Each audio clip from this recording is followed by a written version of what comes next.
Good afternoon, everybody, and welcome along to Fuji. We are here for the Fuji 8 Hours in the EERC Endurance Championship. My name is Tom Dillon. For the duration of qualifying, I am going to be joined by Edward Hunter alongside me. And Ed, this season is getting into the last 3 rounds now. Here you can see the 8 hours of Fuji. There's a mistake on the schedule, but I can assure you we've got an 8-hour race this afternoon. And really, originally it was going to be 6 hours, and then I think they made one of the other races shorter and this one 2 hours longer. So yes, so it must have been something from when I was doing the schedule back in January, but should be a pretty exciting race. Crunch time in the championship as well. Exactly. I believe Road Petit Le Mans was made 2 hours shorter. And this is the one that was made 2 hours longer. But as you say, very tense in the championship because all 3 classes still up for grabs. LMP1 has got the 2 title contenders, Valet number 23, Mugen number 22. Then in LMP2 we got it's the 33 that still leads, I think, from the 21 Mugen. So another Matt Valley Mugen contest, but there's also the Irish 77 involved, not too far behind. And then finally, GD3 is arguably one of the widest open ones. We have the number 16 Team Imperium Aston Martin leading from, I believe, Iris 87 is in second. Then we also have the Finnevond 444 that won last time out unexpectedly in the hands of Nick Homewood and Mary Valencia. They're third in the championship at the moment. I believe Mugen 88 have also come back. So Mugen desperately trying to maintain all 3 titles, but the 88 has missed a lot of races, so it's going to be quite a long shot on that one. But yeah, lots and lots to look forward to. LMP2 in particular is quite packed. As we look at Nick Conan just negotiating the last few corners, coming into Panasonic. Just now, I always forget the corner names at Fuji. I know the last corner's Panasonic. I think there's 100R and there's the hairpin, and that's about all I remember.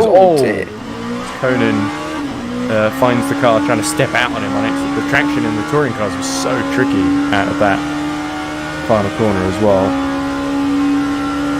So we have a quick look at the weather. It is raining from now until just about an hour into the race, so that's what the drivers are having to navigate during this qualifying session, and it's something to keep an eye on. And it's currently seeing times well above what we'd expect of these cars. 36 for LMP2. They were most likely going to be pushing 26s and 25s in the qualifying pace otherwise, and you can just see through Nick Conan how much he's struggling in the wet conditions. So there's not too much spray yet, so perhaps it doesn't look too wet. Yeah, compared to the touring car races, the way they started, both of them were quite wet. Conan goes back to the pits then. So pole times at the moment, Hives on pole in the 22 Mugen in LMP1. It says LMH, but it's at LMP1. We can't fix it. Sorry, folks. 130.8, so about 6 tenths ahead of Jansen Bintz, who is usually the qualifying pace setter. In third, it is the Hunter Burt Simulation 482 of Mia Rose, of course. So the new entry. We were a GD3 team, we rather than they. I don't want to distance myself from my own team. So Mia Rose looking to spoil the party ahead of the Finnevond 137 at the moment. So the team really wanted to just not get taken out by the faster car, so we decided, because we're not really a championship contender, we would fill out the LMP1 grid. Although I say fill out, we're hopefully going to have a good fight with the 137. LMP2, Che Hatch set the fastest time, 1:36, I think. 6 seconds slower than, of course, the LMP1s. And there's Hives are on board at the moment, just finishing off a lap in the penultimate couple of corners, I think. He is. And as he rounds the final hairpin. Interesting development in LMP2. Gazowski in the Boyd Transport number 40's Hives gets it well out of shape at Panasonic. Such a weird corner because the way you enter it, it's a kind of a, as we see Bintz going through it as well, it's a kind of diagonal sort of entry and exit, basically, that you sort of have to do a big V in the middle. That's it. Well, some people go really wide as well. We're seeing Miro's drifting it out in the touring cars. And as we look at Jansen Vince starting another lap then. Reduce that deficit. Would be really great for qualifying if we had the quali sector splits come up in the driver box rather than the... there we go. Someone was listening.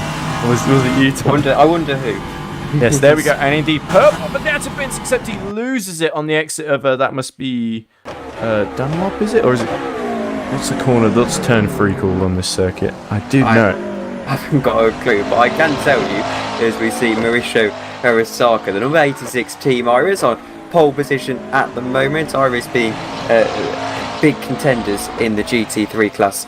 It's Coca-Cola. That's the corner I was thinking where Vince lost it, just before 100R. I can tell you that a dry line starting to form, so it's not currently raining despite what the weather forecast is perhaps suggesting, and a slight dry line starting to form. You can see on the circuit Arasaka is going to come through on the end of his outlap, give it a go for a further extension of his pole position time. The only competition he's really got is his teammate 3/10 of a second back, Nick Homewood, 4/10 down as well, so all to play for in GT3. Indeed. So yes, the 86, it's really the 87 that's fighting for the championship, so they will need to manage this carefully. But Mashiro Arasaka, I believe at his home race, really putting in some great qualifying laps here to be nearly 4/10 faster than Chris Davis, who himself no slouch. It's Ton in the 93, another Boyd Transport car. Boyd Transport really are... they've really got some great drivers in their lineup, and they've really impressed, especially after they got that really emotional podium as Trey Hatch sets another great lap time, as Martin in the Reading Game 72 actually goes second fastest, just 2/10 behind him in LMP2. So great job by Reading Game Studios. Not that I want to blow too much smoke up your proverbial Tom, but as we look at Arasaka, another purple set, 2 purple sectors. Here we go for the purple car. Iris on a roll here.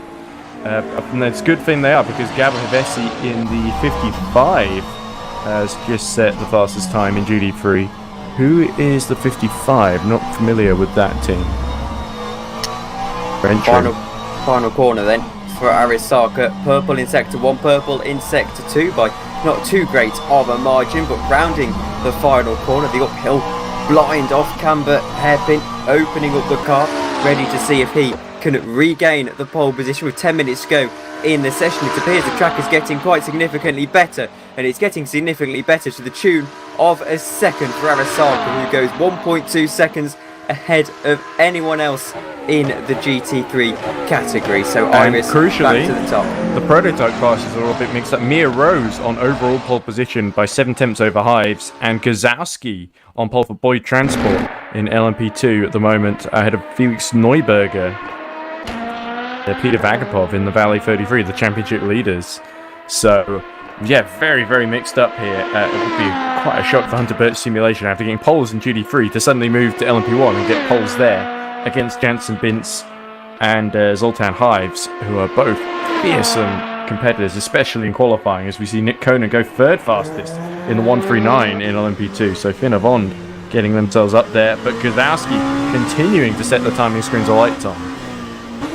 And the track is improving quite significantly. You can see that dry line forming on the racing light, which means that perhaps the rain is staving away for a little bit now. Gazowski rounding the final corner, looking to extend his 32.3, and it's crucial in these kind of sessions there to just stay on the track and yeah, make sure you got enough fuel to keep circulating, because the tyre life, I mean, we did have the turn cars where the tyre life was turned off, but as we see, Gazowski power towards line has set another class leading lap by, he's on pole by about a second from Neuberger. Very impressive time by Matthias Gazowski.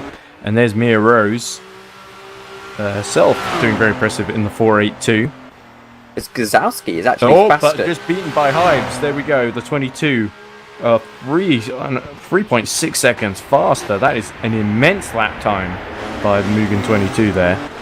As Gazowski is actually faster than some of the LMP1 runners. He's faster than Bintz, and he's faster than Cal Lystola. Oh, so but Bence is track setting is a time screen to the light, although Yes, not in the exactly. second sector. He's only gone for a personal best, but he's still up on his previous time. So yes, you're right, exactly, Tom. The track improving constantly, and it's just a question of if that rain hits, this could suddenly get very even more tense than it already is, because the times will start to suddenly drop off the cliff. Through the final corner we go. He sets up the entry very nicely, does Jensen Bence. Can he get the power down the way he wants to? Yes, he can. And he wants with that much more grip, especially with those aerodynamics working to its advantage. Now it builds up speed down the main straight. Does the valet number 23. Will this be a provisional pole time? It is. They go by 8 tenths of a second over Zoltan Hives. So the gaps continue to be growing and then cut back in again. So everyone playing a bit of game of cat and mouse at the moment as the conditions improve. And another thing to note as well, in the chat, and has actually been making a difference, is the rather significant game update that we have seen throughout the week. They've updated how the real road works, so that how the cars interact with the circuit, and how the tyres interact with the circuit, and how that road will be drying out. There's also a few more minor, for example, collisions get turned off when people start to lag, so there's essentially a ghosting system in the game now. That could be quite important for turn one, and to see Homeward just on to the wet stuff ever so slightly, and that's going to be enough to make him back out of the lap. We'll see if Cal Lystola can go back into the mix of the LMP1 field. He can beat out Mia Rose. Mia Rose clearly needing a lap time soon, Ed, because the track has improved so much that she's now 6 seconds down on the pole position. There is Mia Rose in the Hunter Birch 482 car, of course, with the Queen's Design sponsorship and the Scouting Association, which, of course, I'm a scout leader, so in fact we even have a pushcart team that Alessandro Valenti, one of our touring car drivers, championship leader I should say as well, even though he hasn't won a race yet.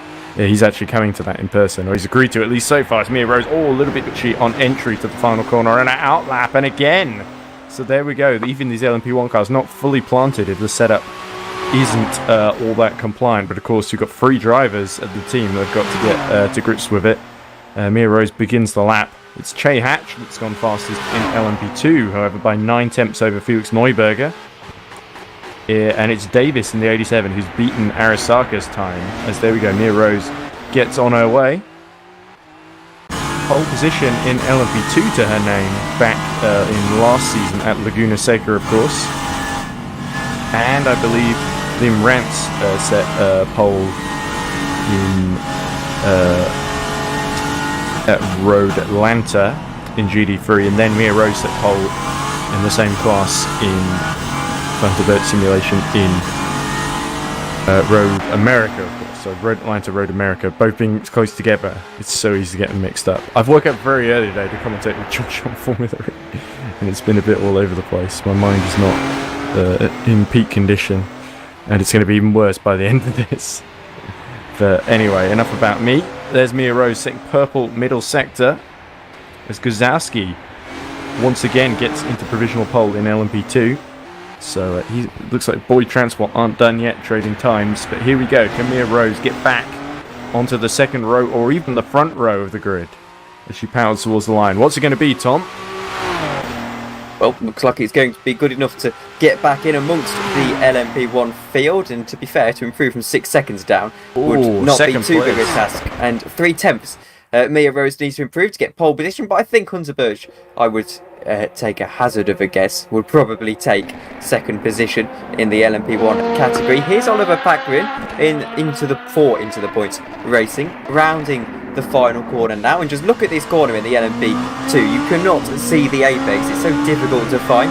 He's going to open up the car, however, down this main straight, and it's so huge, and in the prototype you really get a sense of just how big this straight is. And Packrin goes to second position in the number 46. The only LMP2 in the pits at the moment, as I say that, Peter Vagapov comes into the pits, is David Martin. So expecting to see him back out in the next 3 minutes or so, as we're starting to approach. That sounds like someone who really hopes David Martin comes back. We're starting to approach, actually, dry lap times here. 128s are about where we'd expect them to be in the dry, so the track really drying out quite quickly here.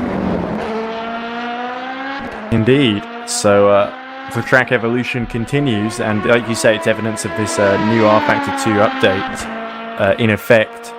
And yeah, the driver's really struggling to get the most out of it when they know the next lap can be even faster, and it really pounds the pressure on. As there we go, Peter Vagapov, as you say, in the pits, as Davis sets another, retakes the fastest lap of the GT3 field, and provisional pole from Gabor Hevesi.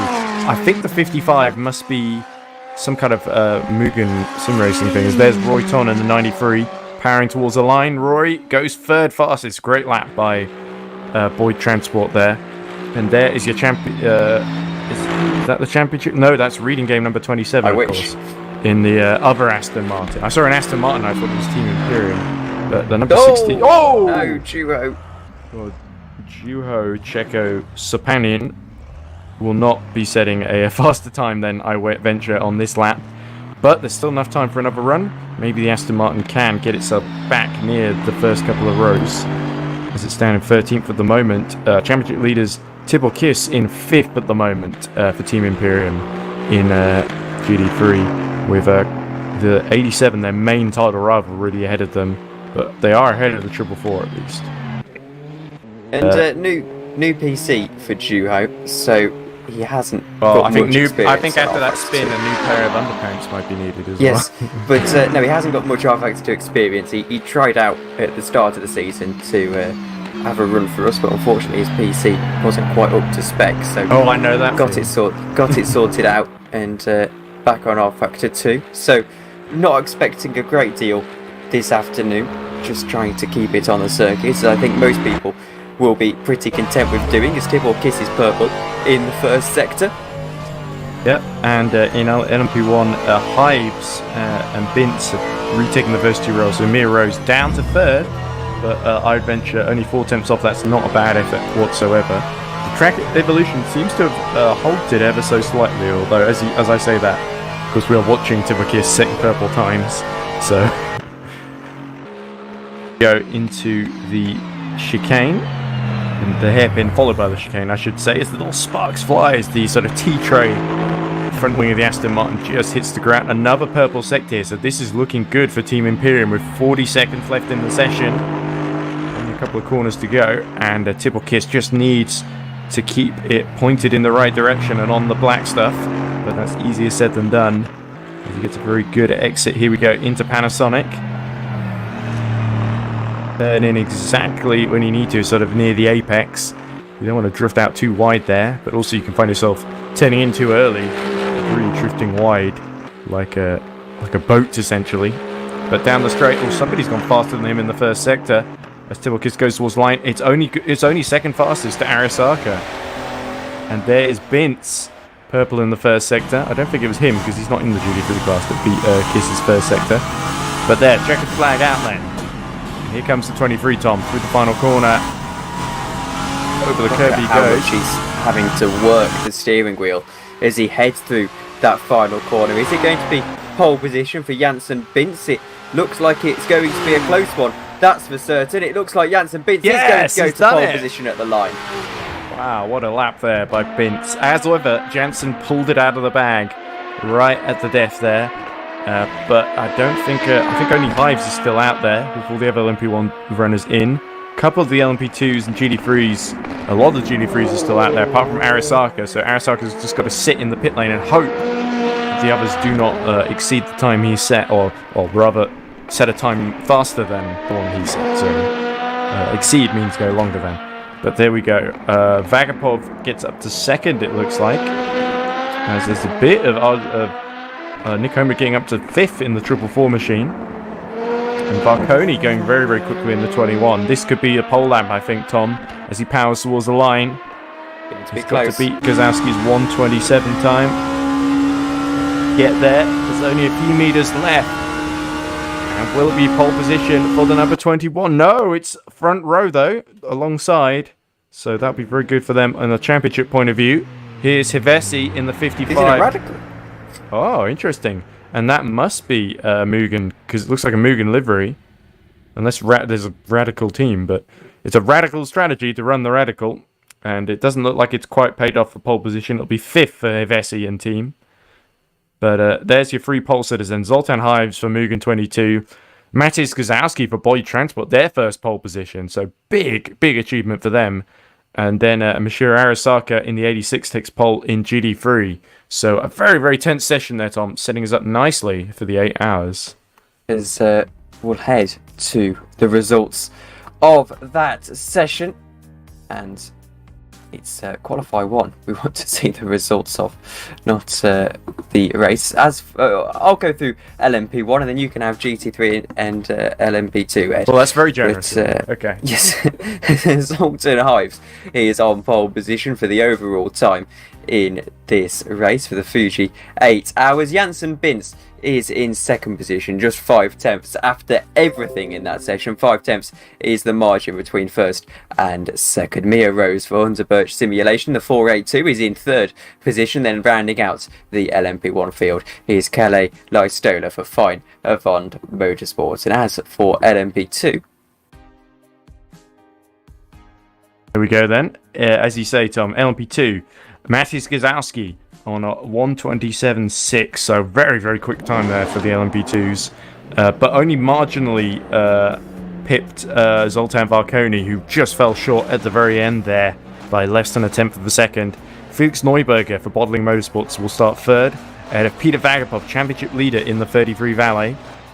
Then it is Oliver Perikian for Into the Points, number 46 and 5th. David Martin for Reading Game Studios. That's a pretty good starting point for Reading Game in LMP2. I don't think we've seen them much higher than about 5th or 6th, so that's a probably equal best qualifying of the season. Shay Hatch will start 7th for Iris 77, another of our championship contenders, so they'll be a little bit disappointed with that, I think.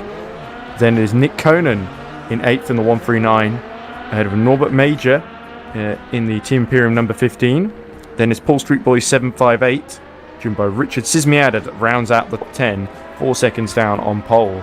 But we have got another page, I believe, of... No, that's it for LMP2. Oh no, it's only 10. Oh wow, I overestimated the LMP2 entries. Here's the GD3 class though, with Arasaka on pole position on a 1:37.4, 2 tenths ahead of Tibor Kiss in Team Imperium. So a pretty good starting point for Team Imperium. In between, they're ahead of their championship rivals, but behind the teammates of their championship rivals. So Iris sandwiching Team Imperium here. Davis in the 87, second place in the championship squad, in 3rd. Gabriel Bessie is 4th in the Radical. Then it is Louis Hartley in the 490, another team I'm not that familiar with. But the 490 lines up 5th at their first attempt. Then it is Nick Homewood in the 444 Finn Avant Motorsport. Will start 6th, winner last time out. They'll be looking to replicate that here. Then another new team in the Ferrari is Enzo Eaglemont, the 119. Roy Ton in the 93 will start 8th, ahead of Skazbolts Kovacs, the Paul Street Boys 753 in 9th. And then Mads Christiansen for Team Spin. Is that Team Spin?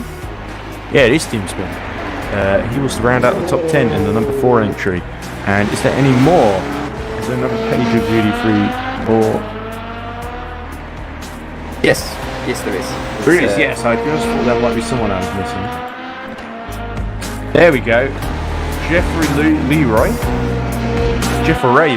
sorry, in the number 19. And Jeffrey Backer, not to get Joffrey and Jeffrey mixed up, in the 771, but they line up alongside each other on the grid. And then finally, bring up the rear, it's a 27 reading game driven by Juho Cheko Sopanian.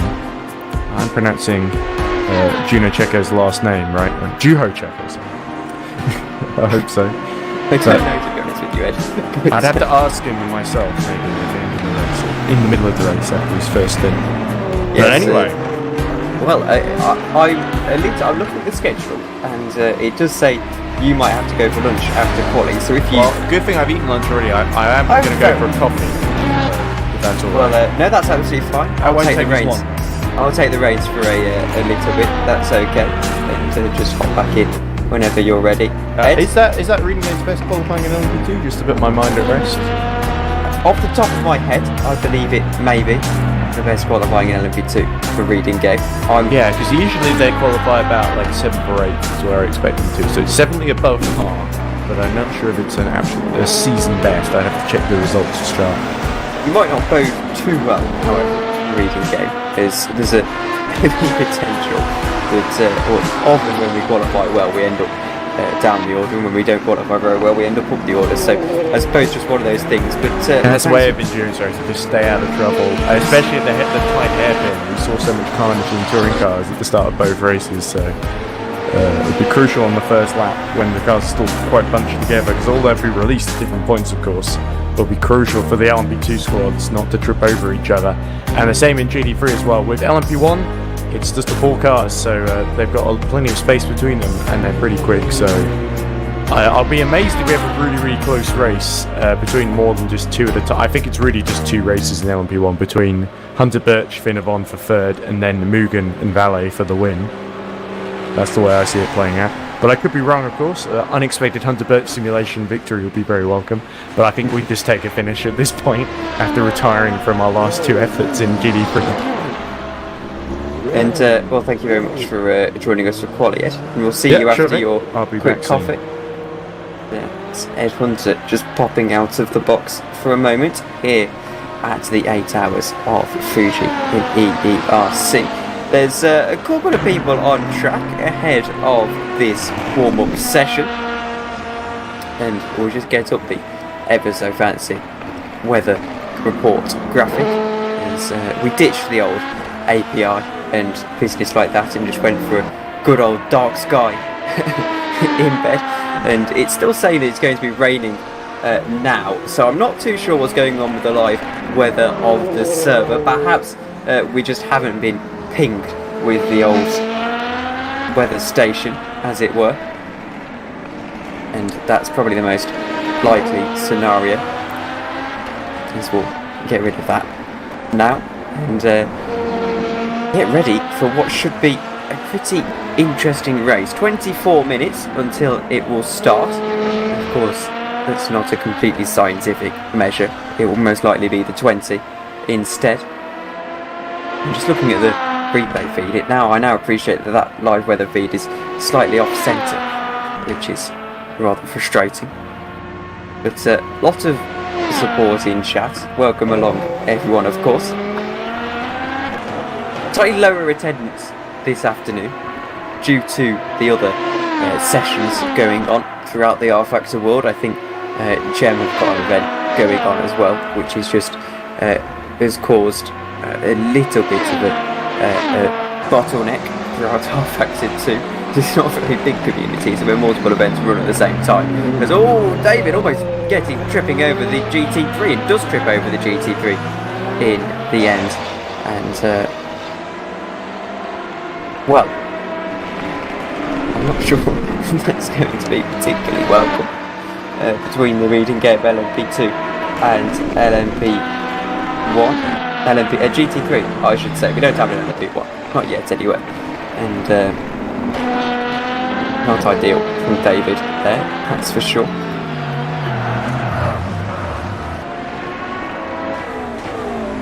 His race runs, most likely the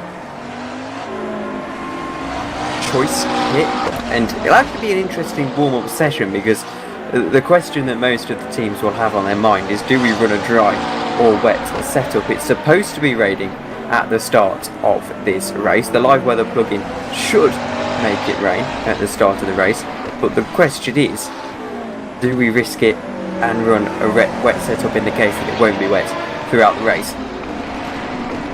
Most teams would argue that a dry setup is the option, as it will be dry throughout the majority of the race.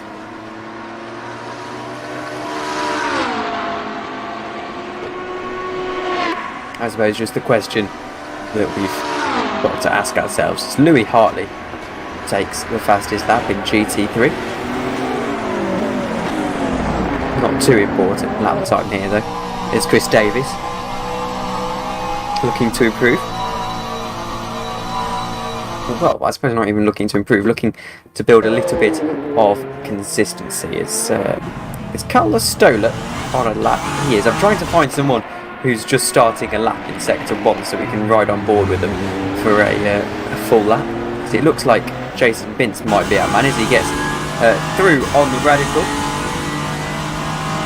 A lap of Fuji in the dry, on board with Janssen Vince. Roaring down into turn 1, 320 kilometers per hour. Spot the braking marker, probably just about the curbing for LMP1. Down to first gear on the throttle a little bit later than you expect to avoid running wide into that AstroTurf. It's a very nasty piece of AstroTurf onto all of the curb, and then just a slight little lift heading through the left-hander of turn 2, and then pretty much flat for 3, braking down into second gear for turn 4, and then just opening up the car into second gear. That flat run now down into a very slow sequence of corners. Spot the bridge just up the top of the picture. Down into first gear, ease the car in, and then just feather the throttle through. And now just keep it on a knife edge. Down into third gear for the LMP1s. A little bit of oversteer from Janssen. Down into second for the next bit of the chicane. Opens up the car nicely. Now for the hairpin. Spots the apex here is essentially the goal. Very difficult to do. He's done it quite well as Janssen Vince. And then open up the car. Down into the start finish straight. Not an improvement from Janssen. A very decent lap indeed, and also watch the traffic. Janssen having a little bit of a difficulty with that. Traffic shouldn't be too big of a factor today, in theory, given the smaller grid. 25 people on it.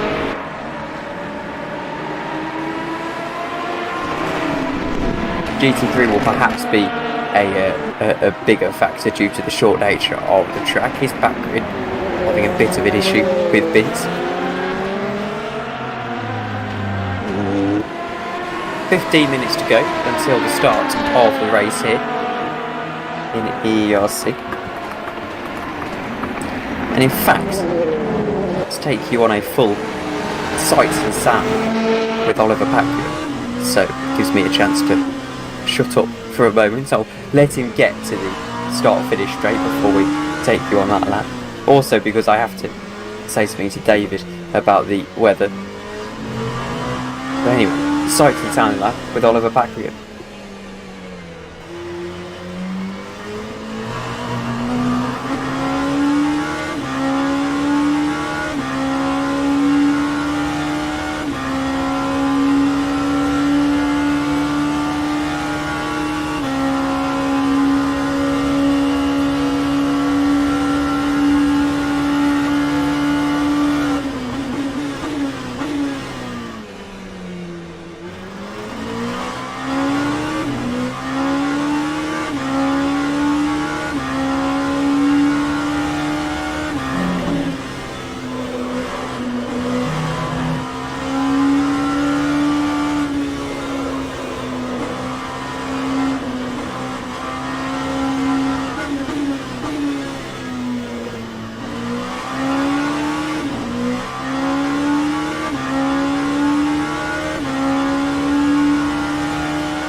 The number 46, currently fastest on the race runs, and evidenced with that lap as well.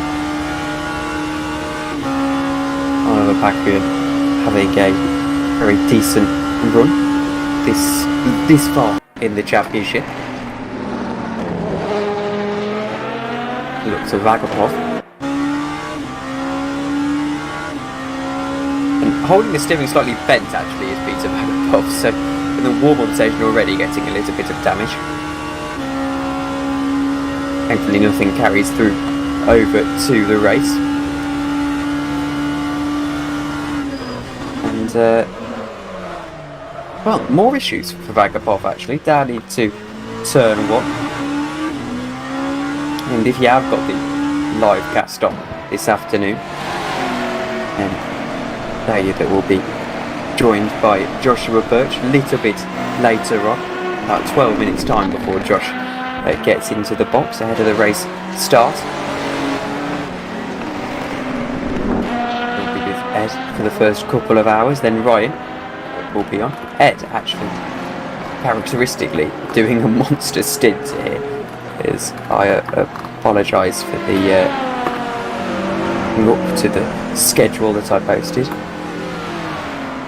As yes, that's the main thing going on at the moment.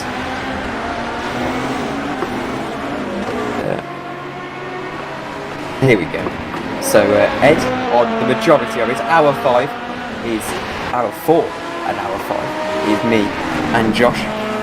I'm looking forward to that after my first stint. And then towards the end of the race, it's just Ed and Josh. So essentially another line dominated by Ed and Josh. And well, they do a good job for us. There's the auto camera rather favouring Valet here at the moment, as I can see the live weather plugin changing the weather constantly. That's what that flash on the screen is, I believe. I don't think it's our stream computer.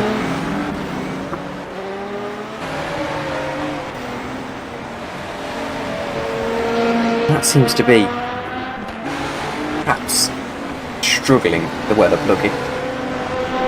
Let me Google the weather in Fuji, because I would suspect that it is actually raining in the real world right now. I can tell you that it's not. It isn't raining at the moment. There are typhoon warnings out. And it's in Japanese, so allow me to translate the typhoon warning that they've got. And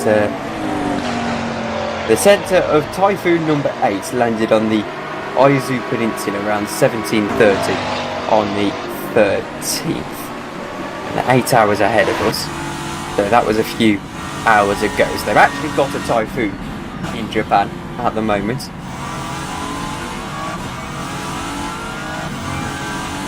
And races affected by typhoons are often the most interesting ones. Suzuka 2019. The typhoon sort of wet the track ahead of qualifying, and they had to go to the Sunday morning. Sebastian Vettel's last pole in Formula 1. As it happened, the race won by Valtteri Bottas somehow. I don't think a soul on earth remembers that race, of course.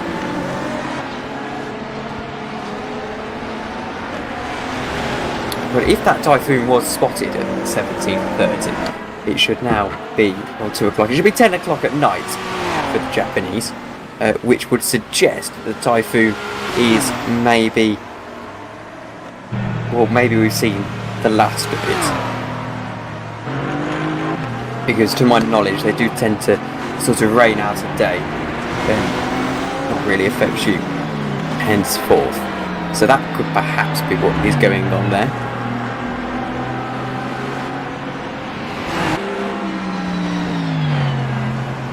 Would suggest to me that there's no rain going to play a factor throughout this race. You never know. I'm not an expert in Japanese weather. No, I'm an expert in neither am I, unfortunately. Let's head back and well, we're just taking another look at the weather actually, Ed, before I hand off and go and talk to David for the start of the race. But whisper test. Please type yes in chat if you can hear me. Sounds like we're getting underway in earnest if Chris Thompson's is doing a whisper test.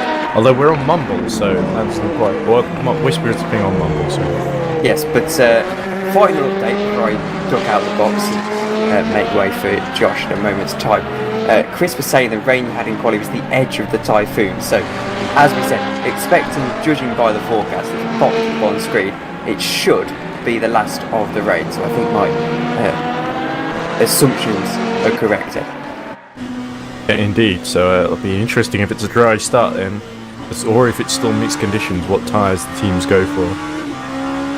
I'll just quickly hop out of the parsec as well. I'll give you all control of that. You've got your... Okay, well, I'll have very laggy control, but control nonetheless. I'll have a good one, Ed. I'm hoping I have a good stint. Yeah, me too. I'm hoping you have a good stint, because it'll be more fun to commentate on if you're in a battle, rather than there's miles behind. But I'm sure you'll do nicely, so best of luck. Try not to... If you see a big green LMP1 coming behind you, you know what to do.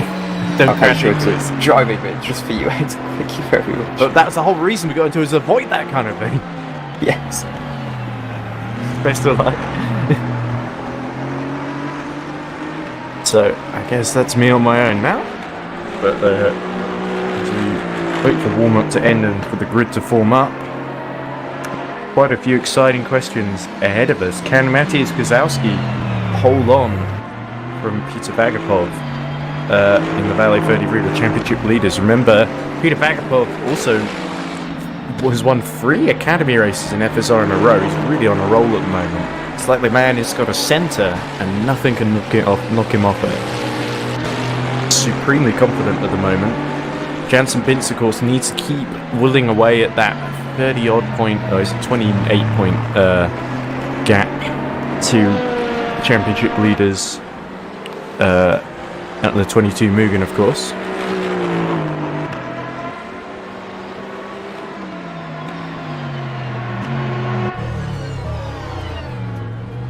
And of course you got GD3, where you got the 2 Irish teams.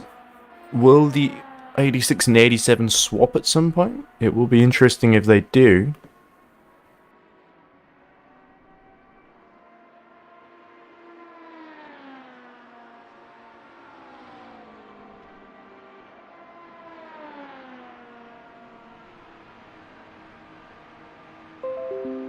But certainly Fuji on the less predictable weather patterns, of course. Thankfully dry at the track temperature 47 degrees, ambient temperature 23 degrees, of course, as you'd expect in this game.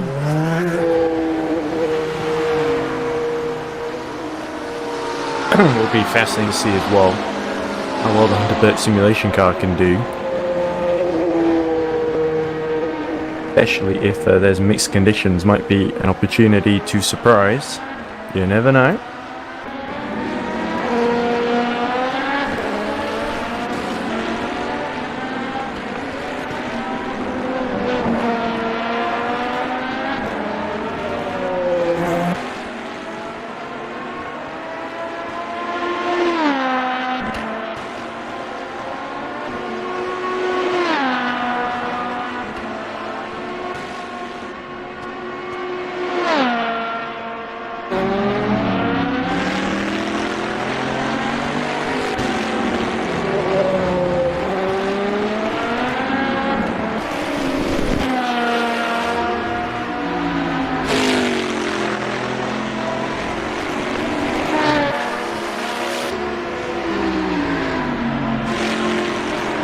So anyway, 8 minutes of warm-up left to go, I guess. Or it could be just about 4, I guess, given that we're about 4 minutes away from the start.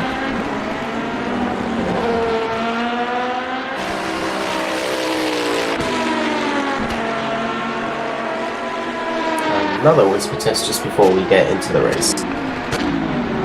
Again, saying hello.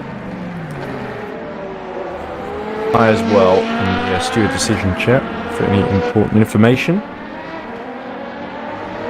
That might be a good point to look at the chat as well, see what people are saying. Let's turn the volume down. Just double Ed. I've had enough of that in previous rounds, I'm sure. Well, if I sound like I'm taking it easy on the commentary, it's because I've got a little bit of an ulcer on the inside of my mouth, trying not to destroy it and bruise myself in the middle of this. Japan is covered with rain clouds. It doesn't rain, says Bence Boris. Of course, Bence Boris, who are Paul Street Boys driver, very spectacular and fabulous driver to watch. Chris 4 says, I hope Iris wins, and then he's written an expletive directed at Iris.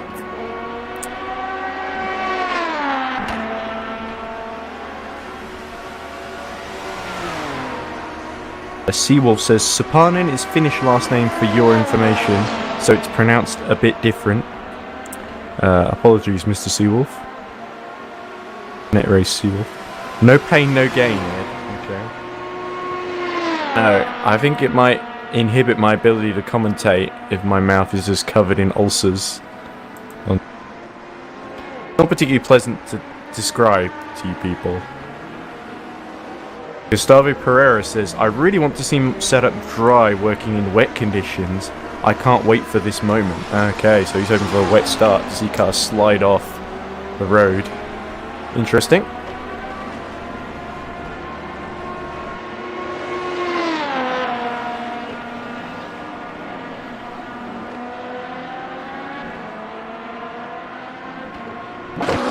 Get towards 2 minutes to go.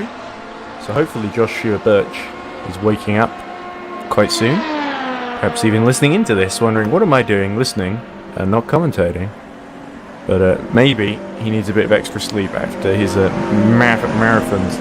I think he told me after the Formula E race that he'd gone 15 hours without eating anything, which was a little bit concerning. But not a little bit, quite a bit concerning.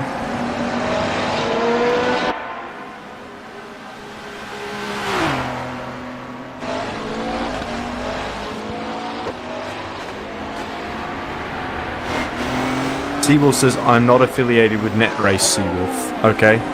Okay, just Mr. Seawolf then. Okay.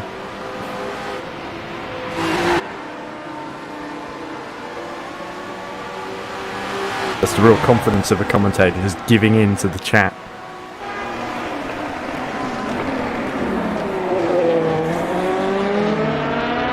Right?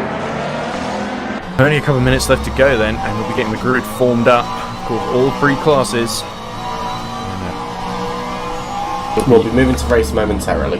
Yep, that's what I just said, Chris.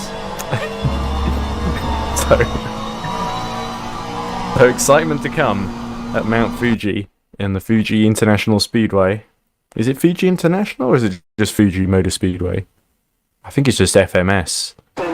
Forza Motorsport. Make sure you get on the quickly. What? Make sure you get on the quirk quite quickly. Okay, well, I'll get on the grid. There we go. Just getting the old ears to work. Make it easy sometimes, do they?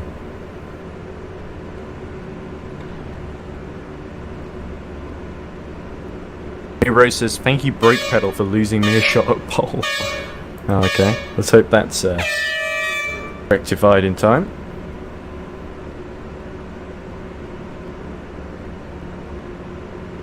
Gantz and Bintz, who will lead away the field. Let's get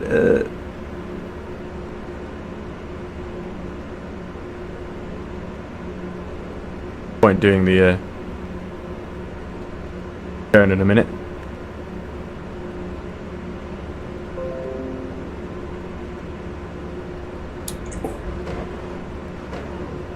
Go. Go. That's not how the race starts, of course. That just means move off the grid. And it's nice to have our 4 LMP1s in such different primary colours. Makes them very easy to tell apart. You got the blue for Mugen, and it seems to be Hives that take. Make sure you're on your pit limiter. Hive on pole position rather than Bintz. Hives for Mugen, which is interesting because I was pretty sure Bintz he must have set a better time when I wasn't looking, or there's some kind of penalty in play. I'm sure the YouTube chat will correct me because they always seem to know more than I do. But anyway, go around the formation lap. And the 4 LMP1s will be released first, followed by the LMP2 field, led by Gazowski and the Boyd Transport, the sort of white and black machine. We're all under code 80 at the moment, as we wait to get underway. And in GD3, it's Arisaka in the 86, the Purple Iris car, that will lead us away in that class.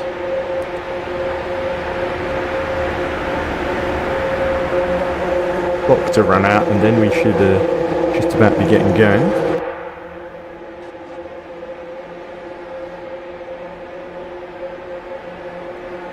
An eye out for the title contenders, and it's important at this stage to keep in title contention if you can.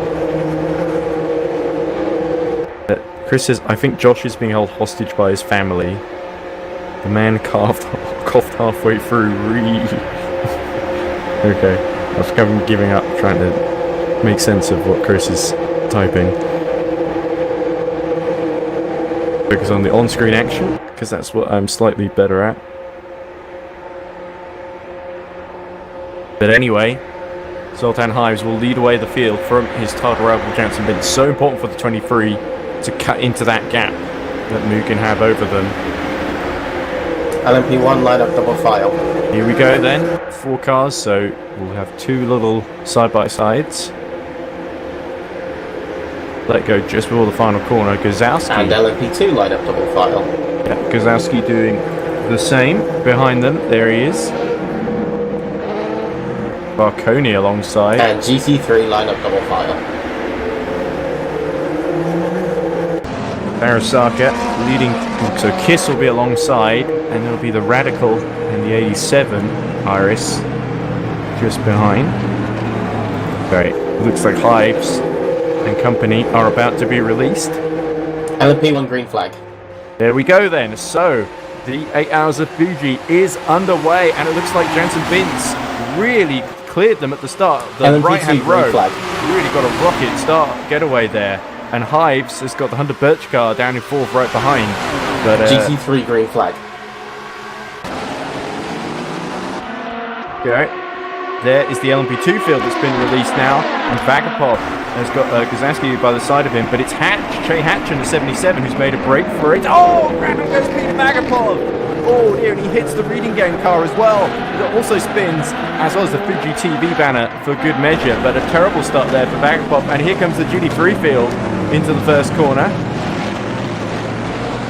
Arasaka leading Chris Tibokis. And there's the reading game right in front of them. Surprised there's been no Code 80 called. David Martin just trying to recover. Yeah, Beats gets into the lead and Arasaka's trying to gather Hibesi. The Radical has made a great start here, the 55. And here's the Mugen going to try and get up the insiders. Oh, it's all getting a bit close behind there. So Kiss almost gets consumed by the pack behind him. So Chris Davis partly homeward. Davis not having the start he wanted at all. Let's have a look elsewhere up the field. There is your leader completing the first lap, Jansen Bintz, the valet number 23. As there you go, 8 hours remaining then. There's Listola holding on to second. Oh, Sopanen has a little spin in the 27, so not a great first lap for reading game.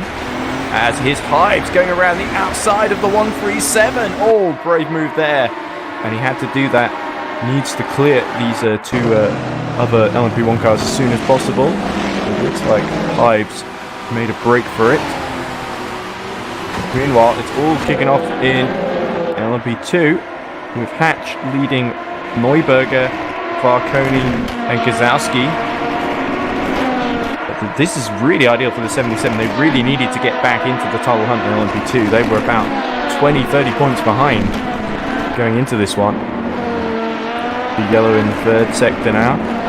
As all the three of them going side by side, that's Parikian and Conan fighting each other.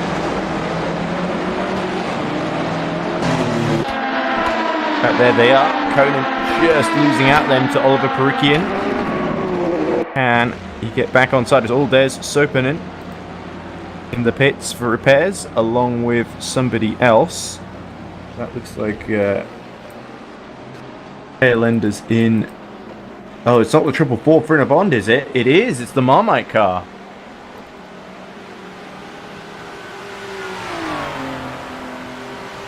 Homewood. So Nick Homewood not going anywhere.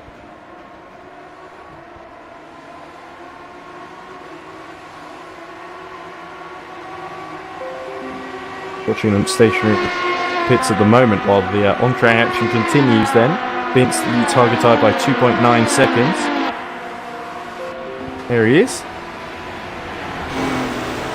Continuing to build that gap from what I assume was pole position at one point and then was taken away. Mia Rose getting quite close to the Stoller actually. Oh, here we go, Mia Rose cuts underneath Stoller. Oh, makes a little bit of contact there. That could be slightly contentious, but Mia Rose backs off. And Hunter Burt Simulation for it too will have another go. Oh, the big commentator's mic on the side, so you know whose it is. Good effort there by Mia Rose. Have to regroup and give it another go as Stoller makes another mistake. Can Calais hold off the Hunter Burt Simulation car in this stint? A much tighter line there. Oh, up the inside of Panasonic they go. But here we go. Stoller is going to fight back, surely.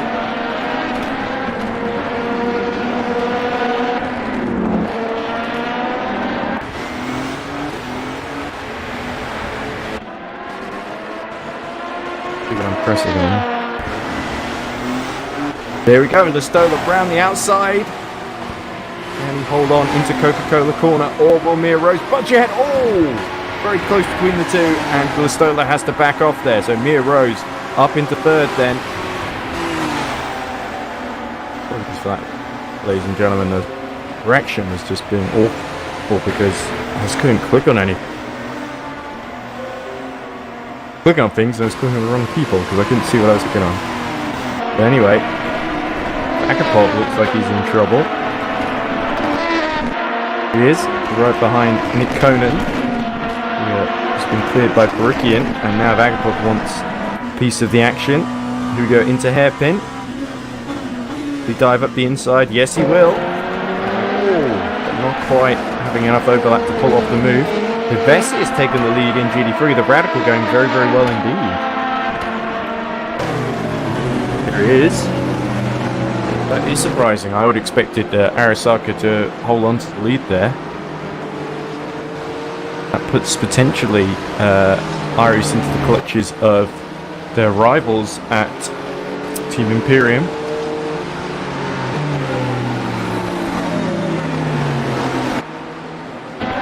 Husky has got Oliver Parikian fighting him for fourth now.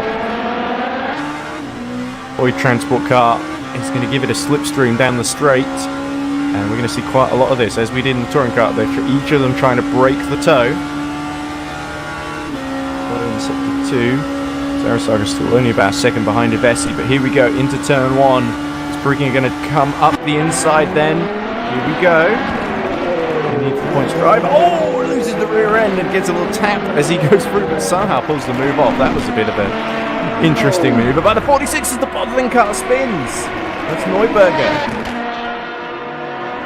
Neuberger hold on to that one. No, he didn't.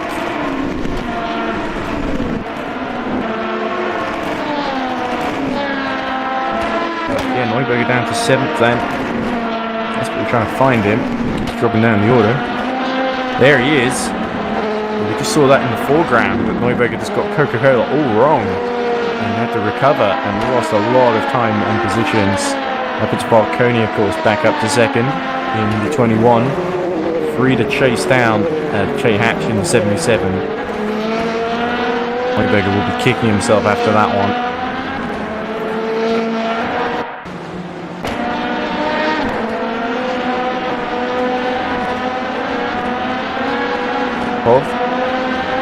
Fancy a run at Kozowski fairly soon, once again.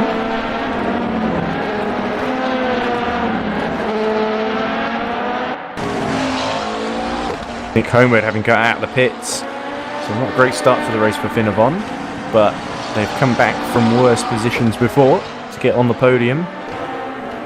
Have it sticking in there and getting something out of these races.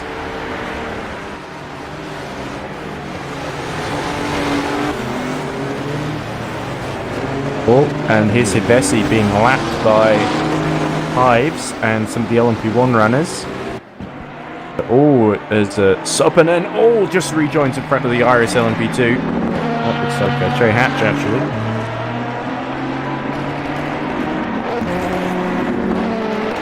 escape for Sopinen. All the Stoller now negotiating the Bentley. Around the outside of the Iris. That looks like Chris Davis. Oh, and Sopinen once again going off track and nearly hitting the into the points, LMP2. So the 27 in difficulties. Very much a sitting back down there. Let's watch Juho driving around as Jeffrey Leroy has come to a stop. Where is this? This looks like the exit of is that the final corner maybe? This is near the end of the lap. But that could be a big problem. Could be a code 80 if they can't get that car moving. Here comes Nick Conan facing down Neuberger, who's just gotten back past him. Attention all drivers, we've come to code 80 in 10 seconds. Yeah, there we go. That's for Leroy then. 5, 4, 3, 2, 1. Code 80, code 80. Code 80 in effect then. That means everyone has to stay in first gear at 80 miles per hour. And that could be a free pit stop if people can work it into their strategy.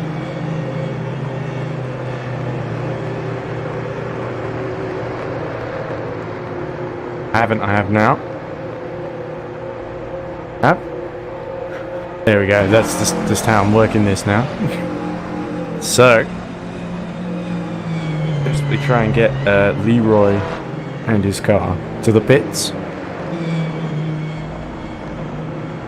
Jeffrey definitely stranded at the moment and heading exactly nowhere in this race. I believe Leroy has actually DNF'd.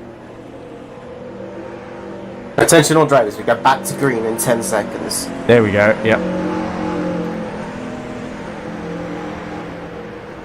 5, 4, Didn't look like anyone pit then. 2, 1. Green flag, green flag. There we go, we're back underway then at Fuji Speedway.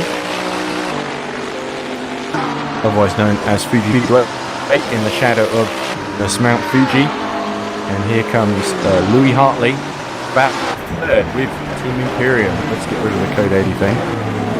But can actually press on it, which I have. Louis Hartley in the 490, which I believe we have seen in action somewhere or other. That escapes me. Having to just settle in behind for the time being. Oh!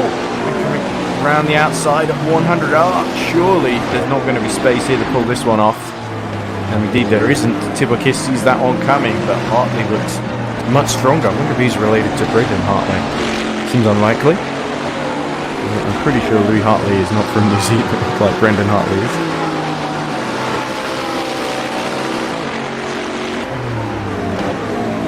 Minutes elapsed in the race then. And already plenty of drama. Hartley has to go a little bit deep in the chicane.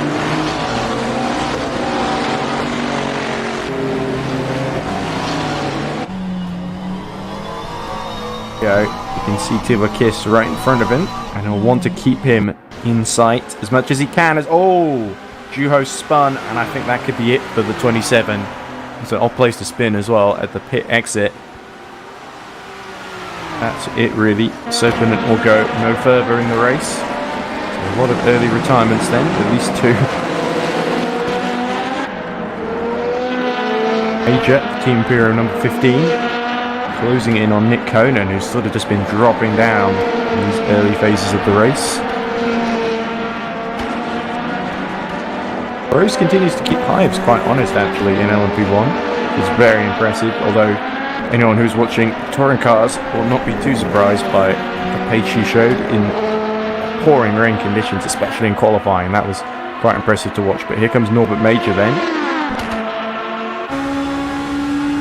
But it's been kicked up from the rear of Conan's Finnabond Motorsport machine.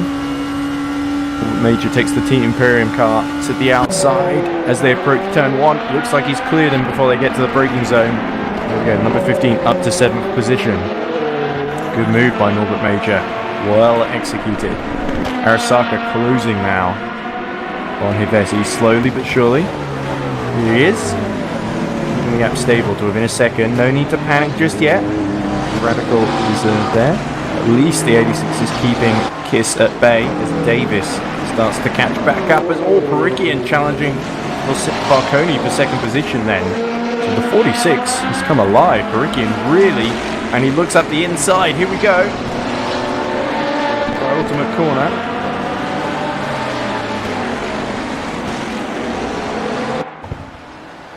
And we cut away, unfortunately.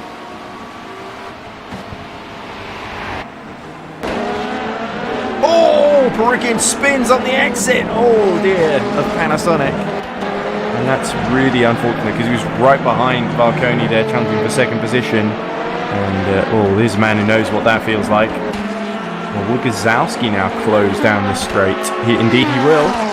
In fact, he gets through into third position then. So great news for Matthias Gazowski. Perikian now in the slipstream of the Boyd transport machine. Have to slot in for now, so good run. 206 of Roy Tunn is behind Kovacs down in 8th, by the way, if you're interested in the progress of the other car. Here comes the laps traffic. But Gazowski has to really thread the needle. That's actually the Kovacs himself who I was just talking about. Mia Rose closing on Hives. Here we go. This is quite exciting, isn't it? Can Mia Rose get through on Mugen? 22. No, not on this occasion, but she's really going for it. It'll be interesting to see if Eric Kamedi and Ernest Slappins can match her pace. Go on board then with the Australian driver. Keeps another place on the podium. Perikian continuing to challenge Gazowski now after his spin.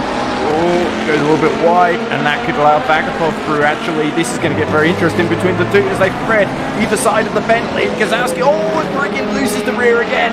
And is Bagapov getting involved in this too? This is a great little scrap here. So Peter Bagapov behind Gazowski, behind Perikian as they lap another car. Bagapov move out to the inside. Will either of them respond? We could go 3 wide here if we're not careful. And indeed we do with the lap traffic. We actually go 4 wide almost. And oh, Peter Bagapov cuts up the inside.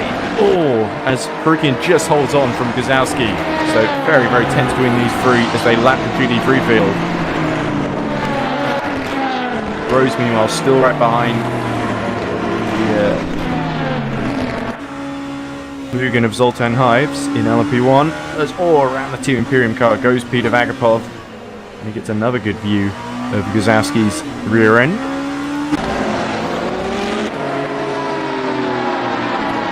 And Mia Rose very close once more. Got another lap. Sparks really flying. She's pushing it here. There's traffic here. That could really play to her advantage. She goes to the outside. Will Zoltan Hives see it coming?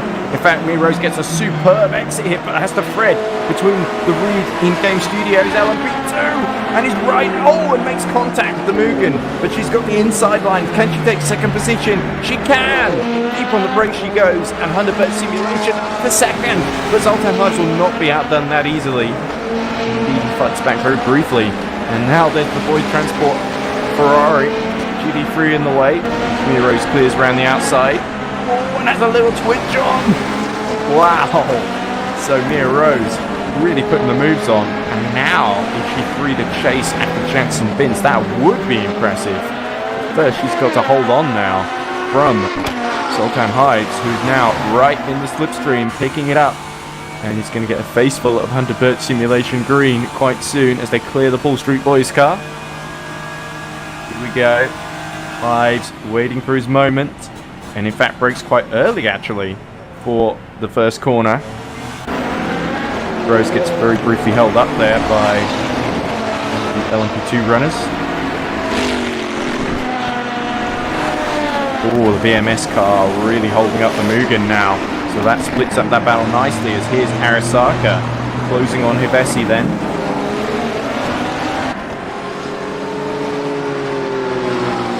And Mishiro Arasaka take back the lead. Radical definitely rapid around this circuit, especially in a straight line. But Arasaka definitely knows a few things about Fuji, it would seem, as he has to let the race leader through to lap in. Oh!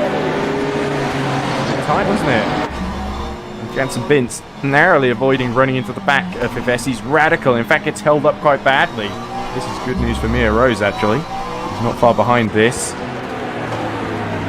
Darker almost able to take advantage, but not quite. There's now Tibble Kiss starting to hold up Mia Rose ever so slightly.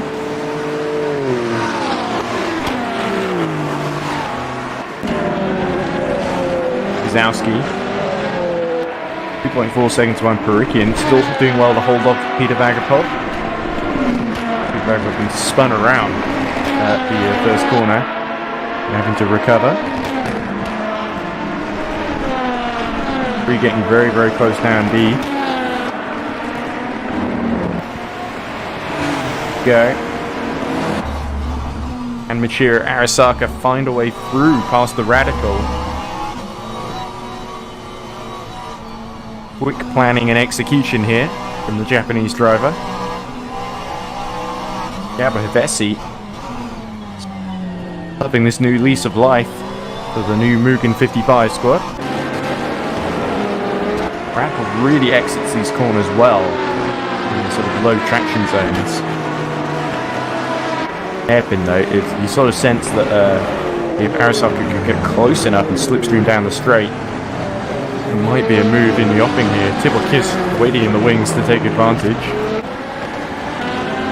But Davis has he's had to give second best to Hartley for the time being. And the 490 really impressing. As Vagapov closing for another run at Matiz Gazowski, is he? Closer than before on the straight, but not enough to really challenge into the first hairpin. Opening phase of the race we are being treated to, folks. And it's usually the best phase, apart from the ending, of course.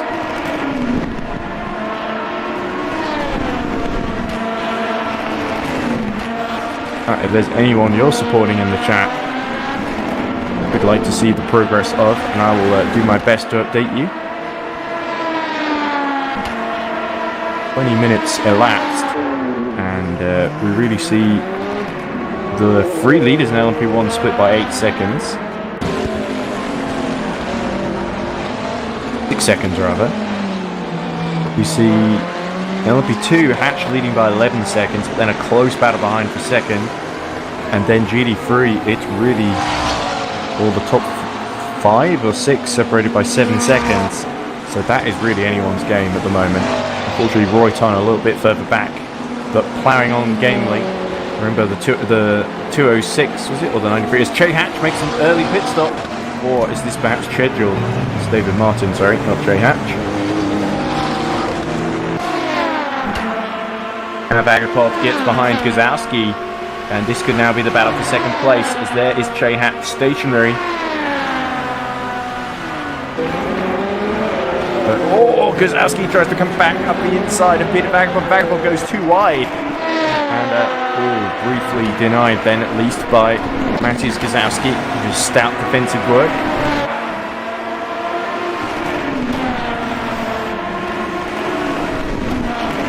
Excellent drive so far from the Boyd Transport team. And so unlucky at phases this season. Let's hope they can bring home a really good result in LMP2 as Mia Rose comes through to lap in the more powerful LMP1, which she seems right at home in so far.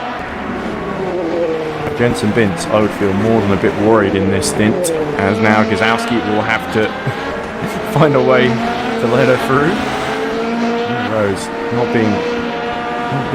imagine not particularly impressed now she's on the other side of the fence as she gets a little twitch on. Just giving herself a little bit of room to react to Gazowski when she tries to lap him. Twisty technical infield section, which really gives the drivers a lot of trouble. And Hives right behind, taking advantage.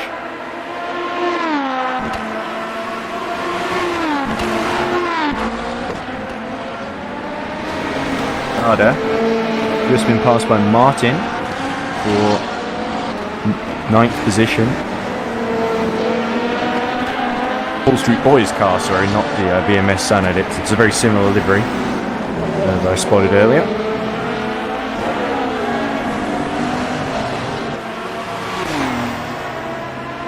Really putting the pressure onto having the pressure put upon him rather. Arasaka, who gets right behind the Radical then in the battle for the GT3 race lead. As all Hives and Rose swap position as Emir Rose in trouble. Looks like there may have been some kind of collision at the hairpin. And the Birch car continues on. Rejoins, still ahead of Listola. Let's hope the steering is okay on that car. Looks decent. Arasaka really done to... Well, he's actually fallen away a little bit on the exit here. But Tibble Kiss, it's a freeway fight here. And they're starting to really drop Hartley and Davis behind. This is not good news for Iris, to be honest, with the 87. I'm not quite sure what happened to Amir Rose, but I'm sure we will hear about it in due course. Good news for Hives and the 22 then. Of course, I'm sure Ballet would really love 100 Bird Simulation to be in between them and Mugen. But Arasaka now really getting close. Well, start putting a move on in future. Vagabond meanwhile closing on Gazowski once more.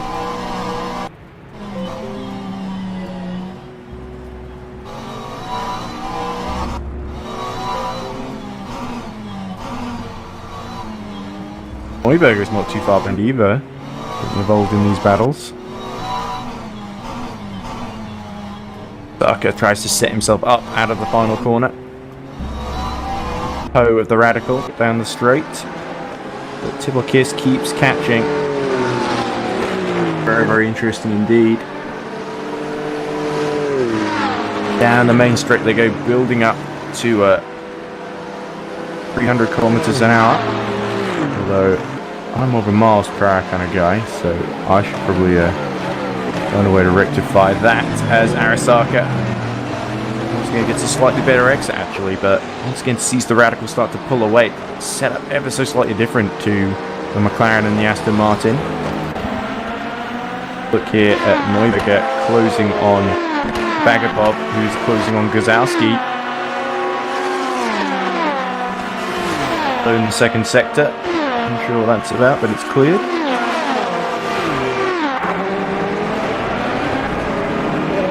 Here Rose to lap these guys, but Vagabond deep in battle with Gazowski will not be keen to concede position. Oh, Arasaki getting very close now. At the end of the straights. Okay. And Arasaka has to watch the Radical start to pull away in these low traction zones. But Peter Barry was seeing Gazowski ever so slightly held up by... Oh, that looks like one of the GT3s. Lovely livery there, purple and yellow. Alright, which team that is by the end of this.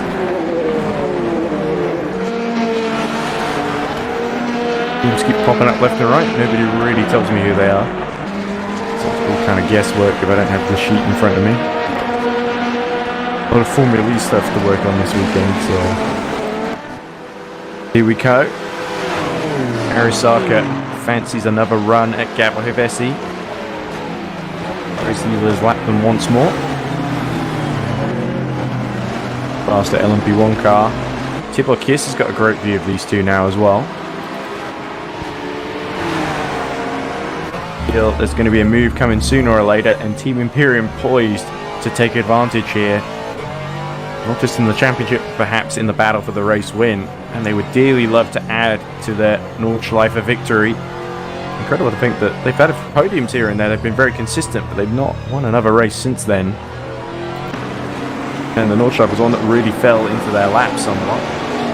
It must be admitted, because of a GD3 runners sort of fell by the wayside, as Agapov now very close to the back of Guzowski. Neuberger now challenging, so Agapov to meet, and the Savage only dives at Guzowski and comes up the inside at the hairpin. That was aggressive and unexpected, but Peter Agapov through into third position. Important move for the championship leader in LMP2. Guzowski will have Neuberger all over him. So here is the interesting battles of the overall lead in GD3. Radical really starting to look a little bit vulnerable now. I wonder if it's chewing through its tyres a bit faster than the Iris of Michiru Arasaka. Go, and Arasaka looking closer than he has in a while. Radical with big canopy. Defends the inside then. Can Arasaka go around him? Oh, not on this occasion. He bumps the rear. Annoyed by the Radical in front of him. A little alongside. Can he get the moving? Coco, they bang wheels once again. And again, Hevesi looking really, really robust here. And oh, he tries to sweep around the outside. And oh, here we go. Mia Rose has to lap them all. And Tipper Kiss getting involved as well. Neuberger is really challenging Guzowski while this is going on. Arasaka can't find a way through. Neuberger, they're actually coming to roughly the same part of the track, aren't they? Oh, have to be careful around that at Bentley. Can Neuberger get the exit that he needs? As Hevesi's they're really close actually behind. Oh! And hits the inside as they come through the chicane. And oh! That's going to let Tibble Kiss past the both of them. And Tibble Kiss leads in class. Oh! Arasaka once again hits the side of the Radical. Those two are not going to be, him and Hevesi are not going to be on each other's Christmas cards list. Arasaka dives at the inside once more and takes that second position as the LMP2 has to go off track to lap the both of them. That's the Mugen, of course. The 21, the great current race leader. But that's handed Tibble Kiss, championship leader. The leader of the GD3 class. Hevesi losing not one but two positions there. As Neuberger now in position to slipstream Guzowski. No, it's Guzowski slipstreaming Neuberger, sorry. We missed that move. Here comes the Boyd transport car back through then. As they approach the first car. Oh! There's a valet spun in front of them and they had to squeeze through the GT3 car. My goodness. Holding Motorsport somehow survives. And who was that who spun out there? Must have been one of the valets. Was it Peter Vagapov? I can't believe it was Vagapov again.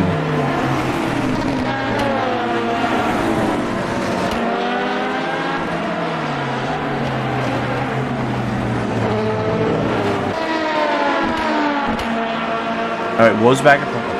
And he's down to 5th, so I can't believe Peter Vagapov was spun on his own. I think something else must have happened. Hevesi now challenging Arasaka again, which these two battling could allow Tibble Kiss to escape up the road, but they're not careful.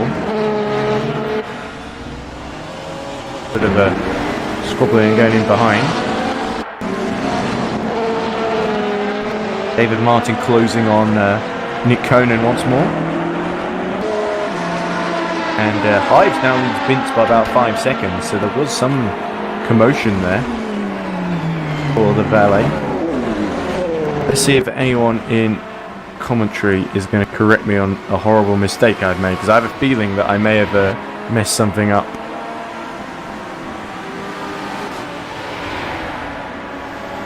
I'm doing this all on my own though, so there's no one else around apparently.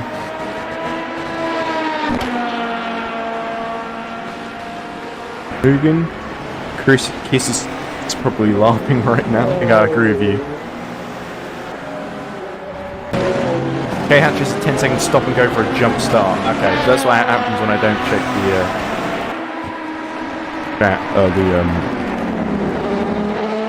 pure decision check. Right, here is the Parikian challenging the race leader in LMP2. Over yet, is it? I bet this is Miata actually. Let's watch this battle, because this could get very interesting indeed. It seems to be the 46 in a much stronger having showing much stronger pace than usual in the hands of Perikian. Let's see if Josh Hamilton and co can keep this up in the later stints.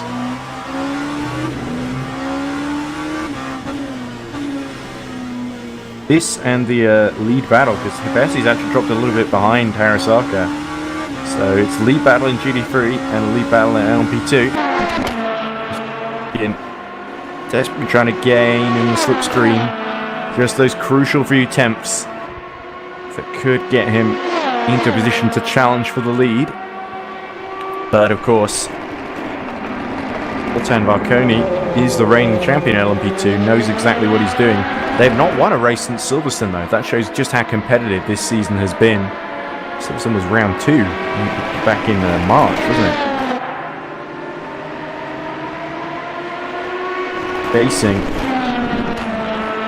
Martin now gets very close to the back of Nick Conan. Go. Nick Conan throws a shower of sparks. That shows he's running really low to the ground actually. The plank erupts behind him. Martin has a little look up the inside and they bang wheels on those green tyres. I can't for the life of me remember which one's which, but here we go, they're still side by side and Martin clears him before they get to Coca-Cola. But Nick Conan tries to go for the short line there, or the racing line, and he's denied, so David Martin is through back into the top 7, and Rudengame were very happy with that indeed.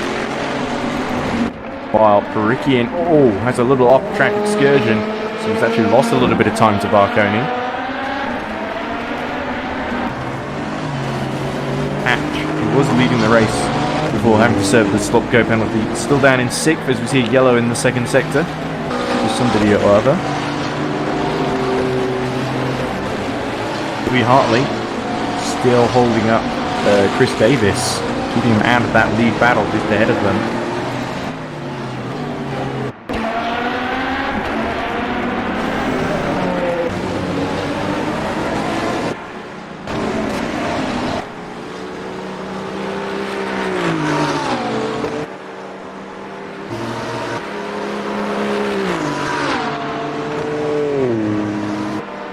On my screen here,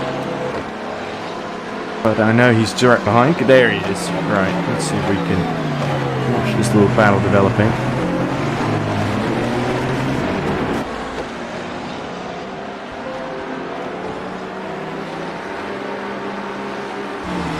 Brickens dropped to about second now, over a second behind Varconi. Vince keeping the gap very stable to Hives though. So the overall lead battle's still on. Here Rose has actually clawed back a little bit of time after her little spin at the hairpin. Not sure exactly what or who caused that. Could have just been a mistake, I guess. It is the first time. Oh! It disappeared suddenly there. I wonder if that was a disconnection. Runners in the race as Neuberger gets in front of Perikian. What has happened there? Over Perikian. Yeah, so a mistake then from Perikian in the 46, and that puts Spalding Motorsport back into second position. Because Varconi was starting to get away.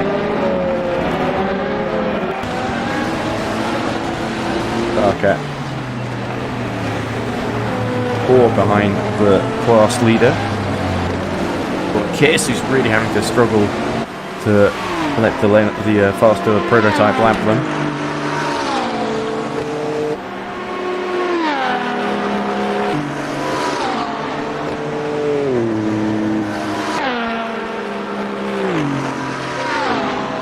By the way, if the stream stutters for a bit, that's just me trying to sort out my screen sharing thing. Apologies for that. Let's see if we can get the intervals up, because I find they're more helpful than the overall gap to the leader.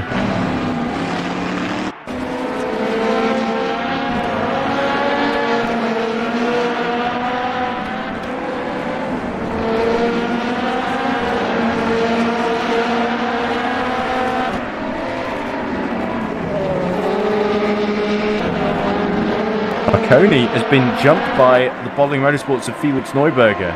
That is crucial. So Neuberger making excellent progress then. cut away before seeing the end of that. But Gazowski's challenging Perikian behind as well. And he has to settle behind. Gazowski, can he go all the way around the outside of Oliver Perikian? No, he can't. The deployed transport and the Boving Motorsport cars seem to really come alive at this phase. Boving Motorsport will now take the lead. Peter Bagapov is in this as well. But once again, we've got these three cars fighting each other for third position, as we saw earlier.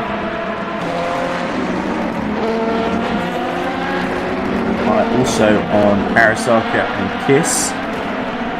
Looks like Kiss has got him under control for the time being. But here we go, Gazowski once again all over the back. And will he try up the inside into the hairpin? Perikian forces him to go the long way round. And Bagapov just licks his lips at this because I think he sees an opportunity here. Gazowski has to weave this way and right, looking for an opening. Perikian having to struggle with the lap traffic. It's always difficult in the infield section. You really want to lap them down the main straight. Bagapov now has to lap as well. And Gazowski picking his moment. Right on board down the main straight. Can he close as they approach the braking zone for turn 1?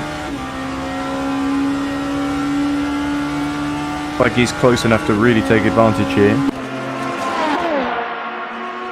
Three of them remain in a line, but very close together nonetheless. Marconi still putting pressure on the class leader.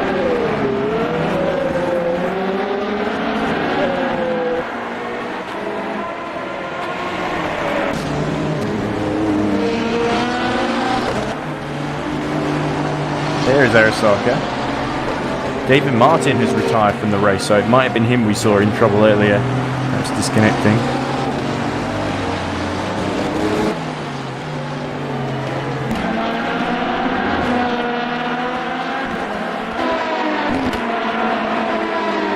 Bowski now actually under attack from Bagapov. So because he couldn't make that move on Perikian, it's now put him slightly at the mercy of the championship leader in LMP2. As Bagapov really has to wait to pass that to lap the looks like is that the BMW? Now it's getting in the way of Jay Hatch, who's caught up to them. Very interesting indeed then, so let's keep our eyes peeled then. So the 33 and the 77 look to do battle. Iris versus Valet for 4th position, with Boyd Transport getting into the points ahead of them. Both against the number 21, their big rival in the championship, running second at the moment, behind Felix Neuberger.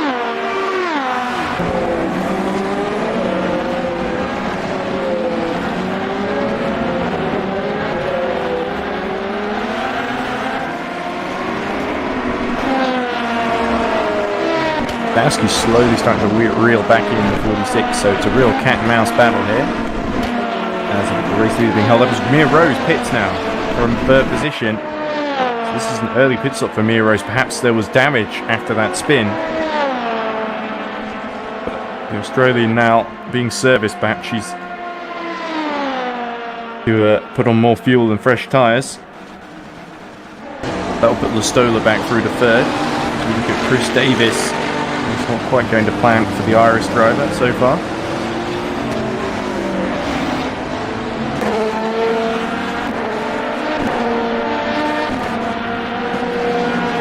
Bagapov hits the side of Roy Ton and the Boyd Transport Ferrari, the default Sky livery, because I don't think we've ever been able to hit the Boyd Transport livery with work on screen. Now Jay Hatch, just half a second behind. The lovely Bridgestone bridge, appropriately enough, is actually Jay Hatch heading for the pits then. So, and in comes Neuberger as well, so perhaps it is pit stop time then. Barconi too. There we go, that puts Perikian, Gazowski, Bagapov into the LMP2 lead. Absolutely crucial pit stops here. Rose has got going again. 70 about 11 seconds down on Listola. There's your new class leader Perikian, as we see yellow in sector 2. is stalled. Oh, that looks like Mia Rose off the road. So perhaps there's a bigger issue then with that car. Ideal. Mia Rose's pace wasn't too bad, actually. It's disappointing to see her struggle as much as she is at this phase. See if there's any illuminating insight from the Bird Simulation chat. Eric Comedy says, sorry to disturb you, but we've had an instance where we went wide once and got 2.25 out of 5 warnings for it on lap 6 at turn 3. Oh, and another off for Mia Rose as she spins, so something's looking very wrong with that car indeed. Unfortunately, it could be a very early bath once more for Hunterbird Simulation, which is frustrating. We should probably run more cars. If we had enough drivers, we might do that actually. But anyway, Neuberger has to let Valconi through because I believe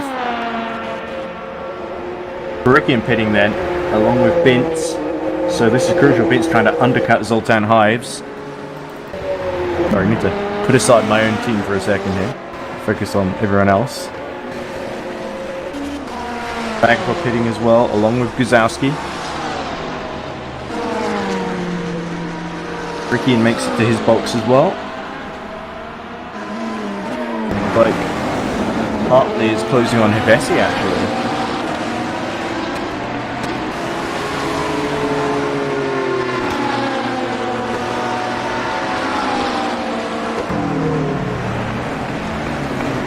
And these two, the 490, having a very, very good race against the Mugen Radical. I'm pretty sure it's Mugen because it's the same Mugen livery that I've seen all season on that car.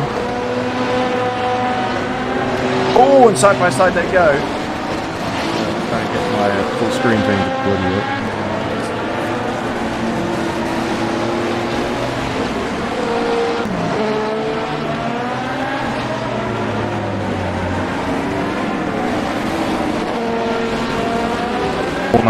Has to concede, but we'll get another go then.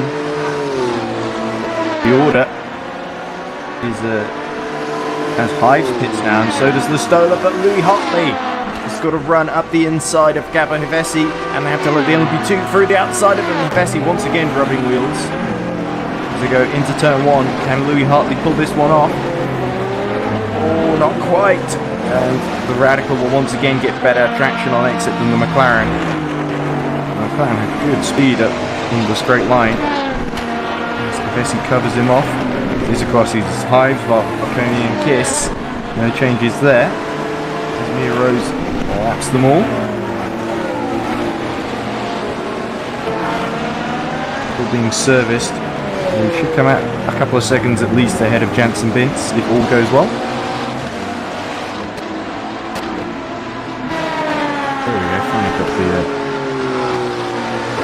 Landscape view on my phone to work properly. Here comes Louis Hartley. Really putting pressure upon Gabo Hevesi for that third position. Davis will not be far behind either. Ayakov, Guzowski, Karikian, Valconi. It's pretty much as they were before, but Karikian really challenging Valconi now, so good pit stop from number 46 into the points.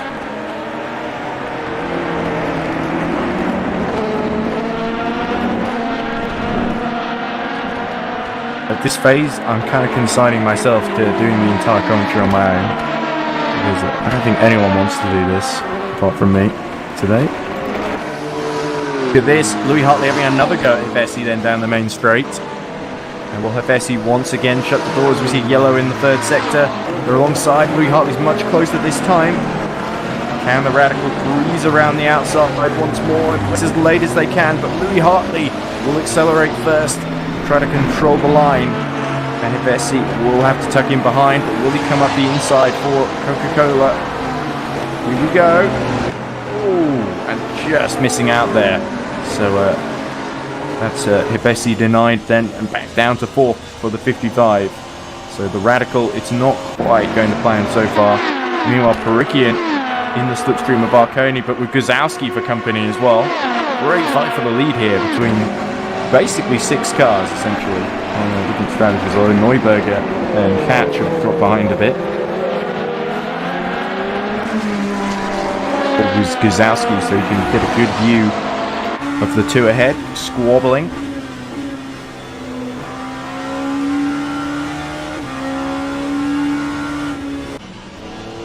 Still right with Hartley, by the way. He's not giving up there. That car. Very unique handling characteristics. It's amazing to see Vessi lead for as long as he did. And he needs on the straight. I think the McLaren will have the better straight line speed as... Oh, look at this. These three really being held up. Battle for the overall lead in LMP2. Side they go, and Gazowski is very badly held up there. This came upon the Paul Street Boys car at the wrong time. There's Perikian as there's a penalty for Mia Rose. I think that's really unfortunate. Possibly to do with the corner cutting or running wide thing. Eric Kamedi was really unfair. Now Perikian. Slipstream. A double slipstream actually briefly from the Boyd Transport Duty Free. Back in. Late ready to make a move at the end of this straight. Oh, it's a big lockup actually by Mugen, number 21.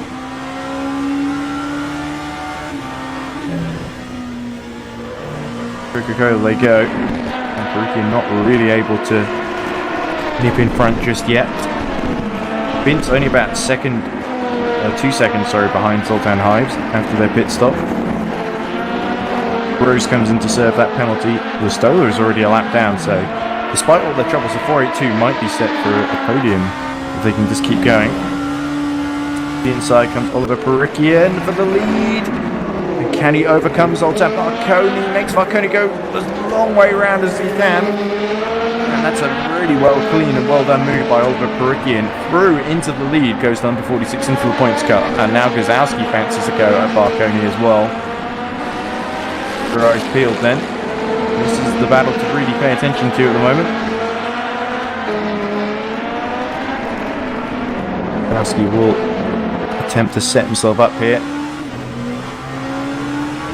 Strongest I think we've seen Boyd Transport all season in the LMP2 class. Fighting for the lead legitimately is Mateusz Gazowski.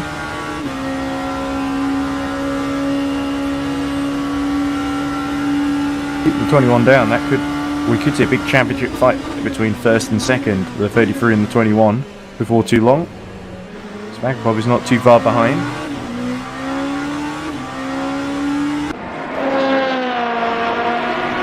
Attention drivers, we come to code 80 in 10 seconds. Oh dear, there's something going on track there. 5, Calls to code 80. 4, 3, 2, 1, code 80, code 80. Go. Code 80 in effect then. 80. Cause everyone to possibly take a few pit stops here. I wouldn't be surprised if a couple of GD3 runners don't come in. Interestingly, Gazowski was not far behind Varconi when that ready was called.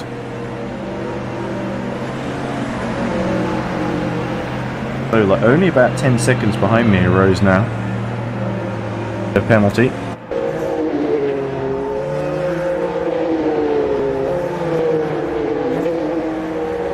Even under code 80, the LMPs are really sparking up as they touch the curbs there. Like a Christmas tree. Attention drivers, go back to green in 10 seconds. Well, whatever's going on, it's clearly very funny for the race director. 5, 4, 3, 2, 1. Green flag, green flag.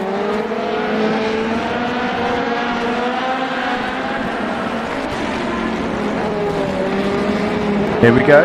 Back up to racing speeds then. Quite vulnerable then to Gazowski. Che Hatch has to serve another pit stop, so I think it may have been Che Hatch in trouble then.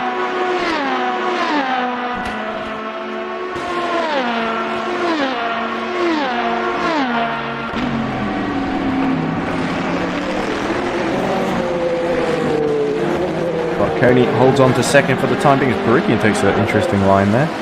But gets away with it, of course.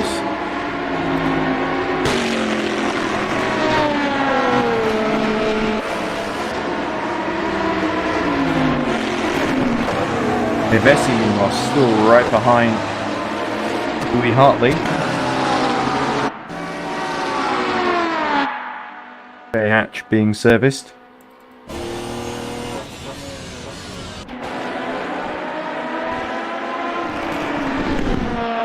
In fact, the lead is very close together. Vince versus Zoltan Hives. Here we go. The Valley's caught up. Really had a much better start to this stint. They're about to lap Mia Rose, I think, just up the road. And Jensen Bintz get around the Mugen, his nemesis in the title fight. All the Mugen going defensive, a little bit, but leaves enough room. Jensen Bintz dive up the inside, yes he will. And that's Valet number 23 back into the lead of the 8 hours of Fuji. And Mia Rose will surely be showing the blue flags before too long, unless she can up the pace dramatically. So staying on the lead lap against these two is always going to be a bit tricky in your first attempt.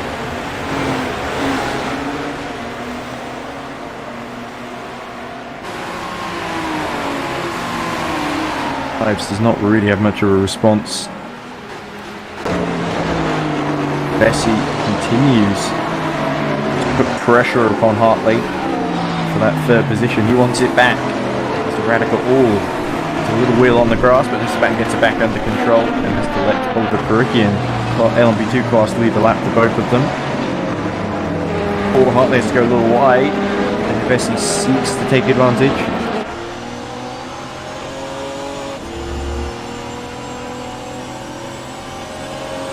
Not sure who that is for.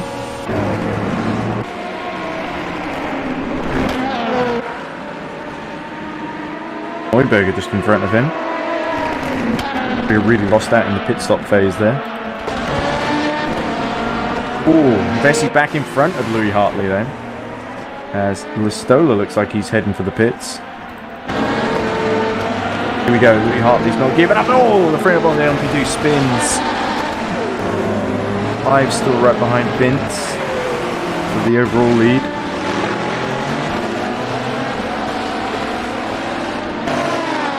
Louis Hartley has lost touch now with Gabor Hevesi and is slowly falling into the clutches of Davis actually. Careful. This Vince Mia Rose's lead then over Listola.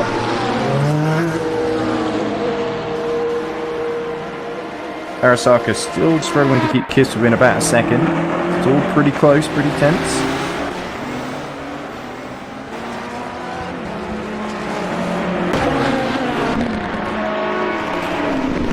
Hatch has come out sort of roundabout where the GD3 field is. There is Tibor Kiss. And to let... just lap Nick Homewood actually. He's having to let the LMP2s through. Just about leaves room. Will Nick Homer try and unlap himself here?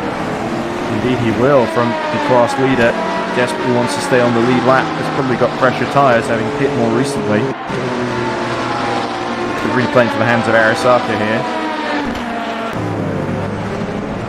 The home hero can do here. He's got Nick Homer in between him and Tibor Kiss, and there Betsy Resurgent not too far behind either. So it's critical for Arasaka to keep Tibor Kiss in reach.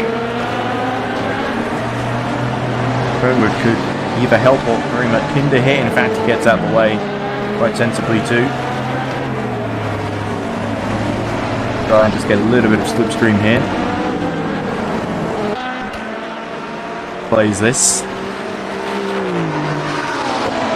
Long pit stop for Listola, if I'm not mistaken, so there must be some damage to that car. Through comes Shea Hatch, or one of the, no it's must be the 77 just lapping them, yeah.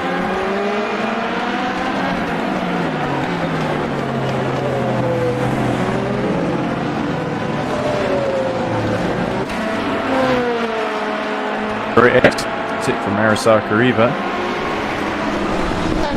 Still just about ahead of Nick Homewood.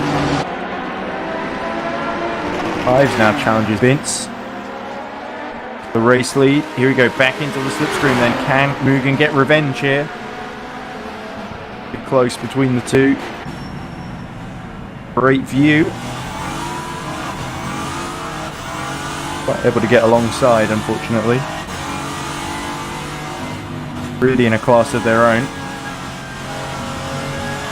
Elusive championship fight between the two of them. Arasaka also continues to pressurise Kiss. He's caught back up now. 3 now starting to bunch up as LMP2 actually starts to spread apart a little bit.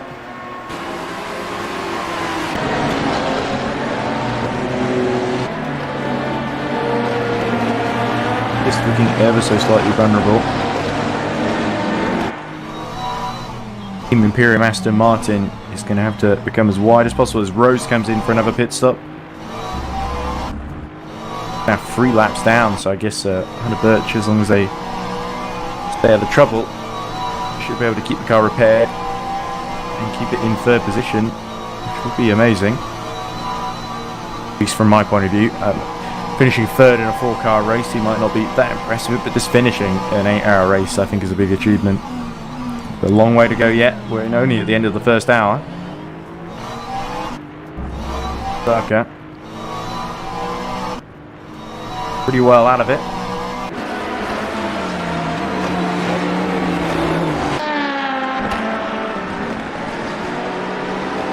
Oh.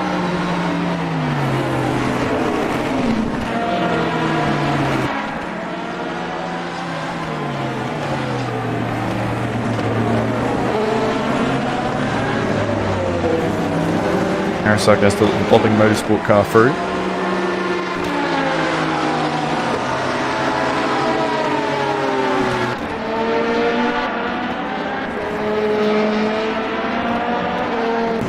Now as Hives closing in again, here we go. This is very, very tight indeed.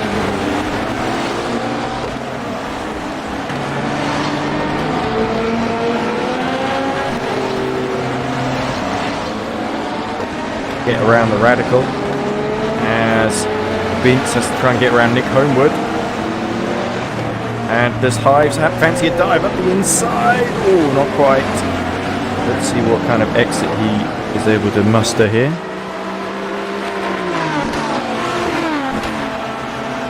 Down the main straight they go. The reading game car that splits the two. That all this lap traffic will be dealt with, so that actually plays quite nicely into Vince's hands in the end. Oh, he just about closed the Team Imperium car before they get in through turn 1.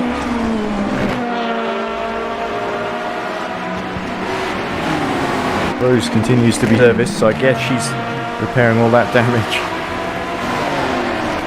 been inflicted upon, or had inflicted upon her, sorry, as we see Roy Tunn just getting off the track there. Arasaka still putting the moves on Kiss. Very tense right now. Arasaka pressuring Kiss, sorry, I should say.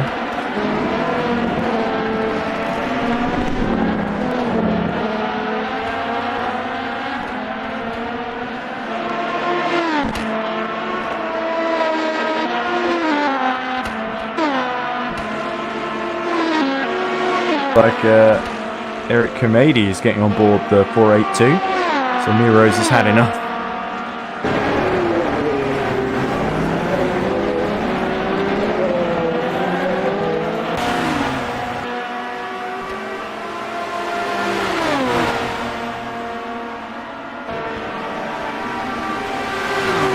Vince just holding on to the lead for the time being.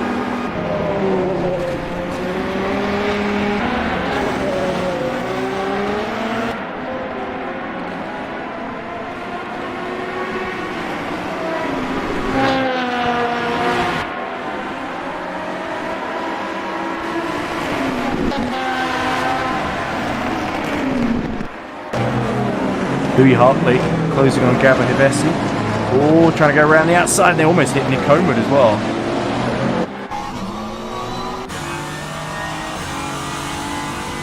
Alright. Lead for the time being.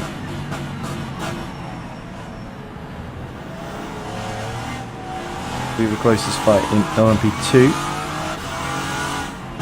80 is a Burler.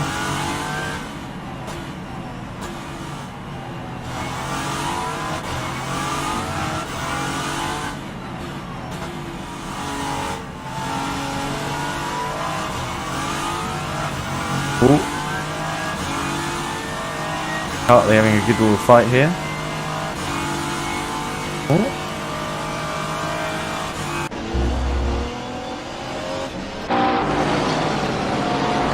Bessie just losing out then.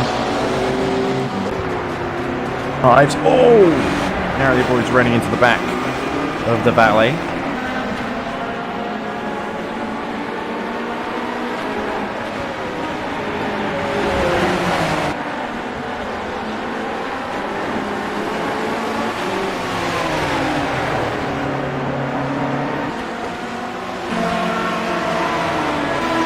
About 40 seconds behind actually. The Vond machine. These two locked together, as they have been all season really. Spectacular display so far. Still got 2 hours 56 minutes to go. This Arasaka, Hartley, and Vessi still locked together too. Gazowski not too far behind Barconi either. Fight. Oh, as that's a really compromised exit there for Jensen Bintz. And that could be the run that Zoltan Hives needs to retake the lead. Way around is he going to go? He's going to go for the inside then. I don't think there's too much Jensen Bintz can do here. Back in and actually switch to the inside. Oh, brilliant stuff from Valet. Can they make that work? Yes, they can. And Hives almost caught napping there. Thought he got the move done. Johnson Bintz outsmarted him.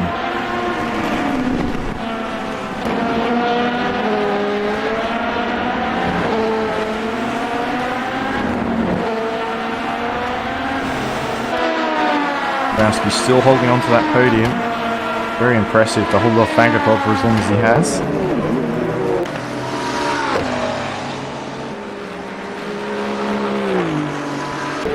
And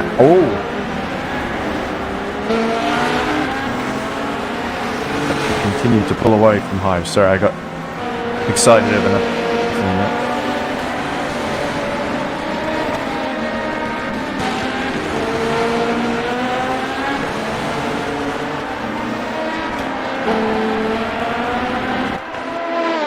Things have calmed down ever slightly. I think I might venture off to a loo break if no one minds. And then I'll get loads of no commentary messages, but so I'm doing the whole thing on my own apparently. I'm here by the way. Oh! No, sorry, I was busy commentating. Alright, okay. That's good because I really need to use the loo after that coffee I had before the race. So if you don't mind, right, I'm gonna very briefly go off, but it's been a really good fight so far. Unfortunately, my car is running last in LMP1 class after running second at one point.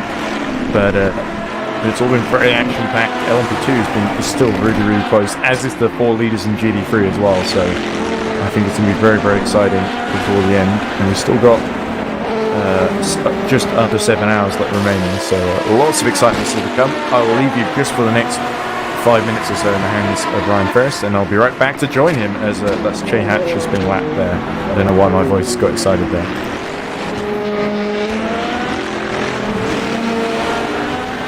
Awesome. And good everyone. And oh, this is Ryan Ferris, by the way.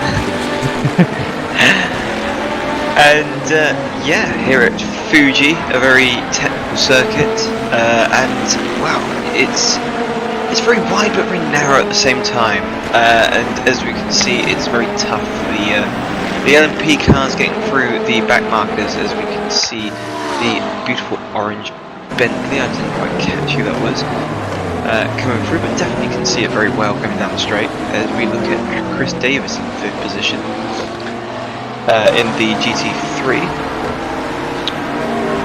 currently a few seconds off the back of Vessi in 4.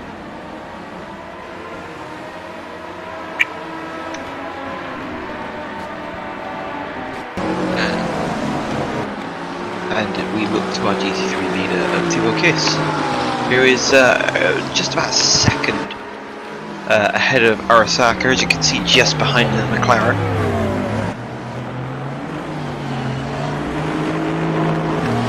Negotiating the quite tricky chicane as they enter the final sector, and this is quite a difficult final sector, really. Many different lines that you can take, and it's all about being patient as we look to the Radical of Havesi. Now this is the first time I've seen the Radical actually in the championship. Being harassed. Oh, and that is the leader coming through. Oh, and nearly getting collected by the lead car coming through of Bent, and into the pits comes Havesi.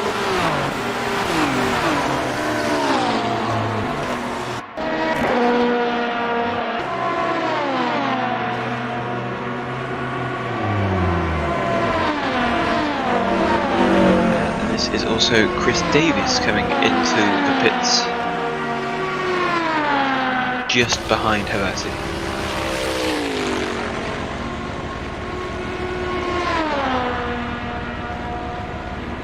And things starting to get a little bit closer between for the lead, with Arasaka actually very, very close indeed, as you can see here.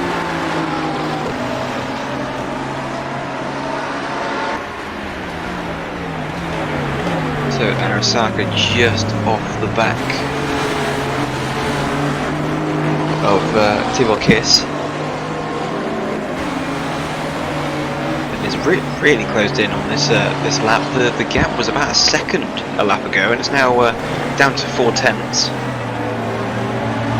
Arasaka really starting to harass Tibor Kiss now as they come round into the final corner and onto the start finish straight. Can Arasaka get a good exit?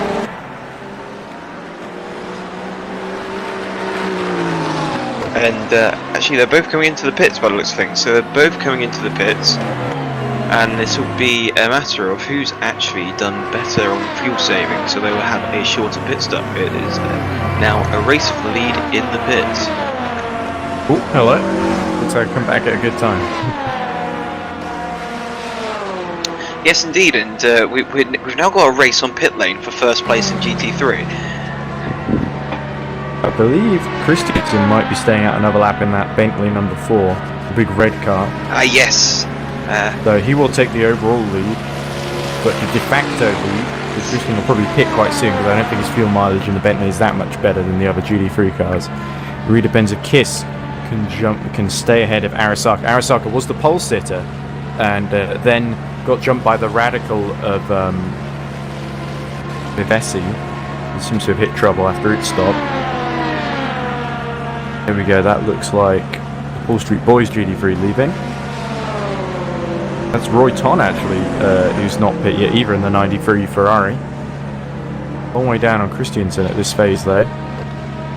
But Christensen genuinely in the fight, so if he can get the fuel mileage to work for him, he could be a threat later on in the Bentley. But we did see Arnage Competition use the Bentley earlier to good effect, and unfortunately Arnage lost interest when they realised they weren't going to get as much prize money as looks like Varconi Vagapol is right behind Guzowski, as it looks like yeah, they were just about to be released there, sorry. Let's have a look. There we go, it looks like Tibor Kiss has stayed just about ahead then of Arasaka. Hartley, he's not far behind either. No relation to Brendan Hartley, I'm sure. And he's Vagapol. It looks like Guzowski's having a go at Varconi, and Vagapol in turn having a go at the both of them. But here we go, Guzowski has made a great move up the inside of turn 1 to clear our second place man in the championship, and that means the 33 Valet leading the championship, but now right behind the challengers in the championship, moving number 21. So we've got a close battle with championship implications now, and Boyd Transport leading the turn, but Guzowski goes really deep into the hairpin, and that could potentially allow Varconi to strike unless he gets held up here, which will let Vagapol through. Sorry, I'm getting very excited now. indeed, and he's having a look up the inside. Oh, and a little bit of rubbing going into the chicane. Again, they're banging wheels as they head up the hill, but he's going to have... the inside. Oh, he's going to run out of space here, and indeed, but he's compromised the exit of the Mugen a little bit here. Up the inside he goes again. Yeah, but the Mugen's then going to have... Oh, but the Mugen runs out of a bit of runoff and has to use the... That was very robust by Peter Vanderpump there. And this is the man who's won 3 FSR Academy races in a row. He's in a bit of a streak at the moment, and into the pits he goes, and so too... Oh no! No, that was him trying to break the toe. I apologise. Yeah, was that a bit of a dummy? Or possibly to try and... I don't know, I don't think they're near the end. I don't think the LMP2s are sort of in a pit stop window at the moment, as Christensen and Roy Ton make their way to the pits, so this is going to put Tibble Kiss back in the lead. Crossing the pit entry line, you have to pit. You cannot use it to try and break the slipstream. Like Chris Tompkins was listening in, or watching us at the moment, and noticed Peter Vagabond and Zoltan Varconi doing that. Varconi, of course, the reigning champion, shouldn't really be doing that kind of thing. But I guess he got suckered in by Vagabond. You could say an older boy told me to do it. As we see a yellow in the last sector, but that's gone away. But it's very interesting to see the Radical in the championship now. Yeah, Mugen seem to have abandoned their effort with the 88 after their battle with the 87 Iris at Road America, and they've instead entered the 55 as we see Chris Davis just ahead of... Is that David Martin, of course? I'm trying to figure out... there we go, there is Johnny Bertelston, who's got on board the Team Spin number 4 Bentley.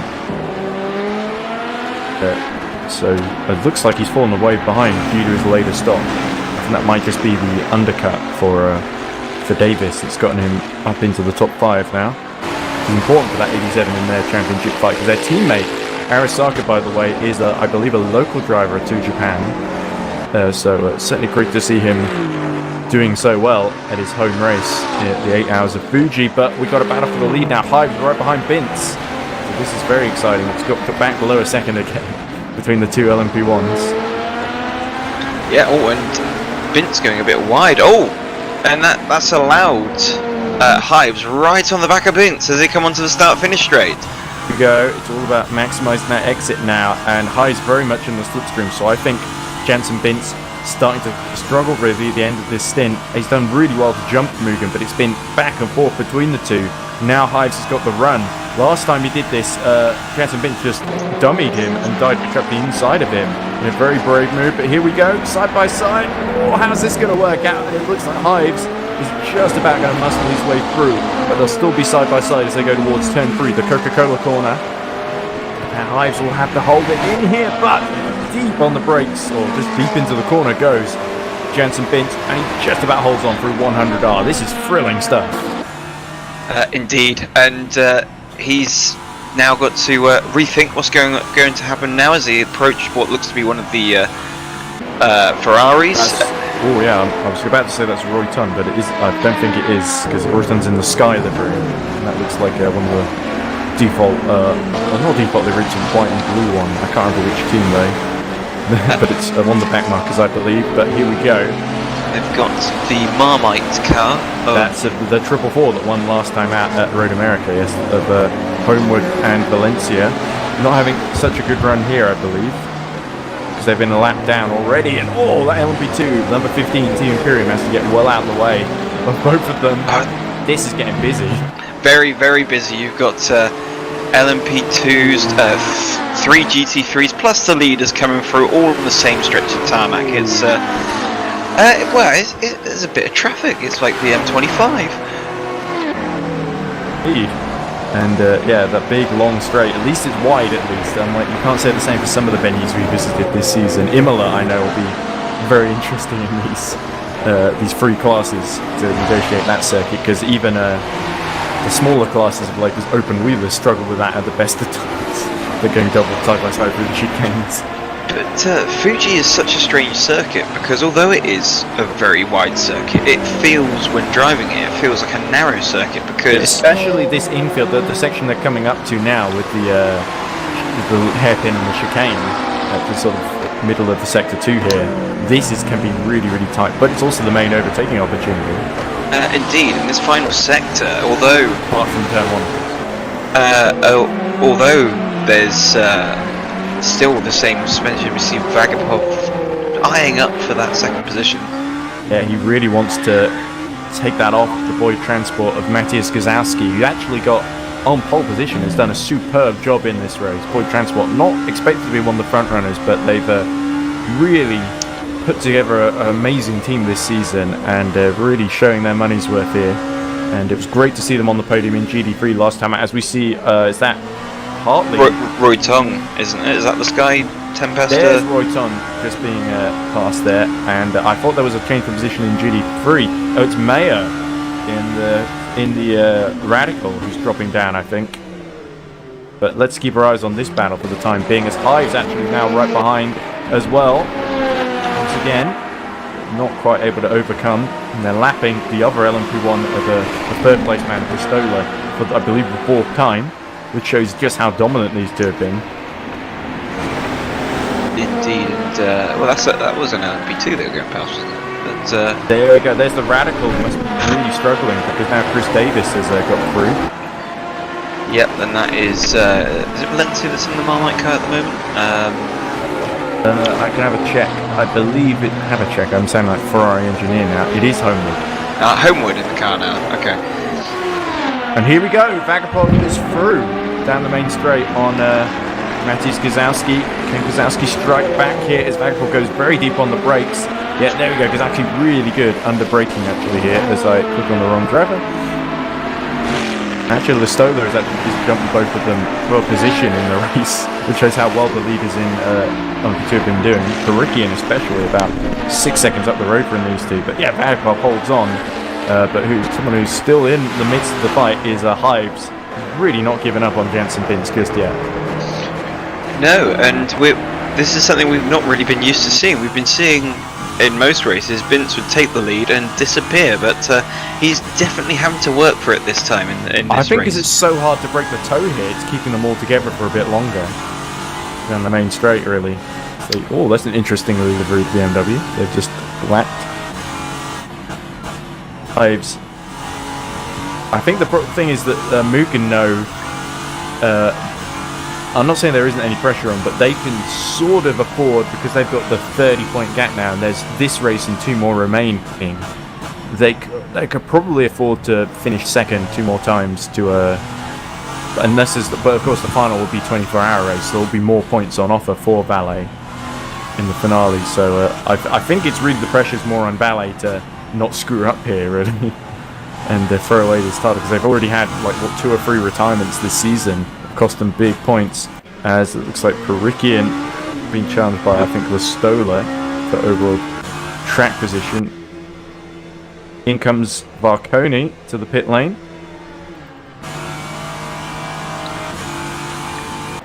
Hives not quite close enough, is he? Or is he? To sort of mount an attack here. It's going to be a last-minute dive if he does, but they've got now that they've got a GT3 car just on the way. Paul Street Boys. Yep. Of I believe Kovacs, of course, behind Roy Tong, so down in 8th in class. There we go. Looks like Vince has got a little bit of breathing room for the time being, but it's not enough to feel comfortable, certainly. And Mugen have done a great job bringing the fight here to Valet. And in fact, they actually, I believe Valet set the fastest time, but it was Mugen that started on pole position, which I found very confusing. Indeed, and they've got another couple of back markers to deal with before they come into the chicane. Oh! And it looks like the Paul Street Boys LMP2 didn't quite see Hives in time, and that's costing crucial tenths of a second. They're nearly 2 seconds now is the gap. Hives will have to do all that work all over again as Varconi swaps out for Roland Zux now and takes over the number 21. Bob closing on Karikian for the LMP2 lead as well, so that's all looking very exciting. It's quite interesting to see that there's quite a small field of LMP1s this race. It's we're only Certainly compared to last round. One of them is my entry as well. He's at the very back, unfortunately, with Eric Kamadi at the wheel currently.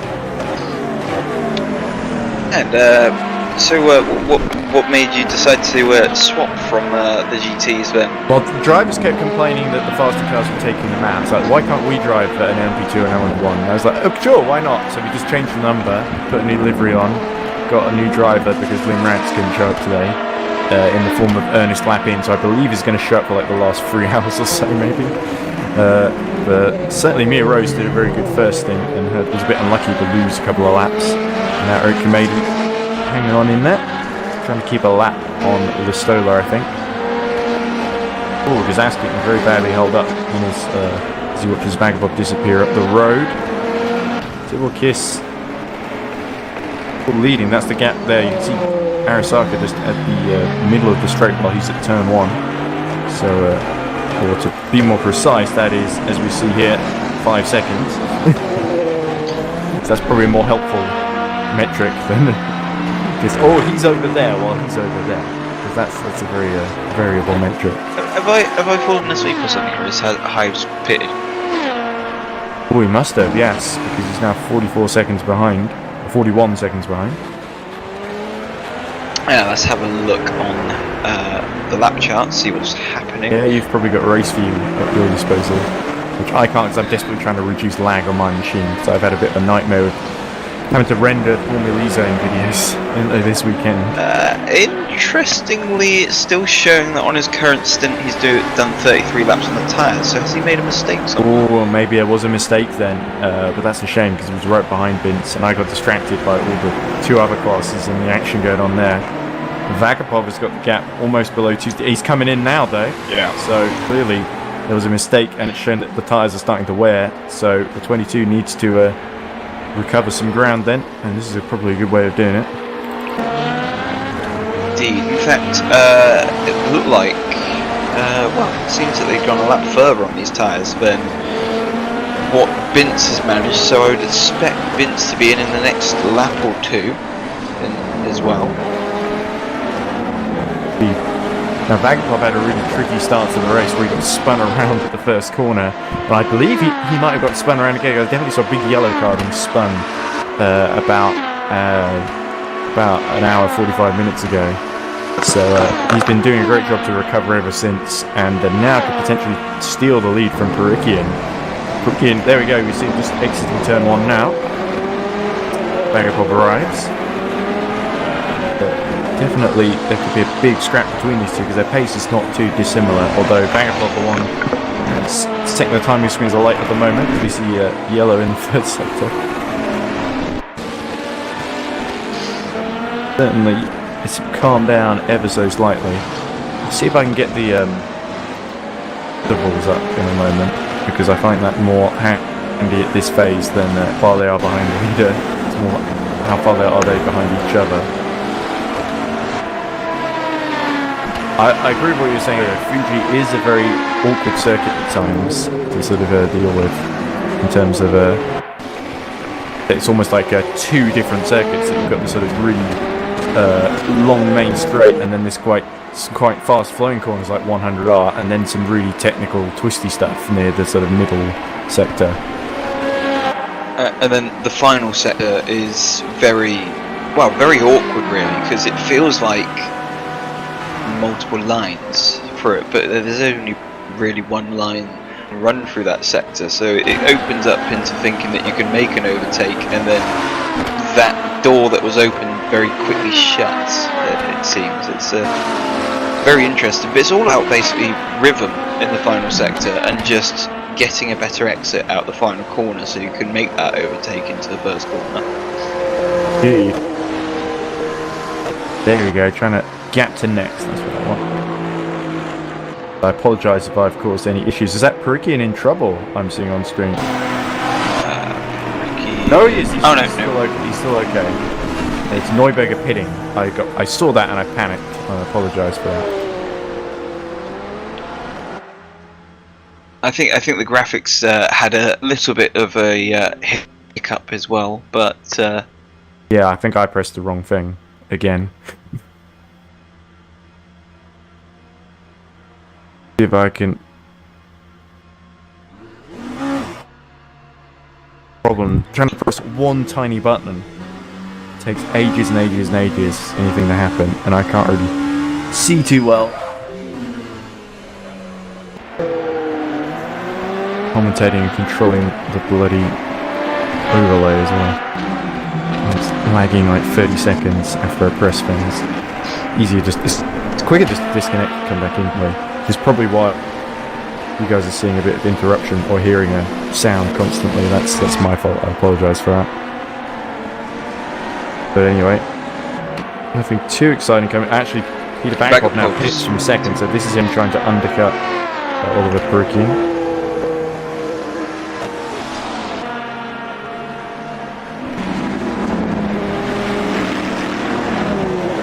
Notice plenty of lockups as well.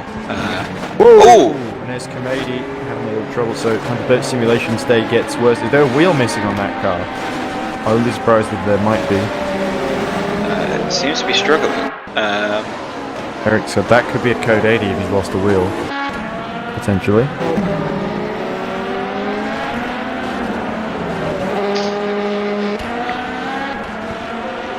Nice guy. Looks like he may have got going again. Yeah, that's the car in the ground. Is it going to peel off into the pits?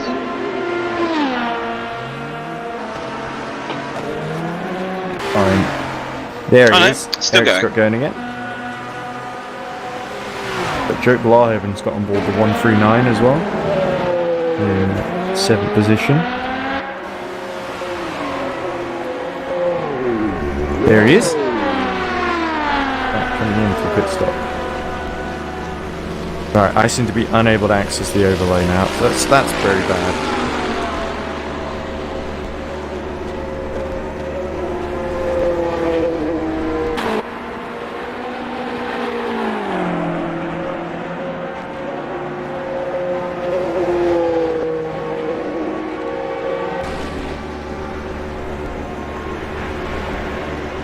Perkin pitting now, so.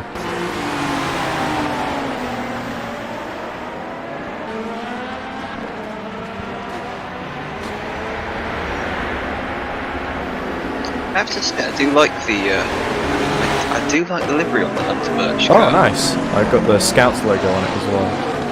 Especially because, oh, is that Jensen Bintz in the pits there? Yeah, so that's we were kind of expecting that to happen because He's at the end of the pit lane. I couldn't immediately see the car, so I assumed, oh no, is he disconnected? No, he's behind the catch fencing there. So it's just me being silly as usual. Oh, and that looks like, is that car crabbing into pit lane? Well, a little bit. That's like the Tiperium of number 15 car.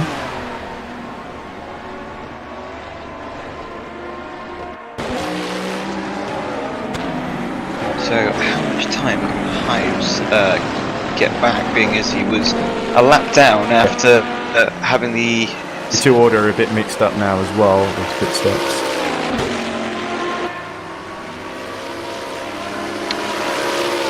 I kind of the Bentley, the livery, it kind of, especially as we're at Fuji, it kind of gives me those. But Arthur Fucci has come back into 23 and they're 3 laps down. Eric Kamadi, so they've lost a lot of time somehow. I think there may have been some kind of issue for Jensen Bintz, and that's caused Arthur Fucci to take over. Strange. Car look okay? It looks like it's been repaired, whatever was wrong. Yeah, but you wouldn't expect them to lose that many laps. No, because the gap was to Hives. Shows how quickly it can change as well. It was like 44 seconds before. Oh no, he's jumped back up to second. There we go. Just a brief timing error, ladies and gents. Nothing to worry about. And yeah, 40. Oh no, he is leading still. He is leading still. I don't know. I don't quite know what's happened to the timing. Yeah, it's like a glitch. Just lost a couple of laps somehow. And oh, Hives is now gone and disconnected. Oh, that's not a good sign. We could be in for a restart if there's a massive disconnections coming in. But that's a big shame for Mugen 22 and a big opportunity for 23 to gain back some ground in the championship. They gain 25 points. It would be absolutely huge for their championship. Oh! It's Kamedi, and that looks like the Radical have come together, the 55 of Mayer. And that could be Kamedi in trouble then. His team not giving it enough space. Fuche's come in for another pit stop. And I guess they've got the gap to Listola and Kamedi to do it, as there's Mayer rejoining. Yeah, I don't know what's going on there. So are they gonna? Oh, this is strange. We've gone from Fuche showing as being 4th and 3 laps down, to Hives disconnecting, to Fuche retaking the lead, to then showing as being in the pits, although he's not in the pits anymore. How bizarre! And Fuche's off the track. Yeah. Why is he pushing so much? He's got such a big lead now. Unless Hives can get back in, I guess, but that seems unlikely at this stage. Bizarre. Not what we'd come to expect from EERC these days. But anyway, we continue on over 6.5 hours, and Kamedi coming in after his collision with the GD3 car. Yeah, so after the team complaining about being in the GT3 and being collected by the leaders, they're now collecting the others. Maybe it's a little collection just trying to build up there. But anyway, I'm sure Eric Kamedi didn't do that intentionally. It's all just a bit of a misunderstanding, as I say completely impartially. But anyway, we're now looking at good at 3rd position again, so I can't complain too much. Yeah, this Bentley, it kind of reminds me of the livery with the reddy orange. As we see that's the Enzo Anglemont in the 119. That was a car I couldn't recognise earlier. Yeah, that's it. The Bentley kind of reminds me of the colour scheme. Oh, don't turn it too soon. That seems okay. The Bentley kind of reminds me of the Suzuki. The one that was in Gran Turismo that did the Pikes Peak that was bright orange and red. I've not played enough of the Gran Turismo games to help you there. Oh, and that looks to be Hives coming back out of pit lane. I'm sure the people in the comments will probably be able to come to my rescue. Kamedi's still being serviced. This looks like it could be let's see what they're typing in chat while Kamedi is oh, there you go, he's just been released, so they're going to carry on.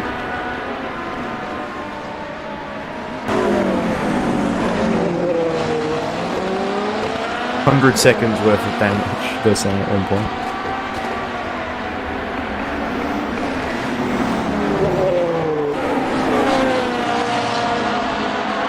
And the damage is very, very severe on the 100-bet simulation car, so the other end of the stick, it might be too difficult to continue at this early phase with so much damage.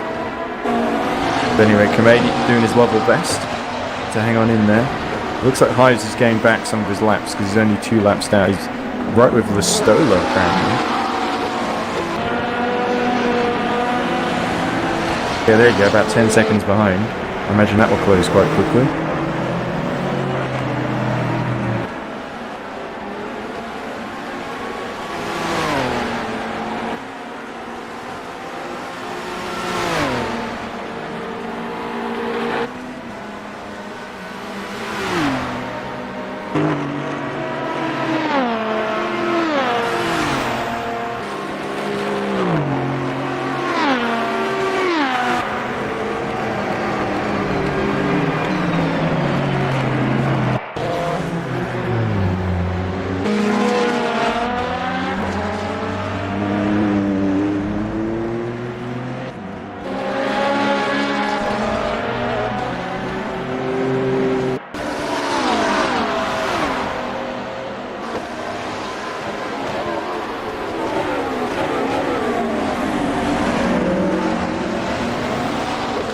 Oof.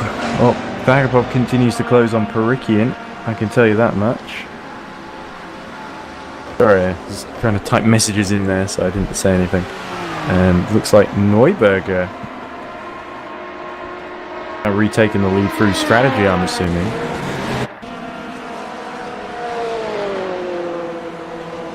.72. It's not had the easiest of races down in 10th position.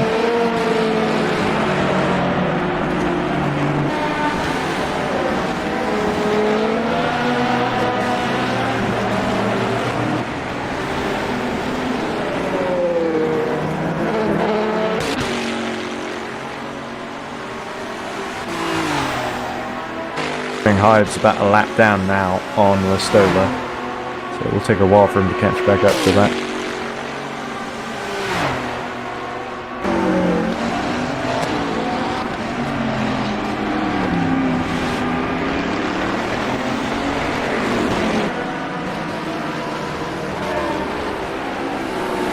The annoying thing about this is that in order to see the stream live, I have to put the Discord thing on my phone, and the problem is keeps going to portrait mode rather than landscape, so I'm sort of seeing really, really tiny letters and writing and graphics that I can't really read.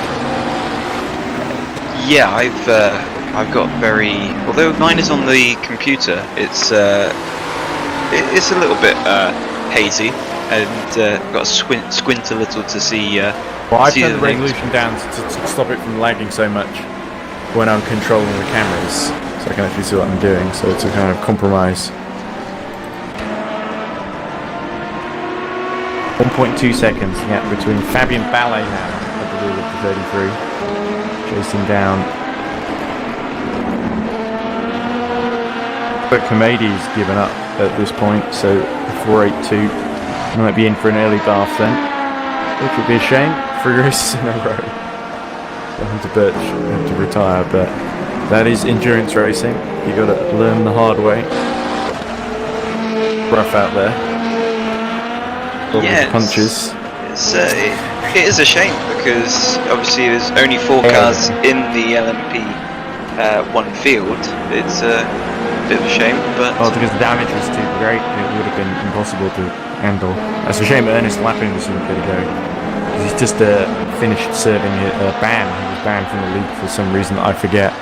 Probably some infraction, and the ban had just expired, so he was going to drive. And now probably won't get the chance because the car's already too badly damaged. I mean, it seemed to be going around okay when they came out of the pit from lane. The outside, yeah. But yeah, I mean, you know, only four cars in the LMP1. Someone else could fall off the road. I'd have kind of hung in there to see if you could get a podium, but maybe it wasn't fun to drive anymore because of the severity of the damage. But anyway. We could probably get into the drivers if any of them are around. Give me a chat if you see on the Mumble server, because I'm so busy looking at the race, I never look there. Well, Eric's still around, I could drop him in there.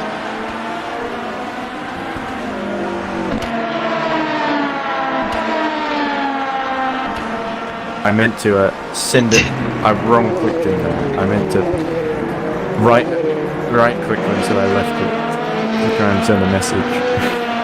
Yeah. I was wondering what was going on there. The comm box suddenly felt very empty for a moment. I always feel empty, so I don't think me coming back has made it any feel. No.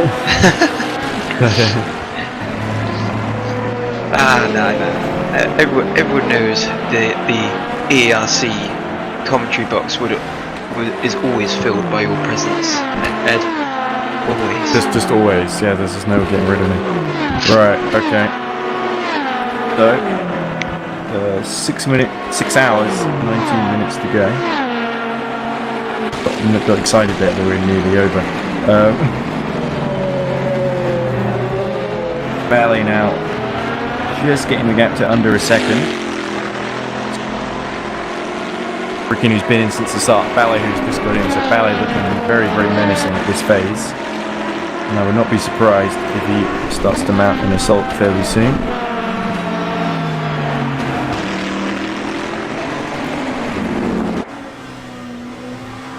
Forward then.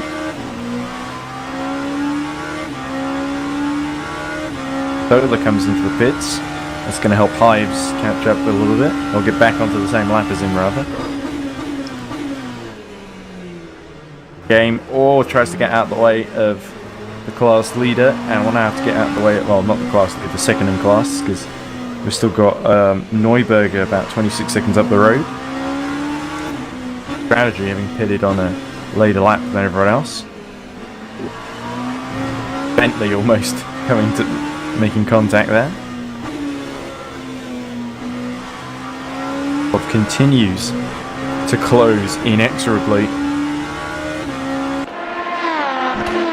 You would not bet against him getting into second place before this stint's over. But there's the sister car. Now looking to really take advantage now that there's a car in between themselves and the 22, their title rivals. I doubt Listola is going to be able to hold on for too many more hours. Not got the same pace as Zoltan Hives and the 22 crew. But who knows, maybe Pascalega could do a good job once he gets on board. A mistake from Perikian, and that puts him right in front of Fabien Ballet. Does Ballet try for side move here? No, they both clear the Cool Street Boys car.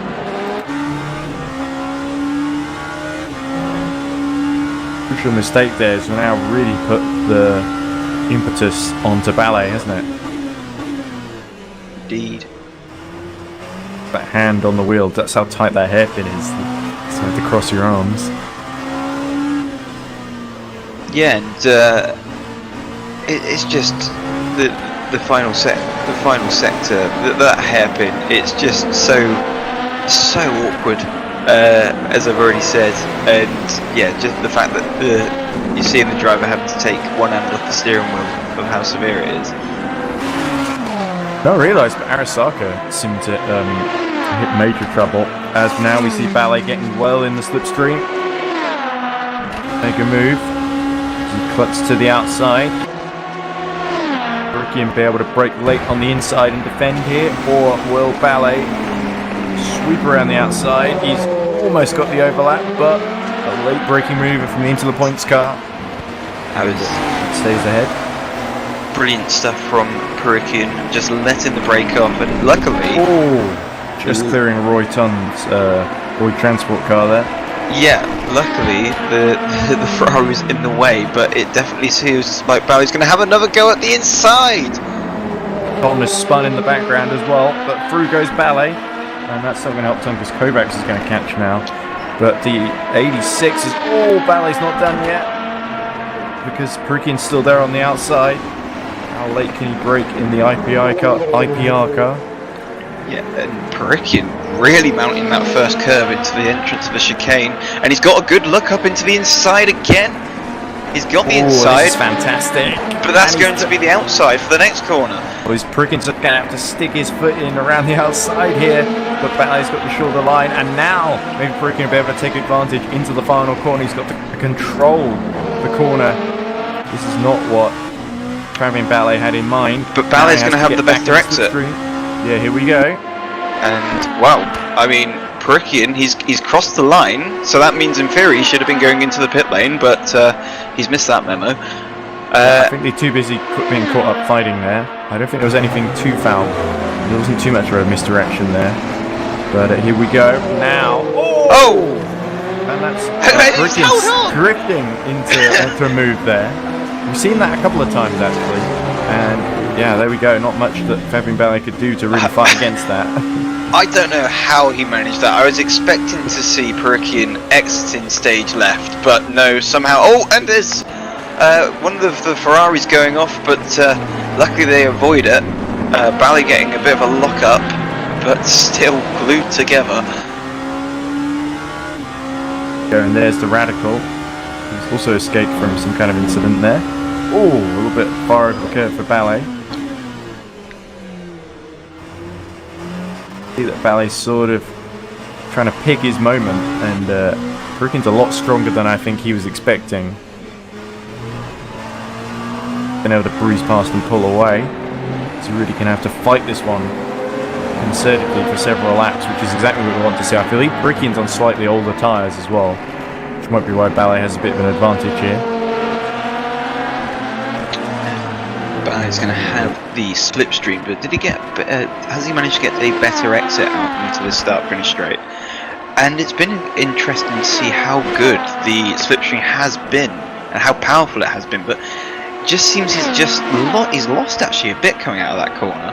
So that would say Perikian got a slightly better exit than The more Bally. these two fight, by the way, the more it plays into the hands of Neuberger and Bottling Motorsport number 28 on their different strategy. They're nearly 30 seconds to the good now.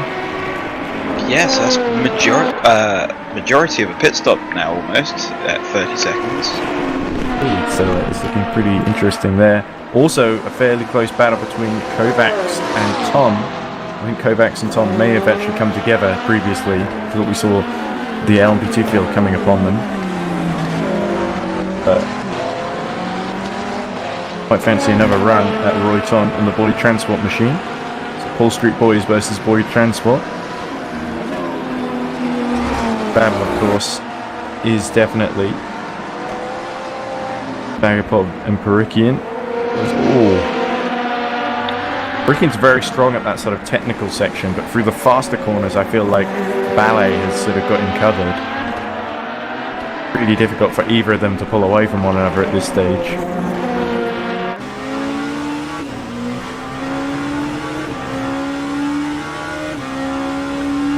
I called him Vagapov there, didn't I? It's Ballet, of course. So it's all used to the drivers that sort of started the stint. Yeah, it does. I find it takes some time to adjusting, especially when I myself is not particularly great at names, and then so you get to the point where you're like, yes, I can remember the name, and oh no, they've had a driver change. Now I need to try and figure out this name. Indeed, it can get rather troublesome at times. Let's see if there's any interesting messages in the chat while we're waiting for this to kick off again.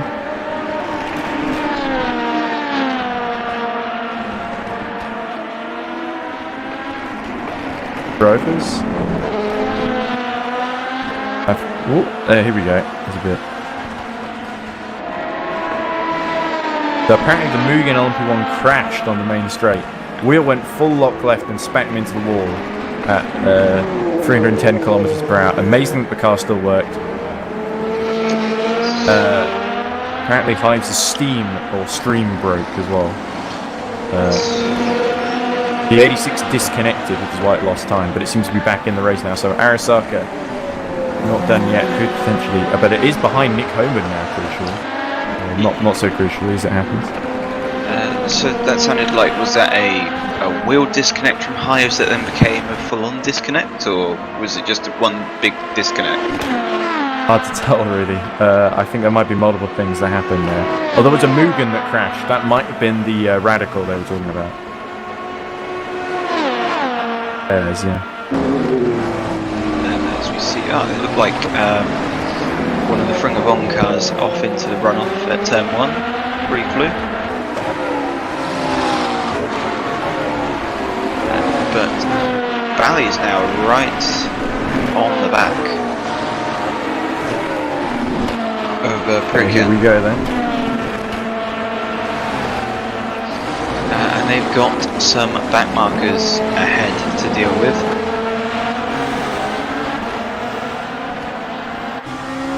And then they've also got the recovering Hives about to come lap them as well. Past Listola again.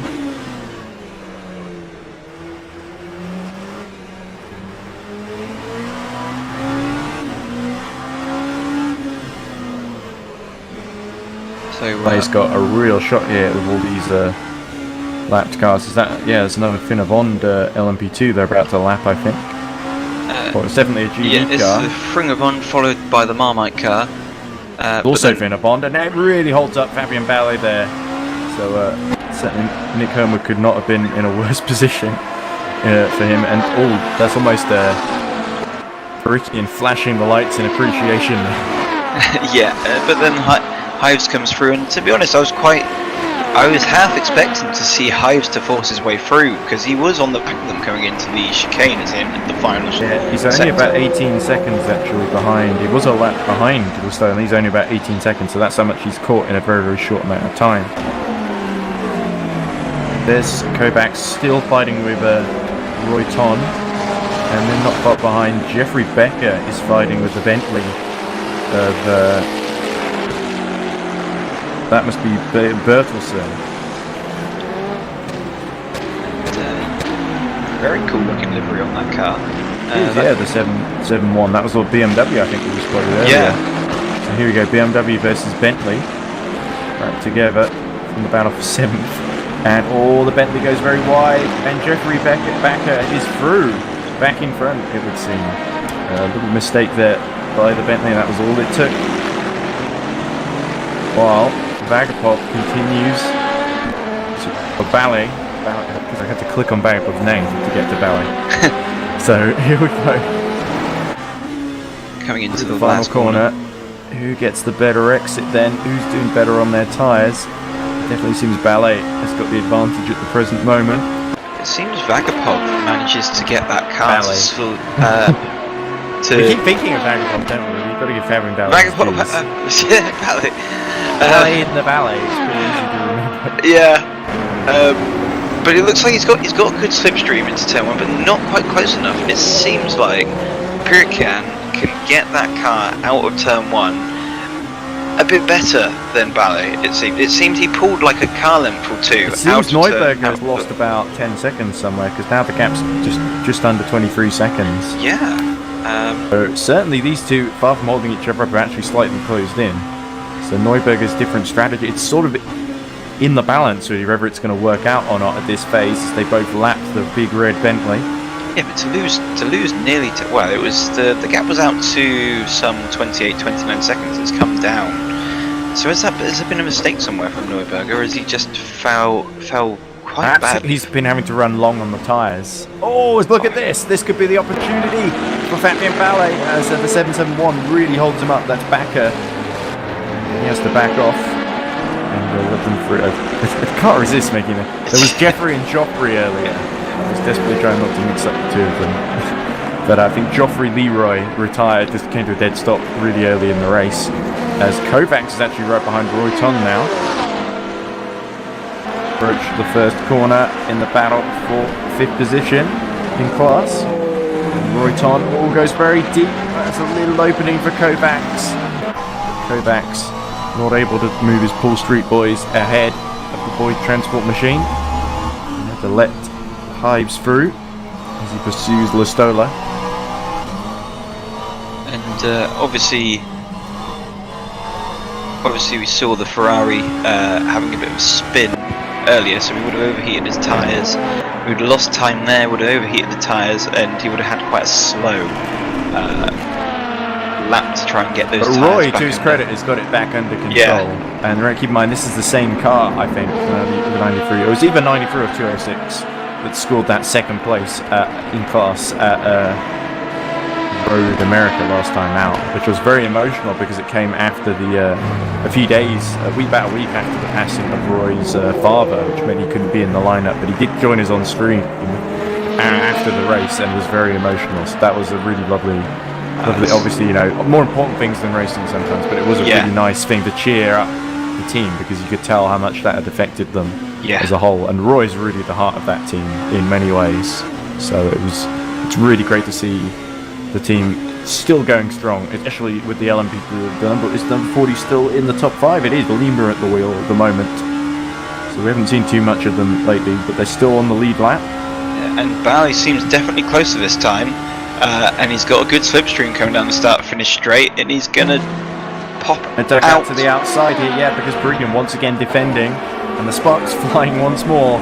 But which way is this going to go? Can Ballet pull off the move? Briggham once again, is he going to drift? No, he keeps his line steady, and there we go, just coming out ahead.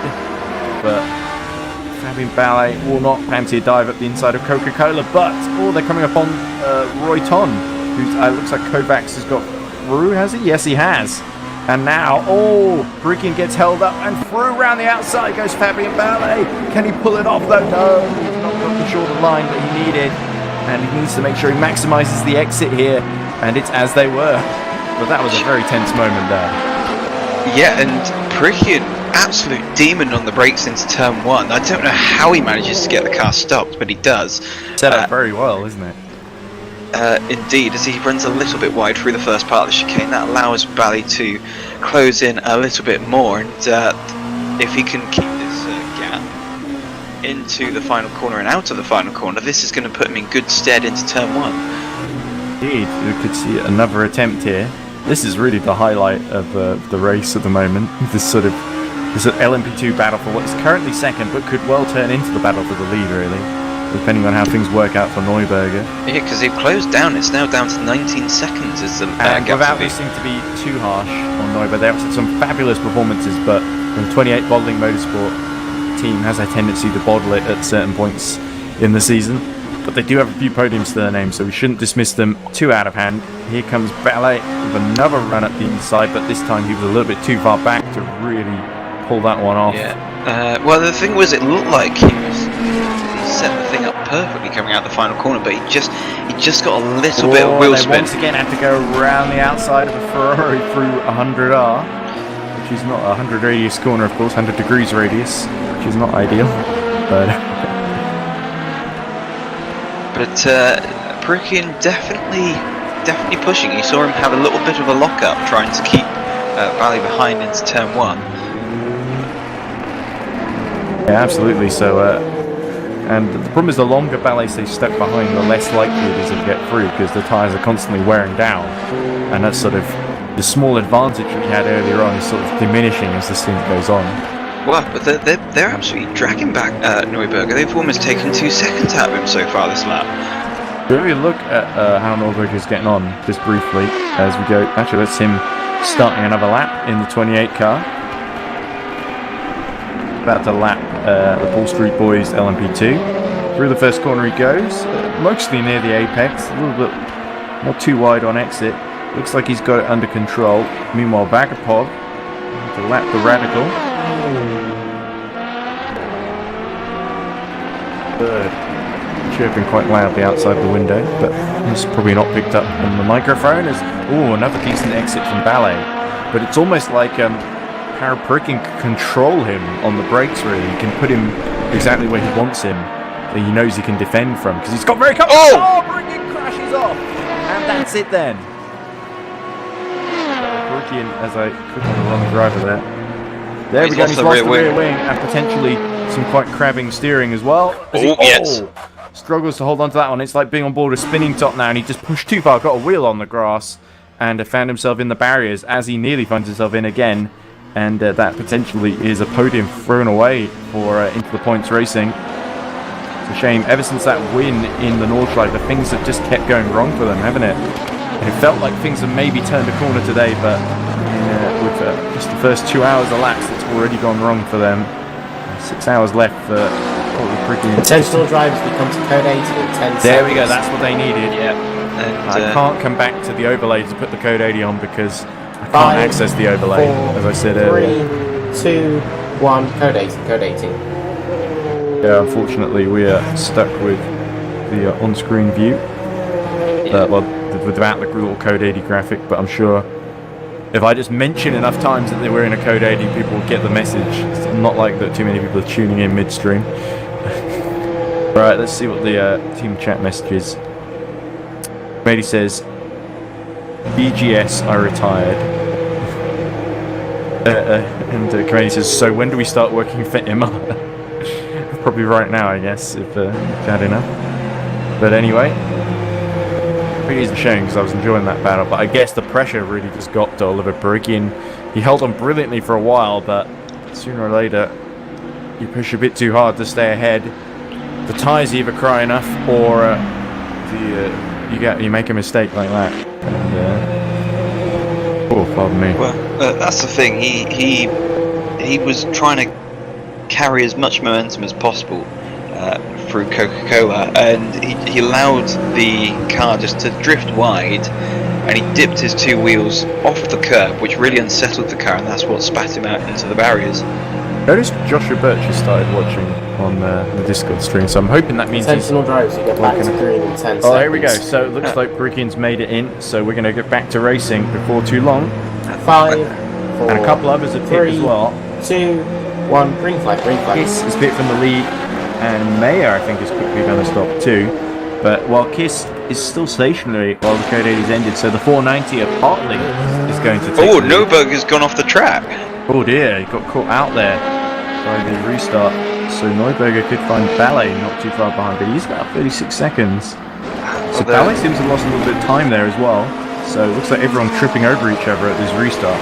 Has that probably updated from the restart? Because that's quite a substantial gap, but we'll see. I'd love to refresh the overlay, but again, I can't get in there because it minimised on me, and I don't know how to bring it back.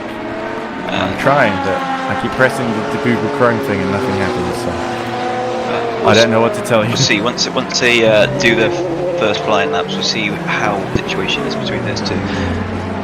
Kovacs quite close to Vessi. There we go. And that's for position. Oh. It is. And they bang wheels again, and that's not Vessi, is it? It's Mayer, of course.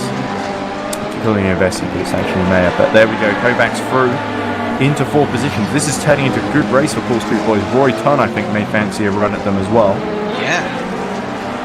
Good competitive race here between these 3. The 55, the Radical is actually a Mugen entry, I believe, because well, I'm not sure if Mayer is a Mugen driver or anything, because it's the Mugen livery for certain. Obviously, in my tiny screen, I can't really see the logos too well. I didn't really see any logos. It almost, for me, it almost just looks like it's got the plain Mugen livery without any sort of the... It's a bit of a rush job to get it on the Radical, just to see how it would go around Fuji, I guess. But there we go. The Radical pretty nippy in the exits of these slow technical corners, unless you can get alongside it, of course. All trying to get through here. What is the gap now between Hives and Listola? That's what I'm interested in. 1.5 seconds, apparently. There we go. Whoa! Big crash, and Hives has to really avoid as the Paul Street Boys GD3 is all over there, and he hits the side of the other car as he rejoins, so Hives could be in trouble there, and he chops off the rear wing. That looks like it's Enzo Engelmont again. Drivers, we've got to code 8 in 10 seconds. That was a real mess there, and that could have been a much safer rejoin, I think, from the 5, 22 of Hives. 3, 2, 1, code 80, code 80. There we go, code 80s breed code 80s, as they say. Yeah. And that looked like, was that Kovacs that spun, and that let Mayer and Tom back through then. Yeah, and it just all fanned out as Hives was coming through, but I don't know if that was just frustration. Sigh of relief for Listova. So look at the gap now, it's 4.1, so he's got a little bit of light relief, as Hives is actually right in between us. Oh! That was like the Radical of Mayer. Mayer, yes, disconnected. Right as we were in the middle of code 80. So they're dropping like flies now, aren't they? 5 hours, 55 minutes left to go.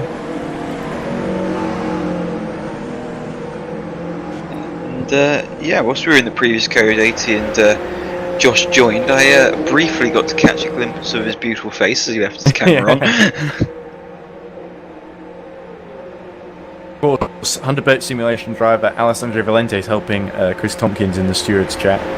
So big shout out to the two of them. And Valente will be visiting one of the local schools, he's promised to do this, where he'll be basically the guest of honour for the Cubs, supporting our team, I guess, at the local Reigate and Banstead district Cub go-kart, pushcart tournament, where everyone builds their own pushcarts with a handle at the back and rope steering, although they'll use the legs on a little bar as well.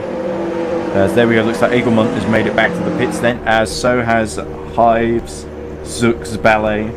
Attention drivers to go back to green in 10 seconds. Might be a bit of damage to Hives as well with that contact. 5, 4, 3, 2, 1, green flag, green flag.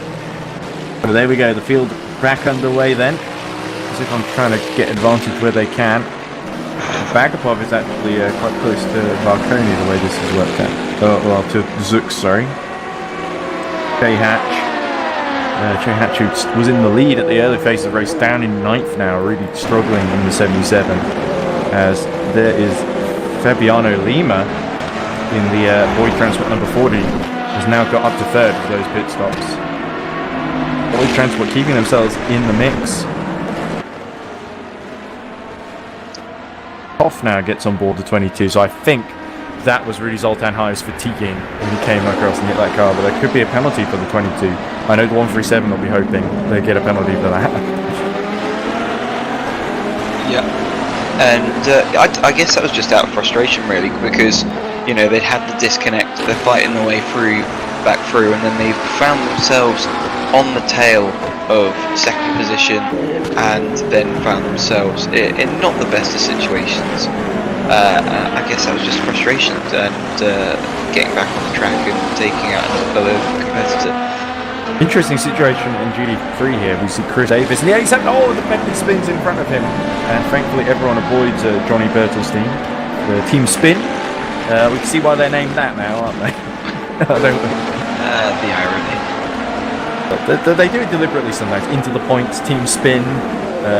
Team are not going to finish this race. I'm sure there will be a few others as well. But Chris Davis ahead in the 87 of their championship rivals through the pit stops mainly. Chris Davis almost threatens to cross the pit line there. As that looks like the 86 trying to unlap itself, I think. Next to them. That's the sister car, isn't it? Yeah. In the slipstream. Or are they putting another lap on it? They're quite a way down there after their disconnection. Yeah.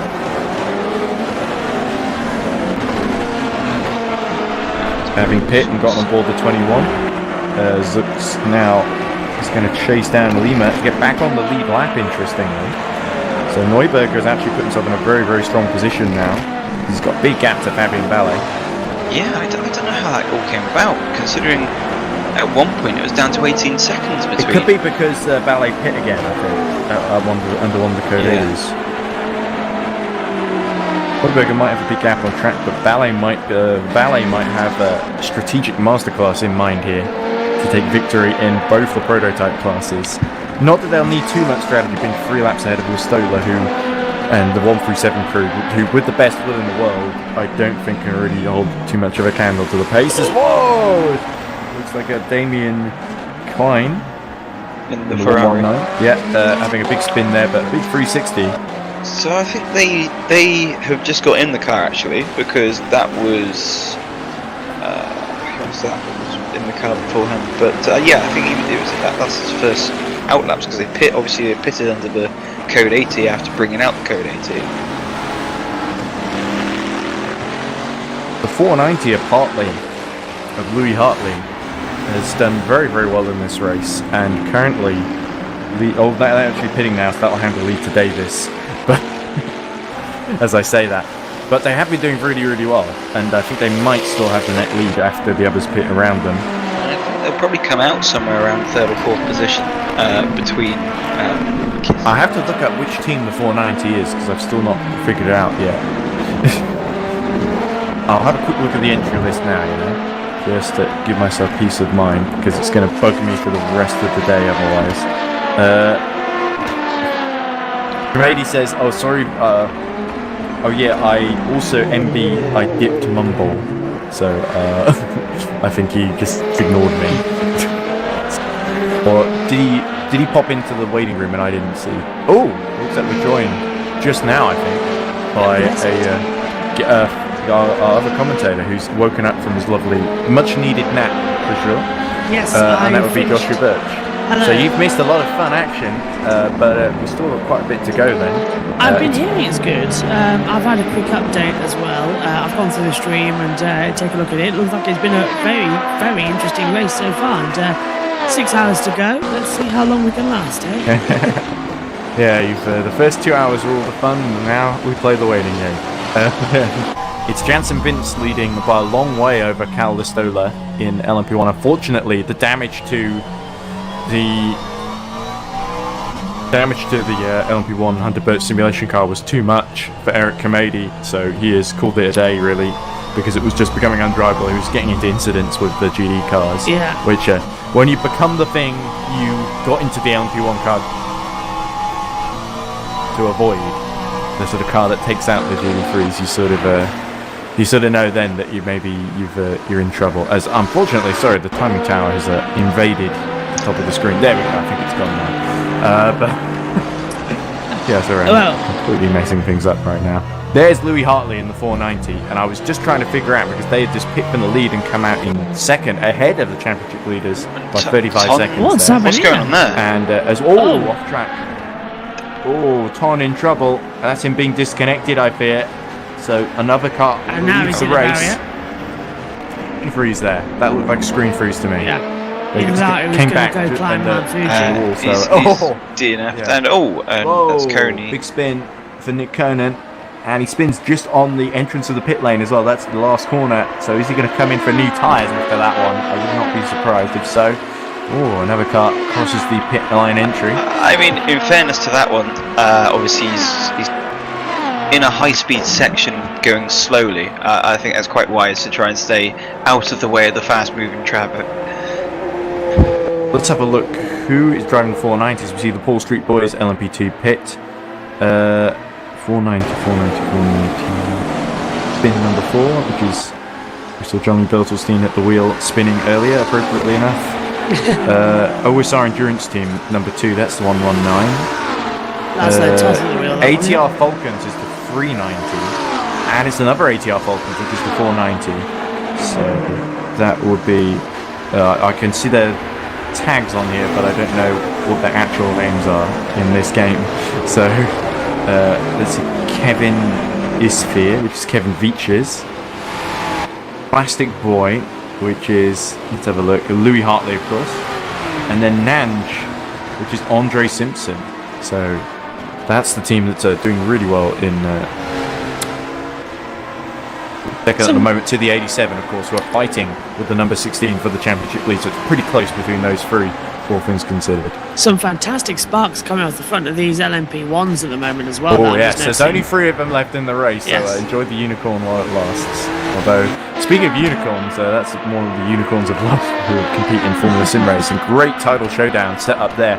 Although I made a horrible mistake with the highlights video for that, for the United States Grand Prix, because Michi Hoyer crossed the line said, and the Dutchman took his first win of the season. Michi Hoyer is of course German, so the most embarrassing nationality misdiagnosis of because I already another Burst driver I called Robin Panzer Danish when the Burst esports team is Danish. Robin Panzer is actually Swedish, so yeah, got to get these nationalities right, especially because there are so many Germans and they bring it up regularly in the broadcast, as we see Felix Neuberger picked from the lead in the Bolding Motorsports Cup. Yeah. Oh, the tick graphics gone. On. Oh, sorry about that. Every time I rush across the grid, this sort of pops back up again. Yeah. But there we go. Looks like Royton has retired, actually, by the way. So that was a terminal issue we saw him experiencing earlier, unfortunately. But that's bad news for Boyd Transport Racing. They've got to hope the number 40 can make it to the end now. Try and get Discord little screen to full screen again. It's sort of trapped me in the never zone. The commentary. Welcome to commentary Discord. Let me in, damn it. Let me see the video. There we go. Right, sorry. Bit of frustration creeping in. It's the heat. But anyway, Josh will remember earlier before he went to sleep the Grid Network show where I was lagging so much. You could tell with my answers that they felt very spaced out, a little bit like Adam Murray's answers. Not to make fun of Adam, but Adam's he takes his time with what he says, and he's slowly deliberate. And what he often says is brilliant, but he always is very deliberate and considerate when he's thinking it. And I was sort of rapid-firing nonsense, but it was really slow, so I sort of got the worst of both worlds. And that's the leader spinning. Oh no! That is Arthur Fucci finding trouble, but thankfully he's got a big gap to Calistola behind him, as Varconi and Neuberger are actually closing in upon one another. I wonder where that came from as well. Now, I did think, is it starting to rain? Is there any chance of rain on the radar? I've not looked at race view in a while. Because the way everyone's slipping around down there. It's nice, sunny, 22 degrees with track temperature of 34. We did have consistently improving track sort of after it rained before qualifying, as Marconi getting very close down to the back of Neuberger, as we see on stream. So the 21 is going to challenge for the lead here. So Varconi, not Varconi, Zux, sorry. who's found himself, the reigning champions find themselves in another strong position. Now, the 21 has not won since Silverstone, which was back in March, of course. So this is sort of a big opportunity for them to gain ground on the 33 of currently driven by Ballet, but which is currently leading, of course. Of course, I keep forgetting the way the pit stops have affected the order, of course. My microphone's just having a little bit of a buzz, so I'll be back in just a second. Too bad. Lima is pitting in the Boyd transport car as well, so that puts who is that that's got up to second now? It looks like Biada in the number 28 Bodling car. Oh, of course, because it's not Felix Neuberger at the wheel anymore. No, so that's no. why I'm getting confused. I keep making mistakes here. Yeah, sorry. I'm sounding like a really dumb commentator today. I think it's having to do the Formula E race early in the morning, operating on a cup of coffee and a bit of lunch and some breakfast. That's about it. It's the only thing that keeps me going. So it's 0.7 now behind the number 28 of Sismiada, and really looking to pressurise here. What has it's a Victor Servinsky, sorry, not Sismiada. I was trying to read a very low resolution version of the name, so I got it completely wrong there. I think Sismiada is actually a Cool Street Boys driver, not a Bodling Motorsport driver. So I apologise to both Richard Sismiada and Victor here. But looks like Zux did not get the best run onto the straight then, as has Fabien Ballet emerged ahead then. He has from his pit stop. Yeah. Great effort there by Fabien Ballet to keep the lead to those behind, as there is Lima trying to gain ground after his pit stop, so it could be interesting. Oh, Zux is through. Yeah, Neuberger's gone really wide at turn 1, and that's just let sorry you missed that, because I didn't know that was going to happen, but you never do with racing. So Zux is only about 4.7 seconds now behind the lead. Despite being on older tyres, the 21 could really work itself back into victory here, is what I was sort of been building up to here, and he's cleared Victor Savinsky, who's not quite been able to match the pace of Felix Neuberger. So there's no disgrace in that. He's actually done well to keep Zux in sight now. Yeah, that had to be a substantial lock-up or something, because there was quite a large gap between the pair of them, so it couldn't have just been a slight running wide to allow.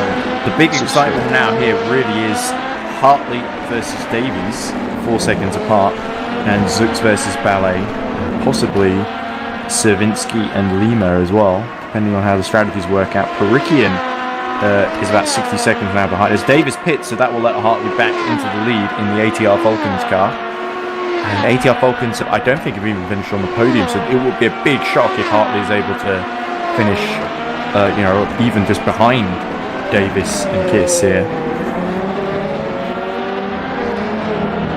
Get about Backer in the 771. Pretty decent run as well.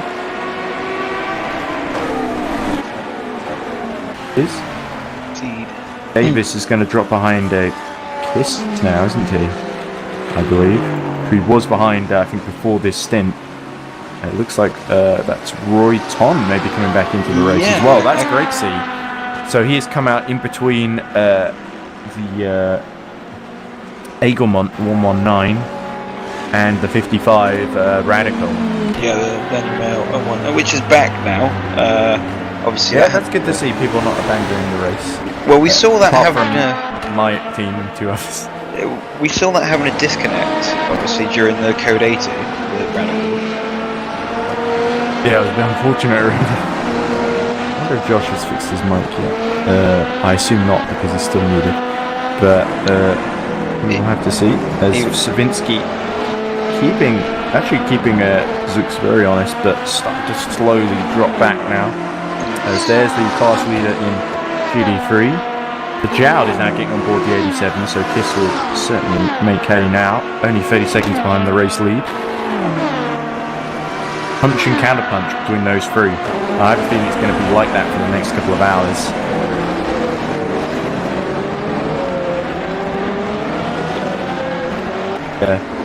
The phase where the LMP1 battle's done, and LP2 and GD3, it's more intrigue than flat out, dueling and excitement all the way. Well, Hello, I fixed the buzzer. Hey, it doesn't sound anywhere near as bad. Lovely. Although it wasn't too bad to start with, I was too It was polite in my ears. I didn't want to get Ah, it. your ears. Okay. Because it would drive me mad over the next 6 hours. But yeah, give me a second. Got to reposition now. Luckily, I've been able to get at least a couple of driver interview videos that Pico has done. He's only done about 5, and I was able to get about 2 of them on before the race started. So I got, I think Dan Suddenly it's Tipton got worse again. and oh dear. Well, it doesn't sound too bad on our end. You're just going to have to drive yourself into insanity without us knowing. I think I need to. Crucially for Stanislav Bajal, Jeffrey Becker has not been able to jump in the BMW. So the gap 1.2 seconds now, and I expect Becker is about to be lapped here by the race leader actually. I have fixed the issue and I've repositioned the mic as well, so I am all good because I can't wear the headset in this weather because it is so hot and the mics just won't work anyway because it won't be heating. Here comes Louis Hartley, it looks like, unless he's playing really silly buggers. Here we go, on the brakes and into the pit lane. He's coming this lap then as well. That will hand the lead to Kiss then, at least temporarily. And where is he going to come out relative to Stanislav Bajal? Because remember, they did a driver change. Will ATR Falcons in the 490 now take the opportunity to do a driver change? They're looking in a pretty strong position at this phase. But the crucial pit stop here, need to make sure they do not lose out. I would say now would be the opportunity to pit as well so they don't lose the overcut. They've got to come in and just say that now's the time and just risk it. Lux has kept Ballet pretty honest, the gap 4 seconds, and even on the older tyres, Ballet's not exactly pulled away so far. So it's pretty even between the two. Look at those sparks as well. Sorry, it's just so impressive at this part of the track, isn't it? Well, the more impressive tracks are like Spa, Ferro Rouge, it's like constant spark showers, and at the end of the Kemmel Straight too. And that's quite fun to watch with open wheelers. I'm really enjoying my FSR highlights commentary career. That's everything. I think it would be really difficult to do it with this because the races are so long. Might be fun to do with touring cars if I wasn't doing FSR as well. But yeah, really looking forward to the title decider there at FSR. I'm going to do a little preview video, hopefully if I can get my render time sorted out, because they've been a bit horrendous lately. But been deleting a few excess files that I don't need anymore. So I hope that clears up some space and fixes the issue a little bit. But I hope we did a little video sort of previewing the championship fight between Alex Seibel and Colin Spork, the sort of bull versus unicorn, Red Bull versus Unicorns of Love, the German team, of course very closely aligned with Netrex, of course, and been good. In fact, there's Carlos Martin, who's unfortunately had to be out most of the season with surgery and some injuries, and he's been Nick Conan, you were talking about the sparks flying, he's now turned into a bit of a spinning top on the exit of 100R, and we've seen quite a few drivers get that wrong over the course of this race. Perikian comes to mind as well, just fighting with the lead until that happened, really. Yeah, and because it was so early, I think he probably did do a Perikian and dropped the tyres off the curb of Coca-Cola and just sent it off into the... But luckily managed to gather it all up, unlike Perikian. How far away is... There we go, 48 seconds between Toth and Listola, so I assume after he had to repair some damage from the incident where the Paul Street Boys car spun in front of him with Kovacs.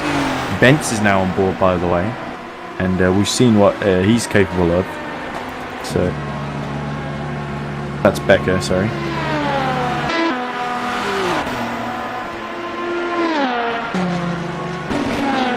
There he is.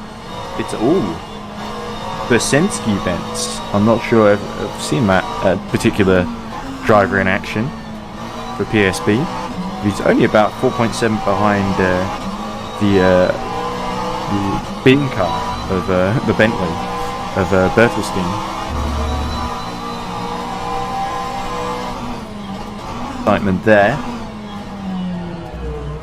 Backer continues to fall down in the BMW as Joseph Frederick Suto takes over. So Jeffrey Backer must have been Suto's friend that he talked about, because Suto did actually offer to drive for us and then quickly withdrew it about 20 minutes later. Does that? Oh no, my mate's doing GD3 after all. Just as well, really, because we're already at the race. I doubt Joseph Frederick Sudo could have revived our chances too much, because he's probably not as quick as Mia Rose, so I don't think he could have done too much different. Them's the brakes, as they say. Or, in fact, the brakes probably don't work on our car anymore. Major only about 2 seconds behind Kovacs in the 758 Full Street Boys LMP2. So there is a little battle, as well as Neuberger keeping just about keeping. But it's 3.2 now. The gap to Zux, so it's out there.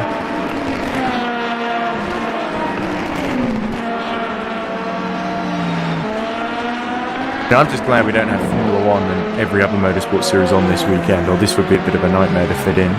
In fact, although it's annoying having to wake up so early for Formula E, it sort of means we can kind of do this as well without having to worry about missing too much. As Tom Dillon goes off, it looks like he's gotten on board the 72, which would explain why he stopped answering my messages. So there we go. Sorry, I keep thinking I'm talking over you guys, or I've been disconnected or something, because you guys have been awfully quiet and I've rambled on a lot. But it seems to be my style at the moment. So you see Bentz continues to close on the number 4 car of the Bertelstein. Oh, and another mistake at the same place by Johnny Bertelstein, and round the outside goes Bentz into that 4th position in class. But can Bertelstein get that's Vestola, who seems to be struggling a little bit. 2nd position looking in jeopardy. I'd be amazed if he's able to hold on from Hives and the 22 team, given the pace they've got at their disposal. Yeah. But Bertelstein's already been dropped by the Paul Street Boys car. Eject. And about to be a major thorn in the side of Kovacs and the Paul Street Boys car. So there's one Paul Street Boys is moving forward, the other one is under threat here. Oh, and that's a lot of understeer going through into that. Indeed, yeah, he's not hanging about, is he? He's really pushing. And with the car understeering, I wonder if that gives it better straight line speed. As Bertelstein fighting back a little bit against Bentz. How far behind is Joseph Frederick Suto? To 53 seconds, but of course he's made a pit stop recently, so he's probably got the legs on these guys in terms of the strategy. I'm trying to remember, who was it that Suto drove through before? I don't remember. I believe it was from the Fancy Esports teams he drove for at one point, before they became Mugen. Yeah, I think they were. No, I think they were Mugen, because as far as I know, as long as I've been commentating, it's always been Mugen. So I think. In the first season in 2020, they were Fancy Esports, I think. Oh, and there's that major, being passed for position here by the, he's fighting, he's getting through past the Paul Street Boys LMP2, but breaks way too deep, and Major throws, unfortunately, that 6th place away, and we'll have to try again. I couldn't really understand what was going on there, because... Looks like they were letting the LMP1 through, and Major tried to take advantage and then got the braking wrong as Vestola enters the pit lane, so that will hand 2nd place back to the 22 of Toth. It seemed like Vestola was struggling quite a bit. You could see he was struggling for traction coming out of the last corner, and obviously we also saw him have the off on the 2nd to last corner. I wouldn't be surprised if Norbert Major has another run at Kovacs at the end of the time, especially if he goes wide at the chicane. But Norbert Major almost spins off and does well to actually hold on to that one and not lose too much time. So he'll have to do all that hard work again, and we'll be robbed of some precious entertainment. Hang on, was that? Somebody's gone off at the last corner, penultimate corner there. And just are they rejoining at the moment? Yeah. It's the was it the Paul Street Boys car? I think it was the last corner per position. Yeah, well they've come out. Yeah, it was. Yeah, he just dropped it again. So they're both really running these tyres long, it would seem, or they're just really pushing way too hard. Barikian also drops behind Lima. About to, at least. There's some kind of position change going on there. Well, Lima Lima was the one that went off the road, so lost out to. By the tune of 53 seconds. I think there may have been a pit stop or something there. Yeah. Okay. I could be getting slightly delayed readings there from my readings. So estimates at this point because it's a little bit all over the place. Sorry about that. Again, accidentally triggering the live ticker tape there. Leading up to 7 seconds. Oh, go on. No worries at all with that, and it gives us a little bit of another sort of like an IndyCar style feel to the early 2000s where they used to have that on as well. Berberstein has pit now as well in GD3, so that takes the pressure off of Bent somewhat, and also will allow Suto. Oops. Almost tripping over GD3 car. But that looks like class lead. Is that for Zhao? Or is that the 86?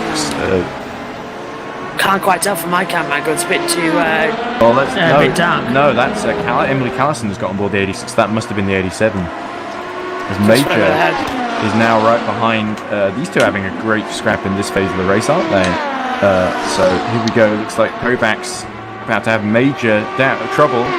It's still quite early on in the race as well for these type of battles, which is what I'm surprised about. And Major, is he going to slot one up the inside with the lights on? Indeed he does. There we go. Much cleaner this time. And a bit of grass cutting actually from Kovacs there. So he has to give way. Good move there actually by Team Imperium number 15. Oh, our TV pictures have frozen for a second as we're back with them. Oh, sorry about that. Oh, sorry, no worries. No, if you did that as they come back through.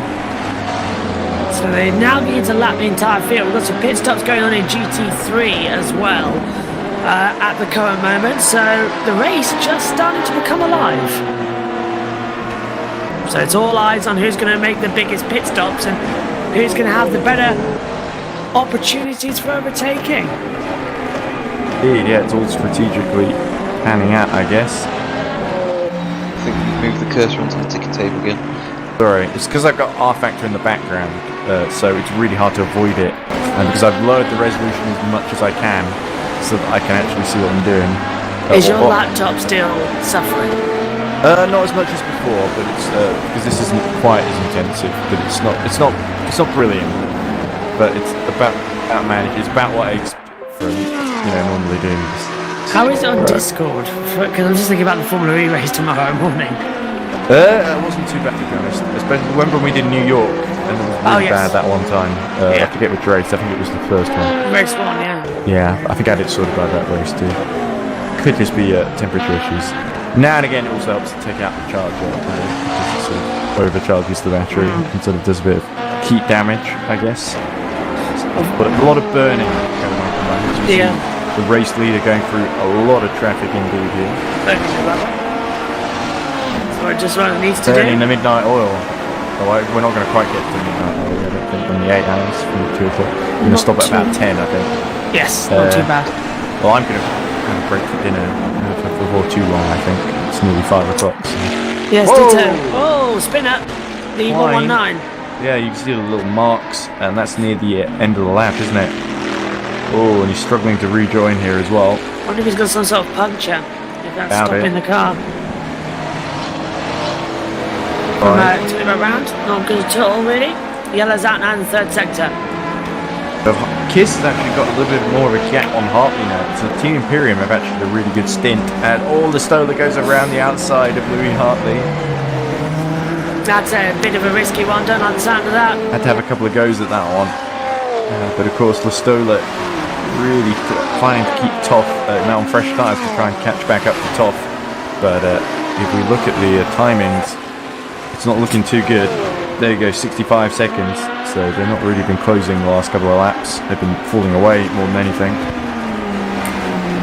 I don't like how it says 65 seconds between P3 and P1 in the LMP1 category as well. That's not great news. Hopefully next season as well we get a few more in LMP1 category coming in as well. Yeah, we didn't exactly do a great job making up the numbers today, as here's Wesley Buchhout challenging Nick Conan for 8th position. The 77 has had a really difficult race. And they're trying to recover because they are desperately trying to keep their title hopes alive with only 2 more rounds remaining. They're about 20 points behind. the leaders really need to catch up. They stand the best chance to Savinsky do comes so. into the pits for Bodling 28. It seems like he hasn't been in that long, has he, though? I don't think he has been on that long, no. You're right there, Ryan. There you go, 41 seconds then. So Savinsky, because of course he inherited that strong position from Felix Neuberger, has all Nick Koenig very wide, and will Wesley Buchert go all the way around the outside at 100? He's going to be very, very brave if he pulls this one off, but he's got the inside line. There we go for the hairpin. And through goes Wesley Buchert up to 8th position in LMP2. So good little move there. And Nick Koenig has gradually been falling backwards in this race, really, but very consistent at least. Able to take advantage when others drop off, which is what you sort of have to do in endurance racing. And Buchert now has got to chase down who's next on his hit list. It would be Kovacs, of course, in the Ball Street Boys car. Definitely doable for Wesley Buchert to get into the top 5 potentially if he can keep his pace up. Yeah, so for the Bottling car, it seems that it's only just managed just over half a stint before pitting again. That's Could be insane. that Savinsky might have had some other issue. I've not checked the stewards chat anytime recently. I'll take a look. On my very depleted phone with 19%. Dear me. It's been a long 24. I've had it plugged in for most of this, so it's at about 74 at the moment. Yeah, I forgot to plug it in this morning during the Formula E race. Oh, the irony. I know. I was losing percent as much as everybody was. Oh, you must have some sympathy. Well, actually, they all got bailed out by the safety car though. Yeah, And we had that 30%. red flag though, so we had on during those 40 minutes. They got to just stop. I did. Yeah, it was. I left when I woke up this morning. It was on 53, and the red flag period. I think it brought it down to around about 37. Then I've been with family the last couple of hours anyway while they've been here. Whoa, Savinsky goes really wide. That's at Coca-Cola corner into 100R. So that's really going to hurt Bodling Motorsport's chances here. Meanwhile, near the battle to not finish last, Emily Callison in the 86 has actually caught up to the 55 Radical, the Mugen. I should have checked whether it is actually a Mugen team. I'm pretty sure they are because It says Gavesi is a Mugen driver. it says Mugen Sim Racing. It does, so that must be it then. As Jersey Frederick Suto trying to race the Iris LMP2, which is not wise, in the colourfully livery. It's almost like a tiger print at the back, and then a sort of Irish tribute at the front of purple. So interesting livery there. Everything that's coming through. The last message was from an hour ago on the Stewards Decisions chat, so nothing new to report there. For 10th, I think, is probably the closest on track between Callison and whoever is driving. It would be Daniel Mayer, of course, still. I think Nick Koenig isn't too far behind. There we go. Actually, that is the closest battle. But as Daniel Mayer goes very, very wide indeed. So that's going to open up a little opportunity for Emily Callison. Come on, Emily. Did you find? There's Eric Kameni of our team. Sorry, I pressed the wrong driver because Emily is last. So Oh well, my! that's not going to help, is it? And there goes the Finn Avon. That must be Nick Koenig then. Doing his best Rambella impression. Nobody gets that. Callison will not be happy about that. Is that a football thing? I don't know. No, Rambella, James Hunt, 76 at that corner. He'll run round the outside. Oh, and round the Brambilla. inside. Yeah, Brambilla, sorry, that's the one. And he's Rambella. What Yeah. does Rubella have to do with this? I have no idea. I'm running on 2 hours sleep spread over the past 7 hours, spread over This the past babble 24. nonsense is very entertaining. Yeah. Certainly keeps the viewers awake, or at least me as well. Yeah, my brain but is anyway. just mush at this point, everybody. I'm worse than the drivers. Tell me about the other diseases you have. Oh, well. This is Rambella. We'll make up. I'm trying to think of a Grand Prix that sounds like a disease. I think you're about to make the "I'm a survivor, we're a dying breed" joke. But anyway, Such a long legacy now. Look at that, down towards turn one. This is the race leader for Valley Esports. So much as the domination at the front. yeah, the big opportunity really for the world. Probably. as Gendrik Bierhoff has gotten on board the 93, who's taken over from Roy Ton, who did a very long shift actually, and has a little off at 100R, as that looks like the 87 coming through to lap them. Kids now leading the GT3 category. Big opportunity after they retired last time out for the number 16 to rebuild that gap behind. But if the 87 wins or gets finishes ahead of them, then the number 16 could come under real pressure in the last couple of rounds. Last round, where were we? Road America. Road America, that's it. It was a month ago. There's always a big gap between these races. Looks like real World Endurance Championships. It works quite well because it gets quite a lot of racing. He pits from 4th position, so that could let Suto through. Although I am really hoping that the calendar next year is more favourable for me in order to get working on some of them. Well, the good thing is British Touring Cars have got a different calendar for next season because they don't have to follow. It's not going to be a support series to this championship, so they're not going to use the same tracks. Might even race on completely different days rather than the Thursdays, which might be more beneficial for you, Josh, with the SPL. Yep. Of course, with the constant, because there are like 10 or 12 different classes in PSDL, there's always opportunities to move up, I guess.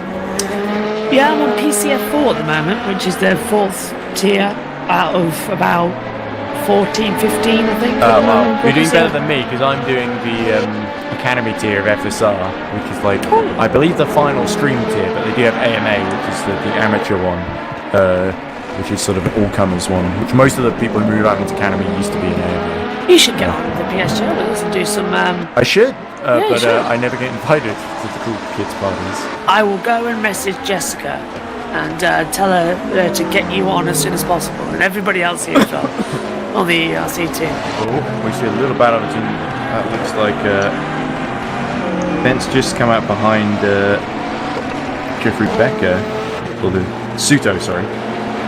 Yeah, so it's showing them quite close on screen for some reason. Not sure why. The gap is a lap between them as well, between the leader. Anyway, so 25 seconds to that gap there, right. I'll take your word on that. Well, you mentioning Jessica was really funny for me for a moment there because I've quite recently edited a video for Half Blind Gamer, or his name's Sebastian Barneveld, that was all about an FMV game based on an older Hulk Hogan. It was a tie-in game for a Hulk Hogan TV show called Thunder in Paradise, which is a bit like Knight Rider except a speedboat instead of and it's Hogan instead of David Hasselhoff. Bit like that thing of The Simpsons over Nine Boat. Oh, yes, we even mentioned that in the thing. I thought you might, little joke, just because it's so funny. And in comes Toff then in 22, so that may hand second place back to Listola, if only briefly, depending on the gap that he had. Let's have a look. 8 seconds. I think that's doable, but could be closer, but maybe not potentially a position change. And I think the 137 just does not have the pace to really live with the 22. But anyway, back to the show is called Thunder in Paradise, and Hogan's character has a daughter in the show by the name of Jessica. At one point, there is a cutscene in the game where you're trying to save Jessica from evil rogue AI Terminator, who's actually played by the stunt double for Arnold Schwarzenegger in like a lot of his movies. Oh, really? A guy called Peter Kent, which is quite funny. We call him, I think, in his script. I know you mean. If you've ever seen the movie Twins, Peter Kent, there's a funny scene where, because the premise of Twins is that Arnold Schwarzenegger has Danny DeVito as his twin. Brother, But at one point he sees Peter Kent and assumes that Peter Kent is his twin. It's a nice little in-joke if you know that Peter Kent is his stunt double. I did not know that until you mentioned it. Now I'm remembering that scene from Twins. Yeah. But anyways, the film I actually watched when I was probably way too young to really understand any of it. But didn't they do a sequel to Twins where it was triplets? I don't remember. I'm googling that because I swear, and the joke was. I only remember Twins. I swear the joke was because in the triplets the third brother was actually black. Oh, I think that was the joke. I can't remember. I'm googling Twins. Twins 1988 film. Oh, now I'm going to say it's sequel. Twins 2. Quadruplets. Triplets. It was released in 2002. Wow. And it was Tracy Morgan who played the third brother. Oh, I've never seen that sequel. I'm not sure if it's any good, but anyway, as we see, that looks like Major coming into the pits in Team Imperium number 15. So that may allow Che Hatch to close in. Certainly let Paul Street Boys back through. Oh, hang on. Okay, I am mistaken. It hasn't actually come out yet. But... So I thought you said it was a 2002 movie. Do you mean 2022? no, the director died in 2002. Oh. So it's one of those projects that's in limbo. No wonder nobody has seen this mysterious triplets film. Zoltan Kira. Whoa! Yeah, spinning. Well, that's not good. That's not going to help him stay ahead of the Team Imperium car. But it was announced that they are still making the movie. It is coming out soon. They've sort of had a regeneration of the project in the past 5 years. I think it got delayed due to COVID, but they are actually going to film it at some point. So that's going to be interesting. Awesome. Considering Danny DeVito and Arnold Schwarzenegger are now considerably older looking than Tracy Morgan. That is quite something. That's But okay. yeah. Just put on some good makeup, low-level lighting, maybe a bit of CGI. No one will notice. Yeah, it'd be fun. It would be like what they did with Luke Skywalker in the Mandalorian series. Which one? The one with the one with Mandalorian or the Boba Fett one, which actually looked better? Yeah, kind of Didn't both. they get like a fan who did it? Because it showed up in the Mandalorian. A lot of people said it looked a bit too uncanny valley. They got a fan who did his own sort of edit that looked a lot better, and they just got him to do the Mandalorian. Well, they hired him to help out. I think that's it. Yeah. I do know that Disney have actually gone back and have started re-editing things they've already published. Oh, they've done it with George Lucas. And I know Stranger Things have actually done it as well. If you can look back at Series 1, there's a couple of things that are now missing that weren't missing originally. Like, I think in one scene, a mobile phone, an iPhone, is in shot. And they've gone back and now that scene's been changed. So they've used a different camera angle. In the 77. So Yeah, that's back to the crucial because race. that's going to let 139 of Conan back through. So there is a good. There's sort of a 6th, 7th, 8th, 9th, all pretty sort of back and forth really because they're all sort of within about 50 seconds of one another. There comes Perukian in. So this is an attempt from Perukian, I think, to try and jump Bottling Motorsports number 28. Perukian's recovered quite well actually. He's got a pretty decent gap to Lima behind him. Come out quite similarly in a similar track position. Let me have a little look. Is that number 40? Here we go. He is actually going to retake 4th position then as Zux is pinning as well. So that really turns the heat up for Ballet then. Zux has done a great job to extend that stint. My tummy has the rumblings. So only another hour and a half till then. Just got to hold on, Eddie. I think because I've had to eat so early today. Yes, it's been a weird weekend for everybody actually. Those days. Ryan, have you had a normal weekend? Well, I mean, I worked this morning, so I work in a vehicle workshop and it was very, very hot. No air conditioning. Oh, tell me about it. No air conditioning here either in this room with this laptop overheating. Some cars coming in at over 100 degrees as you take bonnet up, and that's Bally going slow. Oh no! Oh dear. Well, I was just going away to check something else. There's the leader of LMP2. That's a big problem then. So it's Roland Zux going to take the lead. There he is, Ballet posting. So there's been some kind of mistake. Shall we look on board? There could be a code 80 here as well. So what's happened? Is it run out of fuel? Is it just conked out?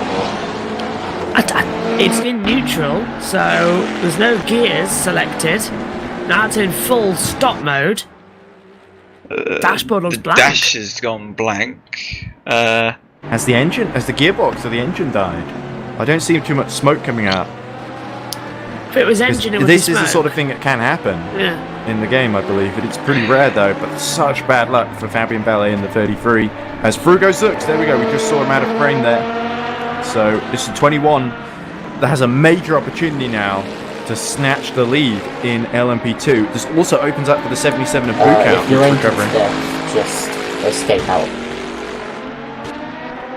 That is it, really. That's all she wrote for 33. And we saw this happen to the 23, didn't we?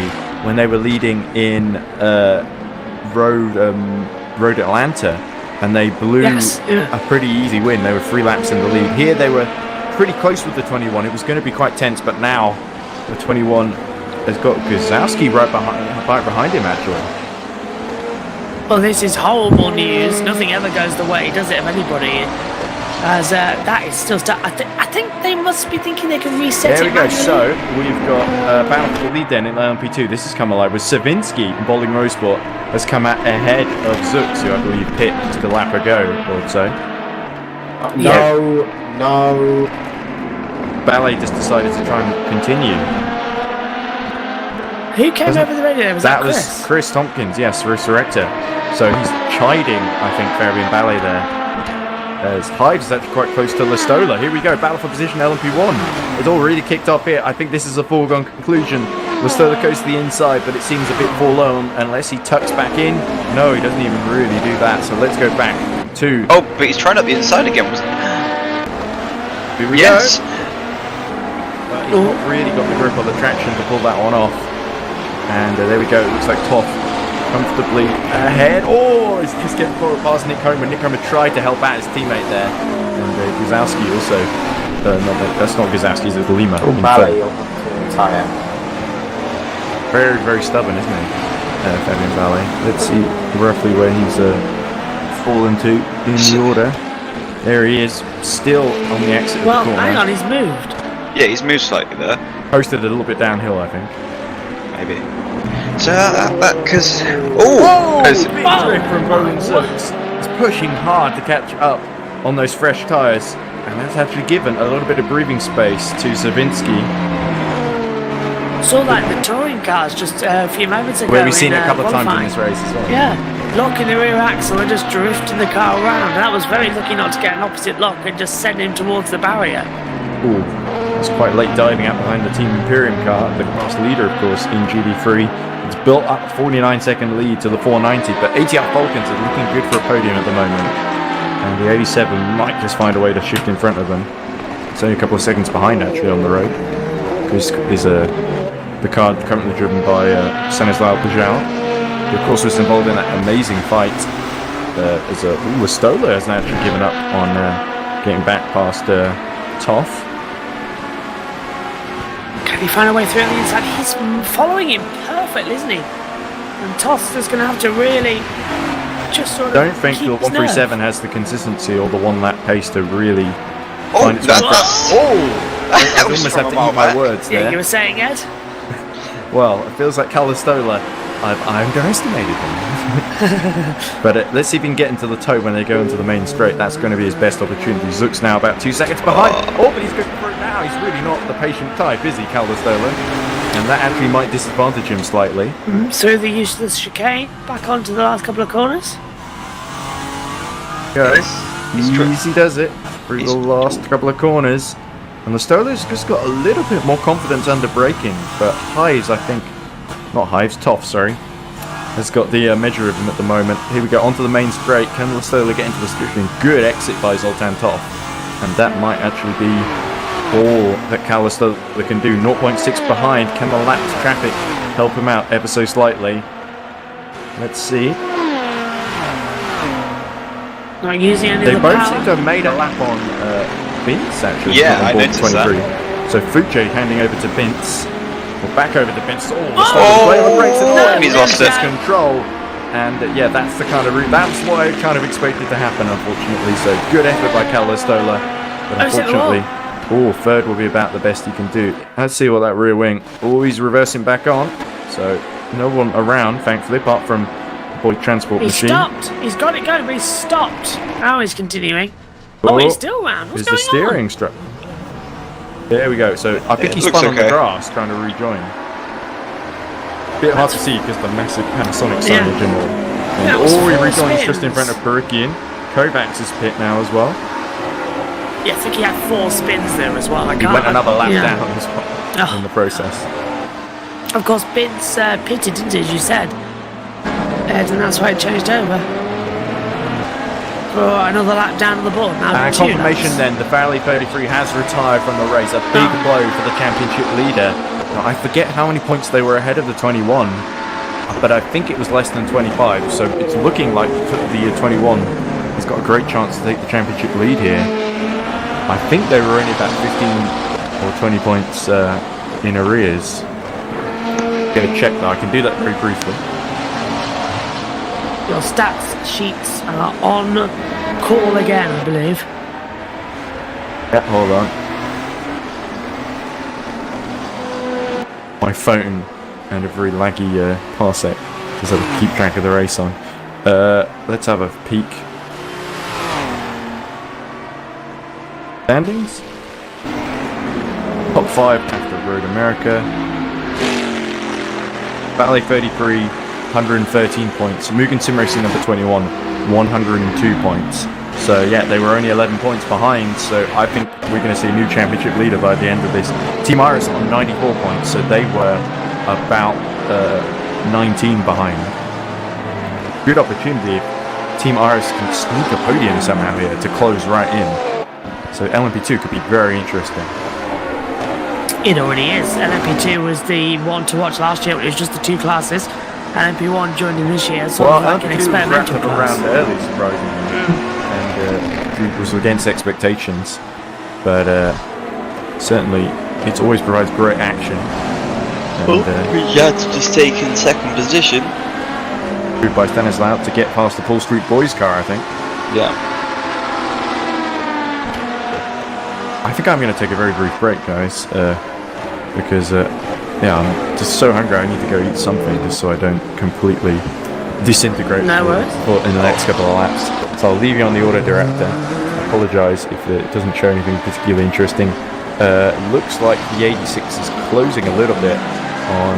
That's the closest battle on track at the moment. Oh, as though looks like I'm actually just seeing the Louis Hartley dropping behind for a couple of seconds of the jowl. That happened a while ago. He got clouted by the Paul Street Boys LMP2 at the chicane, so it kind of forced him off across the grass at that point.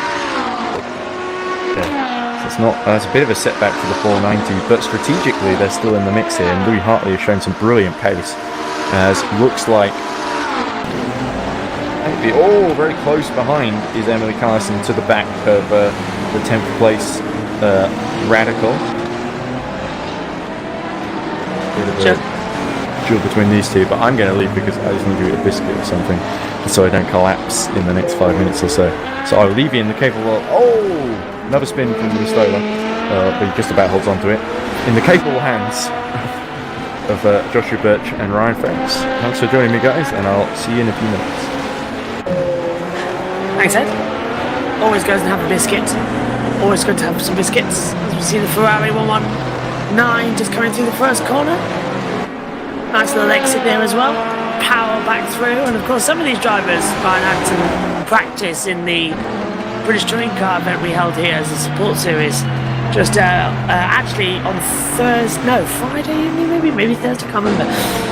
But we changed over a little bit as well. And what have you been making of this Fuji circuit in the opening couple of hours then? We've coming up on 5 hours to go, so 3 hours down, and it's been an interesting start to the race, and already it feels like we're nearly over. Yeah, it's been very frantic, as to be expected from Fuji. We've had different categories tripping over each other. We had one point where we had a traffic jam of multiple LMP1, LMP2. As we see Kelson take that 10th position off the Radical through the chicane, as then we see the race leader Vince going around the outside of a pair of them. Nice to see Emily Carlson now re-energised after going slow. When I first jumped in the commentary box, he was slow coming down the start-finish straight, and as you say, passing the for the Radical for PE10 now as well, as Daniel Mayer at the wheel in the 55. And now look at this, the long sweeping run out of the last corner all the way down to turn one, the longest start-finish straight it was in Formula 1 history. When we came back here in 2007-2008, it was longer than what we had in the 1970s. Yellow's out of the second sector. I'm not sure if we're going to see why that is as it comes back into the braking zone. But yeah, I do like Fuji. I do. I wish Formula 1 would alternate it with Suzuka. It's such a great track. Although I was saying that, like, surely Reams would have been a longer start-finish straight than this, but I think it was just over, because it's actually, I think the start finish straight here is over 1.4 kilometres, I'm thinking. yeah, I mean, It's quite long, isn't it? yeah. Oh, and Daniel's And back up the Mayer's inside, back up the and inside. then Ooh. contact between the two. Emily Callison tried to come back on the inside, and Daniel was just sort of dive bombing in that 100R corner as well, and quite lucky not to have any serious contact there, because the way Daniel sort of went to block would have put Emily off and towards the wall if they were side by side. Yes, indeed, and yeah, they had a bit of a clattering of together, and well held there by the Botland Motorsport car, as we see yellows out in sector 3. And Lima's in the pit lane in the number 14, running 4th in the LMP2 category as well. So they've dived in. So is that a scheduled stop? Top of the Yeah, hour, they've done 29 laps on that stint, and that's a considerably long stint. So yeah, that's it, the stint for them. So they've gone how many laps longer? 2 or maybe 4 laps, maybe max 5 longer. So the previous stint they ran 28 laps and they've managed 29 laps. Or, however, I have seen that their opposition are really managing about 26 to 27. Oh, so they're consistently going at least 3 laps faster across it. Yeah, that's good. Yeah. That's a good energy saver. My goodness, who was in that one? Remember that? Lima, yeah. Good driver through that stint as well.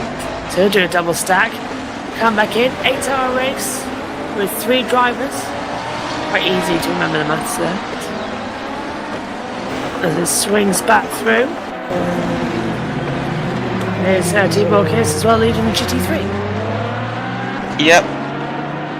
And just kind of staying out of the way and trying not to get tangled up with anyone, as it's been proven to be quite easy to do.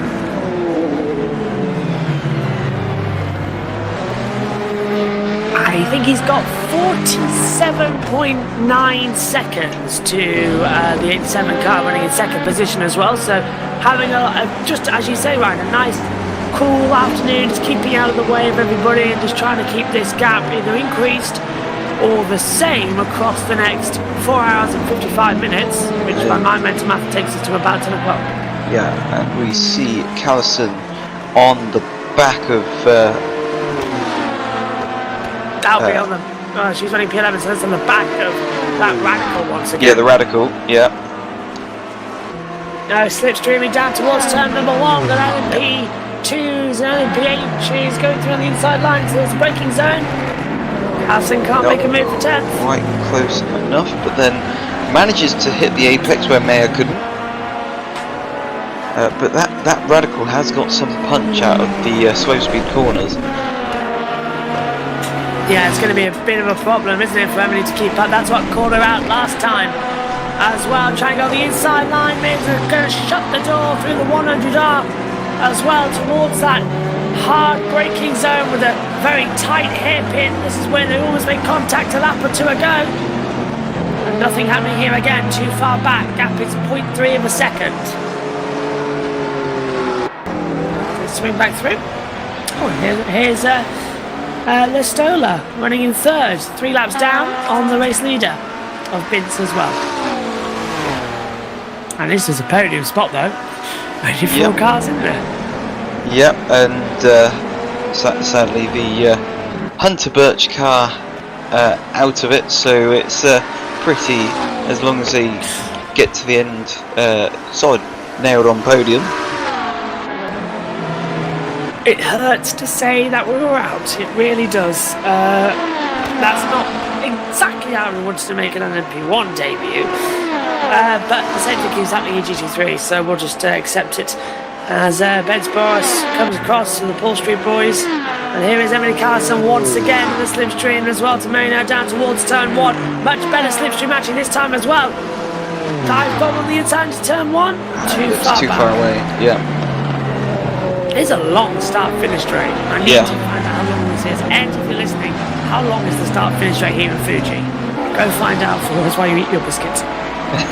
Because it could come in handy. There's one giant biscuit Ed must be eating. He's been away now for a few minutes. I think it's a jammy dodger. We all know they take ages. Yeah, like, you know, it gets stuck in your teeth or dries to the top of your mouth, you know, and all that. Yeah, yeah.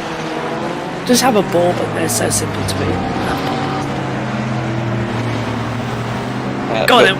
What's your favourite biscuit in mind? We've got time to kill. I don't know. I mean, it looks like Callison's actually lining up for a move. So, although LMP was coming through on the inside line. interrupted by the LMP. That's the race leader. Oh, hang on, and the side by side, because the Radical of May has gone wide, will allow Callison back through, but there's going to be a switch back from the Radical, and you know, that thing does punch out of the corners quite well, so I can see it coming back at Callison down the start-finish straight, as long as it can stay close enough, but we've gone to the Stola. Yep, running third, still 3 laps down, running on their own actually at the moment. As there's no one in front because they've got a lap between them and the 22 squad. As here's the 758 then running 7th in class in LMP2. And this is for position, this is. Yes. So this is Conan, who's making a recovery after 1 or 2 spins, now in the slipstream of the Paul Street Boys car. Now, is it going to be close enough? Surely he's going to mount a challenge in turn 1. Is he? No, not quite, no. I thought he would have. That was an easy move on the inside line, for sure. Indeed. So yeah, I don't really know what my favourite biscuit is. I've been trying to think whilst also commentate, and I can't think, as they're still side by side, and Mayer's got back through. Brilliant! And you were right that Radical would come back with a charge. Emily Carlson trying to swing it back at the exit of the hairpin after the 100R as well. And she's still in the slipstream battle. Up the hill, looks to the inside line. The Radical defends the inside line as we switch to second place in the LMP2 as Hartley pits in the GT3. Indeed, and just looking at Mayer still on the live timing ahead of Callison. As we look to Conan, who's having a look up the inside of the Paul Street Boys car of Sismiada. Oh, little wiggle there from the 139 of Conan as well coming through. Desperately trying to find a position through, and there's a train in front as well, so that's going to give slipstream and lap traffic headache, as it always does here, especially at Fuji. Navigate your way through like a toothpick through wool.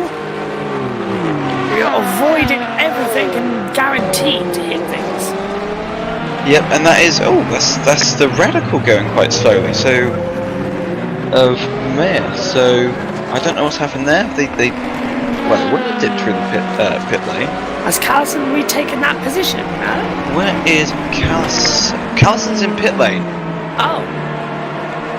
What's happened there then for them both to be so far down the order? Callison, I mean, in fairness, has done 37 laps, so what are the others doing on their tyres stint-wise? I'm trying to find someone who's actually done a full stint. But 43 laps, it looks like some of the other drivers getting. So entirely possible this is an early pit stint to try and go longer later on. Possibly. Oh, the 490 getting a bit on the dirt there, the exit of the onto a couple of corners. And we are back with Conan, who's having a look up the inside of the Paul Street Boys car, but you know that's one of the corners where it looks like the door's open, but it suddenly gets firmly shut, and all over the back is Conan onto Sismiada, and this is a better run from Conan down the start-finish straight. Surely he's going to have a go into turn 1. Desperately looking. I think he's going to have it. Go on, Ryan.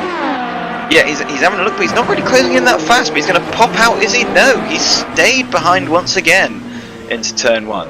Oh, and there's a contact! Wow, who saw that coming? Oh, I think I did because I went straight into the cockpit. Oh, okay. By the way, hello guys. Hello, Ed.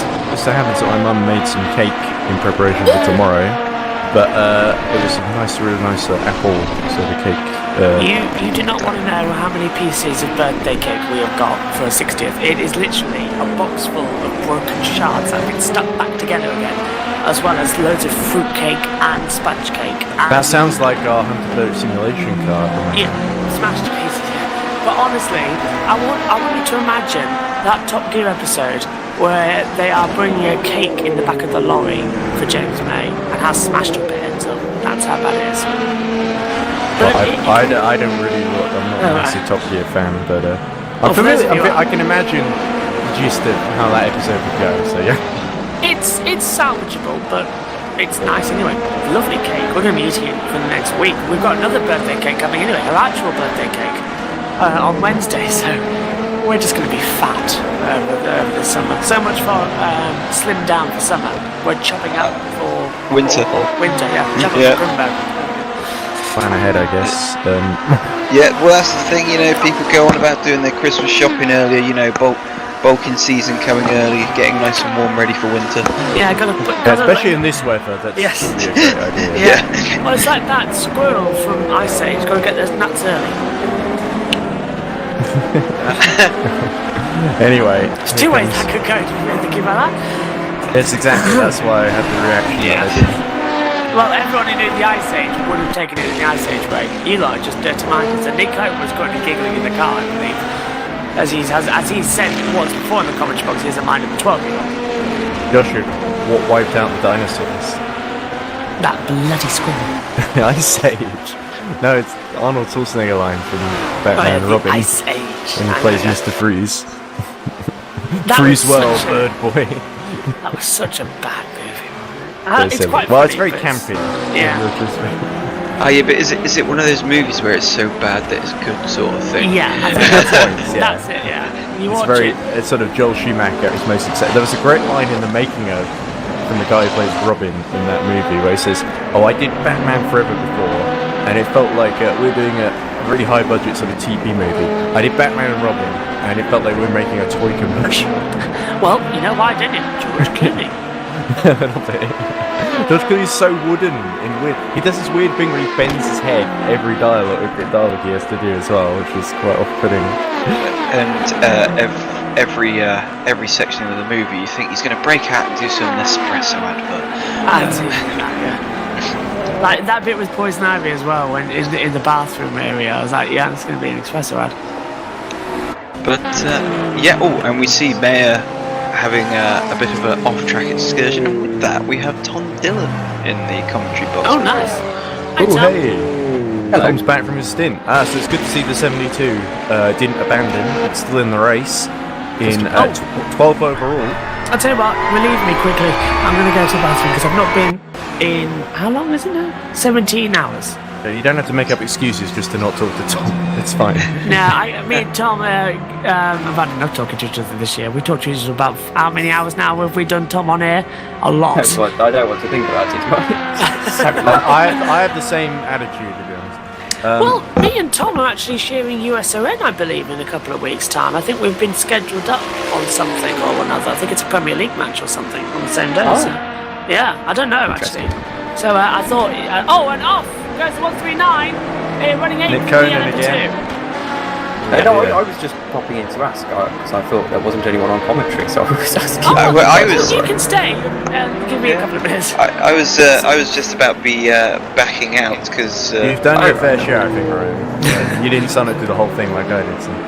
yeah, no. Apart from dinner, of course. I basically was like, yeah, I'll do the 3 hours, and then I came back from work, sat on the settee, and then just fell asleep. And then my mum was like, "You're supposed to be doing commentary, aren't you?" I was like, "Oh my god!" Or something a bit more fruity. Yeah. My family's not like that. We're like, oh god, you're doing commentary again. Well, okay. Mine too. I tell you what though, Ed, for that, I decided to get an hour's sleep after qualifying for the race, and the amount of alarms I set, I had 32 alarms, all set. From literally from what was it? From 6:30 till 7:30. I had Hello, 32 Thomas alarms. Cursor on screen. Yeah. There we go. 32 alarms set in that time period to make sure I was awake on my Apple Watch and on my Alexa. So there was loads on just to make sure we made it. Right, I've been out for a few minutes. I'll leave you with Tom and Ryan. If you're not here when I get back, see you soon.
There we go. And we're back.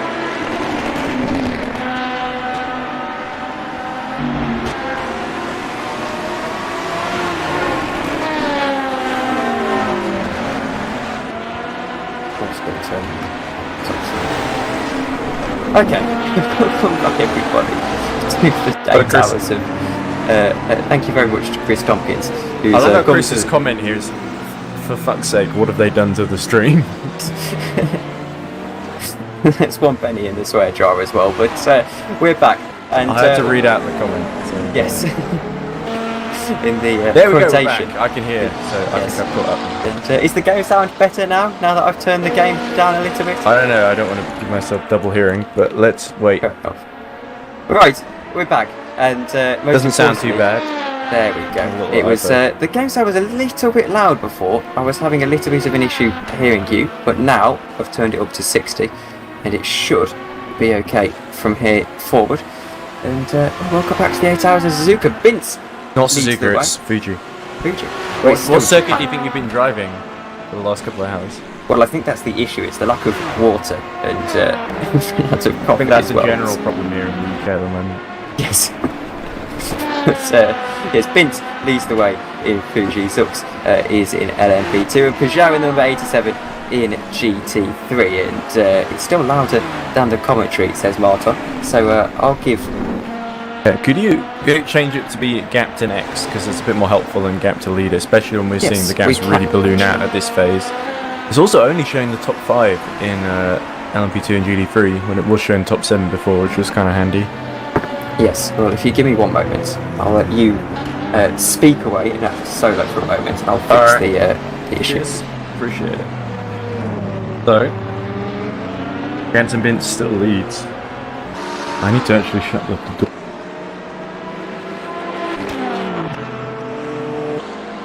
Leads by to the tune of 3 laps ahead of Toth, which looks like it looked like a pretty unassailable margin in Road Atlanta until James Juba crashed from the lead and retired.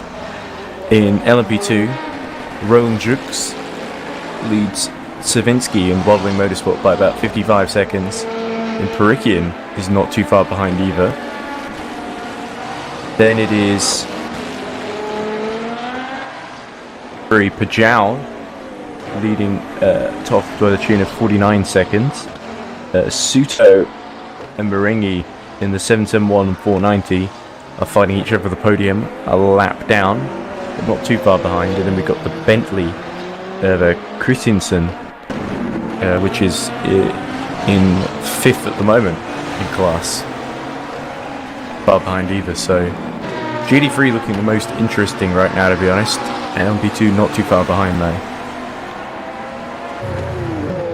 Very, very briefly, shut the door to my room just so I'm not disturbing people, like I said.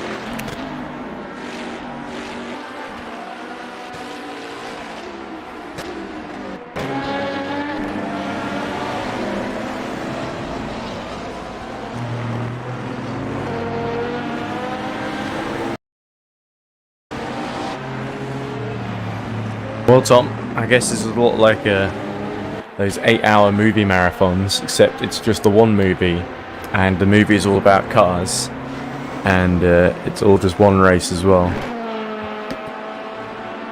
Not really like a movie marathon, is what I'm trying to say. But anyway, let's see if we can get the Discord stream going again, because that'll be a lot more up to date than the laggy stream that I'm seeing at the moment. There we go. Our problems are all solved now, and the issue was, for those who care about the technicalities of it, you remember Nordschleife when everyone was complaining that it was too quiet, the game sound. Well, it went too loud, essentially, and I just had to turn it down a notch. Now 40%, and you can hear it slightly better. Doesn't make a huge difference, but it makes a difference enough, I think. And we're back. Unfortunately, the issue of the overlay showing 5 people is inexplicable. I think you've got to refresh it and it will sort itself out. Yes, well, usually. we did click refresh and it has just done that. I think it... Oh, there we go. Second time. I've got a little bit of experience now after having done this for a couple of years. Wesley Brukout pits in the 77, which drops him down from 5th. He was actually catching Lima, I think, slowly but surely. And now he's going to be behind Major again, so a big opportunity for the 77 to gain ground on the 33, but they're sort of letting it go to waste at the moment. And 21 driving along nicely. You can see on board with the Musion, leading the way by 54 seconds to the number 28. just behind. And I can tell you these leaders are lapping absolutely incredibly in LMP2. From what I can gather, they're all single stinting mediums, which is making them significantly faster over the course of a stint. Mangini doesn't look too far behind Christiansen. All these new names I've got to learn from these ATR Falcons and Team Spin who I'm not familiar with.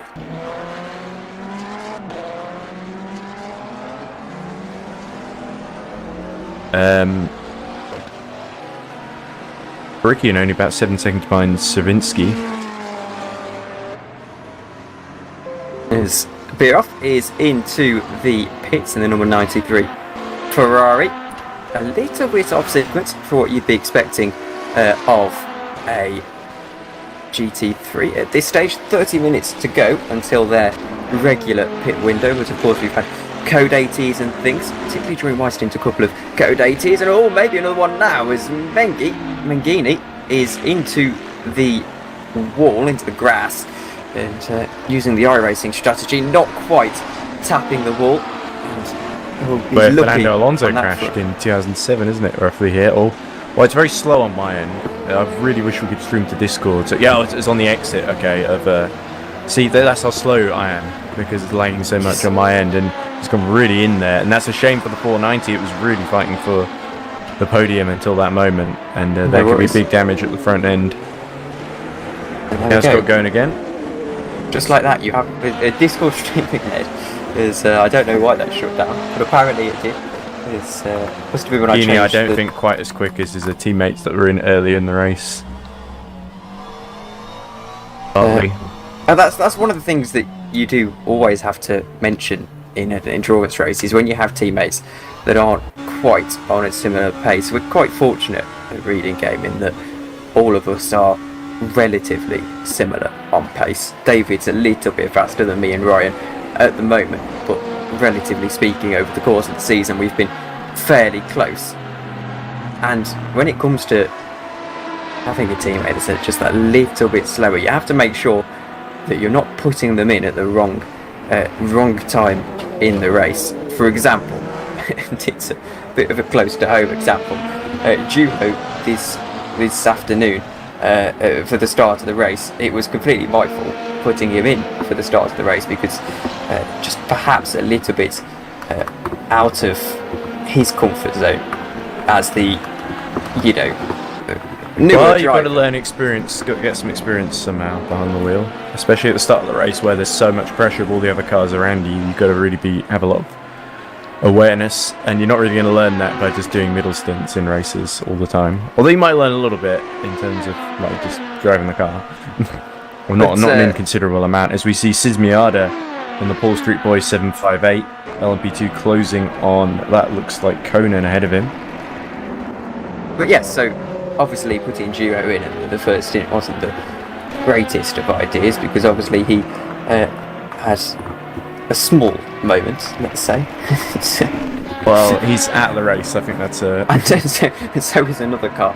But no, it was not absolutely. From my perspective, the other car just sort of stopped on its own. It was kind of hard. Juho had so many moments, it was a bit hard for me to keep track of some of them. But obviously he was not suited for the start of the race, and that's one thing you've got to notice when you had teammates who are relatively new. Because of course I've driven with Juho before in R-Factor 1. I did a race at the very start of the year actually, and it was an old teammate from when I used to play it quite regularly back in the first lockdown, and he needed a driver, so I hopped in, and Juho mentioned that he wanted to do some R-Factor 2, so we got him in at the start of the season, and then he was, if I remember, he was relatively on pace in Spain, and then I think just putting him in for on a new PC and the new on a relatively new game for him, it was just perhaps a little bit too much, and obviously you saw the results. So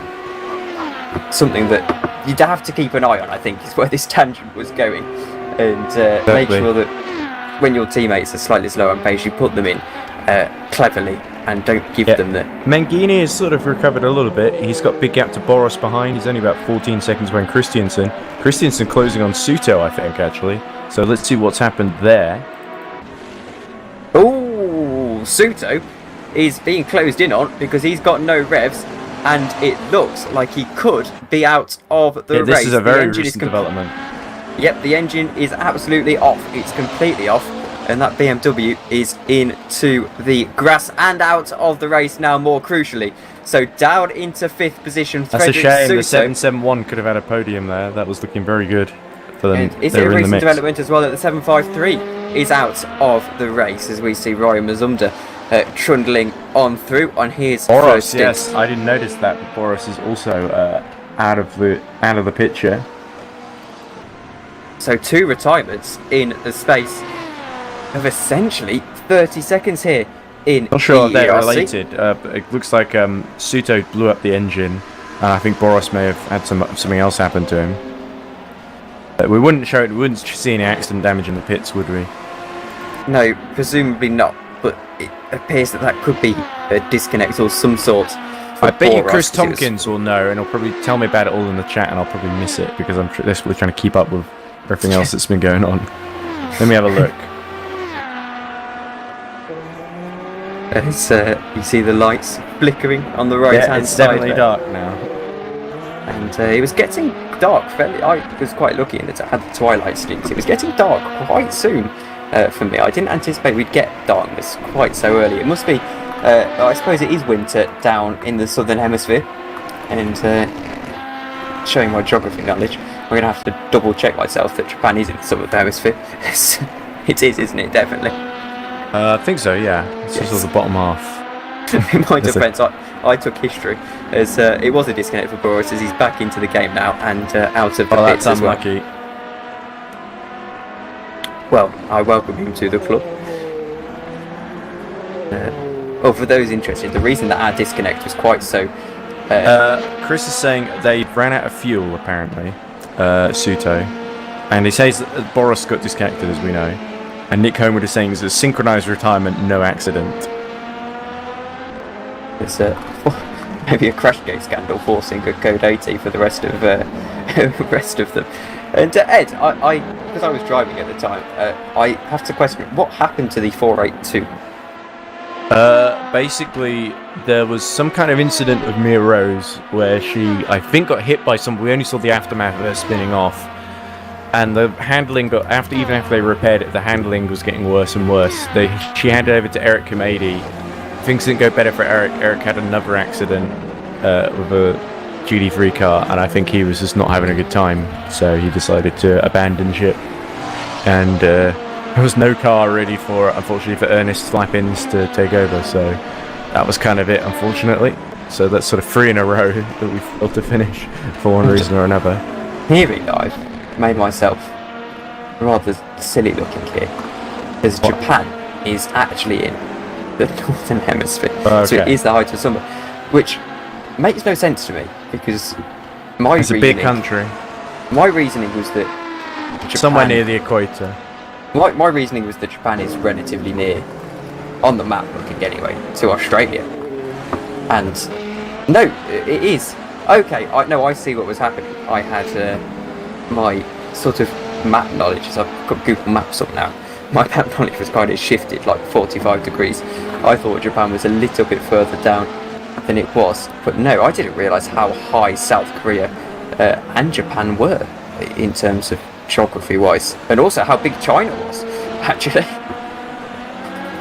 We all learned an important lesson today about the world. There you go. Looks like we're seeing a bit of competition in the pit lane between Varconi and Perukian. Zux and Suto's also back and that's going again, good. which is confusing as a.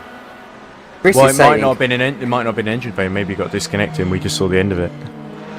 well, I'm not too sure because he was stopped and without power for a very One of long them must time. have run out of fuel or something, and it might have been a weird thing that happened. But usually they don't run out of fuel until the very end of stints, and it didn't seem like the 77-1 was near the end of a stint, really. Fortunately, we haven't got very good timing screens to tell you about stints and things, so we Well, we don't do know. on like Race View, but I can't really open up Race View and her own parsec at the same time, and I've got to have Discord open on my phone so I can actually see live pictures rather than So I've got to control the cameras on one, and then sort of judge how well that's going by looking at Discord. It's not an ideal setup, but it's sort of the only way to really do it. As both of the two leaders in LMP1 have pitted, Varconi and Perikian are pitting. Conan, we're seeing on screen, is pitting, and Suto is about to come out of the pits, I think. 139. Neat Conan. Martin Parkers actually is in the chat, and I appreciate he joined the Discord server actually in a different name. It's Martins. I think he switched up what name he races under. Who is Martins? Well, good to see him back in the chat because he was back my first ever commentary. He was my co-commentator for a bit, so it's nice to see him still around. And Nick saying he raced with him in IDOS as well. Oh, the IDOS days. Yeah. The one thing I do remember Martin telling me was his incredible setup for R-Factor. I think it was Martin. You can correct me if I'm wrong in chat. I think the overlay is a little bit slow because it's still showing Perikian in the pit lane, and I just cut him on track, I think. Yes, we've hit that moment. We had in-game panels in for a moment, so I got that off as well. But yes, so sorry. Told me that he used to run R-Factor 2 with Ryan. Oh, it's Prime Mazumda on board the 72, guaranteed fireworks. Well, he assured me he'd keep it on track. And to be fair, I had a rather hard stint as well, so I can sympathise with Ryan. Those hard tyres are not the easiest to keep in gear, particularly on heavy fuel loads. And surprisingly, the hard tyres I found, and this could be total rubbish, are harder to drive when It's a long stop for Perikian because he's dropped behind Lima, Varconi, and Bukout as well. Wesley Bukout may have picked up the pace and started gaining a bit of time though. He's only about 80, well, I say only 84 seconds, but that's not too far behind the 21 that you can't catch in the next 4 hours, 20 minutes. There's Martin is in, apparently, he's saying, in the 771 with Joseph Frederick Suto, so again, I'm not too sure what... Is that maybe why they're trying to get back in the race so he gets a chance to drive? There's well, it will be exciting to see you on track if you haven't been on track already.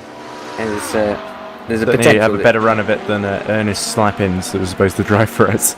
Oh dear, what's happened to Ernest? Oh, well, no, because the car retired before he got the chance to get in. Because Eric Kamedi and Mia Rose were just not having a good time. One of the most entertaining teammates I've ever had, Ernest Lappins, because you are guaranteed fireworks if you do a season with Ernest Lappins, one way or another. And it's a... we didn't have many other options, to be fair, but I did want to go for him. Everyone else said no. So. That doesn't surprise me. He's a very, very good driver. But, yes, there's... Mia Rose is also very, very good. She actually got up to second at one point early on in the LMP1. But no, really good move on Toff. Ernest will either win you a race or get you so many penalties that you end up with a bit of controversy on your hands. And, well, it's usually a sight to see. Well, put it that way. And yes, good to see him back in the league, unbanned after a year. Oh, Zoltan Toff facing the wrong way. A moment and spun around. Hard to tell where this is now because it's so dark. But yes, and it's one of those odd tracks, isn't it? It's that's near the end of the lap. That was a tri-ultimate corner. It's one of those really odd tracks, isn't it? Where most of the corners end up looking the same in the dark. So interestingly, Bottling Motorsports with Victor Savinsky now lead by a lap. I think they're sort of out of sequence because Bottling keep going longer than everyone else on the pit stops. But they still shouldn't be losing a lap in the pits, as they do come into the pits now, so they should, in theory, have enough time to get into the pits and get back out. It depends. LMP2 seems where the really interesting stuff's happening then. This is going to be interesting as we see Joop Laarhoven having a slight issue himself onto the grass, and Ryan Mazumda is going to try and stifle his way through. And which way does he go, Ryan? He goes to the inside in the end. And sorry, I left the auto director on so we didn't get to see the end of the battle. Auto director really treating us, and Ryan he is a couple still laps having a down. battle. Yeah, he is a couple of laps down, and I don't think we're really anywhere to be fighting. Oh, right onto the grass and just about holding onto the car. Still going along. Is about to exit the pit lane then in about 20 or 30 seconds time. I wonder if the all-nighters got to Josh, because a rather long drink. Josh who's? Oh, Josh Birch, yeah, right. Yeah, I imagine so. Still, not the end of the world. I mean, the guy deserves a bit of rest, especially because we've got Formula E again tomorrow. Yes, I'm actually intending to get up for that, because even though I... Well, I want to see which way the championship goes, right? Yes. Oh, another spin for Toff. He's really fatiguing here, and this could open up the door to Thomas Abascal. Could Abascal the Rascal have a little nasty shock here for Zoltan Toff and punish him for his mistakes? He's only about 40 seconds behind, as there's Suto back in, I think, the garage. Did he come out? I swore he come out at one point, but maybe he didn't. But he's only about You're 9 correct, seconds. He must have come out and then come back in, because he's falling rapidly behind ninth. He must have been quite close to ninth at one point. But if he ran out of fuel, Frederick Suto, then he wouldn't have been able to put any more fuel into the car at that There's point. something else weird must have. Maybe there was one of those things where there was someone at the door and he had to go do something else and then got disqualified by race direction. Well, in theory, no, he wouldn't have been, as I understand it, he wouldn't have been able to put any more fuel into the car. So he would have perhaps just run out of fuel on the lap as well. Or been disconnected. Could have been disconnected and let back in. Oh, no, I'm completely talking nonsense. He has not run out of fuel at all. We're just speculating. Yeah, well, this is what happens when game people just say triple-shifted. random nonsense in the chat, and that's all we have to go by. It's like, oh, maybe he crashed, or maybe he got disconnected. It's like, well, we didn't see, did Well, we? this is the issue that we don't know, but I do know now. That And I his do game, not have access to replays here. So. His game triple shifted, and the engine died. He was asking if he could get a disqualification. That may have been what happened to Valet 33 as well, because it was a Valet at the wheel, I think, when that happened. They were leading. It was pretty cruel. It reminded me of the 23 crashing it from the lead at Road Atlanta as well, while they were 3 laps in the lead. Speaking of which, that's exactly where they are right now, but at least Bince is at the wheel, and we know he won't throw it away like James Stewart did, unfortunately. Well, James Stewart, a great driver, but one moment of mistake, and I'm not sure Valet will be too keen to ask him to fill in for them in future races. Arthur Fuchs was doing a very good job there. And more word on the 771 is that it did obviously triple shift. And Zoltan Toth again! What is going on with the Musion driver? He's probably been in quite a while. I think he's starting to fatigue a bit. Yes. And maybe the tyre's not at their best either. And if the tyres do get bad... Well, he's almost certainly going to get overtaken by Pascal soon. If either he comes in or he makes another spin, really. And there he is. Pascal will know about this, and I think that will... It'll put the wind in his sails, really, because now there's suddenly a chance, someone to race for a start, and a chance at second place. I mean, I'd hope the Hunter Birch simulation would last a bit longer, but, you know... Oh, whoa! That's a pretty sizable accident. And there was an LMP2 involved in that as well. It's the 93 Ferrari and one of the LMP2s. And the LMP2 seems to have got going first, I think. I fear it was the shade of grey of my car. Could you quickly switch to Ryan Mazumda so I can confirm? Right, let me have a look. David Perikian is just retired, apparently. It doesn't look like it can be Ryan Mazumda as Perikian. What's happened to Perikian? This actually rather Pit helps lane. reading game as well, as that's 8th Big position shame for Into the Points. out of nowhere. And, well, shame for Into the Points, I can say. But I struggle to have much sympathy after our afternoon. And Into the Pits. Perikian had dropped down to 8th before, I think, getting disconnected there as well. So, because he was behind Lahoven after a pit stop and then just got disconnected. So, more bad luck, I think, in the field.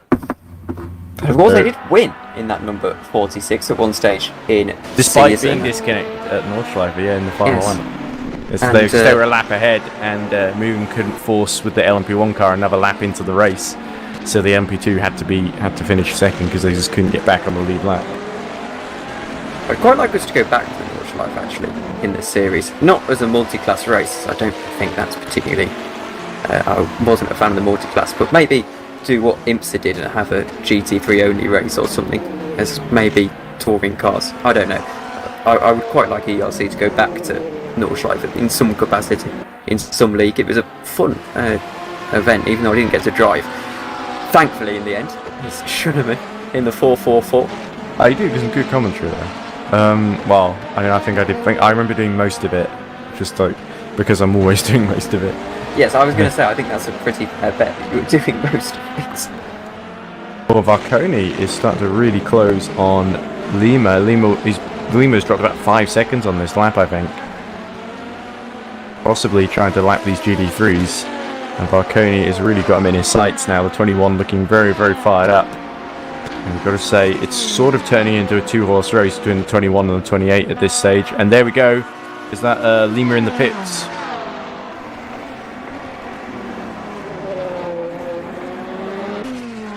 There he is. Fabiano Lima. Looks like we're going to have to soldier on without Josh for a moment. Yeah, I'm too busy. The race is too exciting for me to stop and go message him. Yes. Christiansen from third in GD3 is pit. And he's got decent gap to Mengini. So the 490 and the number 4 are sort of in a personal battle between each other. The 444, now with Peter Schumann at the wheel, interestingly. I don't think he's been at the wheel yet. He's mainly just been Nico and Mario Valencia. But now Schumann gets a chance to shine. And he's sort of worked his way back up to 5th. So if Finnebon can sneak a podium here, they could keep their title hopes alive.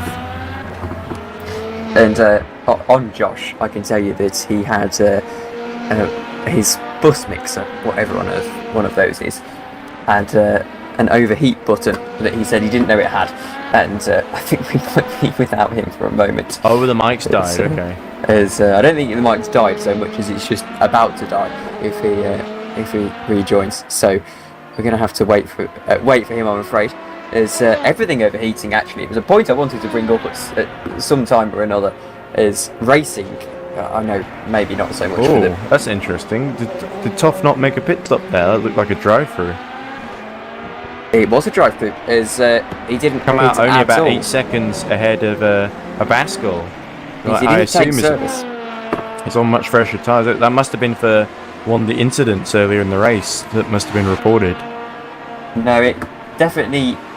In fact, I can't say definitely because I need to check the chat. No, it definitely wasn't an incident. It would have been a drive-through penalty. It's significantly easier to get. I should mention the new system of drive-through penalties is rather stupid when it comes to this circuit. As you go off track and it gives you.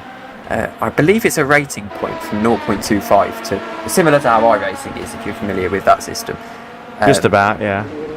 And you get incident points now, depending on how far off track you went.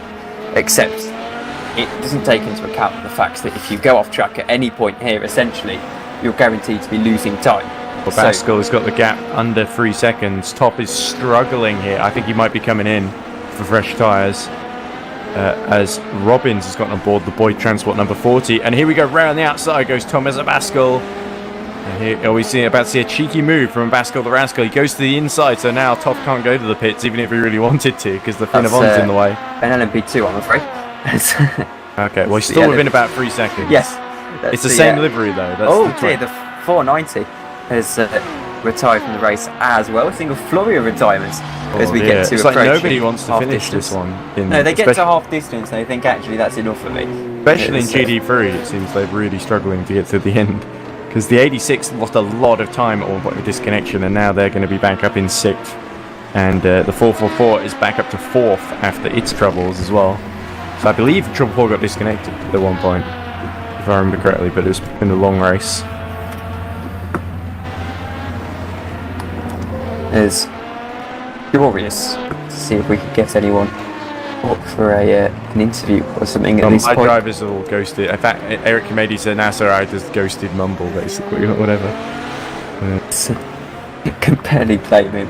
I wouldn't be up for talking after that day. Not exactly glorious LMP1 debut. It looks like Top has got the gap back under control. As there we go, Peter Schumann up to 4th in the 444. Well, in fairness, your various X-grades into endurance racing have been very nearly moments, haven't they? And almost winning about 3 times there. Yeah, well, we're still doing pretty well in touring cars. Thanks in no small part to you, Tom. Absolutely. Because we secured that team's title. All 6 drivers. Well, I'm going to put that on the CV, even though I It's 2 finished one races. race. It was a good race, though. It was a It wonderful provided race. a lot of entertainment for us. And not We're not even helped. thinking of, just to boost the numbers, because we did the Fuji race, there weren't too many who showed up. We're thinking of running a second team with you, Eric, and maybe someone else. Just so we got 3 extra cars on the grid, because we only had, I think, 10 or 12 show up. And I we're would expecting actually- 22 or so. I would actually happily have a go at the touring cars towards the end of the season. Imola and I'm wondering Bahrain. if it makes more sense to do a second 100 simulation team or just a Reading Game Studios team, maybe. I would be happy to enter that into the last 2 rounds of the season. Eric's pretty good. We could loan him out to you because we can't do Yes. more than 3 per team, I think. And our crew are mainly fighting for the Drivers' Championship, so we're sort of keeping them in the same team just so we know where they all are. Little joint escapade. Although I have to admit, I have a massive soft spot for Eric because he was the first one he was the only person who asked to join our team. Everyone else, I sort of asked, and they said, "All right, we'll give it a go." I haven't asked it anyone. I haven't been asked by anyone to join my team for a very long time. I know, and Probably he Ryan, asked when basically nobody else really believed in the team, and he's been there since the beginning as well. Although he did take a sabbatical and then came back. Especially after this season, people see how it looks like, no, no, thank you. We'll go race for. Because back in the day, it used to be that all of your drivers got nicked by rookie monsters the second they had a good performance. Looks like Danny Robbins has really got the bit between his teeth. Look at that gap to Bukout. It's closing all the time. That was slightly hyperbolic, of course. I say back in the day. I mean, 18 months ago. And by everyone, I mean I had about 2 drivers. Rookie monsters who have since completely disappeared, yeah. Have they really? Well, they're not in the LMP1 grid at the moment. I think they did the previous race at Road America, but I can't remember where they finished. But no, it was always the joke because I remember, I can't remember what leagues we were racing in, but there was a few drivers that I'd had, and they'd occasionally just go, oh, I actually have to go for Rookie Monsters now, I can't drive anymore. That's like Bradley Sellers' team, basically. I always thought of it as Bradley Sellers' team. Bradley Sellers and friends. Yes, essentially, okay, you're with the Rookie Monsters now. I think it happened. I think I was speaking to back when he used to do the not run the league, but help with stewarding. Pascal only 1.4 behind. It looks like less than that actually. 2 tenths. This is the battle. There we go. It's not an LMP2 this time. It's the real deal. The real McCoy. Well in the slipstream in the 137. This could be revenge and a long time coming too. Top has really just completely crumbled in the recent history, and here's the Bolding Motorsport car, holds them up, and Abascal does well not to run into the back of him there. But now Toff is really going to have to, and he's flashing his lights. I think he's angry at the Bolding car for getting his way at a crucial moment. And here comes Abascal. Oh, he almost gets a little bit holed up. In fact, he does by the Bolding car, and he'll have to go all the way around the outside at 100. Oh, just about completed that one. And now he's free to chase after Zoltan Toff once again. It's not to have a James Hunt moment, Ed, but I have no clue why Zoltan Toff is flashing his lights in frustration there. What is the bottling car supposed to do? He's got to turn into the corner at some point. Toff has got desperate and gone for a dive. Maybe he's been stuck behind a bit longer than we've seen, is the only thing I can think of.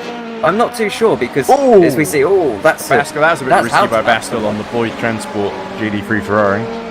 But, you know, he caught up down the straight because we saw that. So I'm not too sure it has been held up more. I think he's just being a bit flash happy there. If I have to He's weigh panicking, I think, because he's made so many mistakes and now he's just been caught by Thomas Abascal. Of course, he's a former pole sitter in GD3. Very, very quick driver for Into the Points. And now for Finnevond in this occasion. He's got a little promotion to the big squad. So welcome to big school. And yes, well, Robbins, meanwhile, continuing to keep Wesley Bukout pretty honest. So that's getting very, very interesting because, like I said, Boyd Transport got a lot of very, very solid drivers like the likes of Danny Robbins and such. And Wesley Bukout and Danny Robbins, I think, know each other pretty well. They've raced against each other quite a few times before, so that could be quite interesting if Robbins coasts up to the back of him. Barconi is about 15 seconds. Oh! Have a little think about sliding up the inside. it was a dive, wasn't it? Right, I think Christiansen has had another pit stop because Schumann is only about 13 seconds behind. 12 actually now. Yeah, he's slowly starting to catch Christiansen. So Triple Four, I wouldn't bet against them finishing on the podium by the end of this. As we go to nearly half distance now. It's just another 4 hours left to go. Is it going to be the rest of it in complete darkness now, or will it get a bit brighter by the end? No, it's complete darkness. Unfortunately, this is something that I want to mention to Chris for next season. I know he's watching, so he's probably... It'd be nice to end in a little bit of sunshine. He's probably going to tell me to shut up and stop talking in the chat in a moment. But I'd quite like to see us starting at, like, actually... I need to stop saying like. It's not making me... It's not improving my commentary. But I'd like to see us start at local time or something. Oh, here comes a Baskel. Oh dear, and it's getting really tense as well. Oh, and there we go. Toff having to go around the outside. The reading game 72 car. And is that Martin's at the wheel of that at the moment, or is it Mazunda? Should still be Mazunda. Here we go, round the outside, and they're being held up by the sister fin of LMP2. And what a brave move by Thomas Abascal, but Toff still there and still holds on. Good effort there by Thomas Abascal. But Abascal the Rascal has got a few more tricks up his sleeve. He's not going to give up that easily, for sure. Chris has told me to shut up and stop talking before I even make my point. But no, I would like to... Well, you said that he was going to say that, so that became a self-fulfilling prophecy. Look how close Thomas Abascal is. We're getting some real entertainment here as you make your very serious point about the future of the championship and the start times. I'll let these finish their battle before I make my very serious point about this the championship. This could go on for a while. Yes. I think Toth isn't struggling as much on his tyres as he was.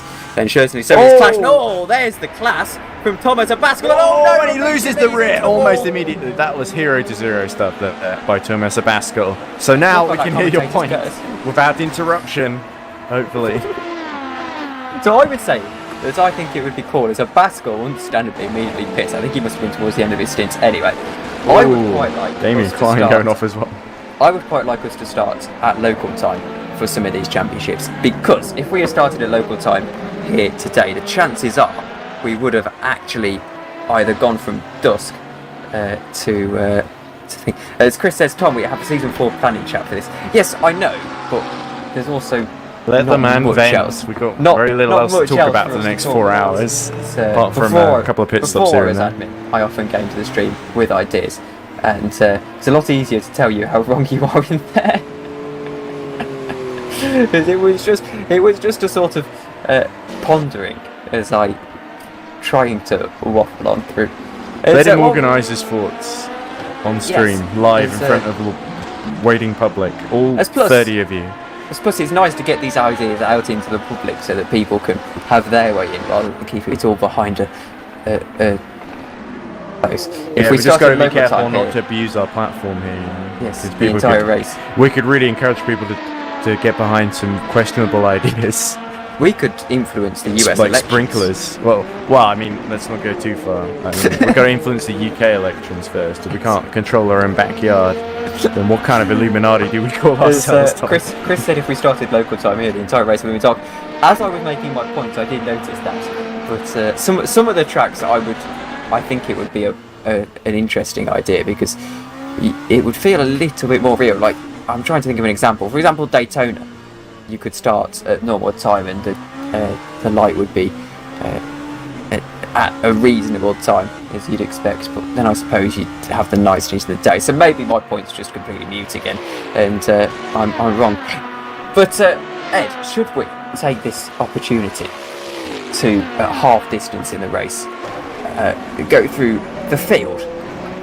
Why not? I mean, they're still out there. There's Danny Robbins is closing ever so slightly on Wesley Buckup, but that's the only real battle going on at the moment on track. So yeah, I feel like it's probably a good time. Order. So LMP1, I'll just do this very quickly, and you can do LMP2, and then either one of us can do duty free. Jansen Bintz leads by 4 laps over Zoltan Toth from Mugen Sim Racing. Crucial for Jansen Bintz to close down. It's 30 points in the championship, is it? 28, 29, something like that. Something along those lines.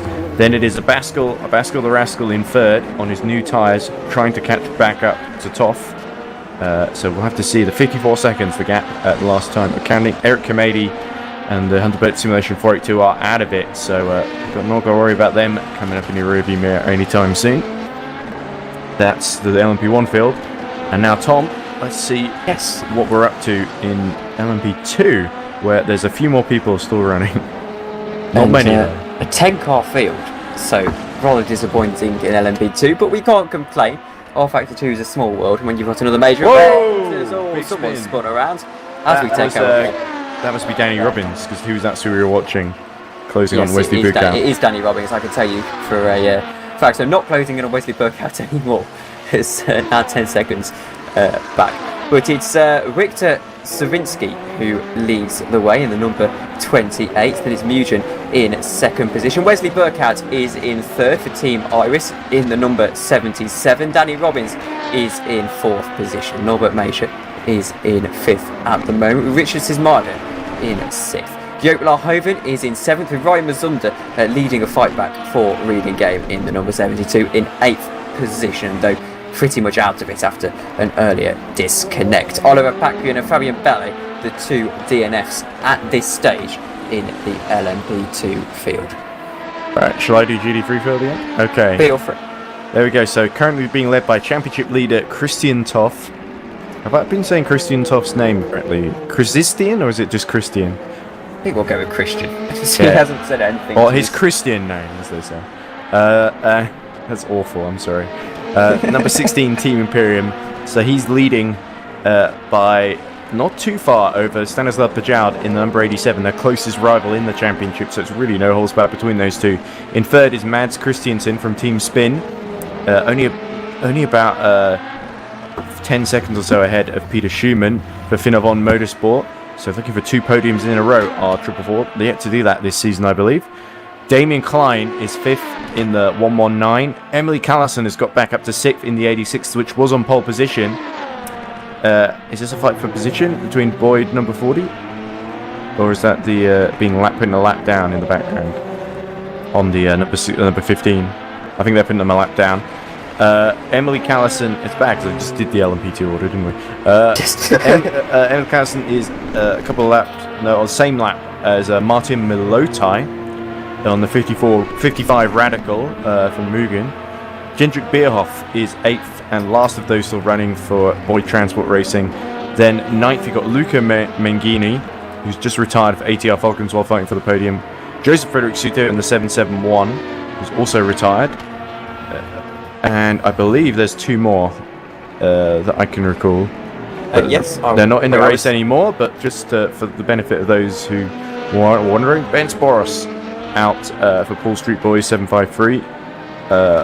Juho Cheko Sapanin for Reading Game number 27 is also out.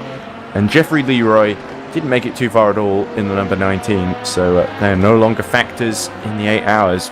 But 4 hours still to go. A lot could still happen. I apologise for not switching the screen. I was checking the football scores to see how I was doing in fantasy football, and I noticed that Manchester United are being thrashed 4-0 by Brentford, and I had to refresh my screen for a moment to check if that was actually correct. Because that's unbelievable, that is. I think Danny Robbins is still the closest gap on track to Wesley Burkout, but Peter Schumann keeps closing on Christiansen as well. Well, at least we're all having better days than Manchester United, we can say that much. Really? I had a better... I mean, I had a horrible race here, but I mean, there's a Formula E race, and not doing too badly, in all honesty. We did have that 40-minute delay in the Formula E race, which is kind of tough to fill. But me and Josh did pretty good. Yeah, there was a red flag. There was like 8 cars that crashed at 10 I saw that, yes. I didn't realise they put a red flag on for it, but yes, I suppose. As I think we're supposed to be uploading more of those driver interviews, and I've been doing this commentary, so I've not really got... I suppose I tried doing one in the background, it wasn't too bad in terms of lag, so I might try that again. Your poor soul is on a MacBook, aren't you? You see, I was rendering, and for my video editing business, because I only do simple video editing, nothing major, like putting clips together and things like that. So I use Kden Live for all of that, because it's simple and open source, and it's essentially gets the job done. I mean, you can do... It's a step up from Windows Movie Maker, we'll say. Yeah, I think YouTube even has like an inbuilt editor these days, which isn't too bad, but I yes, prefer Premiere Pro myself, and sort of because I went to editing and post production to study it at the university. So I sort of like, I learned these skills. I may as well put some of them into practice. But yes, Kden Live's very good in my experience for getting the job done. But even when I render videos there, even if it's only 1080p videos, my computer will go fans into overload for about 5 seconds. And especially in this heat, I don't think I could imagine, honestly. Yeah, I'm barely able to do this, to be honest. Well, and even then, not too well. But working at. It's my wheel overheating unbelievably as well at this stage, which is frustrating because you do a big stint and overheat your wheel in this heat. And it can Not really too long cause... until dinner for me, so I'll get a well-earned break, I think. I'll have to beg Josh to come back for the time. Wake up, Josh. Oh, this is a bit tight. There was a fin of on going really wide there. The penultimate corner, and it's still going wide. That's a Baskel, of course, desperately trying to push on his fresher tyres to try and catch Toff. But he's actually lost time in it. Oh, that snap won't help either. As his Ryan Mazumda trying to catch up the 5 laps to the driver ahead of him. But it's looking like catching Larhoven's a bit of a forlorn hope at the moment. Nonetheless, decent as Bukout pits from was he running second? No, he was third, wasn't he? So Robbins is into third. I think Major is about 85 seconds, so Bukout should be safe on exit. Long as this isn't too long a stop, as there we go, Reading Game gets out of the way for it's really struggling to overtake the class leader in GD3. Off in the Team Imperium Aston Martin. I've actually got a Lego Aston Martin, which is the Vantage GD3. That came in a set with like the Valkyrie, I think. And I have all these Lego Formula E cars. I thought I'd use some of the WEC totems as well that I have. I've also got the Chevrolet Corvette, but I don't think anyone's using that in this one because it's kind of like really twitchy at the rear. Maybe stop motion EERC is on the agenda. I've still got to make that Subaru, haven't I? For that's all of our successful drivers.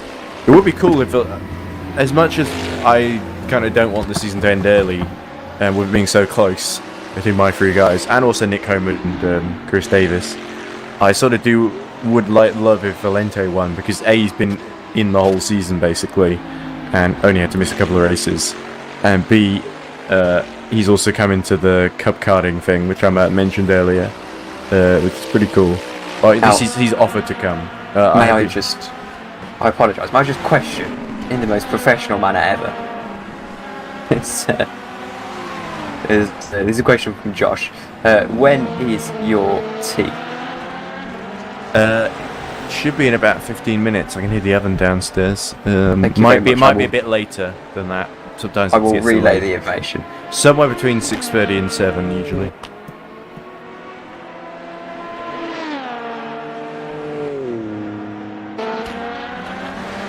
If I ask early enough, sometimes I can reschedule. There's Savinsky doing a very, very solid job. But Varconi is only about 12 seconds in arrears. So we could see a battle for the leaders. Whoa! Jendrik Bierhoff has to collect it up. And that looks like the exit of a 100R. We haven't quite got producers for this series. We have us and R Factor TV, which is very helpful. And who needs nothing? Who needs producers anyways? As to be fair, I think people who do professional broadcasts. You see, because I've been doing so much iRacing recently, in terms of commentary-wise, I've got so used to having a producer that it is so weird to sit here without one and just speaking to you and not having I've ever had a producer. Oh, it is so weird because the way iRacing works is it's it's overcomplicated essentially. I mean, it works very well, but it's I think I did have a producer because there was someone else running the stream for me while I did the commentary, and I was watching through Discord, I think. Yes, and I actually got paid for that by IR Esports, which was quite cool. But I only filled in, I think, for like a couple of races. Yeah, well, I've been doing it during the summer because I finished my exam, so I thought, well, it saves me getting a job in Mackey's for 3 months. So don't have to work at the post office like I did. Yes, exactly. In the last year.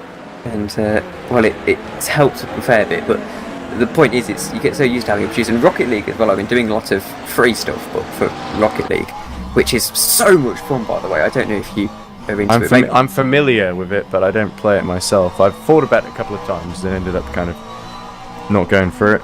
But mainly because it's a sort of online game, and I've sort of thought about getting it for my Xbox One, but I don't have a live subscription because I wanted to save the money. So even though I probably do save a lot of money, but I end up I spent quite a bit of money recently on Lego. I'm just looking at replay Peter Schumann going really, really wide in the 444 car as he desperately attempts to chase down Christiansen. As I don't play Rocket League a great deal because I'm not very good at it. I don't particularly. It's sort of similar for me with sim racing actually, where I don't really play a lot anymore. But commentating Rocket League is one of the most fun things on this planet, genuinely. Maybe I should do it sometime. You should. It is so much fun.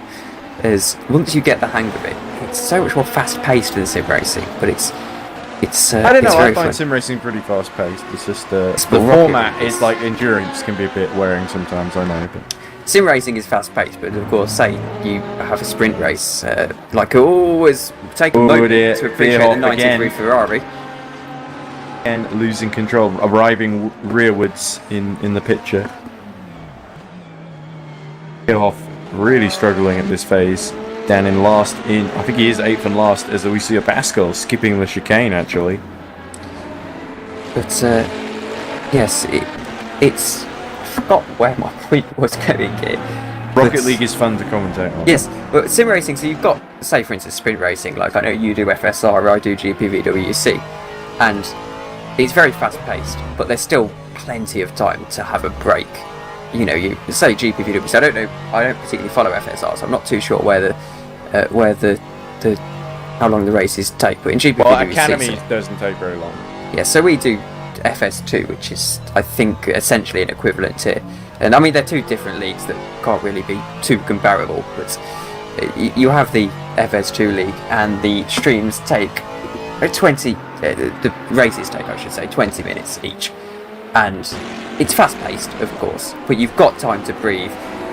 You can sort of build up things. As Rocket League, you just go, go, go.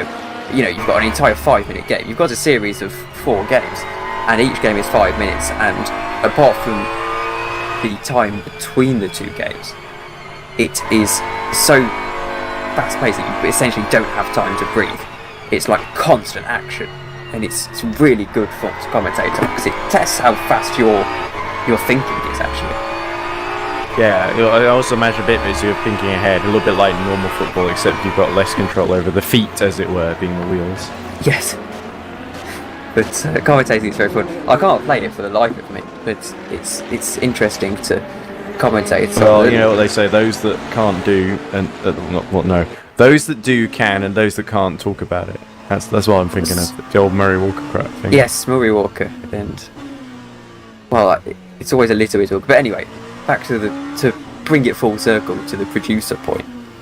It's you have a producer, and to fair and properly, they don't tend to be in your ear as much because they don't have to give you much direction.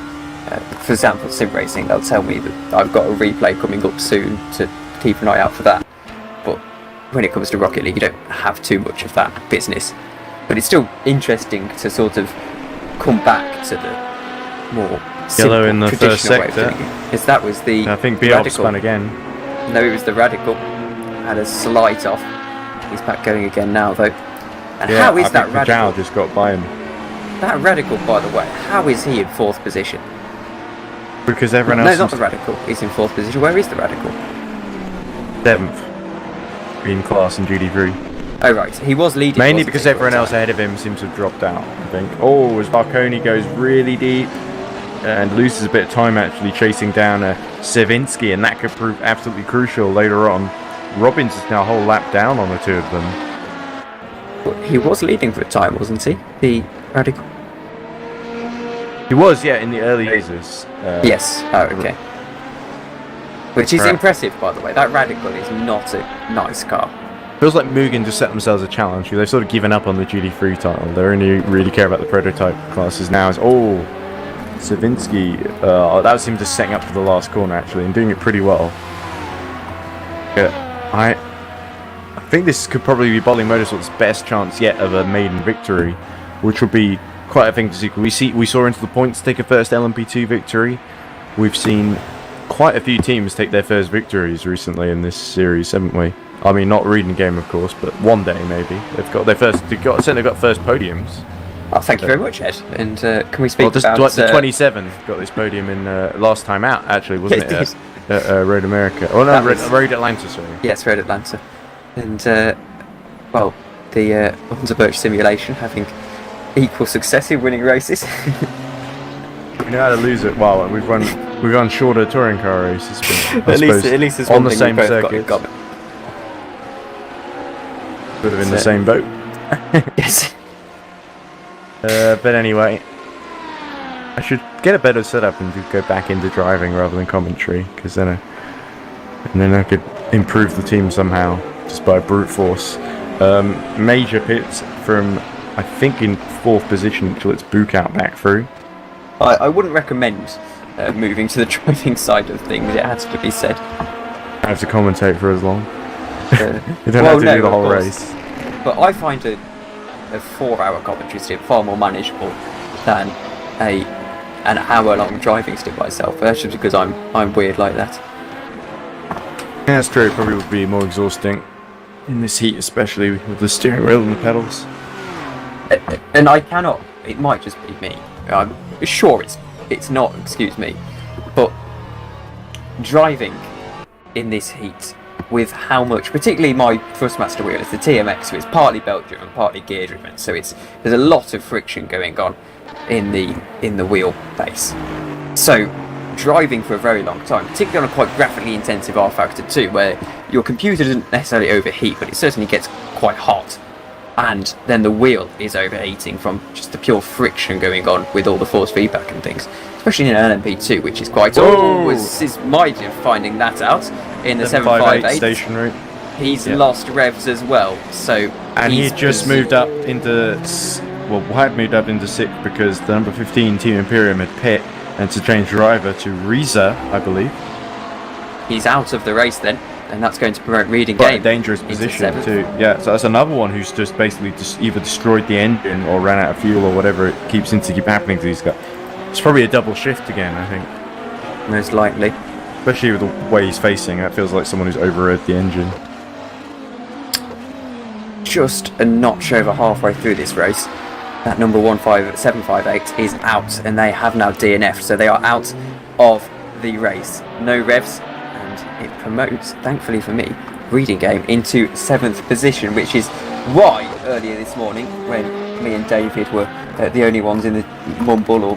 the 758, if your engine's blown, you have to retire. And we were, looks like, pondering retiring because we thought there's no point. We're 5 laps down. We've just disconnected, and we stuck at it, and now we're going to be in 7th, providing Sismidia can get back. Oh, can't get back. Varconi coming in, pitting from 2nd position, should come out ahead of Robbins, and that was the pressure on Savinsky, who was only about just over 10 seconds ahead. So Savinsky will have to cover off Varconi because he'll be very quick on his fresh tyres. We could even change driver at 21. Lahoven is pit now in the 139, and he's going to drop behind Riga. I don't think there's anybody left apart from Reading Game, of course, running in LMP2. So yeah, 7th out of 7, which is pretty decent. Like you said, considering how far back they were earlier, as looks like Toff had just gone off again actually, and it's got going again. Well, we haven't had the pace, that's for certain. Can't kid ourselves on that run. But done really well to hold in, like you were saying. And Ryan as well. He hasn't got the best of reputations, Ryan, when it comes to keeping Tobias has plenty to say about Ryan. I'm sure Tobias does. And I'm more friendly. I like Ryan a lot more than Tobias. Yes. Well, he's putting in a good shift for us this afternoon as well. I don't know if you saw, but in the touring car, I think Ben Sporos was really from Paul Street Boys was really upset with the commentary, where he felt that Tobias was making fun of him, and I felt really bad about that because I'd sort of I felt it was quite a lot harder for him to bias, but maybe it did, in retrospect, step over the line. That maybe it was a bit mean-spirited. And I'm not saying Tobias is a bad commentator or anything, but he's probably a better driver, arguably, than a commentator because he doesn't do it full time like I do.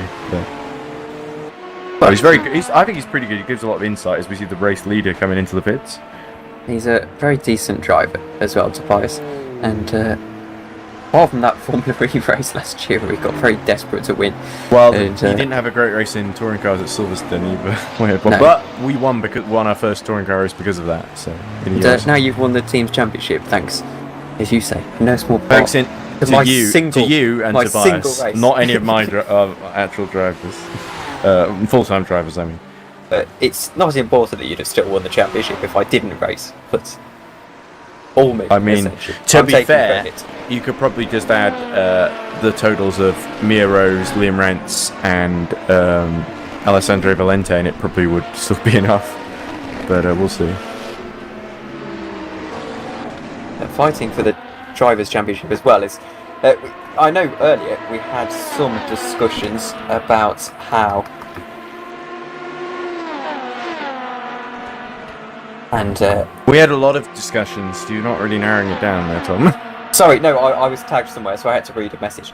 But yes, so the issue you've got is that we would... Not the issue you've got. Wow.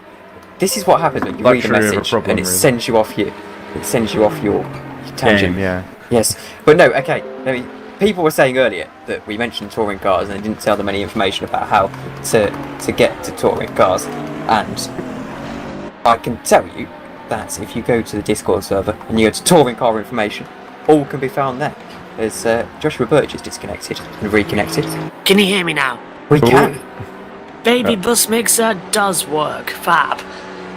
I've been having a right paddy. This entire system I know how is you feel, man. This entire system is not designed to work in heat. I didn't even know the bus mixer. The main bus mixer's well, it's not dead. It's cooling down. It's been on since 3 o'clock this morning, and we didn't switch it off. And a little light started flashing at the back of it, which I didn't know was there. And it next to it says overheat. So because the fan is on the bottom of it. So we've had to prop it up. It now looks like you've got like a jack underneath it on a car in order to cool it down. And the baby bus mixer, which we only use as a backup commentary system and the one that we use on the laptop to see if it would work. And thankfully it is. But it's only working at about half the power. We've got a really important thing happening in the race now. So Savinsky has come in bodily motion from the lead. Varconi pit a couple of laps ago and has got the gap down. He got the gap down to about 53 seconds before game on getting to the pit. So that's going to be really, really close if it's the same length pit stop that the two are doing. Unless Savinsky needs to swap out and is feeling fatigued at this point. But he's done a really good stint. So let's see how this plays out. There's a pressing question, Josh. I know you're into football somewhat. Yes, I've seen it. Yep, I've seen it. I've had it on my laptop as well while I've been doing everything. 4-0. How on earth Manchester United are going to be feeling for this, I don't know. I have heard on Twitter that Gary Neville is just practically having like a nervous breakdown in the commentary. So I look forward to hearing that later. Well, I'm glad Matthew didn't put me on that one because I don't think I could contain myself. It would be too difficult. I'd be having a go, to be fair. I would literally be slagging off United massively, and I know that many people... There is your new leader. Might do it. There we go. Looks like Max Saddy's got out the pit lane. Looks like ahead of... but Pajab has also jumped Toff, now that Toff is being serviced in the pit lane. One thing I must ask, though, is to Tom, is how on earth are you doing in this heat? Oh, that doesn't look good for David Naxadi. Oh, no, he's backwards. No. Hang on. He's not They there. are swapping drivers, but Naxadi's yet to really materialise properly. Well, Aston There you go, call you were it the Vanquish, we call it the Vanish. And something you can only say in sim racing, he hasn't quite materialised yet. Driver not included. Yes. R-Factor 2 certainly having a moment. I like the lights are still there though. You're right, it does feel like that. This is the voice of the Mysterons. No, on the note of Manchester United, Josh, actually. Come. I was shocked at how loud their fans are. This is a huge side note. Penalty for Yeah. Toft. As So- that Yeah, is mate. quite He was only about 30 seconds ahead of a Baskel, so there that's a two big one. Tofts? Yeah, there are quite a few Tofts. I didn't realise. Yeah. Yes, I was at the other Old Trafford last week watching the cricket, and it's about a mile away from Old Trafford, the football ground. Oh, you can And hear them, can't you? You can hear them constantly. It was like I didn't need to check the score on my phone because they were. Just follow the Fenty, not okay. Fenty, that's Grimsby, for God's sake, that was years ago. Just hear the Glazers out and all that lot, yeah. It was unbelievable. You reminded me, I'm now putting the game on my iPad now that my laptop is commentating on this. I had to disconnect and reconnect because you're going through the laptop at the moment because no matter what I do, it not goes to the main PC. So I'm hoping it'll cool down. We've got the door. It's quite cool in the box now, so it should cool down quite quickly, and it should be okay for tonight's. Someone movie. who is somehow having a worse day for than Manchester United. I also love how you, despite doing the all-nighter last night, have called it later tonight's Formula E and not tomorrow morning. Well, yeah, I don't even know what day. I've literally gone from a 60th party to the commentary box to a family party, a family gathering again with more people here from yesterday, back to the commentary box, and then back in and back out again. I don't know what day it is anymore. I was convinced it was Sunday. I had a panic attack about an hour ago because I thought, after I'd done the British Touring Car qualifying, I thought, oh my God, I haven't done race one. So I was out of it.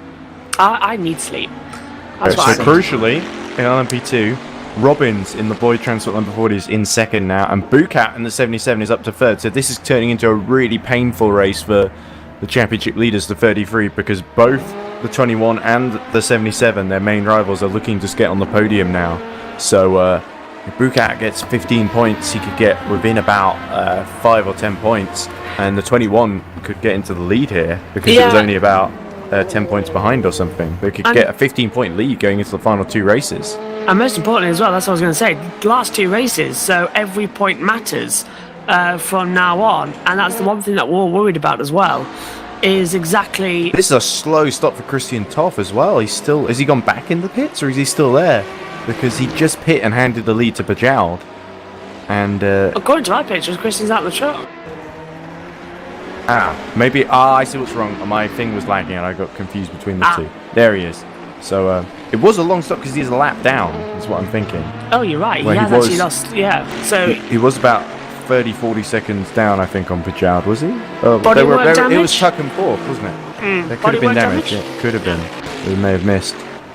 But yeah, officially, Bottling Motorsport 28 as DNF then. So that's really cruel luck for them while they were leading the race. Coming into the pits, next Addy can't even start the car. It completely vanished on him. So bitter gall for Bottling Motorsport. This time, it wasn't bottled for any fault of their own. They were really doing everything they needed to do, and victory was taken away from them there. Ed, as a side note, because I need off dinner soon as well. On the commentary box, on the main monitor, I have got this Fuji 8 hour, but on the screen just below, it's transferred to Channel 4 HD, which of course what we're going to be watching tomorrow for Formula E, and they're showing Greece, and that's one of my favourite movies as well. And last night at the karaoke, me and my friend did actually sing Summer Nights, so it's quite ironic. And I'm not really a musical kind of guy, but good on you. I butchered it. I could not get my voice that high. I mean, it was a shouting day. So It's talking about your opera career or something. yes, I'd much rather take the commentary career than an opera career in the future. As I think some of these drivers as well, if I suddenly started singing, I think they'll be getting a little bit annoyed. Well, I think they're all waiting for the fat lady to sing, which will happen in about 3.5 hours. Oh, I Yeah. can't wait for I'm it. clearing my throat now. Oh, hey, come on. La la la la la. It's The top has still got to serve that penalty, so that's going to almost certainly put a Baskel back in the mix. This also puts Team Imperium number 15 just a lap away from the podium, which is probably the best that the LMP2 squad's done in its short history. I do apologise. The It Manchester also United means the 72 reading game is looking to inherit 6th position then. as well, which is good. Because, another and a penalty. penalty for Pascal, so there we go. He's got to even it out, hasn't he? Between him and Toth. So there we go. No chance of any kind of battle then in LMP1. So congratulations to 23 on a astounding victory. Well, I think we can call that essentially now. Yeah, you got to think 23 would have a big lead in the championship if it had been a bit luckier in some of the earlier races. But it keeps catching the 21. The championship's quite interesting, even though LMP1 has kind of been, like you've alluded to a couple of times, Josh, a bit of a 23 walkover. But they've comfortably got the fastest, most consistent team, really. But not to say that Mugen haven't put a challenge on occasion. They even won a couple of rounds as well. But they tended to win whenever the 23 was out of action. Nick Homewood coming through with the 444 in fourth.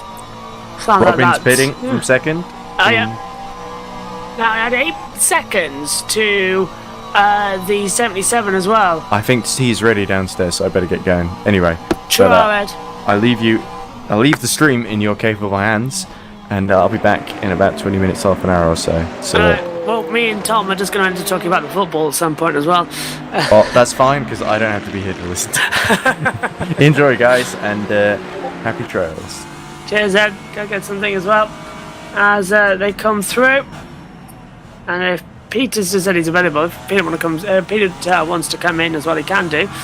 As they jump through, I must admit, my eyes are sort of dancing between the Manchester United match and the Brentford match and the Fuji 8 Hour at the moment, because it's just not often you see a football squad commit suicide. No, I'm an Aston Villa fan, so I've seen it quite a lot actually. But anyway, that's besides the point. If you give me a moment, just message Pete. Yeah, no worries. As they currently come through. Oh, and that's the 72 running a bit wide. The exit the 100R corner as well. So that's Ryan Manuza as well going a little bit wide. And it would have been a code Brad moment for sure, because the barrier comes up on you quite close there as well through the first half. There's your leader in GT3 as well, the 87 squad with Salazar as well with Parjude. I do hope I'm pronouncing your name correctly. No, it's where we want to go. It's Pascal takes to the pit lane in the 137 in the third position in LMP1. Of course, with Eric Mady in the 482 car retiring early on. Of course, the Hunter Birch simulation team. We're not having a great day as well, but we are having a great British Touring Car Championship, which is what our main focus is on this year as well. And we are only about a round away from rounding out both championships, which is fantastic news. I think even Tom, didn't you drive for us on one occasion in the touring cars? I did, and it's I appreciate my mic wasn't muted there, so it's just, you might have just heard my furious typing, but I apologize about that. But no, yes I did, and it wasn't too helpful, so I did fairly decently, I think. I finished you did really well, yeah. sixth or seventh. Let's not push it for fifth. But I had a battle with Peter, actually. You did, which yeah. was quite fun, and greatest move of my career as well, even though I was in the far better Subaru. I remember looking at that, yeah, on the commentary. And by the way, the Manchester United goalkeeper has actually made a save. Yeah, I know, I'm shocked. As they come through, Zoltan Varkoni then leading in LMP2 by 75 seconds, so not quite a lap ahead. So the biggest battle we got is in LMP1, and that is the 28 car stopped at pit exit and is out of the race. David as well with Akazi is out. That's a manual DNF as well. I hope they get put back in. It feels like a pit lane error, but well, that's another one bites the dust here at Fuji. Not good at all. As they swing back through, as Wesley Bocat then in second position at the moment. Yeah, Nazakani stepping out. Go on, Tom. More good news for the number 72, in that we are now going to be running 6th, and crazy time in the game. In the race. Is the 72 your car? Yes. Yes. Well, P6, well done. I know. It's 10th and last. Well, actually behind the GT3s after lap 5, I think it was, or something like that. And really not having a good day, but it's sorted itself out. and back here now. I think I'm actually in a moment going to be in charge of Code 80s. So dual commentary, eh? So we're on auto control anyway, so Yeah. I suppose I can just stay here and call Code 80s when necessary to help you out. And, well, if Peter wants to join as well, feel free. Yeah. We can have 3 in the box, but Might mean I had to get my dinner in here as well, Yes. which is actually at the same time ready as Ed's. That wasn't timed very well. no, not at all. It should have been ready an hour ago, however, but unfortunately it wasn't there. Oh, Manchester United have just missed.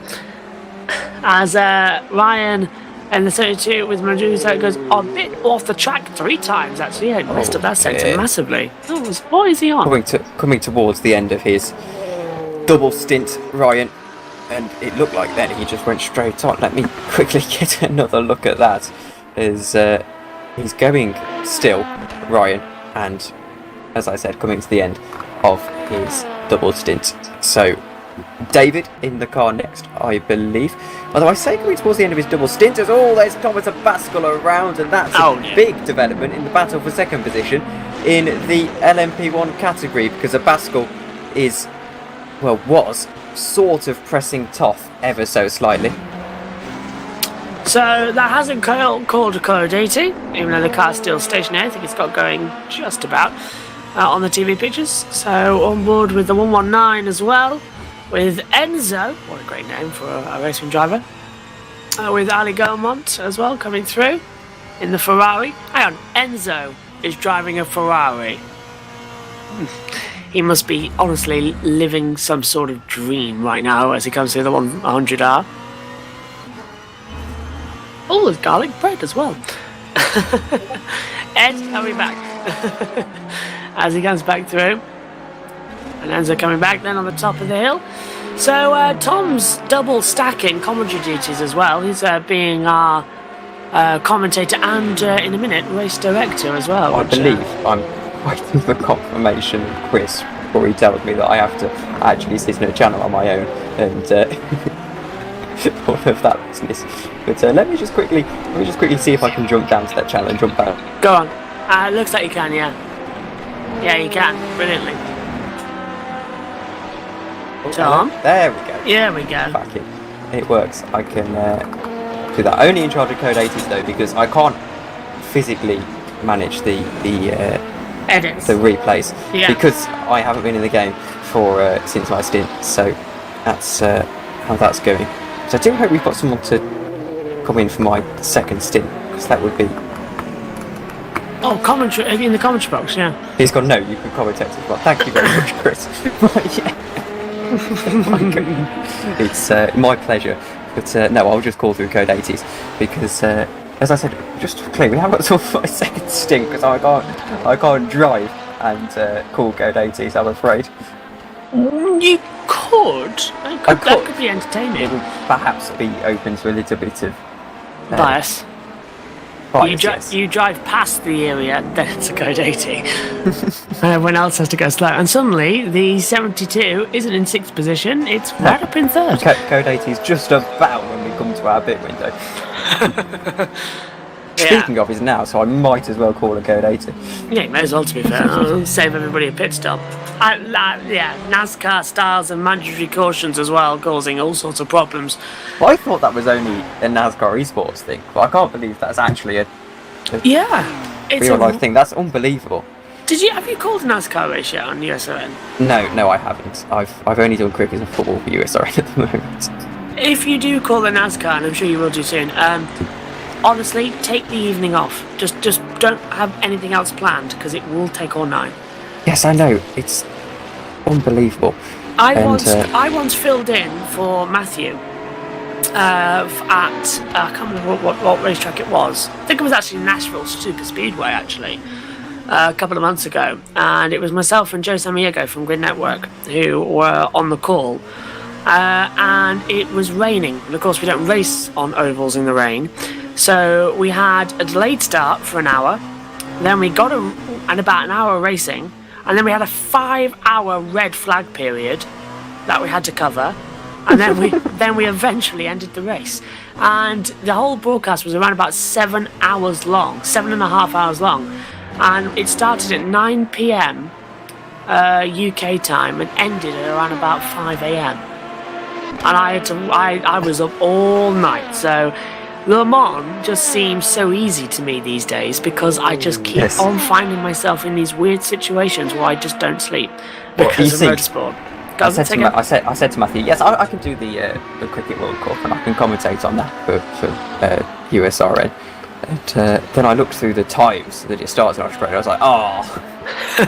Yeah, open door. Spoke too soon. Oh, David Nikazi is a little bit off the track at turn number 1. Gets it back onto the Panasonic bridge. Yes, in all honesty, it's a difficult one, that cricket. And as into the pit lane comes Ryan as well in the 72 car. And that's David starting his first double stint. So that means the clock is ticking for me to get in the car. 2 stints. And I'm in. I'm going to double check that actually because it doesn't seem right with 3 hours to go. Yeah, you can't be doing the whole next 3 hours, can you? That can't be on the board. Or a basketball pits for the second time in about 10 minutes. So that's quite unusual to see him dive into there. I honestly thought to myself that would be a bit of an issue. As Wesley Bocat now coming down, second place at the moment, still in LMP2 that is, 71 seconds behind. Oh no, I was completely right. I am committed to telling everyone our team strategy because we're in 6th position, nowhere near anyone. It's okay. If it was the lead, this would be a bit different. No, but no, I didn't realise that Ryan specifically asked not to be on the final stint, so I put I put David in next for 2 stints, then Ryan. I thought we were 2 stints ahead of where we were, which was a little bit weird. I thought, I'm not driving 2.5 hours, am I? That would not be fun. I was scared for a moment. In your garage combox, which overheats massively, the same as mine does, with little ventilation on a heat wave, with your gaming PC, the way it overheats, you would have got out of there looking like you'd just done 4 hours in a sauna. Oh, well, I did. Enzo spun it with the Ferrari coming through that useless chicane. He's in those useless chicane. And I can tell you as well, he's still trying to get back onto the circuit here. Passing GT3 cars there seems like it should be possible. Towards the start of my stint, I was doing it, and because we've had no server all week, of course, so getting practice in traffic has been rather difficult. I apologise if you can hear the dog making a cameo, and she does this occasionally. It's going to be the undoing of me one day. But no, when you do one of those moves into that chicane, it looks a lot more open than it is, and it's so difficult to actually make a move there. I got flashed from my GT cars multiple times by going for slightly audacious moves into there, and you don't have as much room as you can, as you think, especially in the LMP2. So you have to be very, very careful there. And I think number 28, or the number 119, I should say, learning that pretty standardly. Here's the Aston Martin. And look at the driving style of Christian Toth, actually, for a moment there. He was rather flicking the car in. He's not putting a lot of lock into the steering wheel through the final corner. He was quite flicky into the chicane. It seems like he feels like he can control the car with the acceleration. That's quite entertaining. Let's see what he does into turn 1. And that's going to be there for about 20 seconds. So while this happens, I'll update you on the fact that Brentford are just so far ahead right now that they literally just stood in the goal for 20 seconds before beginning kick-off again. As the auto director turns off, that's a shame. This comes back through. There's the 87, the leader in the GT3 as well, by a lap to Toth as well in the 16. One of the 3 Toths I think we've got in this race. First, second, and third, which isn't surprising considering they're all Toths in this race. Which is you'll get you'll get that if you're a Murray Walker fan.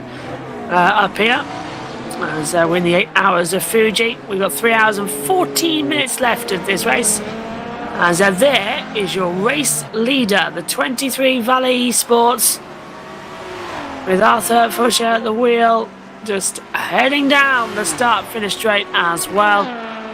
And I tell you what, this is getting quite painful as well. Just talk back on the football topic we've been talking about all night for Manchester United. Oh, it hasn't got worse, has it? It's not 5. It's not 5 just yet. But they just went for the ball and they tripped up on their own ankles. Well, that Like literally, summarises. they tripped on their own ankles. Summarises their day. But What a useless. I'm looking forward to the Gary Neville podcast later on today. That's going to be released on the Sky YouTube channel. no, I I'm can't stand him one bit. I only listen to it when Manchester United play really badly, so I'm a dedicated listener. It's actually, Oh! David Nasaki is having a bit of an issue as David Martin, now in the Reading game car, is going to have to fend off the number 28, but fend off the number 28 rather easily if the 28 is going to continue to have moments like that. But that is going to be an interesting battle that's going to develop throughout the rest of this race. I think, anyway, it's probably a battle that I'm going to partake in towards the end of this one. He suddenly decided he was a race car because race car spelled backwards is race car, and he was going backwards. As I think you put a little bit too much thought into that, I'm afraid to say. On purpose as well. Yes. I couldn't resist it. And his Wesley Burkout being overtaken by the Musian LMP1. The number 22 is going along in no man's land, really. And I have to say, no man's land is a nice place to be in when you're driving a race car. I'd rather be in no man's land all day long as well. Quite peaceful, quite calm as well, and a place that you can just get on with the business and have a very uneventful race and score really good points. That's always nice. But like where your team is at the moment, 5 laps behind La Hoven. Well, yes, and we have been in no man's land all race, but we've just sort of started a battle with Nascardi. So that's going to be interesting. There's a question, Josh. Are you on Bahrain in a couple of months? The big 24-hour. Yes, I am. My goodness me, we're going to have difficulty finding commentators to cover that entire race. I don't think we're going to allow Ed to do a full night's stint there, actually. Well, I did think it'd be quite entertaining. Just sort of load him up on coffee, get a camera on him in the left-hand corner of the screen at the top. Oh, sorry, the top right-hand side of the screen, where there's no graphics, and just put a camera of him there throughout the race and watch him slowly descend into madness. I thought it'd be quite entertaining. We could actually do cameras, in fairness, for a 24-hour. I think that would be quite nice for the sort of away from the screen for a moment. Like the Code 80s and that. Sometimes helps in 24-hour races to break up. We did it at Visk last year for the Daytona, and it works quite well. So we sort of got rid of the cameras towards the end as everyone started to. Everyone's hair got all greasy. Spilled coffee down everyone's hoodies and shirts and things. And I'll tell you what though, maybe we should get Skype interviews with the drivers like they do on Virtual Le Mans. That'd be quite a good idea. we could go. It's Spin Arthur out. Fouche. Oh, that's the race leader. My goodness. He's the race leader. And Well, it's 3 laps down. So. Oh, sorry. 3 laps up, so it's not a huge concern. But yes, there's number 87 into the pits as well. Interesting to know. Probably about 10 minutes early to the optimal pit time that you'd expect of a GT3. Either 10 minutes early or 50 minutes late, depending on which way they've managed to go with their stints. But yes, so it's something we can look at genuinely, because I know an app that helps, OBS.ninja. I don't know if you've ever used it, but it's very helpful. It lets you embed cameras rather than trying to crop the Discord all awkwardly. You just put it in as a browser source. It's very useful. I need this. You'll have to send me that. I remember you talking to me about it. I did send it you once, and then. But yes, it's a very useful app, and Abascal has got a penalty as well, most likely for track extending. As I said, the track limits here are quite horrendous. Yeah, I'm going to need that app, I think. Although, I think the only reason I can't use it at the moment is because I have to put Discord through the laptop because the computer has a paddy every time I open up OBS and Discord. Yes, and well, the beautiful thing about OBS.ninja is that it basically, I mean, technically you can use it as a call on its own, but no one does. But it's a good little website, and we could think about doing something like that for Bahrain if you and Ed were, maybe Peter were up for that. So I think we're going to need all hands on deck. That's another note, actually. When is it? October the last year's 24 was October the 16th, I believe. So it will probably be the same weekend this year. Let me double check for you. It's October the 15th. So perhaps it wasn't October the 16th last year. Well, I can join you because it's MotoGP Australia. Oh, wonderful. But that means I can do most of the day, but I can't do a couple of hours during the night. Well, I say a couple of hours, I can't do quite a lot of the hours of the night because I'll be doing Moto 3, Moto 2, Moto 1. Oh, and Manchester United had a shot on goal for the first time today and he got saved beautifully by the goalkeeper. So yeah, I could do covering all of that. A call as well for those in chat that we are always on the lookout for commentators in EERC. We can't have poor old Ed doing it all. So if you are interested, we don't bite. Just drop a message to either me, Chris, or someone, and we'll get you sorted. I'm going to recruit some of the PSGL lot as well. I'm going to give them all a message individually and say, we've got 24-hour race, come and have some fun. That would be very good. And I was gutted. They accepted me into PGSL, and turns out my schedule didn't match it, and it was I know, it was absolutely gut-wrenching stuff, Josh. Oh, Tom, we could have ended up working together on PCF4. I know. I would have been. I was so excited. I was like, PSGL, that's such a good league. I'll apply to that. And I forget what her name is. The person who I think Jess. Jess, that's the one. And I know she's appeared on your channel a few times. And she messaged me. She goes, "Love your commentary, but." Unfortunately, our PC tiers don't run on. I was unavailable on Thursdays, and that's when we ran it. Yeah. That looks like it was perhaps changing, but I don't know. I need to wait for another league that I can commentate on because I still do a bit of F1 actually on the. Well, we are.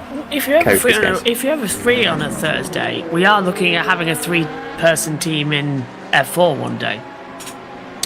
And I'd like to get a driver on there as well, because I know you do driving and commentary, so you're perfect for it. Because right now it's just a driver. Yeah. Oh, that's leading to GT3. Oh, hang on a minute. Zoltan Toth was only 2.2 seconds behind him. Now that's really going to cost him. Where is he?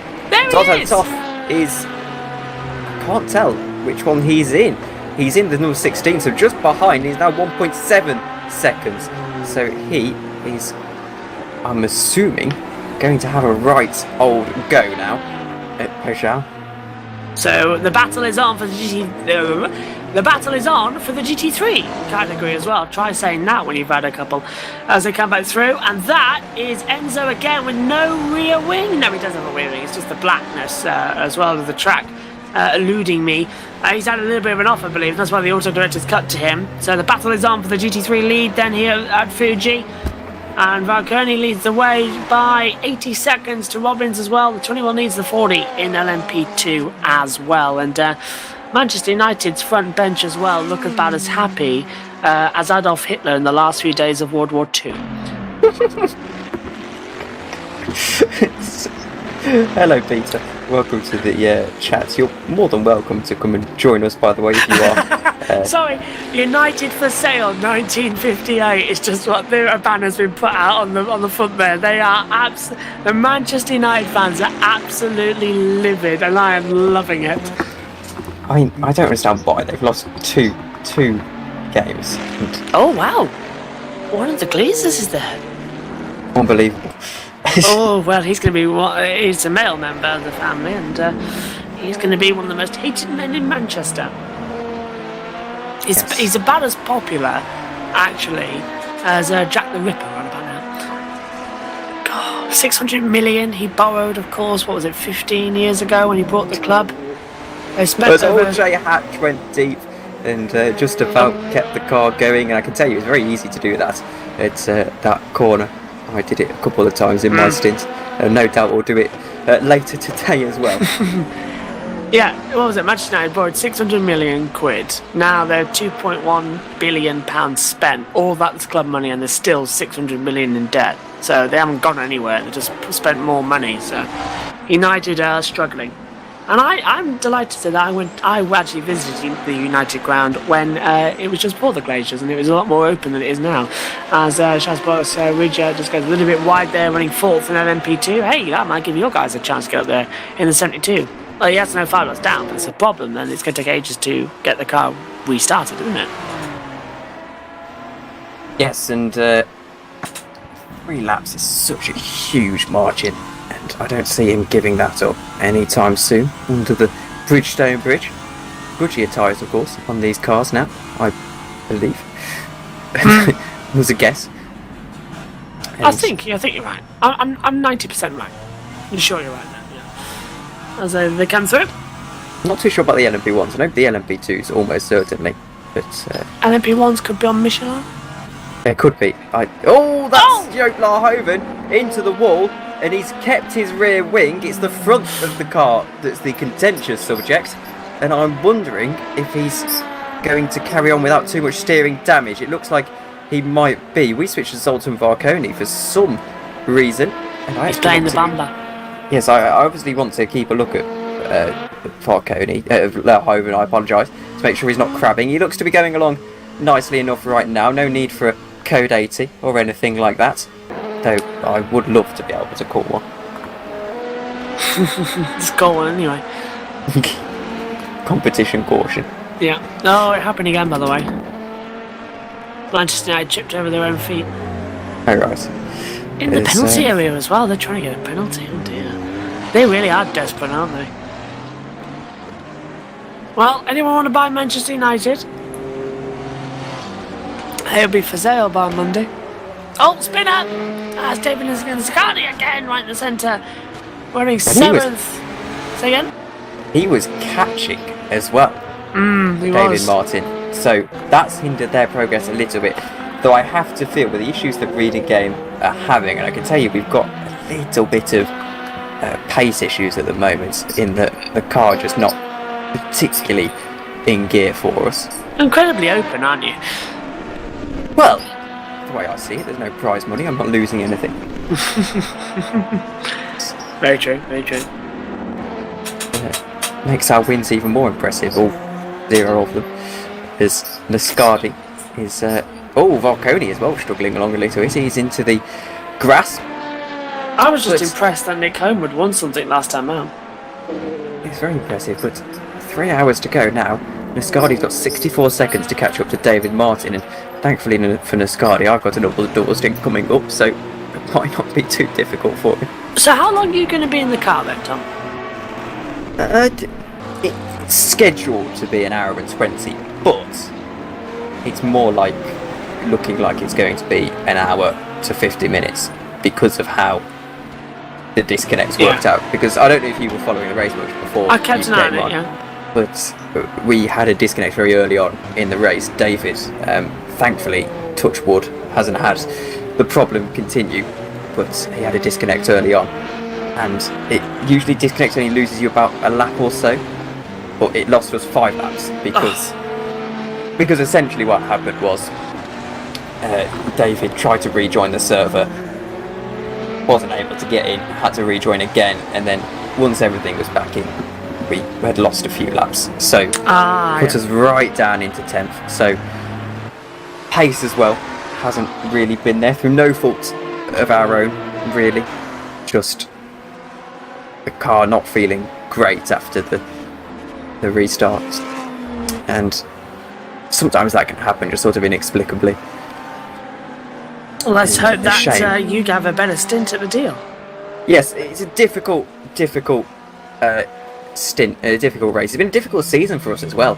Actually, I looked it down. I didn't realise quite the extent of the damage. Only 3 points finishes all year, which is a colossal statistic considering we had only DNF'd in, I think it was 2 or 3 EERC events before this season. It was, to be fair, we'd only done a season and a half until that point, joining at Hockenheim in season 1 I should say. And I don't really count Road America as a DNF, because despite the fact with DNF, we still got a fair bit of driving going on. Well, it was the red flag, Changed the lead. Changed the lead, and it was Peugeot. He's out of the race. What happened there? So late in the race as well. 3 hours to go, and the 87 retires, and Toss takes the lead in the 16. It was a disconnect, I'm almost certain, Josh, because he was just about... Well, we were on board with him, weren't we? Or at least following him. So he'll get reconnected, but he won't take the lead automatically again. So wow, this will drop him right back at least to third. If Homewood gets a lap back, it could drop him all the way down to about 5th position. And so many disconnection issues, and it's probably not a server thing. It makes no sense, but particularly with the heatwave, I'm not too sure how it is in Europe. I hate the term heatwave because we get one every year, so I prefer to go with summer. But in reality, it's difficult for the drivers, as we say. I mean, your mic box, The mic box, yeah, the bus mixer died. Yeah, overheating and dying. My wheel, after my stint, I mean, burning plastic essentially, I could smell. It's still hot now, and I've been out the car for 2 hours. But, it's weird, isn't it? It's the heat. We're not used to it, so the things in the UK are sort of like built differently, aren't they? And it's just they just melt and break. It's ridiculous. I mean, this morning I thought to myself, coming back to the commentary bus, I thought, well, the sun's up, but it might be cold, so I'll wear some jeans. It was roasting, and it was 7:30 in the morning. It was roasting hot.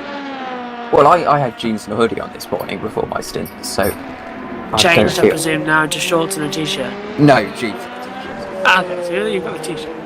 I'm wearing jeans and a shirt, actually, now. I'm still wearing the shirt I was wearing last night from the party. That's how much I haven't even been in the bath or shower today. I've not had the time.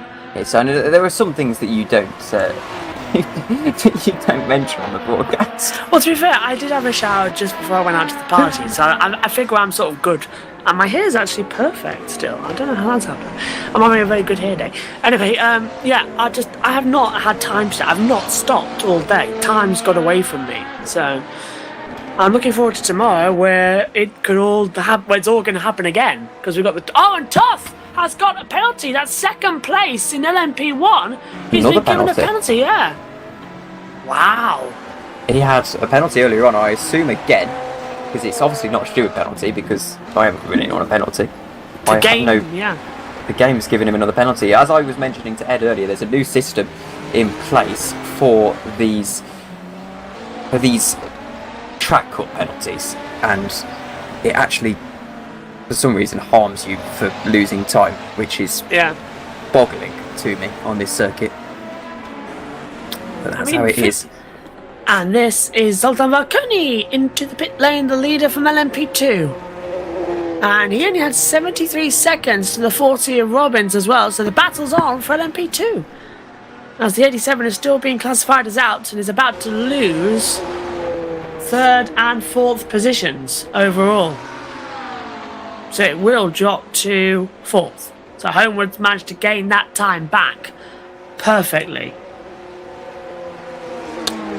Yes, and Homewood will take 3rd position here as well. Peugeot looking like he's unable to get back into the game, suggesting actually of a full crash of the internet perhaps is what we're looking at as an equation there. Well, we've all been having problems all day. Ed's been having problems with his laptop overheating as well due to the heat in his room, so hot air into a hot MacBook fan getting the laptop hotter instead of cooler. You yourself, Tom, as you said, have been having problems. I've been having problems. The internet's been having problems all over the country. It was a shot on goal for Brentford. It would have been 5-0, but an excellent save from the United goalkeeper as round goes Thomas Abascal at the 100 and R. So, Abascal the rascal strikes again. Hello, Ed.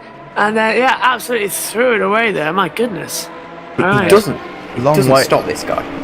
He's now 2 laps down on Toff. When he was, before I went in, he was about 30 seconds down on him, wasn't he? But they both got that penalty to serve. Toff's got another penalty. Homewood is very, very close to the back of Bettelstein, and it looks like Peugeot is out. That's big news for the 87. Oh, that's horrific. And great news for the number 16, isn't it? After the they got a lucky escape, didn't they, when the 87 crashed out last time out at was it Road Atlanta that the 87 crashed out, and they won, and now it looks like the number 16 this is sort of a rerun of Road Atlanta in some ways. It feels like, except without the 23 being it from the lead 3 laps ahead. Right.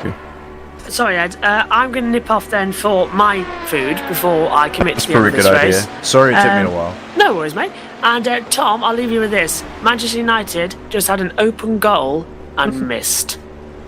What a day they're having. But, well, Edward Hunter back in the commentary box. 2 hours and 54 minutes to go here we in can do Fuji that. for the 8 hours. Have you noticed, Ed, how clever I've been with the little logo that we started doing for the... Oh, the Fuji 8 hours, yeah. Yes. Well, rather than having 8 hours at the top, I've got Fuji in Japanese, because it was only 2 letters. Ah, I wonder what that was in the thumbnails. We see yellow in sector 2. I thought it was artistic to the highest degree of me.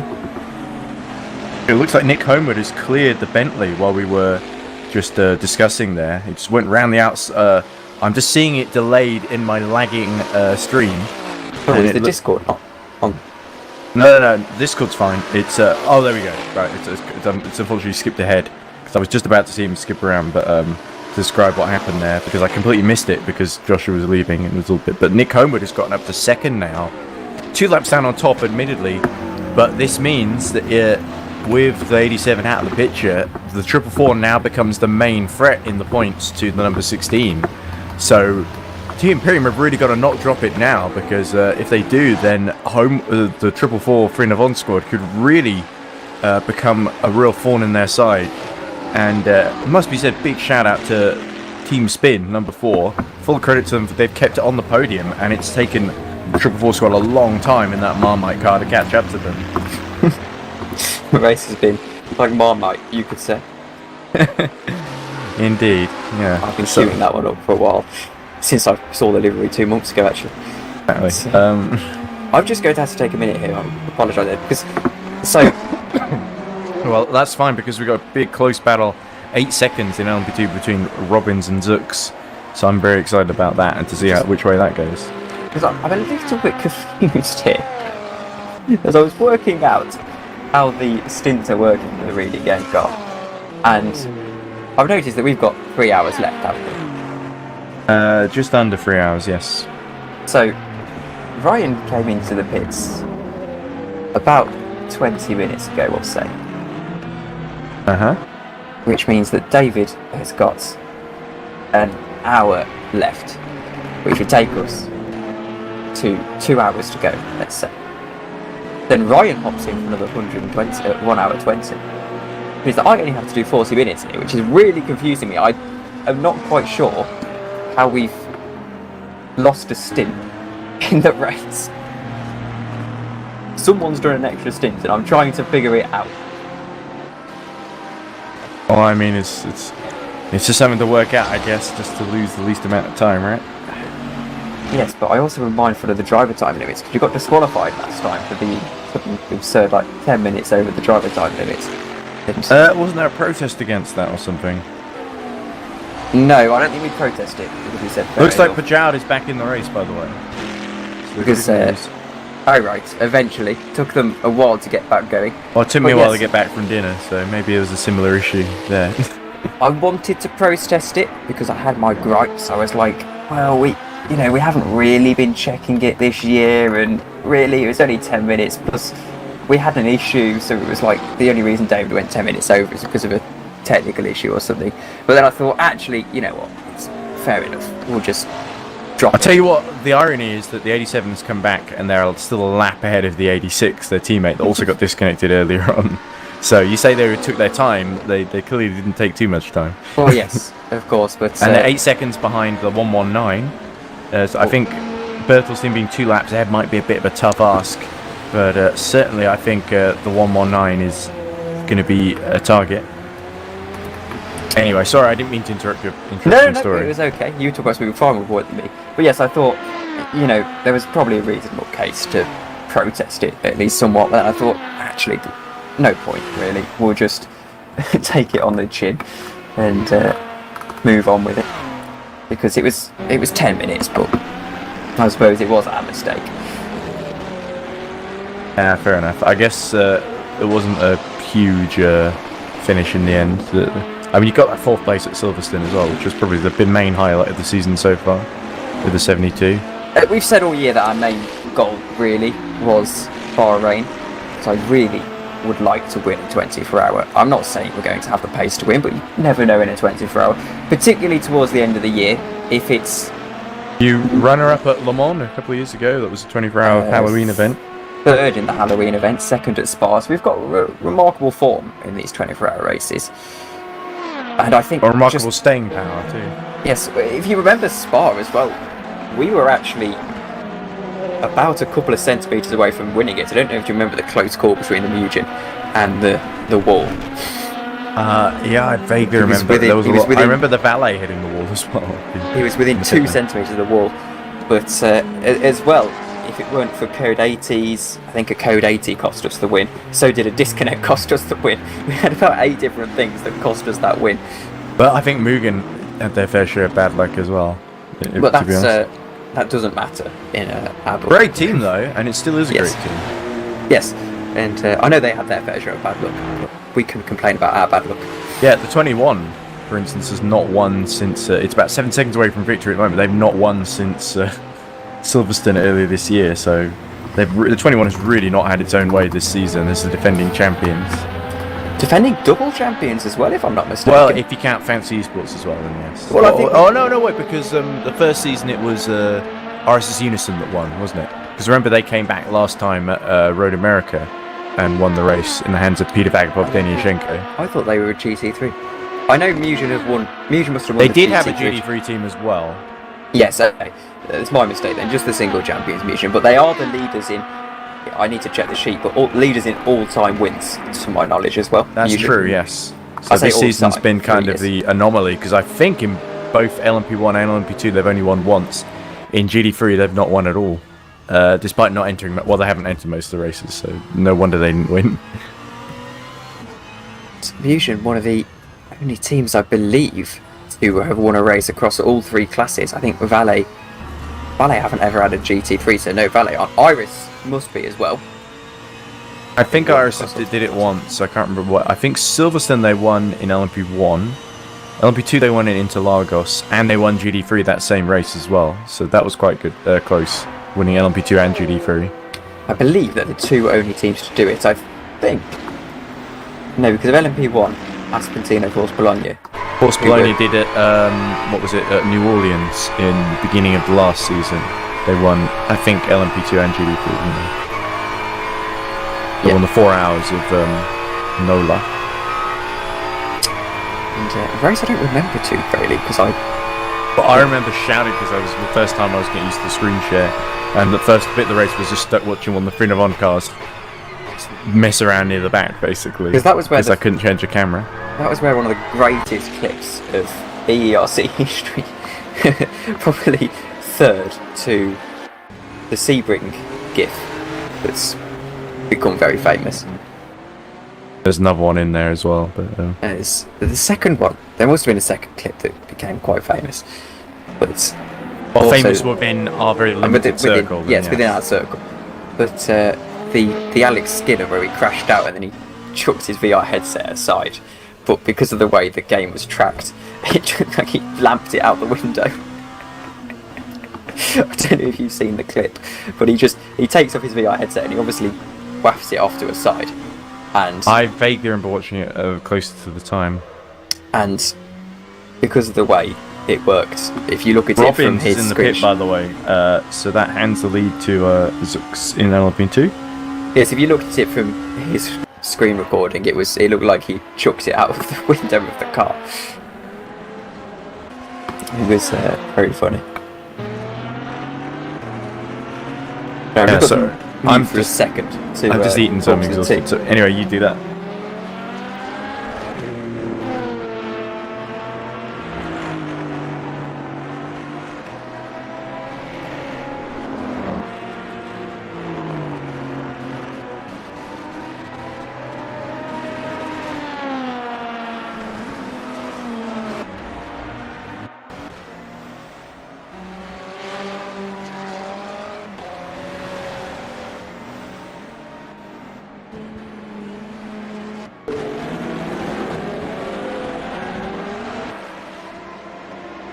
Well, here we go.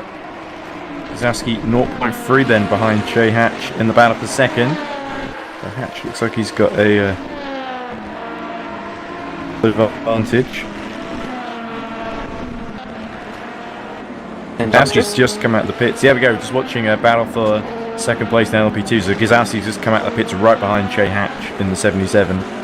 I'm just keeping a keen eye as well on the gap between David Martin and Nascardi. Looks like Max Sadie's back because Bowling 28 have got back in the race. That's good to see.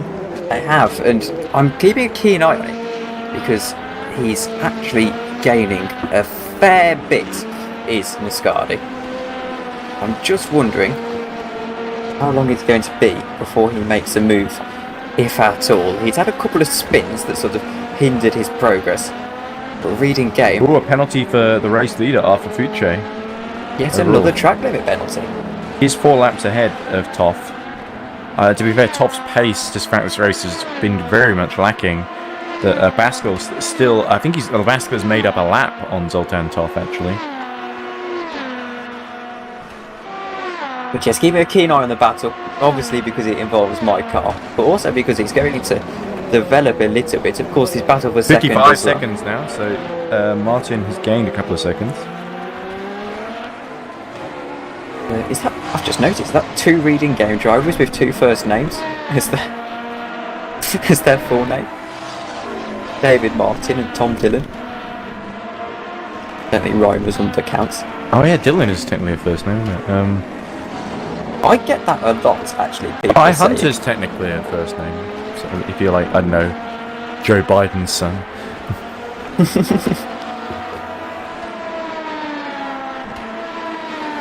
It's, well, 2 hours and 42 to go now. Fushi's into the pits to serve his drive-through. 4 laps now, actually. So, let's not be too hasty. Well, it was all pretty much the same margin. 3 laps in Road Atlanta, and we all know what happened there. So Arthur Fucci just really needs to bring it home in the last 2.5 hours plus 15 minutes or so. Gazowski on his fresh tyres has sort of been setting similar lap times to Che Hatch. We know how very, very quick Che Hatch is, so it'll be interesting to see because Gazowski, of course, the pole sitter, so we know he's got that pace in him to match Che Hatch, and it's just a question of whether he can overcome. Really, it's going to come down to really mistakes between the top 3. I sort of feel like if Gazowski can't really clear Hatch, then I think Zux is going to win this thing for Mugen 21. It would be such a result with the 21 as well. Yeah, really. It would be an even bigger result for the number 40 though, that I don't think is even finished in the top 4 this season, to get on the podium and maybe even win this thing. They've done a superb job this whole race, and it would be such a shame for anything to happen to them now, but I really think no matter what happens, they've driven excellently today, and I hope that's what people remember going forward. The 21 really... Looks like the 87 has decided to peace out again, and that's like the 86 and the 55 through. So the 87, I think, has run into more issues. But yes, back to the 21. As I'm looking at the team standings, they're not to toot my own horn, but the top 5 screenshot I did was the best idea I've ever had, because it makes it so easy when I'm commentating to quickly look through it. And 21, only 9 points, 11 points I should say. Maths, not my strong suit, as we see David Martin having a bit of an unfriendly battle with the lapping number 40 car.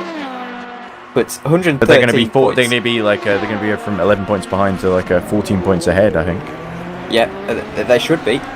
And the 77, if they can hold on to second, that'd be 18 points to their name, and they are, I think, about 18 behind, aren't they? 18 or 19. So they'd be right behind Valet, I think. Yes. I'm hearing the clinks of plates. I believe my dinner isn't too far away from being ready, so I'm afraid I won't duck out yet, but when it is, I will unfortunately duck out and go be back. It's good to my that we're team. all supported by our families so well for these Yes, endeavours. it's wonderful. You know, when I did Gen Nürburgring, the 24 hours, obviously got red flagged at the end, but my mum was so supportive. She went to the co-op or the corner shop or whatever, and got me this big hamper full of snacks. And it was filled to the brim. I mean, there were, as we see, the number 87 into the bits, and unfortunately looking Looks like like he's it's out trying of to the get race. back in. Yes, By the but looks of it. yes, I mean, there were peanuts, there were, I believe, Skittles, crunchy bars, I mean, you name it. It was very well supported. I was very grateful. It did make commentating quite difficult in between mouthfuls of very nice sweets. I should probably help you more of your other commentary, but I think I already do quite a lot. Yes, I think... It had to be shorter races, I think. Like Josh was offering PSGL. Well, I don't think he really has that ability, because it would have to be his friend Jessica, I guess, that offers. Or I didn't finish my story, did I? No! About goodness. the Hulk Hogan thing, where it's like Knight Rider but with a speedboat called Thunder. The show's called Thunder in Paradise. There was a game, and the part of it is that Hulk Hogan's character has a daughter called Jessica in the show and also in the game, and it's basically like a rail shooter sort of thing. And the losing cutscene for one of the scenarios is hilarious because it's Hulk going, and he's not a great actor, and he overacts like crazy, hams it up, and he's like, because the evil not Terminator kidnaps his daughter Jessica or whatever. Or is she his adopted daughter? I don't remember. Doesn't matter. Probably his real daughter. And then he's like shouting like Jessica, and it's got comedically bad. There's another cutscene that's even funnier where you're controlling the speedboat, and if you fail, there's a losing cutscene where his sidekick is like played by Chris Lemmon, who bizarrely is Jack Lemmon, a very famous actor from like the 50s, is his son. And Chris Lemmon says, "Oh, what nice shooting, kid. Looks like our boat may be out for the count." And Hulk Hogan's like, "You gotta fix it, man." And then Chris Lemmon taps a few keys and is like, "She's coming back to life." It's so cheesy. I do hate cheesy movies like that. I've virtually stopped. I don't know. There's a sort of charm, especially the sort of 90s nonsense like that. As next Addy comes back into the pits, then so that gives Martin a bit of breathing space. Luckily for you. Oh, I can breathe for a bit. No. Well, I hope you would keep breathing anyway, but you know. Yes, well, if I don't, then I'm in a bit more trouble than the car at the moment. Yeah, I can't really help you there, man. Having a much worse day than Manchester United then somehow. Only just enough. Even Dad, who doesn't really like football, heard that on the news and he was laughing. What? I wouldn't normally bring up football on a sim racing broadcast, but that news was so shocking. I had to talk about it. It's like, when you have a particular pressing issue that's on your mind, and you just have to tell someone. Yeah, sometimes. It was like, oh, I could not believe it. I still can't. It's unbelievable. Dalsky is kept catch very, very honest. The gap's 4 seconds now, though, as a Baskel now enters pit lane. But no, if you're up for doing other commentaries and things, there are plenty of R-Factor 2 leagues that are always looking for commentators. I know some leagues like to, not necessarily leagues, but some people are under the sort of preposition, I'm not sure what the word is, where the assumption that it's kind of like competition, but I think that sort of the more commentators for everyone, the better, really. Yeah, exactly, especially when it comes to endurance racing. Yes, calendars don't tend to clash too badly. I suppose today we've had a... Ideally, we would have people doing different stints, and we'd have like whole teams that they do like Le Mans or a proper endurance race, but what usually happens is we extend doing everything, or for 24-hour races, we just sleep when it gets too late, because it's just impossible and unrealistic to cover the whole for race. Yeah, so I was talking to Josh, we probably will be doing stints for the 24-hour. We'll have... we've done 2 24-hour races before. I have. No, 3 if you count the end of the first season at Road America, Halloween Le Mans, and whatever happened at the end of the previous season. Was it another 24 hours of Road America? So we had Spa, Halloween Le Mans, and Road America. For some reason it was blank from my mind. It was a 3. Yeah, it's all this heat, you know.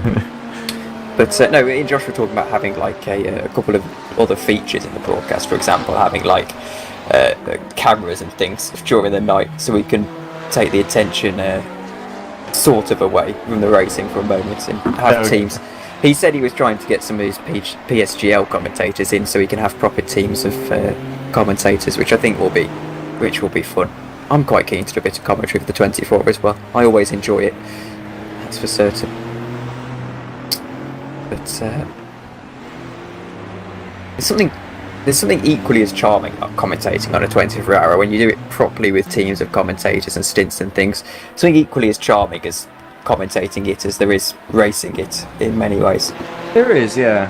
Sort of, you're along with it with the drivers. I think a lot of it, in a way, especially when they occasionally come into the commentary box, although they rarely bother these days, especially in a race where not that many are left.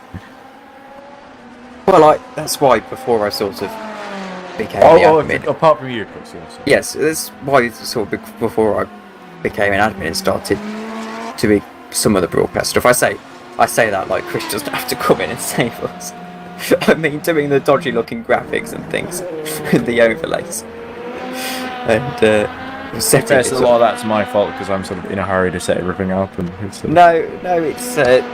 it's R Factor being R Factor. That's not always just R Factor's fault. I think I could have done one or two things. Like I could have worked around it in places. Well, also a lot of it is the inconvenience of not having sort of a permanent producer, which is unrealistic for a league like EERC, of course, because EERC is one of the least realistic leagues ever. Well, sort of up there in Trackmania in terms of. But it's not realistic for us to expect someone to, everyone's volunteers here, so it's not realistic for us to expect to have someone produce for 24 hours. So it's some of those things that you unfortunately just have to try and press on with, and I think you do a very good job, you Josh and Ryan and Toby, when he sometimes commentates, but I don't know, I felt like Toby wasn't taking the Touring Castle that seriously, but which is fine, but there were a couple of points where he was like reading out it wasn't a Wikipedia page, but it was something a bit like that, just about with facts about Fuji, and it was interesting, but the qualifying session was like building to a climax, and I was trying to focus on my drivers fighting for pole position, so that was kind of funny. I found it funny. There is an interesting vibe when it comes to, and I hate that word vibe, but unfortunately there's no synonyms. I hate it too, but it's got no synonyms. So atmosphere. There we go. Thank you, saved it there. Really have saved ambiance. I think atmosphere is a nice in between. There's a nice atmosphere around EERC commentary in that it's not overly serious, but it sort of is still like we're not trying to be we're talking now a full serious broadcast, but also not taking the mick as well. I think it's quite a nice atmosphere. Yeah, I know. I think sometimes Device does like to take the mick a bit, and I think maybe not that I need to come down on him or anything, but maybe I could have, especially when Bence was saying afterwards that he felt a bit hurt, like maybe I could have either spoken in defence of Bence a bit stronger, because I know I've listened back to that afterwards, and he's kind of saying, "Oh, here comes Bence," and I'm like, "Well, I watched Bence at the Nürburgring, and he was drifting all over the place, and it was kind of frightening." And I was like, "Well, that could have maybe thought of." Well, I think because I mentioned it because he qualified on the front row, and then I remembered as I was saying that, and I immediately said it afterwards. Wait, there were only about 2 or 3 people qualified at Nordschleife, but I think Boris has had some real big highlights in the touring car season. Has. And he's been, pretty decent in endurance when he's driven for Paul Street Boys. I can't remember if he has at any point, but Paul Street Boys are definitely another one of those teams that's a bit like Boyd Transport, a bit like, in fact they were fighting with Boyd Transport earlier, and I sort of commented on it, that they were sort of one of these teams that's sort of started and they weren't particularly successful. Into the Points is another one that comes to mind as well. And then they've sort of fought their way up. Oh, what's happened? David Martin is round, and David, keep it out the wall, please. And David has kept it out the wall. Thankfully. My goodness! Is that that? Is that just after the chicane? Yes, 80 seconds to Nascardi, so not a huge deal for David. Coming towards the end of his driving duties for this evening, handing off to Ryan in about. Well, I can tell you, I actually don't know. Let me find you when he said he's got about 40 minutes left. That's like Parasite, don't make plans, because plans can go wrong. Left. So he's got about he's got about 25 minutes left, as David, according to our calculations as a team.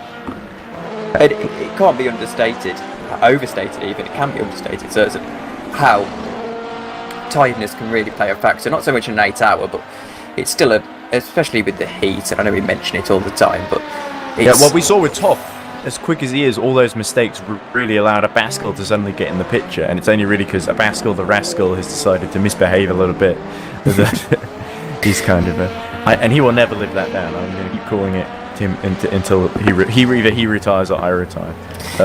Because you can have you can get dozy. When I did P1 Le Mans with Iris a couple of weeks ago, I say a couple of weeks ago, it's almost a month ago now.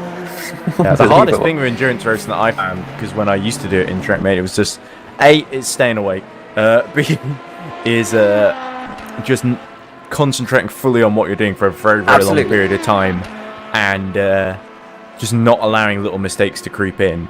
And especially if you're used to like shorter formats and you're very, very self-critical of like whenever you make even like the tiniest mistake, because it has a much bigger impact in like a shorter race. As we see Pastor pitting, which lets Milotai in the Radical up to 5th.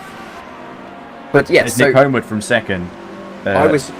So yeah, as you say, he's pretty much got Bertelstein covered. Although Bertelstein's going to jump him in this pit stop, I think, very briefly. Hatch has been doing really, really well. He's got the gap down from 80 seconds to about 73 seconds to Zux. So I don't think the 77 is completely out of the victory just yet. And they're certainly starting to play Guzowski out of it, as he's dropped to like nearly 10 seconds behind on the fresher tyres, you'd think. So without resorting to cliches, it's never over till the fat 86. No, it's not. But there's a lot to look forward to is what I'm trying to get at. Apart from LMP1, where there's only 3 cars running in there. Yeah. Uche just needs to keep going, really. It's been an experiment, LMP1, and it... But then again, we were discussing this the other day, without giving away any of our plans for Season 4. We were discussing LMP1 and how successful it's been. Part of me thinks, though, actually in terms of the grid size, it proportionately hasn't decreased too much.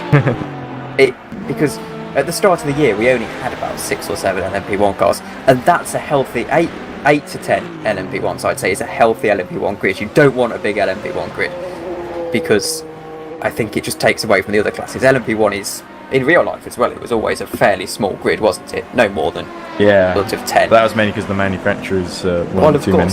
And here comes Che Hatch as well. So there we go. Guzowski back up to 2nd, but Che Hatch with a fresh set of tyres on could really start to cut into that lead of Roland Zux if Zux does not respond fairly soon. Of course, the question you've got to ask is LMP1, when it starts getting hit in the later season by the lack of attendance, which always happens no matter what the league is towards the end of the season. At least we've still got a title battle in all 3 classes, and I think that is something to contend to read, because last season we had LMP2, which looked close for a while and then got wrapped up around early, I think. And it's not a detractor to the league, the lack of attendance. We've still got 25 cars, which is a relatively healthy grid.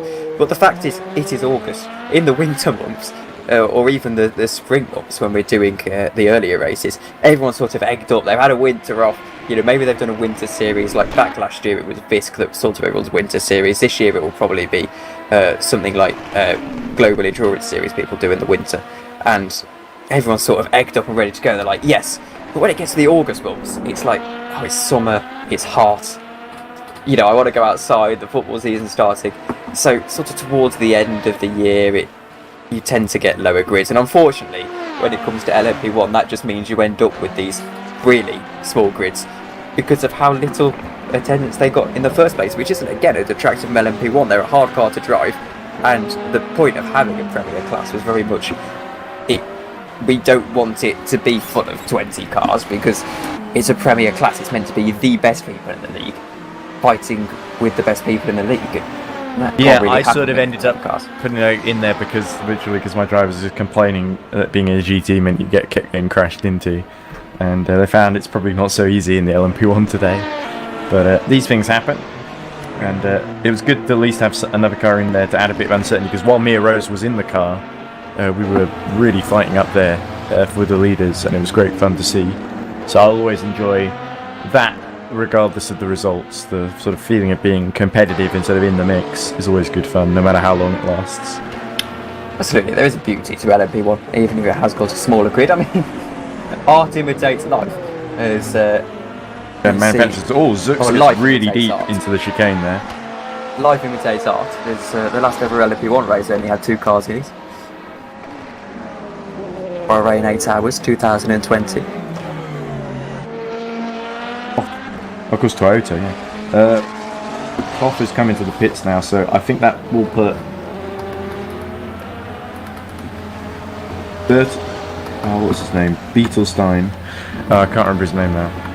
In the number 4, it'll put him back onto the lead lap potentially, and Homewood is only about 50 seconds behind Bertelstein, sorry, who I think is yet to pit in this stint. Exits the pit lane, as does Milotai comes in, I think.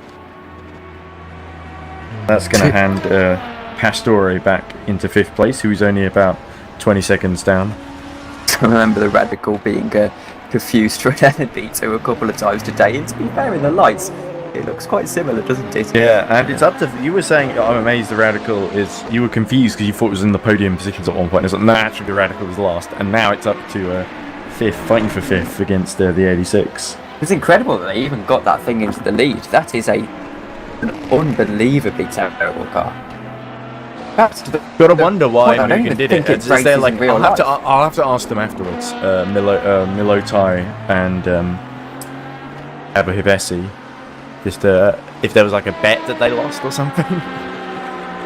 No, I think But they just the wanted problem is a they're chance, kind to of be honest. Mugen guys, and like a lot of the Hungarian Mugen guys just don't want to talk to me. It seems, unless they win, and even then, it's just if they win the championship, which may happen in one of the prototype classes. I think one of the Mugens. The Mugens also never really talk to me. Well, I don't think they'd be talking to me either after our cars seem to be magnets this year. Oh, don't worry. As I forget. We'll pretend you're not. Well, we'll say that's not Tom Yes. Dillon. That's a different Yes. Tom Dillon. That's my friend and I think it was Visc Daytona, and I think out of pure coincidence, we hit Mugen cars about 4 or 5 times throughout the race. We had like 4 or 5 incidents with them. They're only minor incidents, but it got to the point where it was actually. I was on commentary for that, and it was very funny towards the end. I'm just going to take a quick loo break, and when I come back, I'm going to try and do some editing in the middle of our conversations. So I'll sort of try and keep an eye on the race, but it's a bit of a lull period, and I thought I'd just get a little bit of work done, if that's all right. Not, I hope I don't sound unprofessional. Go for it. Because I think I can Absolutely, do it, and go it for it. just means that some of the interviews that Jack Pickering's done don't get just sort of wasted otherwise, because there were some good ones in there. Let me try and think, because I got Tictum and I got Roland up, because Roland got on the podium. I just put Tictum in because his interview arrived first, and also he tends to be quite honest. And then... On a serious note, I think we can forgive you for doing a bit of actual work whilst you're volunteering. Yeah, okay, to and then I've commentate got, for 8 hours. and I've probably got enough time to render them out as well. So, then I've got Oliver Askew, Jake Dennis, I think's in there, and he finished 4th, and John Rick Verne, I think. So I think those were the 3 I had left to do because he did about 5 interviews. That's 5 in total. So anyway, I'm going to very quickly use the loo now because I sort of need to. My dinner's now coming down. And let me know if you need to rush off to dinner, and I'll just talk to myself randomly and sort of occasionally talk about the race. I think I've got a while, and also I'll be just about 5 minutes. Edward Hunter just running off for a much-deserved loo break. I think yet another monster stint on this commentary, and I have to say I do hope that my dinner is on the way, and my dad's not trying to be preemptively nice and save it after my commentary. Not realising that the commentary isn't over until either I drive or have dinner. And, see Bertelsen on his way. We're on board with the team spin driver, not having spun so far, so I may have to sue them for false advertising, or take them out when I get back into the car, one of the two. And now in case that does actually happen, that was a joke, and any further incidents are pure coincidence. I want to have a look through the field and sort of... In fact, forget this.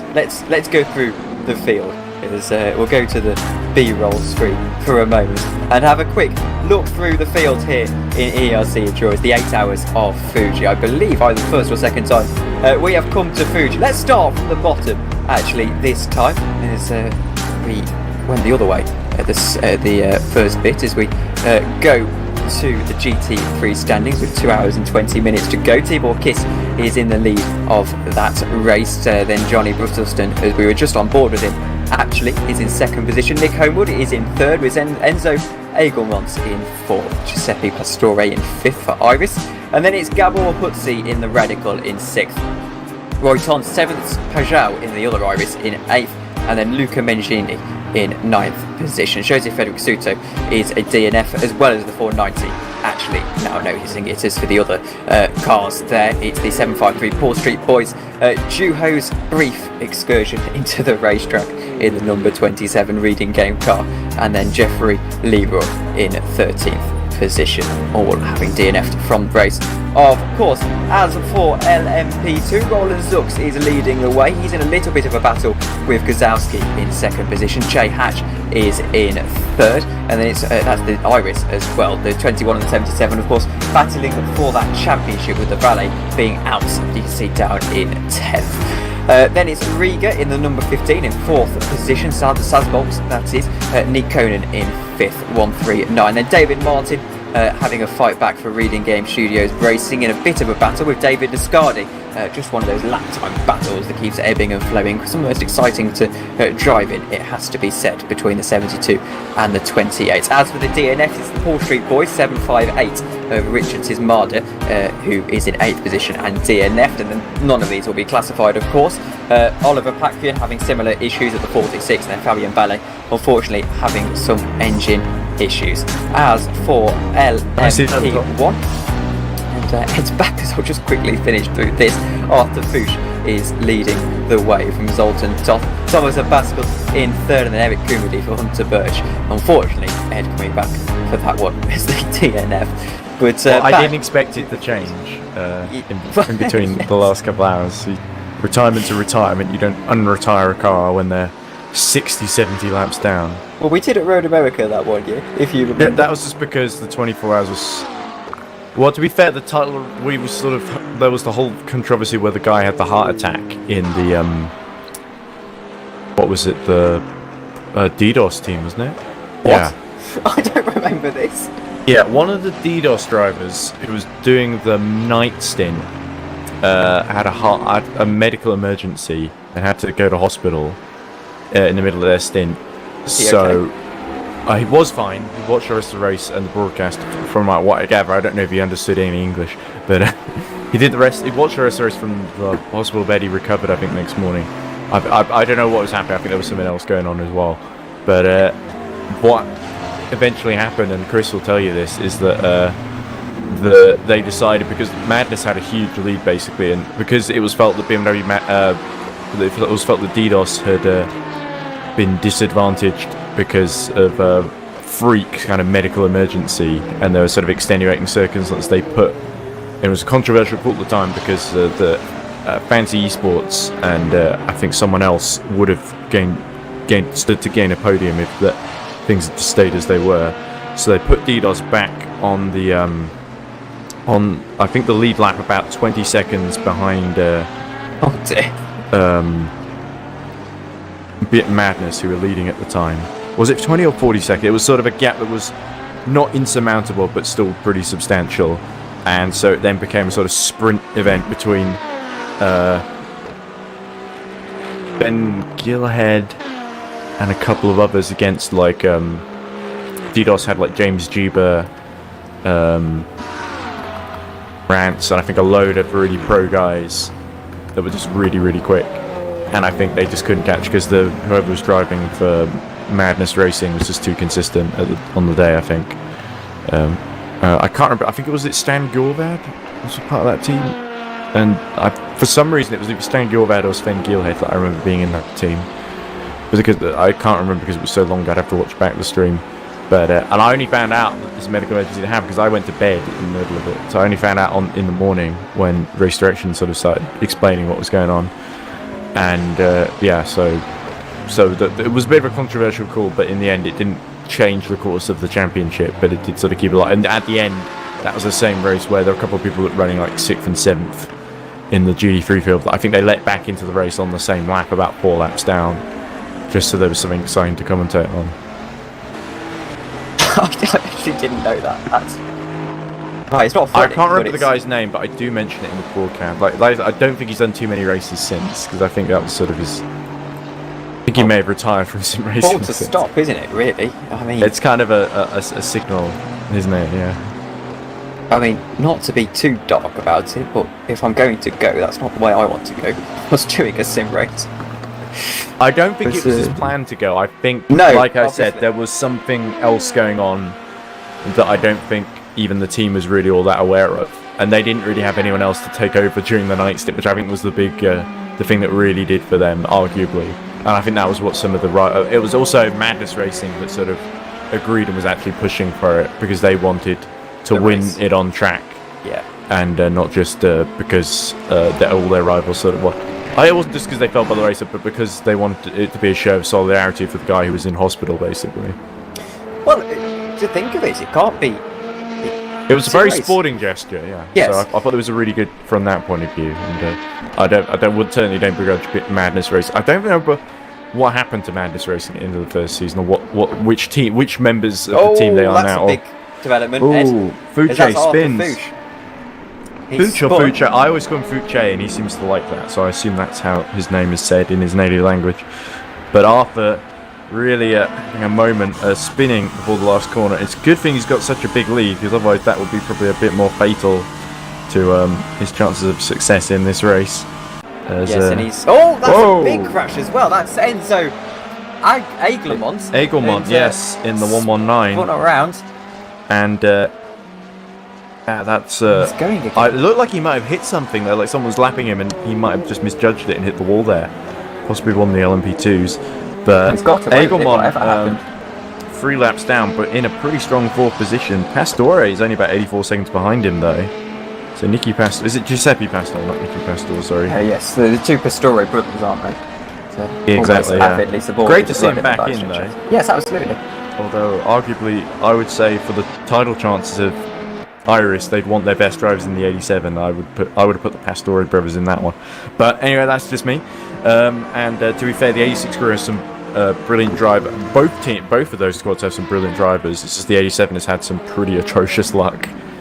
I just want to take a quick look at the weather report. We need a better graphic for this, but I just wanted to make sure there was no rain forecast towards the end of the race. As someone said, there was a slight chance. Overcast according to Dark Sky. This is literally me just using a browser source onto Dark Sky. So no rain expected according to this radar. And we can get back to the action. So no huge concern there for the teams. Also mainly looking at that because I will be driving towards the end of the race and wouldn't like... Yeah, good idea. I look forward to that. Hopefully I can persuade Josh to come back, but I suspect he's still eating dinner maybe. Yes, and, No, he went off before or after me, I can't remember. Pretty sure it was before. he well, before your toilet break, yes, but he was gone. It's a bit just hard to as you keep track came of back. after a while because we sort of Yes. never bother with the schedule, it seems. Yeah, we did do a proper schedule for this one. And it's, To be it's been fair, loosely followed. I've been very busy. I've not had a whole lot of time to fill it in. Yes, no, fair enough. I mean, you were just down for the entire race anyway, so your schedule was quite easy to follow. Hello, Vietnam. Oh, we were speak just of the talking devil. about you. I thought so, so that's why I'm up and back. I'm going to be here for... Oh dear, my chair. There we go. You had some Okay. good sleep. Please tell me you've had some sleep. No, I've been eating food. Oh, right, okay. But has Sleep? the food made you feel more awake? It has, yeah. But I'm currently debating about what time this race finishes. I can't work it out because my brain's too About much. 10, I think. And we've got to be at 3:30. Oh, not- just come back. You're not Go at on. the stage of being unable to do 8 plus 2, are you, Josh? Yeah, I am. Yeah. Literally, Okay. I thought it was 11 we finished. Well, to be fair, it depends how many interviews I do or how long, or like, if there's any Oh, delays or anything. I will be straight out because unlike you, Ed, you are up at 7:30 unless you're waking up for qualifying. Not waking up for qualifying. I'm up at 3:20 to get to the commentary box for the 3:40 start, and then I cry for the remainder of the day.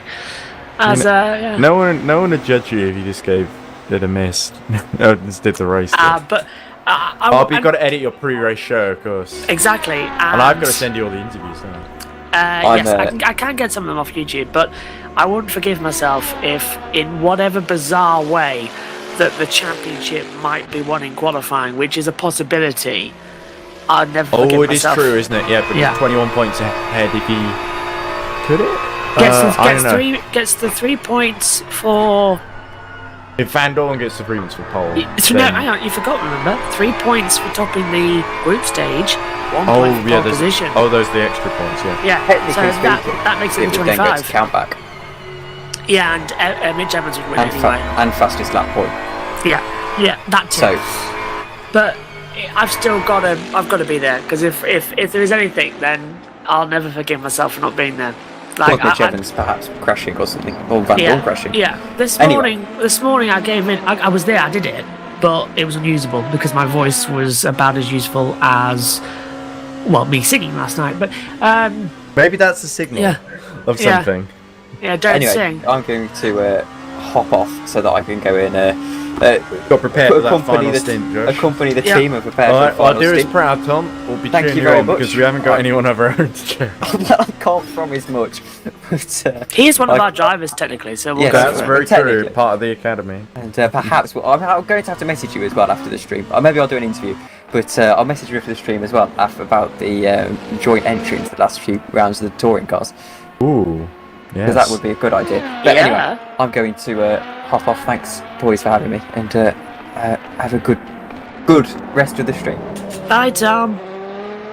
So I'm sort of only got one eye on the little Discord stream, and I've put the auto director on because I've decided to get some work done in the last year by editing together, or at least setting off rendering the some of the interviews that Jack Pickering did, because I got to do before the race, Oh wow. and I thought it'd be such a shame if they went to waste. I checked a while ago, and I don't think anyone else had put them into a video or anything. Right. So I got Jake Dennis, Oliver Askew, and I think John Eric Byrne. So Well, it's a bumper pre-show, so anything you got, send it our way, and we'll put it on. somebody and else did the pit walk though. I think it was Jack Giordano, so I'm grateful for that. Oh, is he there? Who's gone No, over? he's not in. No, Jack Giordano's here. Jack Pickering is the one. Pico is see. the one in Seoul. But he edited the video. I get what you mean now. I think John. Well, I'm not sure if he did. He was at a wedding or something. I don't know. Somebody did it, but they didn't say who. They just did it. Which usually is the way I do things. So I guess maybe someone's seen leap out of my bit. Right. How are we looking in terms of the gaps? Because it's a little bit fuzzy on mine. It has me actually on mine. We've got, You want me to see if I can reset that and fix that? if you can have a go, it's a 4-lap gap to the LMP ones. Might be at the because moment. Tom has left, so the yeah. that should be a little bit better. There we go, yeah. 4 laps to the leaders then in LMP 1. But Abascal is 85 seconds back to Hives in the 22. LMP2's the big battle with 3 drivers on the lead lap, all battling for position. Whoa, and That that's is... Enzo Egelmont having another one. We just saw Yeah. that a while ago. That he He's had a been big doing it when I was incident. there, yeah. And that's allowing Pastore to catch. He'll go close another 10 seconds on him, really. So that's 71 second gap now. Can't feel too comfortable. Homewood is about 23 seconds behind Bertelsen. I'm not pronouncing it right, Yeah. am I? No, I think you're right. Bertelsen. I think I've been saying it wrong the whole race. Bertelsen. Yeah, he's Mr. Johnny Bertelston. I'll just call him Johnny. But Johnny's on a different strategy, I think, in the Bentley. The Bentley is surprisingly new. Remember, Arnage Competition used the Bentley, got some pretty decent podiums out of it as well. So Yeah, last season, didn't they? earlier this year, it feels like a Earlier long this time year. ago, Yeah, but it it was does, like they doesn't did the first 2, and then invasion of Ukraine happened, and so we had a favourable sponsors dropped out. Because they were in Ukraine, like Santa Computers, I think is a good example, as we see on screen at the moment, and Gridfinder, another one. I don't think I've ever seen a single cent from either of these companies, but there you go. You still get, because we're too lazy to take them out of the overlay, you're still in there, and they're almost certainly not watching this right now, so I don't think either of them care about me saying that. So. Yeah, fun. It's interesting it's taking this long for any of the. It's a spin team or Spin Racing, Spin is in the name. They've gone for the Bentley and really been able to make it work somehow. Yeah. But Homewood has been really matching them blow for blow, and I think he's currently set. I think as when Johnny pits, Homewood should retake that second position fairly shortly, and then it's really a matter of in terms of the championship. But as we see Nick Conan just about avoiding the wall, I think. But and he's a lap down to Finnerbond Riga. does not look too good. That's disappointing for Finnerbond, actually. After they have some great success. Well, Homewood is looking good for second. I think Homewood is actually still and Valencia and Peter Schumann, sorry, and the 444 squad. I think they're still championship contenders after winning last time out, and it was like you say, a year to the day, spookily. Yes, In Road America since Mugello, where he won the year before and took their first victory. I don't know, it's a replay of something. Well, I say a replay, but that's just because the parsec end is lagging so much that it's showing me Nick Conan going off again. Well, but anyway, my main point was that I'm surprised it took this long for someone else to use the Bentley, but it's cool to see these new GD3 teams bump it. I guess since we left to make up the numbers in LMP1, that somebody's got to do GD3. But LMP2, I think, is the main class that it seems to be like the most healthy class. Although, as Tom was talking about this as well, that sort of LMP1 is sort of about somewhere between 8 to 10 is sort of what you'd expect for sort of a healthy championship. So it being down to like 4 after a certain number of teams left, it sort of kind of makes sense, I'll say. But if you and it's only 2 that are in the championship hunt as well. Yes. LMP1 really, realistically. And if you are watching and you have your own esports team and you want to enter for LMP1, get in touch with us because we need some teams for next season. We've got well. a team as well. But, Yeah. and it was talking about the touring cars. It was sort of a thing that Tom and I talked about that because I was sort of talking to Nick about maybe, and I sort of met up with Nick in London as well. About sort of getting a second Hunterbirch simulation team to sort of boost up the number. I sort of joked about it for a while, but I think... Oh, and the leader getting a big oversteer moment there. Well held by Arthur Fucci. That's brilliant. He's been in the car a long time now, actually. He has, over 2-3 him and hours. I think Bince did a stint. I think him and Bince have been sharing out the stint, so it's quite difficult for 2 drivers to do a whole That's 4 8 hours hours each. together. Blimey, It is pretty. Yeah, it does add up. And I'm just seeing a replay of that at the that middle. It's the final sector, isn't it? Where he just sort of had that. That It's a really bit bad dark because it's so chicane, dark. It's a bit hard to tell where we are sometimes, especially on board. But you sort of just figure out by the camera angles. But yeah, I really think having a Reading Game Studios team and lending out someone like Eric Kamady that we can't put in because, with all due respect to Eric, who I'm really fond of Eric because he drove for us when no one else wanted to be there. Like, he was the only person I know who asked me, can I drive for your team? He's a top bloke. And he's very honest, he's very upfront, and I know today's race didn't really go to plan, but I don't really think it was his fault, because I don't even think it was really Mir's fault either, to be honest. It was just one of those things where the car got damaged, he inherited this damaged car, it got worse and harder to drive, and in the end he sort of I think made contact with one of the GD3s and then decided, right, this isn't worth carrying on. It's crashing into people and ruining their races. So, because this car's just becoming undrivable. So it kind of sucked for Ernest's lap ends because he didn't get to do any driving. But I'm sure Lappins will be back before you know. And I think Tom described Ernest as a sort of bin it or win it sort of driver. Like, he'll either do really well or give you like 12 penalties. So he'll either win it or give you 12 penalties, is I think his words. Because he's... Yeah. Oh, okay, that's it. Right. Oh, sorry. I was wondering if you were going to say something. That's why I thought you were chatting about it. Well, I was just thinking... I was thinking to myself, and I go, wait, is that true? Because I seem to remember Ernest Lappins driving for AFP, Absolunia Force before they sort of folded last season, or maybe the season before. And I think he was part of the team that won in New Orleans, and did pretty well in the GD squad as well. Christopher Memory lane. As they come through. Has Tom told you the final football score yet, by the way? Really care enough to ask. It ended 4-0. Alright, yeah, well, I heard it on the radio actually. I think Dad kind of laughed. Even he doesn't really care about football either. It's so bad. It's the equivalent of Mercedes this season, being so bad. Well, they've come back a bit, haven't they? Mercedes. Yeah. All right, Mercedes first. I mean, yet first to win, 4 races. of course, but yeah, Yeah, that's they've a certainly had their surprise. struggles, Mercedes. I'm surprised Mercedes have not won a race so far this season. I was convinced. Well, they Red would Bull have won haven't one. messed up enough, like Ferrari have, to sort of let that happen. Yeah, Red Bull have had what 2 races slip away from them. Ferrari Quite a have few had races 5. where Hamilton and Russell have got second places, though. Yeah.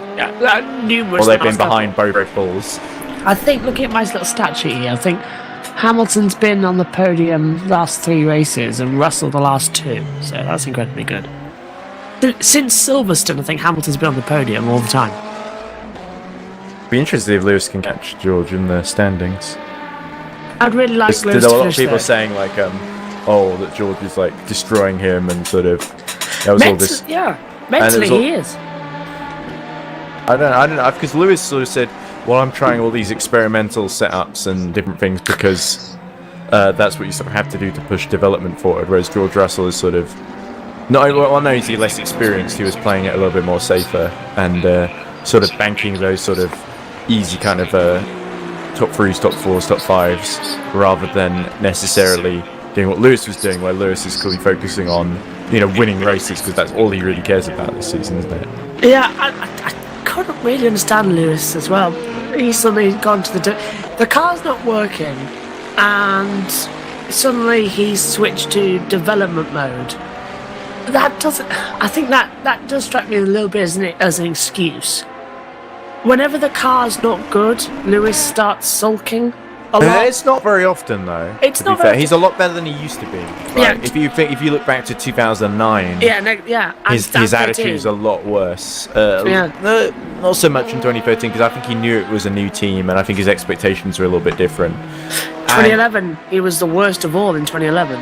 Well, 2011 he had a lot of personal stuff going on. I'm not making excuses for him because I was like, annoyed at Lewis as well that year because I was a massive Pastor Maldonado fan and he like destroyed Maldonado's only chance of getting like decent points at Monaco in his debut season. I mean, Maldonado still got a point at Spa even after crashing into Lewis on the cool down lap, which Lewis deserved it from what he did at Monaco. He blocked, Lewis blocked him in qualifying as well, Matt. He blocked Maldonado, and it was starting to rain, But seriously, it wasn't really justified by Maldonado to do that after.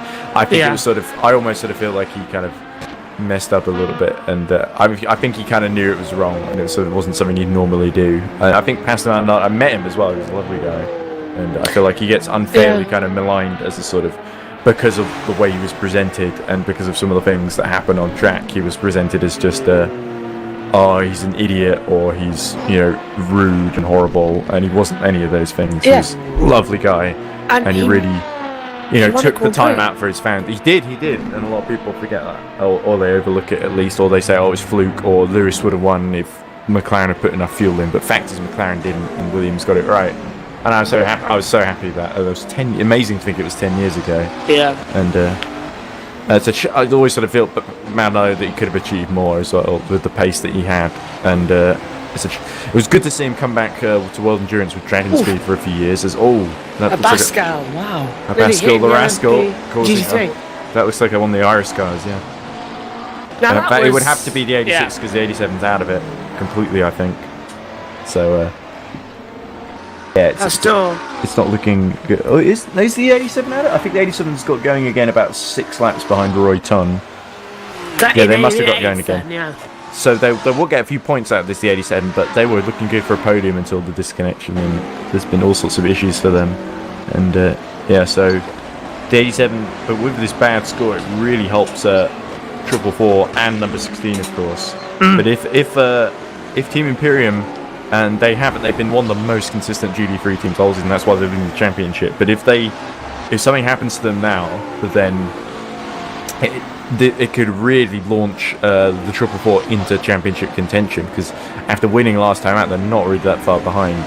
And I'll go be honest, I'd love to see Nick Homer, Mario Valencia, Peter Schumann fight for that championship when we get to Bahrain. I know Tom Dillon was talking about Bahrain, he was like, we do so well in the 24-hour races, so he's so excited for that in October. He was talking also. We were also talking a little about I'll try this again. My brain is dead. Whoa, and that's no! Riga, 4th in Team Imperium number 15, which is on for its best result at the moment. A As next Sadie 360. pits. Yeah, there we go. Wow, 360 was a different team that's not here today. But there we go. Guzowski is only about 17 seconds behind Shea Hatch. Hatch has really cut the gap to Zux, actually, to just 44 seconds. It was about 80 seconds not too long ago, and with only just under 2 hours left. He's half the gap, so I don't think Iris are out of the win here. They could take their second win of the season, and it's sort of in the Finn Avon position that they're in GD3. They could really launch themselves back into the title hunt here if they win this thing. And with the 33 out of action, it's a big opportunity to score here, because they are about 19 points behind, aren't they? So if they finish second, they could, I think, draw just about level with the 33. If they win, potentially they might jump up to second right behind the number 21, which I think is a bit closer going into this one. I think they were only about 9 or 10 points behind, so they would be 11 ahead if they win. Oh, we worked out they'd be. No, I think I'm thinking of a different. We worked out for one of the teams they'd be 11 ahead. I think it was the 20. Anyway, where are we after Fuji? Because there's 2 races left. Imola and then Bahrain. Yeah. 4 hours of Imola, so it's not so bad. And then Bahrain is the full 24, baby. Quickly, tell me when the 4 hours of Imola is. Somewhere in September. Yeah. Because then I can look at my diary quickly. Okay. I'll just say goodbye to the race very quickly. Don't worry, if anything happens, I'll start shouting about it as. Oh no, I've got it in a picture in the corner, so I can just about see it. While I look for the calendar. Calendar, there we go. Next race, 34 days. So that would be 8 hours of November, 17th of September, 24 hours of Bahrain, 15th of October. 17th, Saturday 17th, I can join you. Nice. MotoGP is at Aragon. That's anything on that weekend. I'm just going to leave very quickly. No worries. Because I need to use the loop again. But I'll be back very shortly. No worries. And I'm editing in the background. I'm trying to edit the Formula E Zone interviews as well. So I'm sorry if I'm a bit. No, you're fine. I'm not as focused on the race as I should be, but I'll try and keep it up. It's just that I sort of want to get these done before the race ends, and I've probably got enough time still to render them out. Anyway, back soon. See you in a jiffy. Remember to mute your microphone in the bathroom as well. Many people don't do that. Here we go then across the line as they come back through. As we see Johnny Purcell now in the second place at the moment, number 4 in the GT3 squad as things currently stand as well. This is turning into quite an entertaining little race as well, with 1 hour 51 to go. I'm not going to pretend as well that the commentary team is a bit fresh, because Formula E being on at all hours early morning has washed me out. I'm running on about an hour and a half, maybe 2 hours of sleep. That has been split up throughout the day. Ed has been up since, I think, 7 o'clock. And then we had to cover a very long red flag period for Formula E.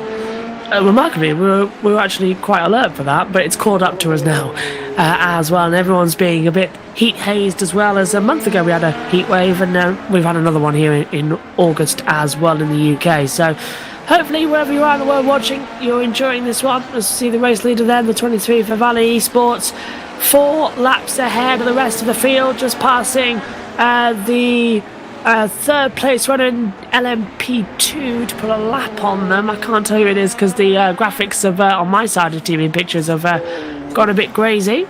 As here's Roland Zux now, and David Martins into the pit lane in the 72 squad. So he's come in as well. Fastest lap of the race. That's the social media, not the fastest laps of the race. I'm working out as well.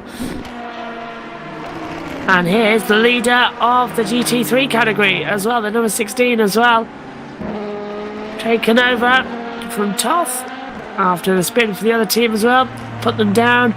I don't think they're out of the race. I think they've been dropped down into around about 4th position, which is where we calculated they could end up in this position. Into the pit lane now, goes to 72. It's still in there. It's dropped down now to 6th position in class at the moment. LMP1 has been done and dusted for around about 2.5 hours now. The Hunter Birch Simulation car retired quite early on, and then laps started to come appearing as well. Penalties for the 22 and the 137 squad as well, just sort of making everybody a bit redundant in LMP1. It's the battle of the races that we need to look at for LMP2, because 3 drivers still in a hunt of taking the victory with 2 hours to go, which is very entertaining television. As they come into the braking zone, this is the leader of LMP2, Roland 6 and the 21, through the nonsense, useless chicane that nobody likes as well. And now here's Nick Homewood in the 444 squad, running in a podium spot in the GT3 category as well, after victory last time out as well for the Final Von Motorsport squad. Exactly a year to the day, as you heard Edward Hunter say, since the team's last victory at Mugello. I remember commentating that one as Shay Hatch just goes a little bit wide, second in class in LMP2. Just making sure everything's okay over there. And Homewood actually not doing too bad. No idea what is causing the feedback. Apologies if you're hearing that. I've literally zero idea why there is microphone feedback, because there's nothing near it other than the microphone and no speakers, so sorry about that. Anyway, as they come back through, Homewood P5 running on the P3 running on the board. Down into first gear through this nonsense chicane, lapping some of the others in GT3. Has Homewood got anyone directly behind him? Yes, the number 4 squad. I think with Berselli is at the wheel in 3rd position. So the battle is on for 2nd place in GT3 then. And now this is getting the entertaining battle. Can Nick Homewood stay ahead? He's in that McLaren, so he's got the advantage to do so if he needs it. Down the long back straightaway then. Keeps under pressure once again. The other Final Von slipping through there on the inside line as Homewood crosses to start yet another lap time. Back now to 6th position with the 72 car in LMP2. Not too bad actually on there. Looking very good as well. There's Enzo again in the Ferrari in the 119 car. Several thousand spins he's had today. Numerous I've seen when I'm in the commentary box, so... and Zoltan Hives going a little bit wide in the 22 car, running in 2nd position there. Oh, not Zoltan again. Yeah, coming through the 100R. Wow, that was a bit... First time he's hit trouble there. Yeah. But he's still got that lap or two, hasn't he, to the Baskel, the Rascal. Homewood back up to 2nd. They're crucially... Oh, Nick Conan.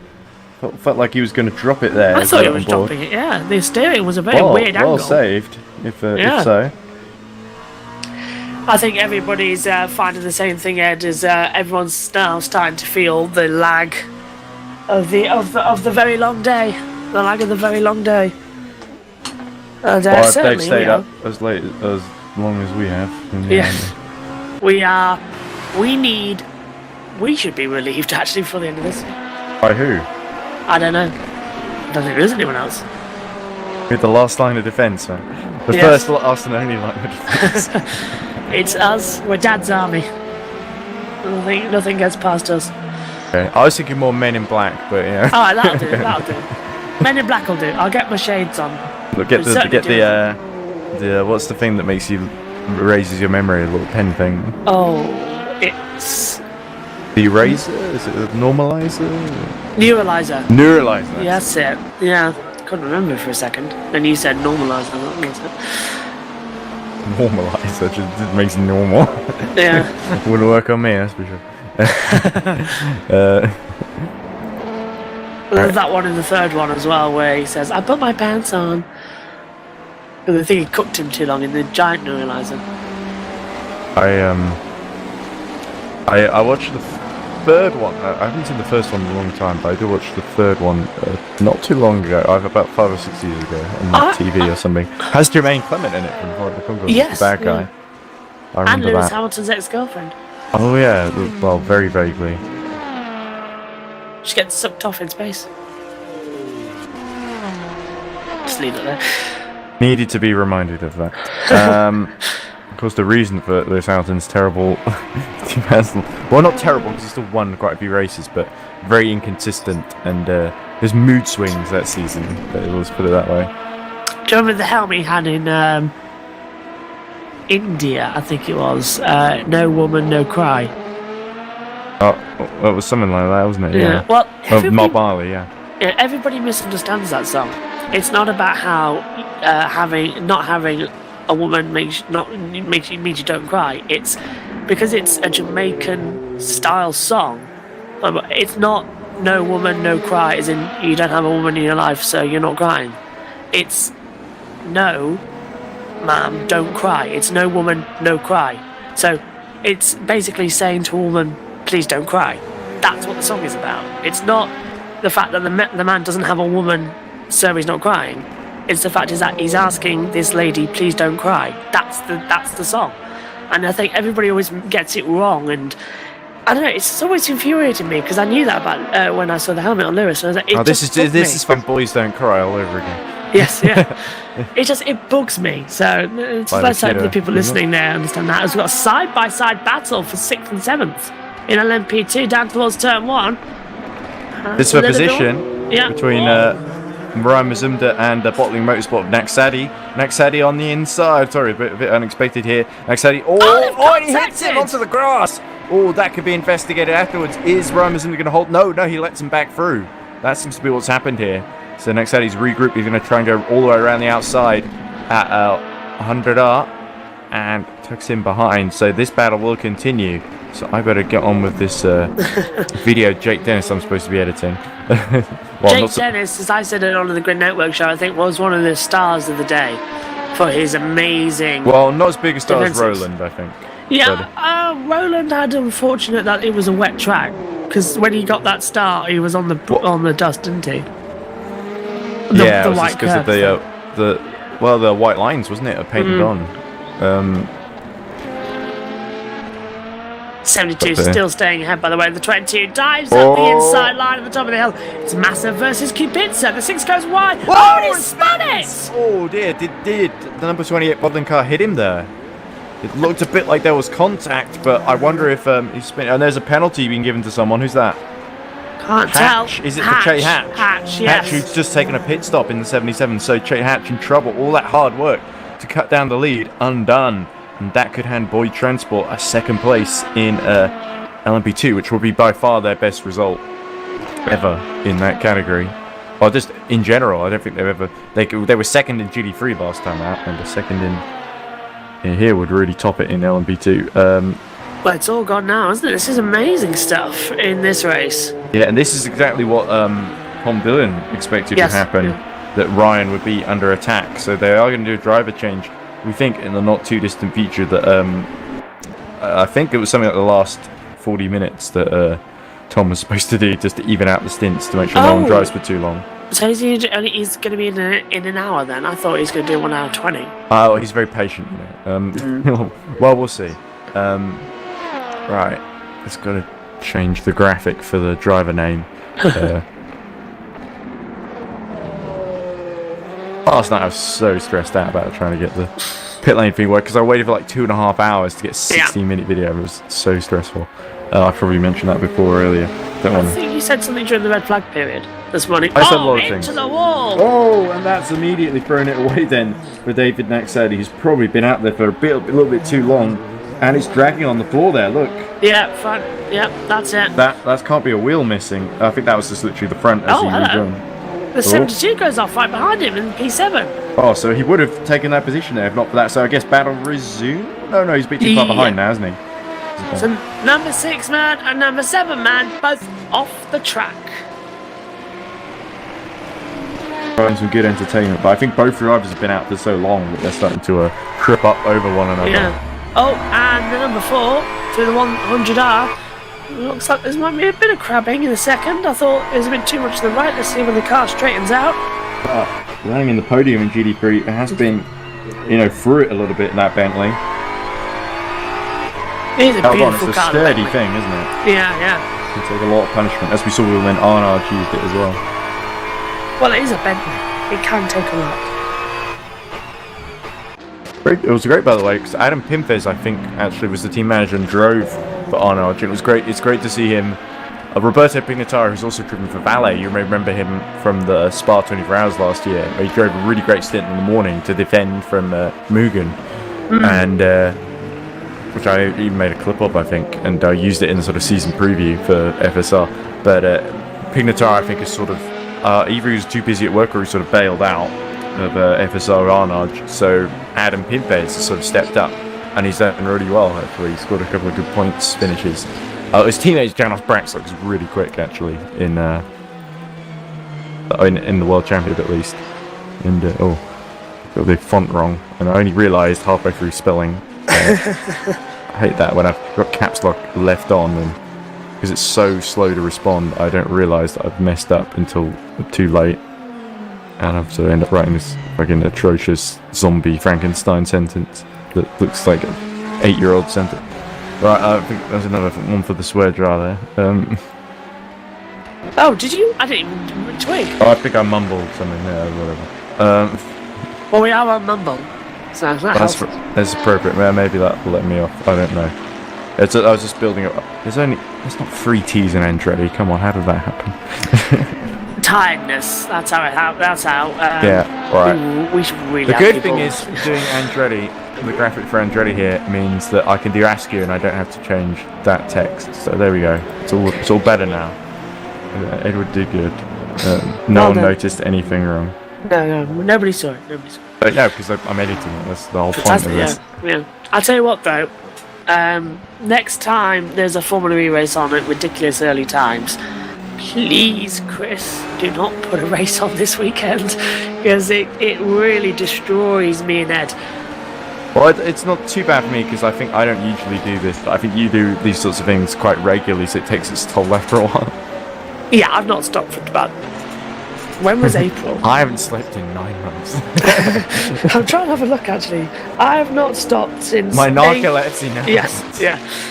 April 22nd. So that was 1 week. A while ago. Two. It feels like a week ago. Yeah. Yes, it does. 1 week, 2, 3, 4, 5, 6, 7, 8, 9, 10, 11, 12, 13, 14, 15, 16 weeks ago was the last time I had, was when I started non-stop. So I haven't had a break in 17 weeks. I'm beginning to lose my marbles. Oof. Oh, I can't help you find them. I know. I'm not even stopping during the off-season as well because I'm doing some of the World Cup. Right, okay. I mean, if you love football that much. Well, I'm not that big of a fan. It's just I want to dip my toe in some other sports. So I'm a penalty for somebody. I missed who that was. Was that Milotai? I'm double checking on the YouTube stream. Because we'll see him in the pits soon enough, won't we? Yes, because Hatch had to serve that penalty, so that's probably dented his charge somewhat. So I think for the most part it's pretty settled, apart from maybe Reading Game might be able to get their own back on Boarding Motorsport and get back that 6th position that they just lost. Alright, so Dennis encoding at the moment will take about 15 minutes or so. I've just read the YouTube chat for the first time, and Chris has actually said, gonna find every Asian FE race and schedule a race on those dates just for you. Thanks, Chris. Nobody telling them that Saudi Arabia changed dates. Well, actually, Saudi Arabia's not a problem for me. Yeah, you're there. Actually, yeah, I'd rather comment on anything, even like fucking virtual EERC Formula at Saudi Arabia than real Saudi Arabia, because at least. Yeah, what did you make of the track, by the way? Because I always thought it's a bit too dangerous. It's like a bobsleigh run. Well, it's sort of like a little bit like, seem like World War II trench or something. SSJ Luigi, when I did the Moeism, it's a 7 out of. He gave me a 7 out of 10 Moeism with that race car stuff, because that's when one of the car went backwards, and I said he's a race car because he's backwards, and the race car backwards is race car, something like that. I can't remember what I said now, but I don't know what you're talking about. This is great. This is I great. know, Keep it's going. quite funny, yeah. Chris said everyone could be worse, Josh. The freeze in Iceland are only rated up to an ambient temperature of 25 degrees, which means anything higher, and the freezers don't work. Oh dear. Well, at least the sun's gone in a bit. I'm feeling a lot better already, to be honest. It's bizarre. It's Yeah. sort of night out. Little mistake from Fuji, actually, creeping Well, in. do you know, honestly, take it from me because I was at a party last night. It's actually colder tonight than it was yesterday. Or for me, it's colder. It's colder this morning than it was yesterday morning. Because that's how long I've been awake. I believe Che Hatch is 71 seconds. It's an interval, so he's 71 seconds behind Guzowski. That's not 71 seconds behind the leader, by the way. Yeah. Oh, good. So Not that's quite as, so that's yeah, a not quite as further. close. It's not quite as close as it would otherwise be. The closest is Pastor versus Eagleman in the 1-7. Still though, we have that 119. option. So not Go on. 177. I was getting confused with a different Yeah. car. We have that option though for a 3-car battle at LMP2, so it's still there if we need it, and there's still a About big 9 option minutes for left, it, but which is we're good. sort of the window's kind of closing on people is. trying to make progress here. If you need to start a charge, get your really fast driver in now. Into the wall, big one for the 86. That's Pastor, and he was the only one that was close to anybody, so I guess Eagleman is going to be fine. A big crash for Pastore. Shall we just see if we can... So that He was is. there it is. Has he got going? How he got so lucky with that one! Wow. How did he? That was unbelievable. He's perfectly fine. He looks fine, yeah, but the steering is up to scratch. If we can get... If I can... Cohen, fifth in class in LMP2 in the 139, and it looks like he got away with that one scot-free. To be fair. Oh, hang on, Pastor's off the track again, so maybe there is some body damage. Perhaps the steering, because that was a big hit we cut on board with, yeah. Yeah, look, it's crabbing, you can tell. Look, it's crabbing. He's heading to the pit lane then. Yeah, right. in he comes, the 86 in, fifth in class in G3. Well, Is this just a ploy to give more points to the 87 just by retiring the 86? Because it doesn't feel particularly clever, if so. well, that's the GT3 battle's done, everybody. Comes. Do you know what? I know it's an endurance race, but if we get to the point I feel where... like it's more commentary endurance at this Yes. stage. The That's drivers exactly what I having was- all the fun, just on That's their exactly own. what I was pointing at, yeah. And it feels like we should get to the stage where if, with the time remaining, you cannot physically gain back your time, the race should finish. Yeah, I should just get an early bath. Yes. There's also, if you don't think you're going to catch someone, you just Yes. forfeit. Yeah. I guess technically people can retire that, you know. Yeah, and there'll still be awarded points. I mean, Or I'm not- disqualified. Yeah, I'm not thinking selfishly here because I haven't had a bath today. I haven't had much sleep, and as well. And the first bit of food I ate. So Yeah, you can do couldn't these finish. things. I'll happily continue on my own if need be. No, I'm alright. And you're I going to mean- head off before the interview's end. I guess it's only an hour and a half at this stage. Yeah, so. it's not that bad. That takes us to what was it? 10 o'clock. My God. Up at. I did warn 3. you. I did Yes. warn you. I tried to warn you. I did not listen to the warnings. Mads Christiansen was sparks flying on the top of that the bottom of that Bentley as he went over the chicane. Yeah, the Bentley really is one of the cars that's benefited the most from the spot. Maybe also because Team Spin have got the car really low to the ground as well. And I noticed the 139 is exactly the same as well, Nick Conan especially. I mean, if They you're Hatch, all- is go that on, Hatch then. serving that penalty finally? Yes, yeah. So Hatch finally serves it from third in Back class. down, and so he's then got yeah. a gap to make up back to Gazowski then. A whole lap. I feel like the 77, the best they can maybe hope for is third. But Gazowski, you had to say full marks to number 40 Boy Transport to keep the leaders within about 64 seconds or so. Because the 21 is such a fearsome team and so difficult to beat. It's not happened too often. But when it does, it always takes something special. So who knows? Boyd Transport could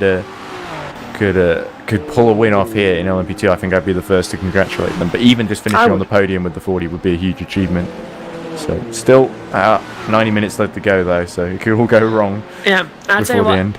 I tell you what though, Ed, if inside the last hour somebody becomes available, i.e. a Nick Homewood, i.e. Orion, i.e. Chris, then they come into the Well, comment Nick box. is still on track, so Yes. he's probably going to be exhausted. Yeah. Well, if he is, I'm diving out that commentary box quicker than you can say see all or whatever. It's a shame those American guys sort of lost interest, because Adam could probably, because they would probably be quite handy with races like this at some point. Just to film. Yes, we need a worldwide team where they can relieve us for the. We don't really races. even have a worldwide audience, so why would we have a worldwide team? Fair point. It's a European endurance, so it makes sense most of the commentators are from Europe. Yes, EERC. Yes, I Chris- guess. yeah, Chris We did have rename Mia it. Rose from Australia, but she's really like the exception, Yes. I think. Yeah, Chris, rename it. We need it as keep it as EERC, but Earth. Endurance. Rewatch Mia's progress in like the first stint as well, which is really fun to watch, especially take a when look, she gets past the 22 at one point, which is really insane. I was going a bit insane at that point. But you sort of know it's not to last. You sort of get the feeling these days that it's not to last. But that's endurance racing, isn't it? Sometimes things just go wrong. Learning as you go. Exactly, and Endurance, it's only yeah. a third go. We'll finish an endurance race one day. That's got to be the aim at some point. Bahrain. Let's finish Bahrain. Oh look, my voice is going now. let's try and finish Bahrain. Let's finish this one first. Yeah. The commentators. Oh, Yeah, God. let's get this one done, and then the last Formula E tomorrow. Ailment, well not ailment, ailment. Sorry. Yeah, double whiskey, I should please. use that. I should use that pun at some point. But ailment is coming in from fourth, which is going to allow Steve in 55. Another driver I've never heard of, trying to gain position there. Just coming in Let me thick have a and look. fast. Valet has been amazing today in LMP1.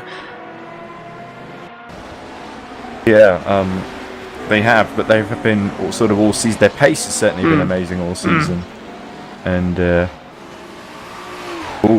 as we look at Nick Homewood continuing on in second, Wouldn't it be a shame if Nick's car suddenly veered off the road? it would be. I feel quite sad actually, because I don't think they deserve that. Then he can relieve me in the commentary box.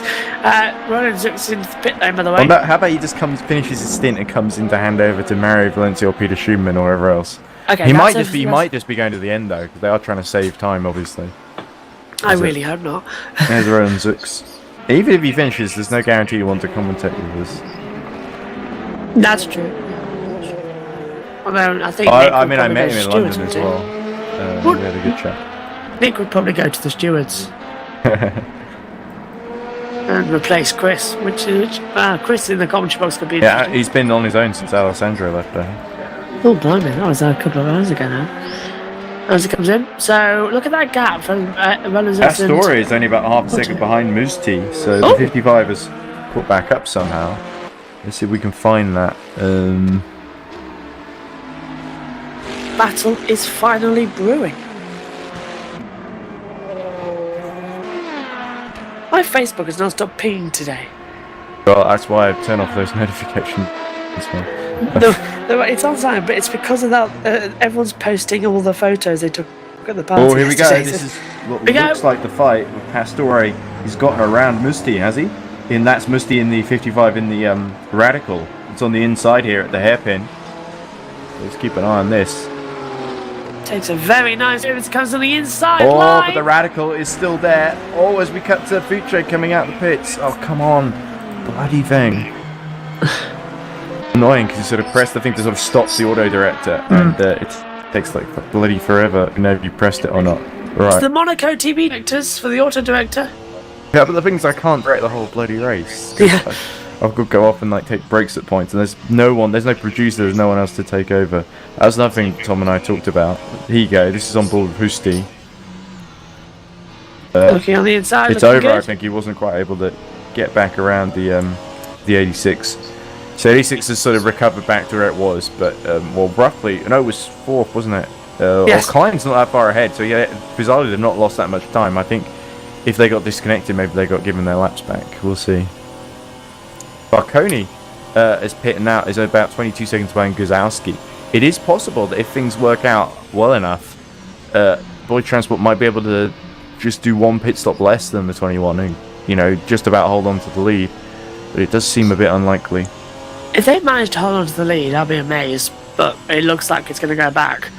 Riga's coming in. Yeah, let's go Riga's back in. to auto direct so see if we can see any more action. This is Ryan Mazumda, about 14 seconds down now on the 28 bottling car of Naksadi, which remember was running so strongly for the first half of this race or so. Yeah, do you want news from Chris? Who says, Chris says, bruv, I need to eat food. I'm waiting for Nick to come and replace me for stewarding.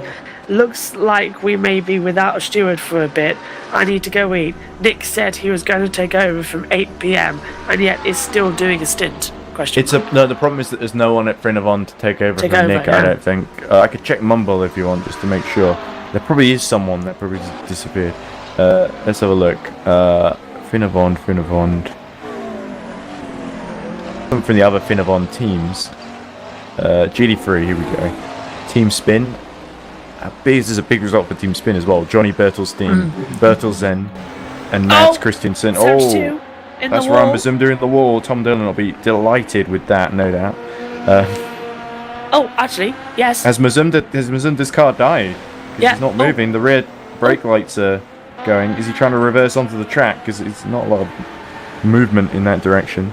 I suddenly sense Tom returning to the There is commentary. AF Kate, which I believe is Peter Schumann. So Peter can return, yeah.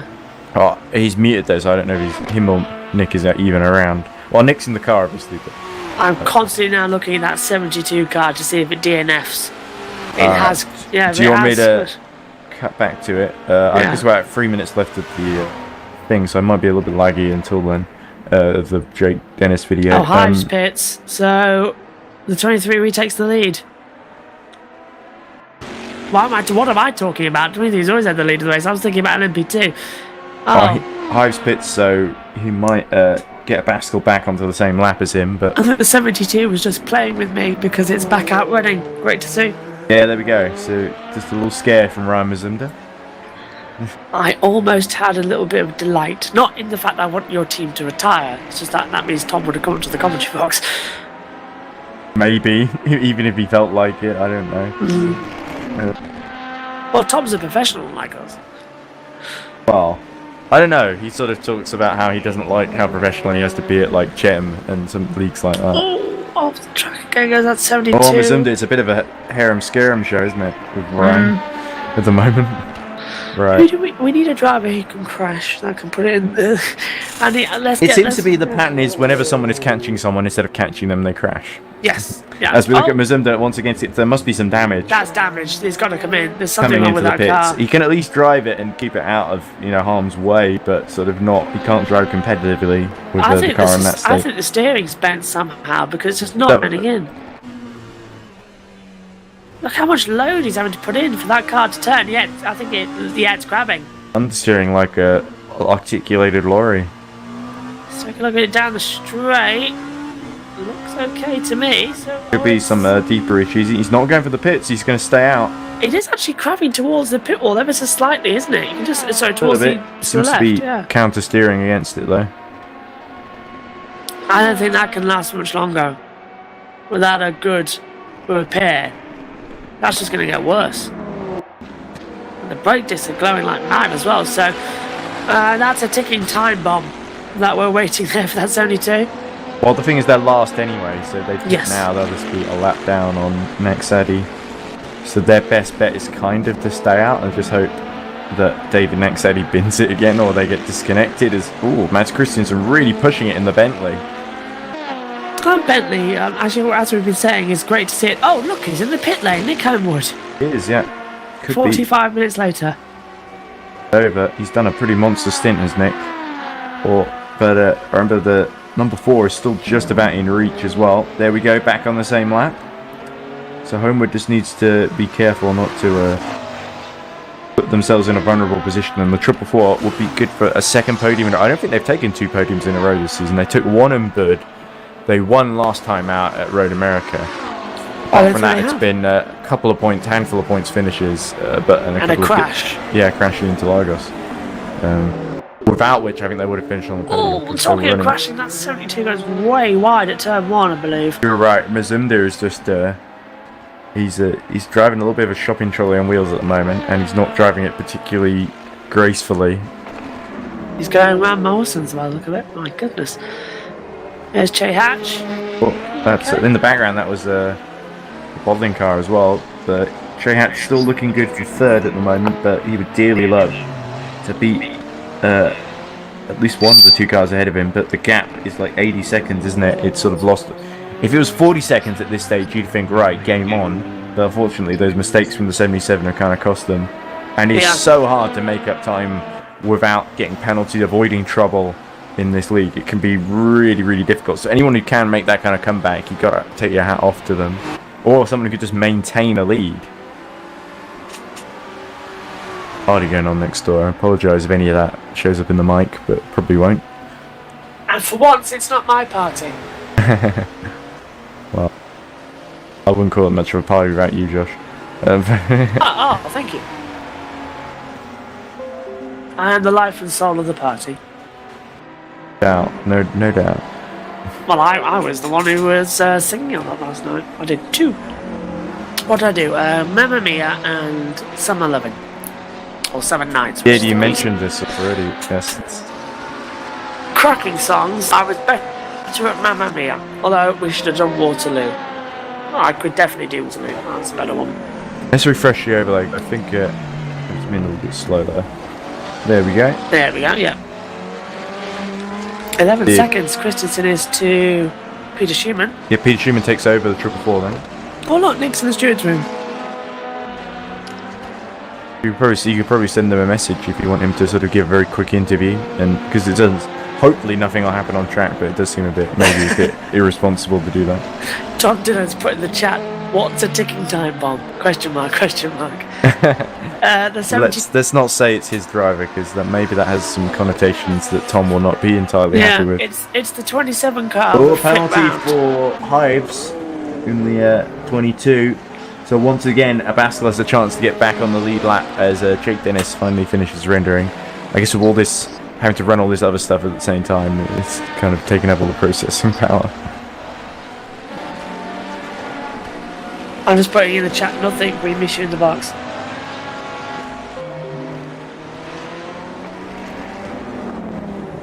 There we go. As they come back through, there's 139 running 5th in class with Larhoven. Now switching back to Zoltan Balconi. 16 seconds down to Gazowski in the Boyd transport car. That's going to be the big one to watch. He has been catching. So Pascal going wide again. At the 100R. It's going to be tight with the pit stops here, because you've got to think they've all got to do Penalty who? Oh, penalty for... Oh, I don't see who that is. I think it's a Pascal. Yeah, it is. Oh, that would just be typical, wouldn't it? Because Hives just got a penalty, so Abascal has to get one too, to ensure he does not even remotely catch him. Typical Abascal the rascal. Just when we think he's going to do something amazing, cause a big upset in the championship, he goes and does exactly what you expect him to do, which is not any of that. That's too harsh. Oh, what's happened here with the maybe that Vons? That looks like the LMP1 as well. That's the 119. He's hit the back while trying to lap. My word! It was a Basco. So not only does he get the penalty, now he's bumping into the back of a GT3 car, and he's going to try. Dive into the pits right in front of him. Wow, that was a bit risky. Did he cut the pit lane line now on entry? Was he too late? I don't think so. I think he was safe coming in. It was just into the line. It was just the manner in which he chopped across the GT3 car that was a little bit risky. Maybe he just about worked it out, as we see Gazowski taking what could be his final pit stop if they can stretch. This would be a 75-minute stint, wouldn't it? A bit long. Depends. There could be a code 80 or two to help out. You never know. Maybe they're rolling the dice here. And look who's changed over the lead then for LMP2. So the lead has changed finally. And they should have a big enough gap to Che Hatch to come out ahead. It's not guaranteed to see Damien Klein get aboard the 119. On their way to a really strong 4th position. Oh no, because they've just been overtaken by someone else. Is that the 55 that's got by them? I can't tell because the resolution's really bad. I can't either. Just double checking the YouTube stream. No, there wasn't anything from Tom. But I think he's busy getting into the car in a few moments, getting ready because he's going to do about an hour stint. We need that.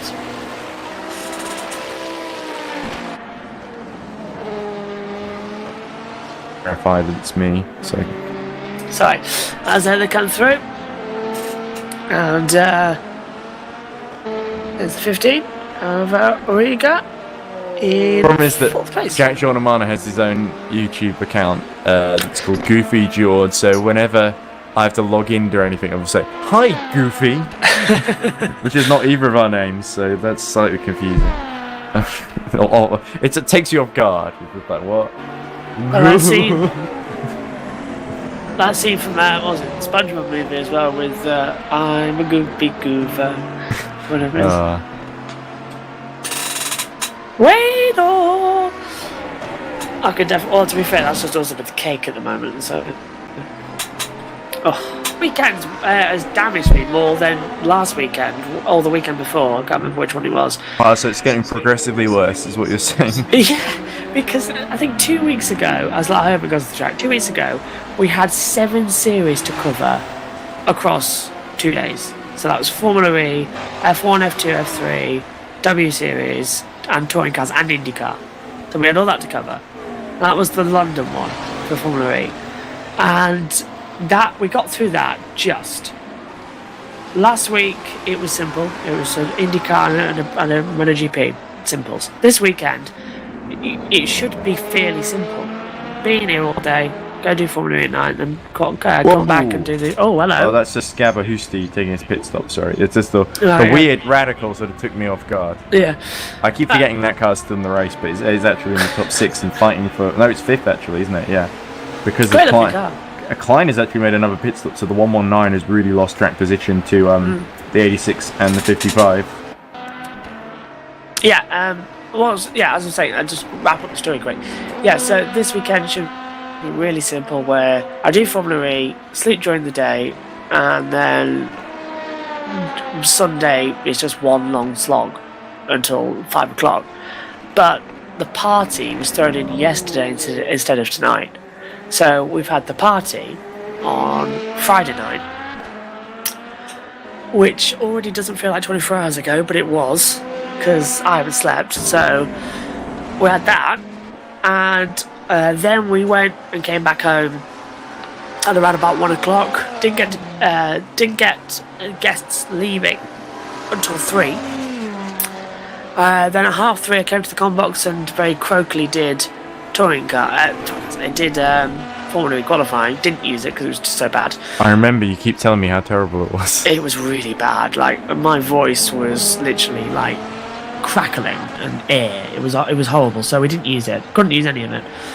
I tried to do the shouty bit when Seta camera stopped. I did the shouty bits and it was nothing there.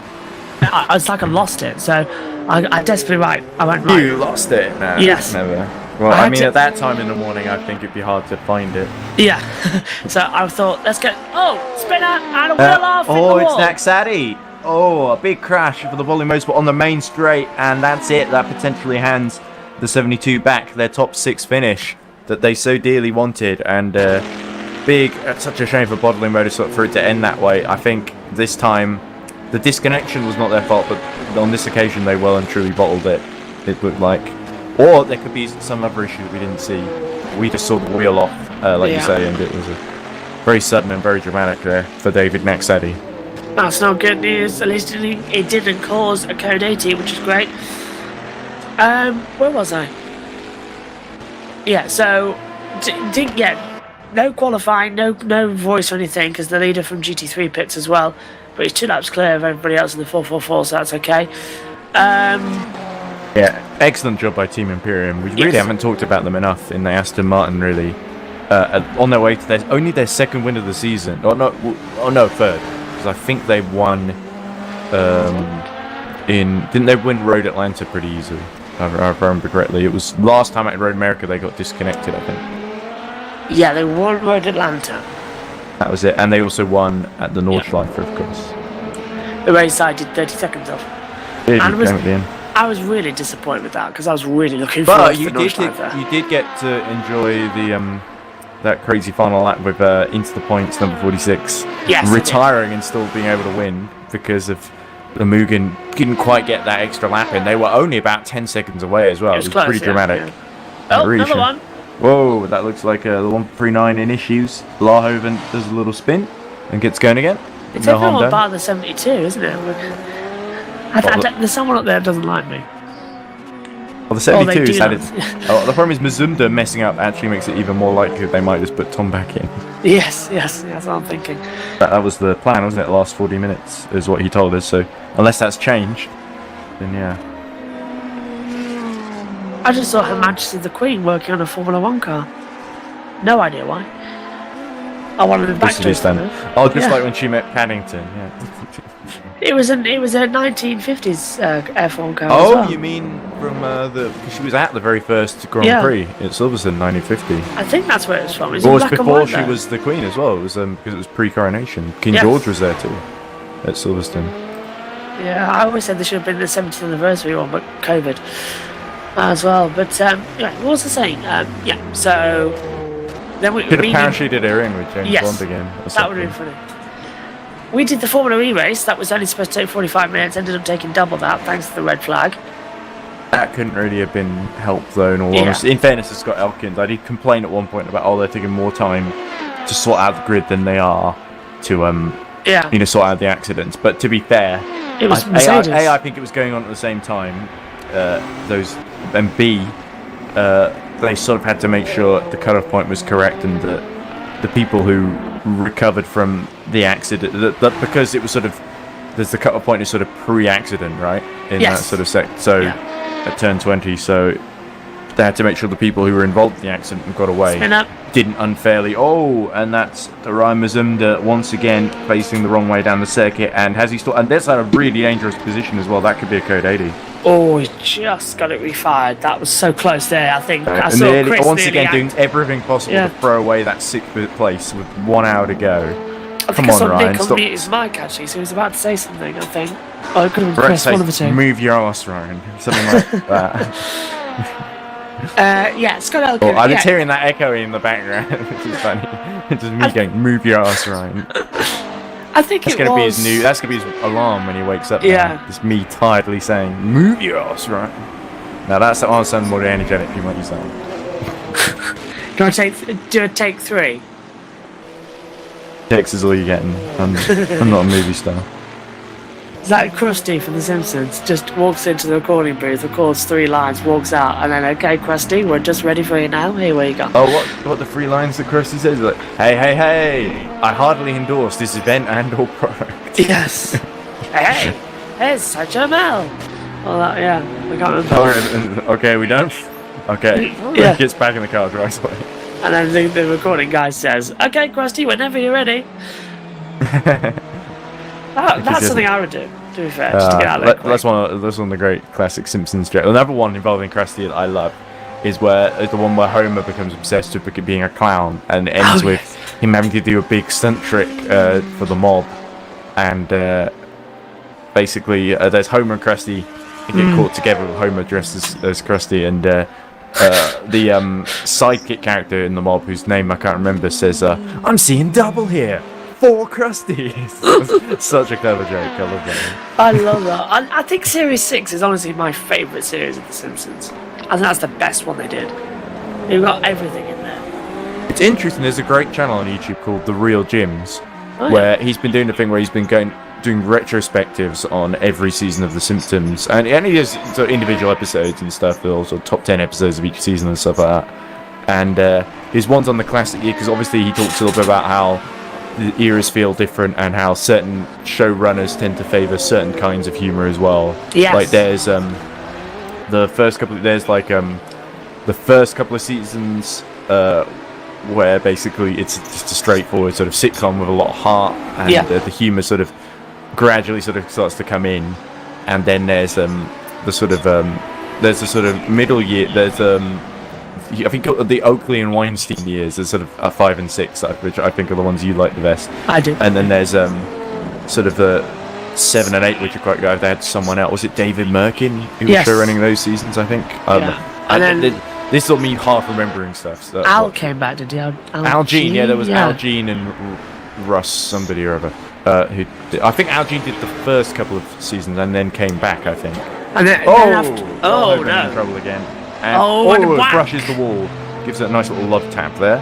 Jake Dennis is up, by the way, on the YouTube channel. Hey. Only several hours late after the race, but hey, I got another race. Ready for tomorrow, yeah.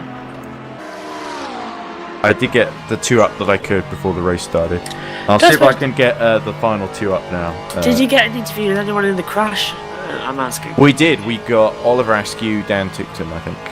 Jack said, Pico said that the media pen, he wanted to interview Mitch Evans, but the Jaguar PR man called Adrian Atkinson basically ushered him away. They only got 15 minutes in the media pen because of the delays, basically. Oh, wow. Okay. It's the for the journalist, man. It's always the journalist that missed it. 119's off into the wall, the same place Alonso was off. Damien Klein, yeah. Oh, they also had That's good. not the same place as Alonso, that's the hairpin. Gets bumped in the back by the LMP. That was fit. Oh, is it? It looks like Mazumda in the pit lane, so it could be Tom Dillon getting back on board now. Tom, potentially. let me down. Anna came in to do a different job. Yeah. Is it me or is He was elected to drive, not to talk. Let me have a look briefly because time that looks like was that the 119 going wide at Yes. the chicane? Yeah, so we got Lima, who's about 40. Hatch has really got a shift on recently in the last couple of minutes. He's pulled out 40 seconds to Lima in the Boyd Transport number 40, and he's about just under 60 seconds behind Varconi. I don't think Varconi is completely safe there from Jay Hatch with the pace that he's got at his disposal.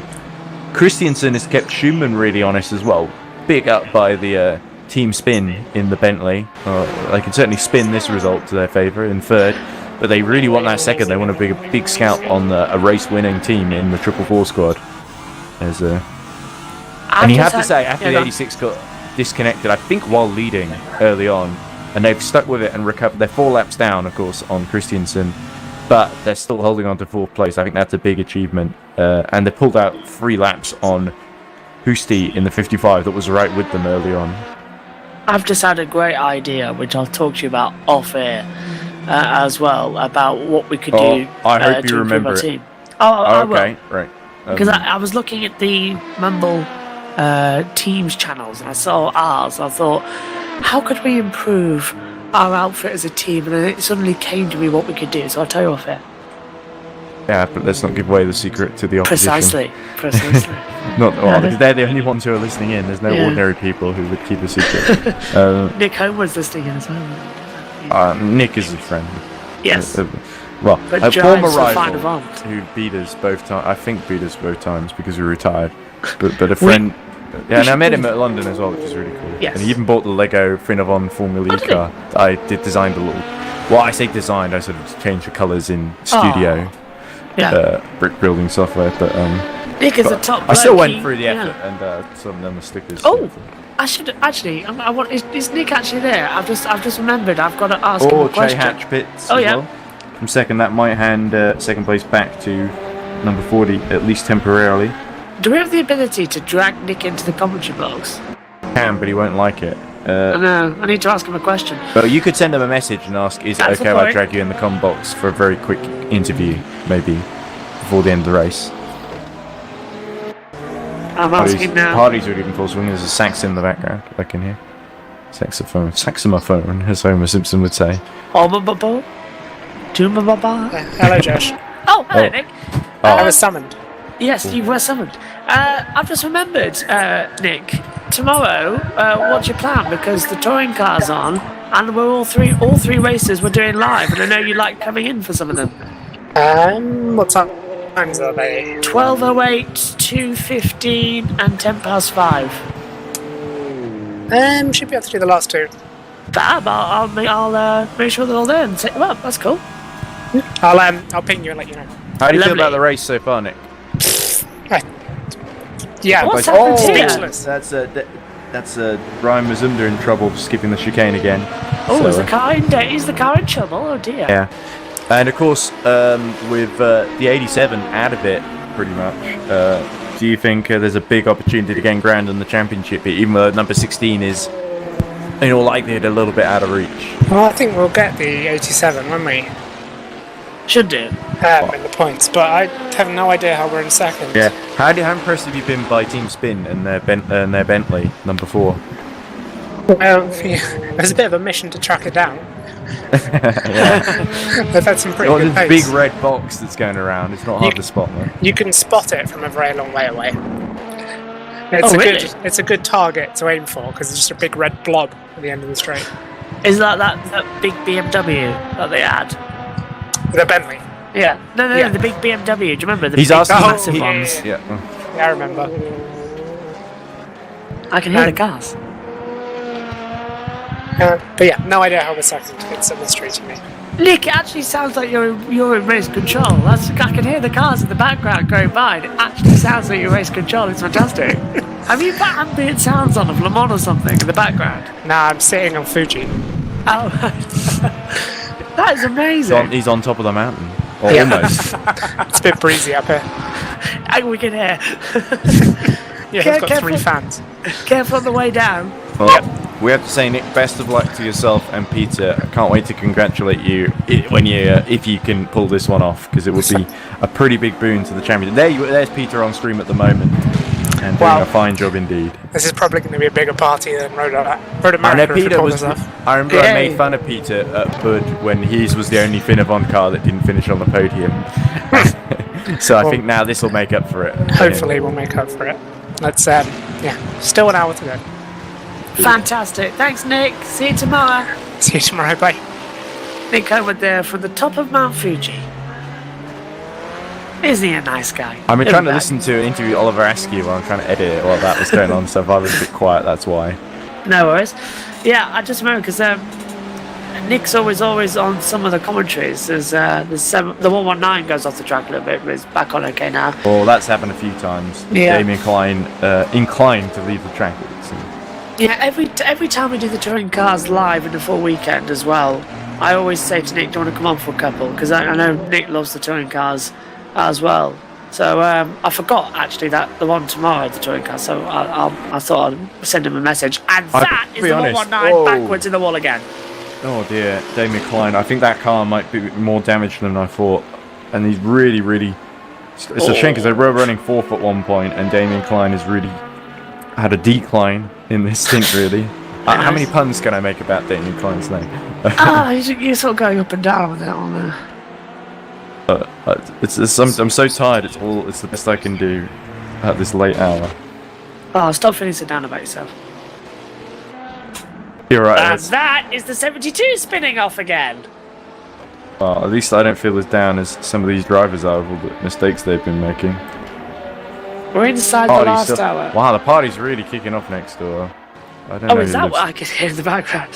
Oh, do you want me to shut the curtains? Might No, keep them in the don't, house. I'm Well, I'm enjoying worried it. about that some bugs are going to fly in a moment. But, Well, I've got the commentary box door wide open anyway, so it's quite cool in here now. I'm more worried about the fact that I'm up at 3:30 and the limited amount of sleep I'm going to get. Ed, you might have to pick me up in the commentary tomorrow morning. you could go to bed now, and I could just do the thing. Yeah, you can't be left on your own. You've got things to, you have things to do as well. I will suffer. This isn't medieval times. You don't have to flagellate yourself as penance for, I don't know, some perceived reason. I'll miss the end. By the way, I've been thinking about it a little bit. I'm sorry that I went on a big rant about Hazel Southwell when you mentioned it in the commentary for the Formula E. I believe I said something about the feud ends when she dies or something like that, and I don't know, that's the sort of thing you say when you're bitter and angry, and even in jest, it's sort of not a nice thing to say. And I think Hazel the reason we fell out was basically around a not very funny joke I made, which I'm being constantly reminded of and never forgiven for by Hazel and her army of fans who, like her, believe she can never do anything wrong. So, I mean, but yeah, I don't know. I feel like it's just a childish thing to say. So I don't know. Certainly don't want leave Hazel it. to die. Defeated, perhaps, but not dead. Leave it. It's fine. It's all right. Yeah, she wasn't even listening. Doesn't matter. I mean, I just for legal reasons, I thought. Well, For legal reasons, yes. Nah, it's alright. no, I'll. To be honest, I don't really care about too much about legal affairs. Just do what's right. Do what makes you. But I know. I just feel like if I said that, and maybe I said at the time, "Hey, I don't really mean it." I think I quite quickly said something like, "Oh, I don't really mean that." I think you did. I think it was. I think you said it was all in jest. Yeah. Or something like that. Yeah. Or. Well, I said something that implied that I was going a bit far, and that I knew it, and I was playing it up a That bit. was alright. But I mean, you. But I feel like it's the sort of thing that you sort of say and you feel bad about it after. Even someone like Hazel I don't really get on with, and it was gonna. I don't think we're ever gonna get on because we're just fundamentally, because she's fundamentally a narcissist, to be honest. But I shouldn't be bitter about it. I shouldn't be annoyed that about her attitude. It's not the fact that she has this access that I don't have. It's the more her attitude about it, that it's not enough. Like, it will never be enough. That's what annoys me about her the most. And I think maybe instead of, I should just be a bit more, well, you know, that's her thing. I don't know why I get so worked up about what other people think about, you know, the sport. And I was with there was a friend of mine who's also on the spectrum, funnily enough, who I met at... sorry, 72 spun. Spun from last he really wants to do everything possible to throw away that sick position. Well, doesn't I'm he? paying him an awful lot. And Difference. that was a joke.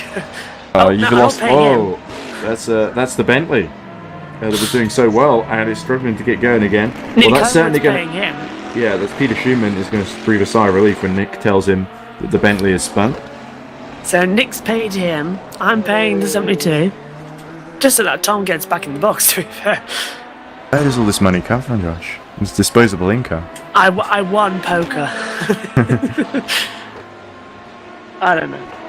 Right, let me just change Jake Dennis's name to Oliver Askew.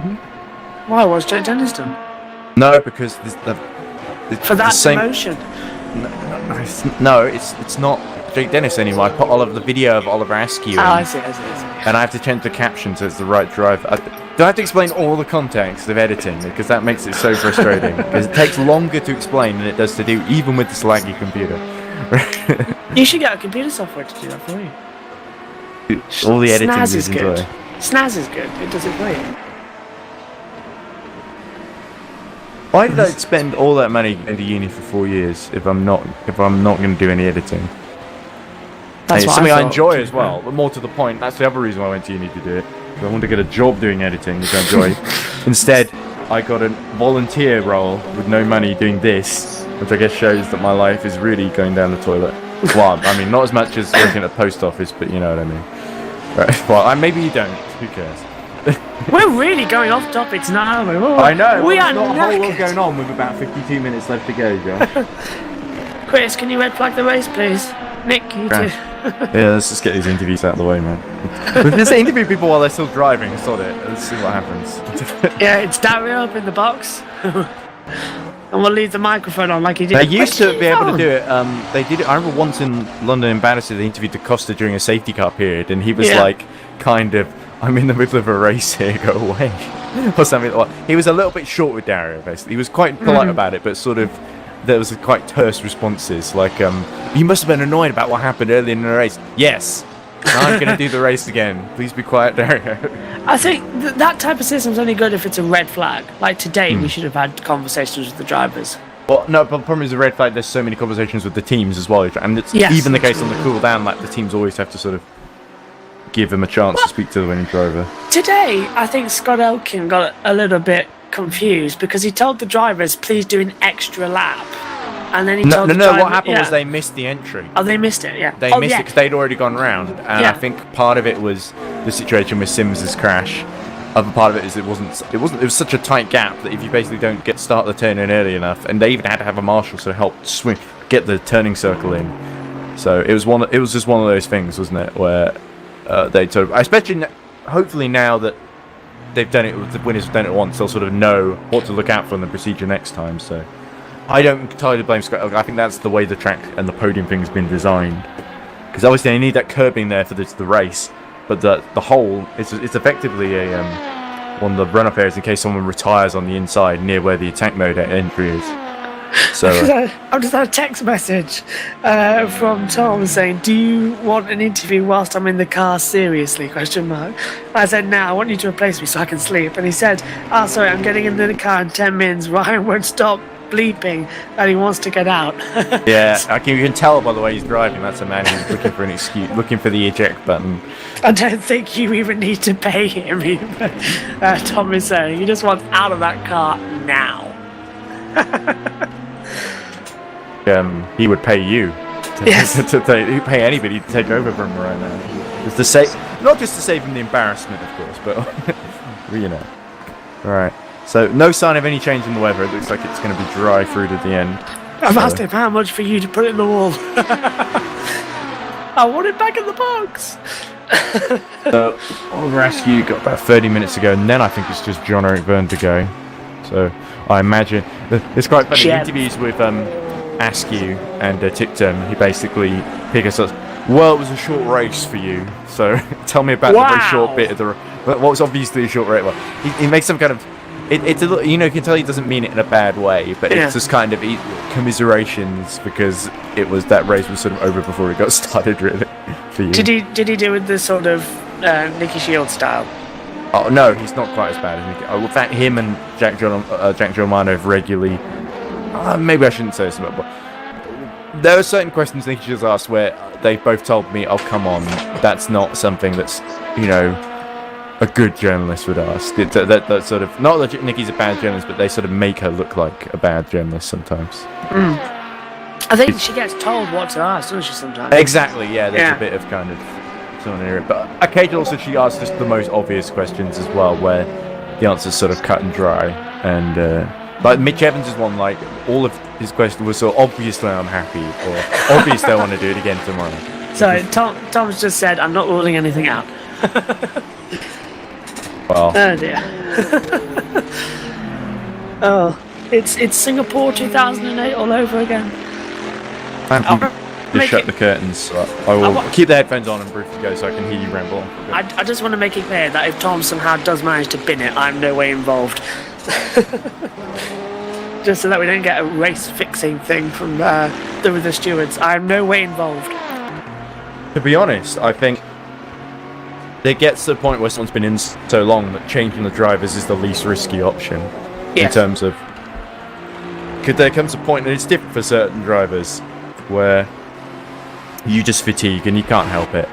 Bukout, by the way, has got on board the 77. Has got the gap down to 22 seconds to Lima in the Boyd Transport number 40. Christiansen is about 20 seconds behind Schoenman, but they're pretty even in the amount. That gap's been about 20 seconds for a while since the sort of last pit stop that I believe Schoenman did. I mean, it happens to us commentators too. We get the fatigue. I mean, we may be able to keep on talking, but that's because we're only using one muscle, and it's not our brain. That's for sure. Well, in my case, I don't know. You sound pretty intelligent. My brain is just gone to mush at this point. It's tail ending. If we hadn't done Le Mans in 24 hours before, I don't think I would be in any way fit or conscious. I've done more 24 hours in duration this year than I have out any other, and I do wonder to myself every single time, why? We've still got one more to go. Oh, I got a message from Tom. What was this about? This is probably, sorry Ed, my stint ran over. He said at 5:17 p.m. So that must have been why I was wondering when I'd hear from Tom again. Oh no, it must have been the message I sent earlier for some help with the overlay or something. Wherever it was like a while ago, and I've just not read the message because there's been a lot going on. A lot going on indeed. 46 minutes to go of the race. While we're waiting for anything interesting to happen, I could show you a few pictures of the Lego that I was talking about earlier. Oh, how? Yes, do so. Discord it. You Discord it. Yeah. We should be. This doesn't work very well for the commentary because we can't really show any of this. We need those com cams, by the way. Me and Tom were talking about them as well for the 24-hour race, but we are looking at getting some com cams in as well for because it's 24 hours. It'd be nice if we could share the comms boxes that we're all in as well at some points, because we're all on Discord cams anyway, so should be able to work. Right, I've got my phone in front of me. Got to compress the file. There we go. Just come That's up. the pirate ship. There's also some other really cool, interesting stuff. Oh wow, that's a great potion. How long does it take you to build these things then? Well, that was a 3-in-1 set. So the another one that has, which is probably going to be more useful for the stop motion, is there's a tavern, which will do it really well. There's a background building for the street racing. Wow. So they don't do a St Mary for Long Beach. I don't really have the budget to buy a massive cruise ship, so this is sort of my budget option. Did they do a Titanic recently with an iceberg? I can't remember. There was a Titanic, I think, but I don't remember how long.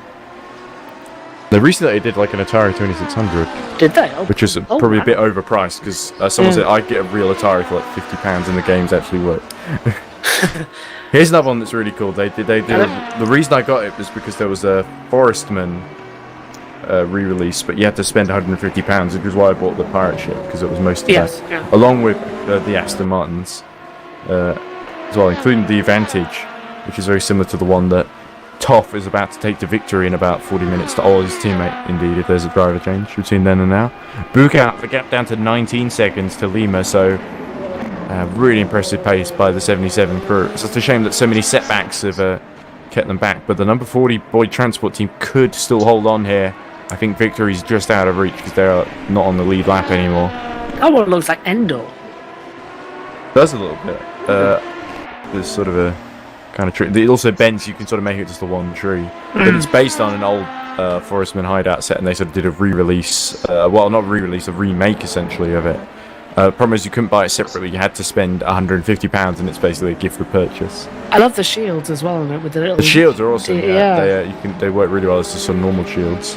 I've also got the big castle for the medieval Ypres as well, but which is it's a 3-in-1 castle, a bit like the pirate ship, so I was going to use that for a couple of different buildings. The big Wizard's Tower, there's a marketplace with a windmill as well.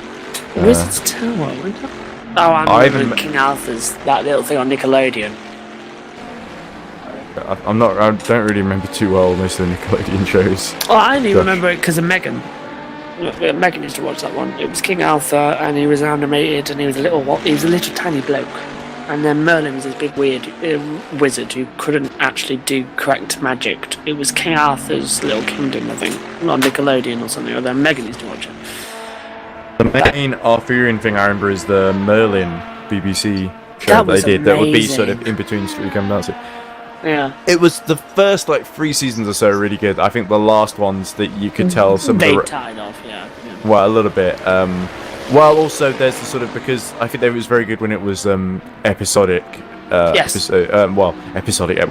I mean plots that were episodic, where they were sort of fairly self-contained. It would sort of be Monster of the Week or whatever, and it would sort of be dealt with by the end of the episode. When they tried to do a more continuous story, like Mordred is kind of a mess. The more you think about it. God. Why did he become a knight of the realm, for God's sake? Arthur knows him for all about 5 minutes as well, and he doesn't make the connection that Mordred is the druid boy that he helped as a kid. And Mordred. There's all sorts of things like Mordred hasn't done anything evil, and yet Merlin is like, oh, you can't trust him, he's beguiled you all. There's lots of really weird, inconsistent writing where there's lots of things that are a bit like that. Also, the more I listened to a great podcast, I think, what was it called? Destiny and Chicken, I think it's called. Oh. Made by I think it's a spin-off of these two girls. I forget what their names are. They do another podcast called Fascination and Frustration, which is just about TV shows in general that they watch. As Bookhouse got the gap down to 11 seconds, so we still got the 3 LMP2s on the lead lap because Barconi's come in and the gap's down to 78 seconds again between himself and Lima. But I think Barconi's got enough in hand here. So Destiny and Chicken, and one of the things they mention is that actually how Gaius, who is like Merlin's mentor, is a real dick.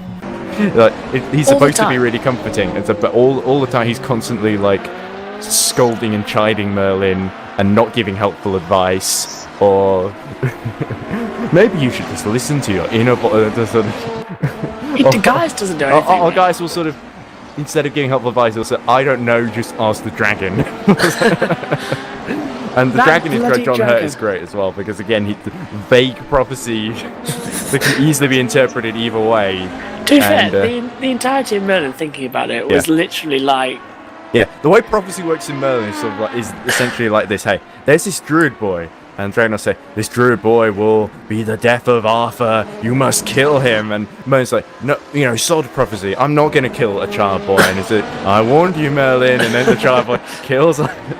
It's just the moral of the story is, kill the children child. because they might kill your best friend when they grow up.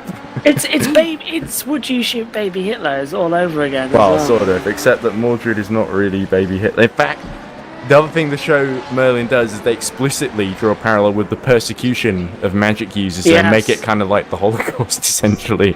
So, that's the thing that the show's really... Morgana is handled the worst as well, because she's really nice in the first couple of seasons, and then they basically do this turn where she just becomes a cartoon villain, essentially.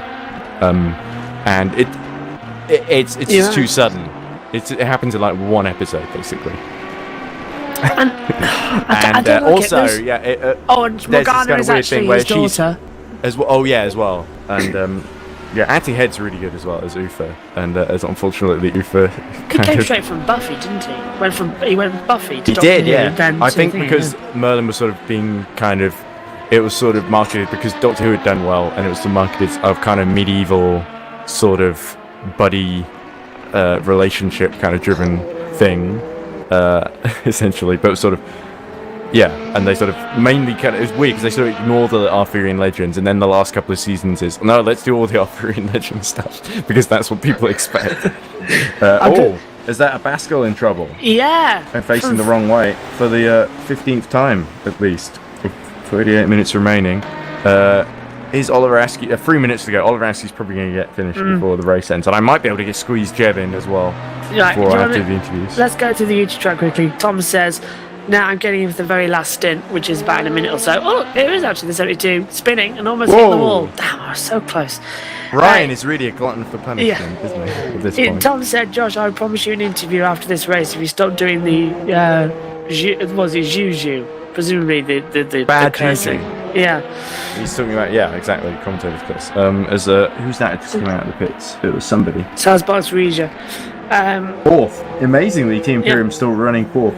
Great result for them, despite being 5 laps down on the leaders. Mazunda now finally pit, so Tom Dillon is probably getting on board. But yeah, exactly. This would be the last 40 minutes. So Hives now pits too. Chris has had his burger. Oh, that's good for him. And then he's put time for 15 more minutes of suffering before I can go back to the critically acclaimed MMORPG Final Fantasy XIV. God knows what number that is. Oh, is that like 10 or 12 or something? Something ridiculous. 15 maybe. Off the top of my head. Which is a Final free Fantasy trial. is always one of those games I've been intending to play one day, but never got around to. As a franchise. Bukout has got the gap down to 5 seconds to Lima, so this is really interesting. Let's have a look at this. Chris also said, is asked what the hell are we on about? I don't know. It's the old Merlin, BBC Merlin TV show. We're really tired. Nick's actually in the chat. Hi, Nick. But there's not really a whole lot on track apart from maybe Lima. XIV is 14. There we go. Yes, of course. XI is 9. Yeah, one V of the is greatest 5. videos I love is George. Have you ever heard of a guy called George Wood, who in the 90s he had a radio, not radio, it was a pirate sort of TV station, a local TV station, where he had this show where he would review games of the era in the sort of mid to late 90s, and it was called Gaming in the Clinton Years. And I don't know what it has to do with Clinton, but they sort of shows Bill Clinton at the very beginning. And there's a really funny one. A lot of them are very funny. There's one about Tomb Raider where he says, Tomb Raider, there's not enough stakes. They should do a story where Lara Croft gets breast cancer. There was a great one on Formula 1 World Grand Prix for the N64 where he says, Grand Prix racing's boring. It's the same circuit over and over again. You know what would be great? a simulator where you have to follow an ambulance driver, or you have to be an ambulance driver to pick up from hit and you have to chase an ambulance down after doing hit and runs. It was a bizarre thing like that was clearly sounded a bit criminal and dodgy. It's like, here we go. Wesley Bukout up inside of the number 40 at the final corner. As they get the slipstream off of the Radical, and is Lima going to be able to fight back around the outside, or has Bukout done it and moved up to second position? So here we go, good fight with half an hour remaining, but I don't think there's too much that Boyd Transport can do to hold on to the runners-up spot. Here we go into the first corner, and Bukout's through.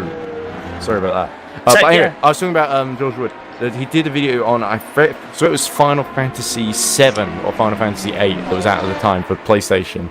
And one of the things he says is all around the Team Imperium card goes is one of the things that George Wood says is that he criticizes Final Fantasy 7 for its lack of voice acting, and he says if Final Fantasy 8 doesn't have voice acting, I'm committing suicide. And they didn't introduce voice acting until Final Fantasy 9. Oh. He didn't kill himself, but a lot of people joke that that's why the review stopped. But it was. Some reviews are so funny to the random things. There's one review of Donkey Kong Country, which he loves apparently, and he says, if you do not buy this amazing, constantly praising the silicon graphics of Donkey Kong Country, and if you do not buy this amazing piece of landmark gaming history, you are stupid. I know that's insulting, but it's also the truth. And there's another review of, like, I don't know, Earthbound, where there's like a cutaway gag where George Wood says, like, oh, this game's sucks because you can't play pizza, you can't eat pizza while keeping your hand on the joystick at the same time. It's like, what? Oh dear. There's so many funny reviews that George Wood just like makes some insane comment out of nowhere. Just give me play jam games and I'm happy. Anyway, Nick says, poor Josh having to read all that. That was from earlier on in the comments. Chris says, XIV is 14, and I see why now. And thank you That's Roman numerals. Yes, Mark Kelly, he says, XI is not 9, XI is 11, X is 10, I is 1, V is 5. So it's XIV, because it's X for 10, and IV is 4 for Roman numerals. Nick saying Peter was belting out a rousing rendition of Country Roads by John Devers. Very nice to hear. Suddenly stopped with the phrase, "Oh no, fuel saving." So Peter Schumer was singing out Country Roads, Take Me Home, and then had to stop for fuel saving as Pascal comes into the pits. Chris says again, Josh is suffering a true Roman numeral moment. I am. Mike Ellis says, we're all suffering here. Excuse me, what? Listening to this, yeah. Yeah. Chris says, excuse me, what? Why would you be mad that a game from 1997 doesn't have voice acting? Still a masterpiece. And Nick says, into the points racing moment. Yes, indeed. Yeah. I know George says some insane things in that as well. Like, he says that Final Fantasy 7, I think he says, at one point he accuses it being a rip-off of Star Wars, I think, which is bizarre. At another point he says, oh, well, only, he says, like, it would be more dramatic if the main character dies. Only that's what really creates drama in a game. I don't know. I'm trying to think what's my favourite game of all time. I mean, it's a tricky one, actually. I'm honestly racking my brain thinking, obviously, I think Simpsons Hit and Run is up there because I spent a lot of time up for personal reasons, family, playing it all together. Well, I think it was GTA that was sort of more acceptable for kids. You know, it's funny, I talked to one of my Cub Scouts, I wouldn't say who, but he told me I made it. We were going air rifle shooting in, I wouldn't say where, just at a sort of campsite not too far away. A little bit inaccessible because it was on a hill.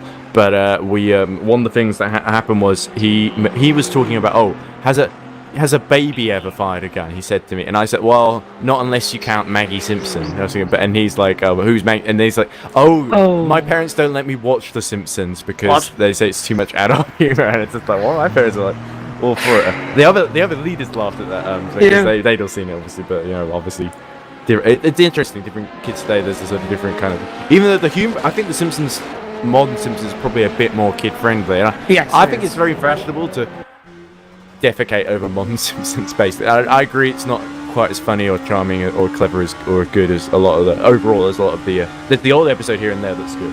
but overall I don't think it's good enough to sort of justify watching it again. But the real Jim's, what I like about him is that he actually gives modern Simpsons a chance and sort of is always on the hunt for like modern classics and things like that. And there are a couple where he has genuinely quite praised it and said, well, this actually stands up with a lot of the things that people like There's a about couple classics. last year, I think. And Season 3 had a good couple. Yeah, he had a great video recently because one of the criticisms of modern Simpsons is jerk-ass Homer, they're called. Jerk-ass Homer. Yeah, that era. Where basically Homer went from being this lovable oaf to someone who was mean-spirited and just an arsehole to his entire family. And it was interesting how they said he did a video that was sort of about how jerk-ass Homer has kind of disappeared over the last couple of seasons, and he's gone back to being a more the storylines have generally tried to focus on Homer being a more wholesome version. Yes. And there's a bit of cynicism there here and there, but he's less of this mean-spirited sort of, I don't know, like there's episode. Well, this isn't an example of jerk-ass Homer, but there's an infamous episode in I think one of the early 2000s somewhere where Homer dresses up as a panda and basically gets raped by a real panda. Oh, and it's the one with Mr. Burns. It might be, yeah. I can't remember, fish but one, yeah. I don't remember much of the details. But that's the sort of thing where it sort of kind of sums up a lot of the humor of those really edgy kind of 2000 seasons, and that's sort of what a lot of people think The Simpsons still is, and it's an interesting thing to sort of track, and maybe because sort of Jericho's Homer actually kind of started in the classic seasons. If you look back at it, the way, especially the way he treats Bart, in particular, yeah, exactly, and sort of. But that's not there. Like for the first two seasons, he's like really concerned about how there's one episode in the first season that really strikes that as odd, where Homer, I forget, belly dancing. Not the belly dancing one. That's the one where like, there's the prostitute or whatever. But there's one where Homer gets really he's obsessed with how the world sees him and his family, and basically he goes to like a work company picnic. Oh, and yes. There's a scene where he sees the other family and they're angels, and then he sees his family and they're like, I'll come with us, Homer, and just like, it's nice and warm in this hellish car to hell. And it's still they're constantly misbehaving, and Homer's like, right, no more TV, we gotta sort out our family, talk to each other, and it's like so different from the Homer of like literally like 2 or 3 seasons later, where he's just like sitting on the couch and most of the day when he's not at work, just watching TV or at the bar in Moe's. Didn't he take them to the doctor, whatever it is, and he pressed? Yeah, there's a doctor. There's lots of weird side characters in The Simpsons who could disappear after a couple of Dr. Marvin Monroe is one of them. That's the one. Mainly Dr. because Monroe, they had Dr. Hibbert, who was like the Bill Cosby parody, so they sort of didn't need Dr. Marvin Monroe. He's disappeared now, hasn't he? I think it has like 1 or 2 very, very short appearances. Like we might show up in the background now and again, but as we look at speaking of the background, I just noticed the race is still going on with about half an hour left. Yeah, here comes Christensen, who was catching. He was about 14 seconds behind Schoenman, so there's a little bit of tension in that battle for third. Yeah, but I think that pit stop might well seal that battle as the 137 coming in for its final stop as well. Pascal will be going to the end then. Hardy next door in full swing. No doubt they're sort of in. The race is kind of already over for those guys because they didn't even know it was on. Dancing in September. Gone. I think it's a little bit more modern than Earth, Wind and Fire, unfortunately. That wasn't on last night, actually. I was very disappointed. Was it? Actually, thinking about it, it might have been.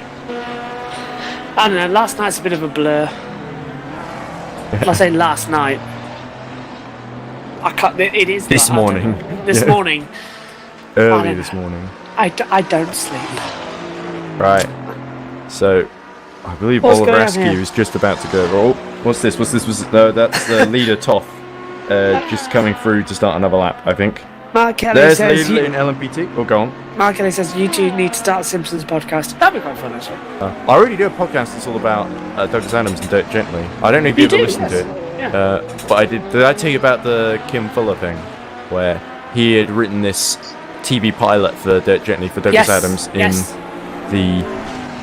There's a little bit of artifacting at the very end in the outro of this ASCII video, but sod it. Let's get it up because the rest of it's probably okay. At least I hope so, because it's so short. Yeah. Schumann pits. Now that's scheduled to take him to the end of the race, but Oh splash well, and dash. remember that it's probably just to 86. make sure he doesn't get undercut, because Yeah. the number 4 is just pit as well. Yeah, 86 having a bit of a close call there. Just a few laps left to go for them. Welcome everybody to Ed and Josh losing the will to live with 25 minutes of EERC racing. You'll love this, Josh. The Formula E Zone, the thumbnail, the auto thumbnail it's picked is Oliver Askew with both his hands raised up as if, what the hell could I do, man? Oh, that is fantastic. Hilarious, fabulous. Alright, just John Eric to go. I can probably get him done in the last half hour. But hopefully it doesn't completely artifact, because it's trying to do too much at once here. So, anyway, here we go. Peter Schumann leaving. What's the gap like to... It's back about where it was, just under 20 seconds, I believe. But let's have a look, actually. While We'll be doing this season review, actually, at the full-time point, which will have me, you, Megan. Okay, there we go. So Nick Bertelsen has got back on board, so the gap 26 seconds. But Bertelsen's a lot fresher than Peter Schumann, but he's only got 24 minutes to catch him. I think 444 have done enough to hold on to this one. Meanwhile, LMP2, 63 seconds. The gap between Lima and Wesley Bukout, but 76 the gap to Varconi. So the 77, I think, has done a pretty decent job to get up to second place, and that sets us up really beautifully for the final 2 rounds in LMP2. I really think it could go either of those three ways, depending on how they do in those final 2 rounds.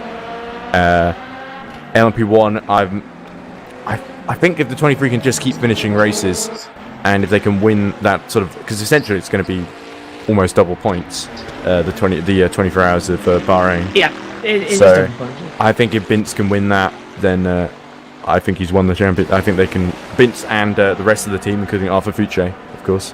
I think Valle can win the championship, but it's a big if, of course. Oh no, 55's off, and it looks like the car's dead. Who's in the Radical? There was smoke coming from the back, and the engine's gone dead, and it's stuck in gear. He's out.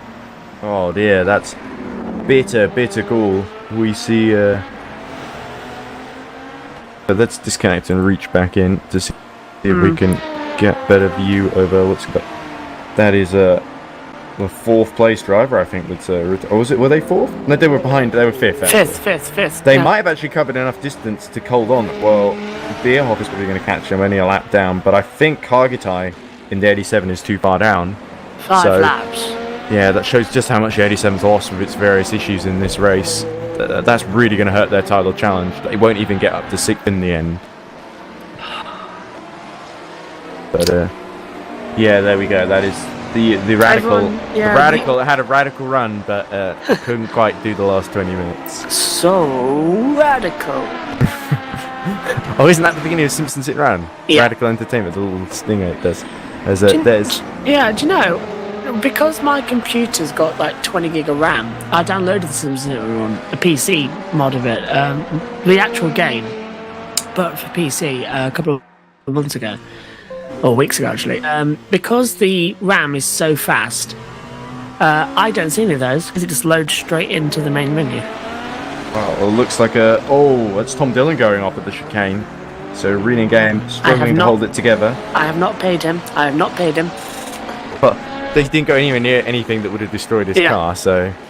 I mean, it's over now anyway. 21 minutes left. I'm stuck here to the end anyway. As soon as that checker flag comes out, I'm gone. I'll leave Ed to do the interviews, and then I'm going for a quick bath, because I need to do my hair, and I need to have a change of shirt. Because I've not changed my shirt now in over 24 hours. I've been wearing exactly the same thing. Yeah. I need to change. Otherwise, Formula E Race 2, I'll be wearing exactly the same thing again, and we can't have that. Yeah. I should probably take off the Neo shirt so that both the Neo drivers don't crash into one another. I've been wearing it all day as well. Yes, but you've had a normal day. Relatively speaking. I picked out quite early. Yeah. Relatively what even is speaking. normal anyway? I don't know anymore. I don't know normal until, let me get my diary out, the 21st of November, when there is no more racing. But then, I believe, it's the World Cup. So yeah. We just have the World Cup for women. Yeah, the Euros, and we won it. Oh Great no, game. it wasn't the World Cup. That was yours. Yeah, great game. I was so happy. We were commentating at the time on the F1, I think, the Formula E. I was rather busy with the Formula E being at that event and then Yes. hanging out. Well, Hey, you in London, what was it like? The atmosphere? very good. I enjoyed it. I think I've talked about this before, but maybe not to Tom and not to you. But yeah, it was very good. I got to go indoors and outdoors, of course. Yes. I got to go indoors because I already bought the tickets, and I think a lot of people did the same actually because they didn't know where their friends, if their friends were coming or where they'd be, or they just booked the same tickets with their friends. Indoors, obviously, the seats are quite nice indoors. They gave the little LED thing, which I did show you earlier. Or Yes. I tried to anyway. I saw it, don't worry. And yeah, obviously you have to sit inside. You can't really skip the concert and the music as easily. But you get a good view at turn 1. I got a good view at turn 1. I know some people in the sort of grandstands a bit further on at like turns 2 and 3 got a pretty good view as well on the inside. Did you see the crash at turn 3 then? When the flow? No, I saw the sort of very, very tail end of it Right. because I was looking at the back. If you look at the footage I sent you, you can see exactly what I saw. So Right, that describes it I've better got than it I now, can. yeah. But I did see Giovinazzi and Turvey coming together and spin in the first race, which was quite cool. The thing missed that, and I think Giovinazzi got a penalty because of that, and I sort of saw why. At first, I thought Turvey had spun him around, but that turned out not to be the case. Yes, all this footage is being given over, by the way, to our new editor as well, who is my brother. Okay. It's and, funny because when I was in London, Yeah. the idea was we would get Jack Pickering's brother to do the editing, and he Oh, did a really? pretty good job on Saturday with the interviews Oh wow, and stuff. And Yeah. then but the problem was that I ended up having to do all the you did. I the remember you sort of said this, FEZ yeah. show and stuff because that took a bit more work. You do not know how much time we ran out of that weekend. My God, we had an entire pre-show that we had to bin because it wouldn't work on Megan's laptop, so they had to riff for 15 minutes. They did nothing. Well, technically, So, no one yeah. really has to do any of this, Josh. But if Yes. you guys want to do it, Well, yes. The only thing we have to do, I think, is the F1 because we now work with USRN, and the rest of it we do in free and all that lot. But we ran out of time. I think we bit off more than we could chew 2 weeks ago, covering 7 series out of the 20 odd we cover. That was beyond a nightmare. And hopefully we'll never do that ever again. I think the way the calendar's so bunched up, I feel like Yeah. it's inevitable, especially if F1 wanted to expand the calendar. I don't like it. I don't. I think everything should be only 18 races. I think that's fair of everybody, because otherwise it's too much time. I think Well, I think it's also the clashes don't really help, but I think Yeah. to an extent you can't really help that. But yeah, Why do we need 3 races in America? Why do we need all these dead because F1's rubber owned races? by Americans. I know. I don't know. There's a lot of things where you could say why, and I'm Well, too tired why- to really. why- yeah. I'm why too don't- tired. Yes. No race in New Zealand either. Why? Well, because New Zealand's particularly. They've got one track which is not really up to FIA grade 3 or whatever it is standards. It's a Pukoheke or whatever it is. They did an A1GP round, and sorry, Josh, I'm getting a bit distracted. I've accidentally. No worries. I've completely messed up my editing software in terms of the layout because it's just made the Yeah. effects panel the full thing, and I don't know how to get out of this, especially with all the lag because it's trying to do parsec in the background as well. Control Z. No, that will just change the timeline, I think, but I can try that. No, No. it's just not doing anything. Right, let's redo those because it's probably changed something I did in the timeline. Right. I know what to do. Right, okay, sorry. Because I'm trying to commentate and get these out of the way. But, I'll on it. Well, the lights are flashing, so that means that we are either having a disco or we're getting close to the end. 16 minutes to go, and no +1 lap. So whoever's leading this race in LMP1, don't be Amini Buffini and cross the line with 2 minutes to go. Or sorry, 2 seconds to go. Make us do another lap. I think more black. it'd be Bince Yeah, the moment it's- in the... Well, actually, at the moment, no. Almost definitely, because he's about 5 laps ahead. Press tab, apparently, that works. Says Okay, I Mark figured Kelly. out how to do it, don't worry. Well, I didn't really have enough time to describe the problem that I'd gotten myself into there. Tab always works. It's a good drink as well. Let's get the... That's another thing from Homer Simpson, isn't it? Press tab. Ooh, drink.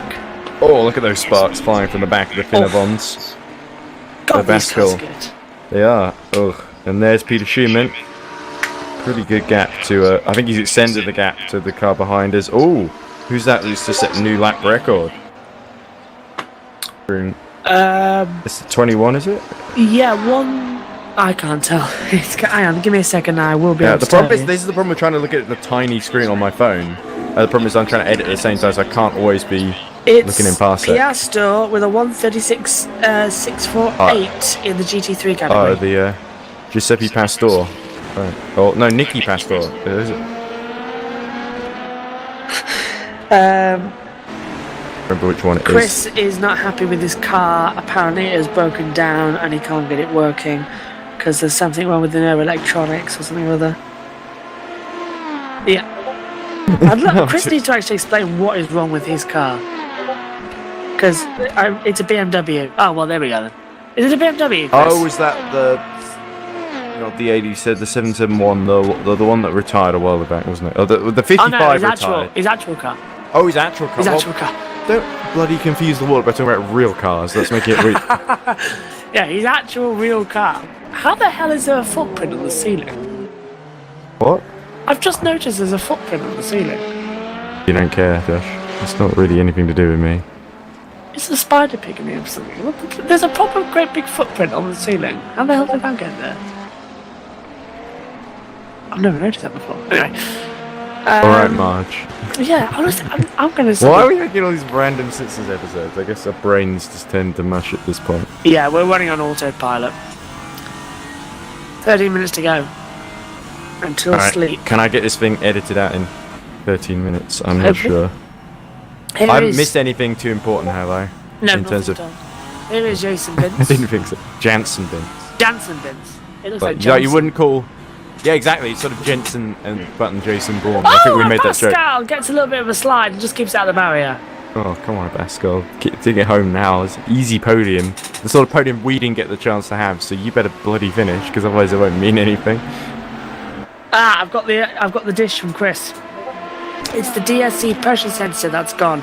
So what measures the brake pressure for the stability control has decided to measure weird readings, so the car's way of filtering these dodgy signals is to just turn the stability control off. Oh, someone in the pits. That looks like Bintz. Oh. That's a last step smash and dash. Last 12 minutes. He's But I guess five he laps, can do yeah. that. Maybe he's trying to go for fastest lap That's again. what I was just thinking, yeah. So, Chris, by the sounds of it, you've got a drifter. So, good luck with that. Nice knowing you. If it's front wheel drive, you should be okay. If it's rear wheel drive, you're screwed. Because you're going to go round the corner at the traffic lights and the rear's going to step out. So, hopefully, you're a good driver. Otherwise, Mind you, our push it. all-conquering Subarus are wheel-wheel drive, so I wouldn't slag off wheel-wheels too much. Yeah, but with no stability control, you're going to be sliding around everywhere. We accidentally turned the traction control off once on, I think, the Chevrolet. Somebody's playing some kind of remix of Eric Pride's in the background of this party next door. I tell you what, it's just party atmosphere, isn't it? This is looking good. Great interview. Right, okay, let's get this thing exported if we can. I don't even know if it sounds okay, but I really just don't have the time to check everything. Let's just churn it out because I'm too tired. I'm only going to have 3.5 hours sleep. My God, I'm going to be in trouble. I can feel it. For yourself, yeah. Yeah, and you know, I'm hoping I'm going to get some sleep between British Touring Car Race 1 and Race 2. Right, 11 minutes to go in the race, so I might just be a little bit laggy. Well, actually, no, I'll probably be alright, based on the previous couple interviews. Right. It's nearly 2,000 horse and rear wheel drive. You've got to be absolutely canning it for no matter what, to be fair. 1.5 Caning. tons of It's car. pronounced caning it, Josh. Oh, is it caning? Yes. Thank you. Super Well, now you know better. 320i. I've not got my glasses. I'm old. I'm tired. And the wolves after me. I think it comes out the 170ish. I'm just reading out our Discord chat now. That's all I'm doing. That's how much the race has sort of been finessed with nothing going on. Because we know the winners of LMP1. There's only 10 minutes left to go. Yeah, know the winners of everything actually. Because there's nothing special to across the line, but. Why do I hear myself echoing? Have you got like the YouTube stream in the background? Is that what that is? Because I hear me in your headphones and very faintly, and then I hear. Oh, is it something on my end? I don't know what that is. Nothing's on my end. Well, I'm sorry, it's not that distracting. I can't really be bothered to mess around with any of this.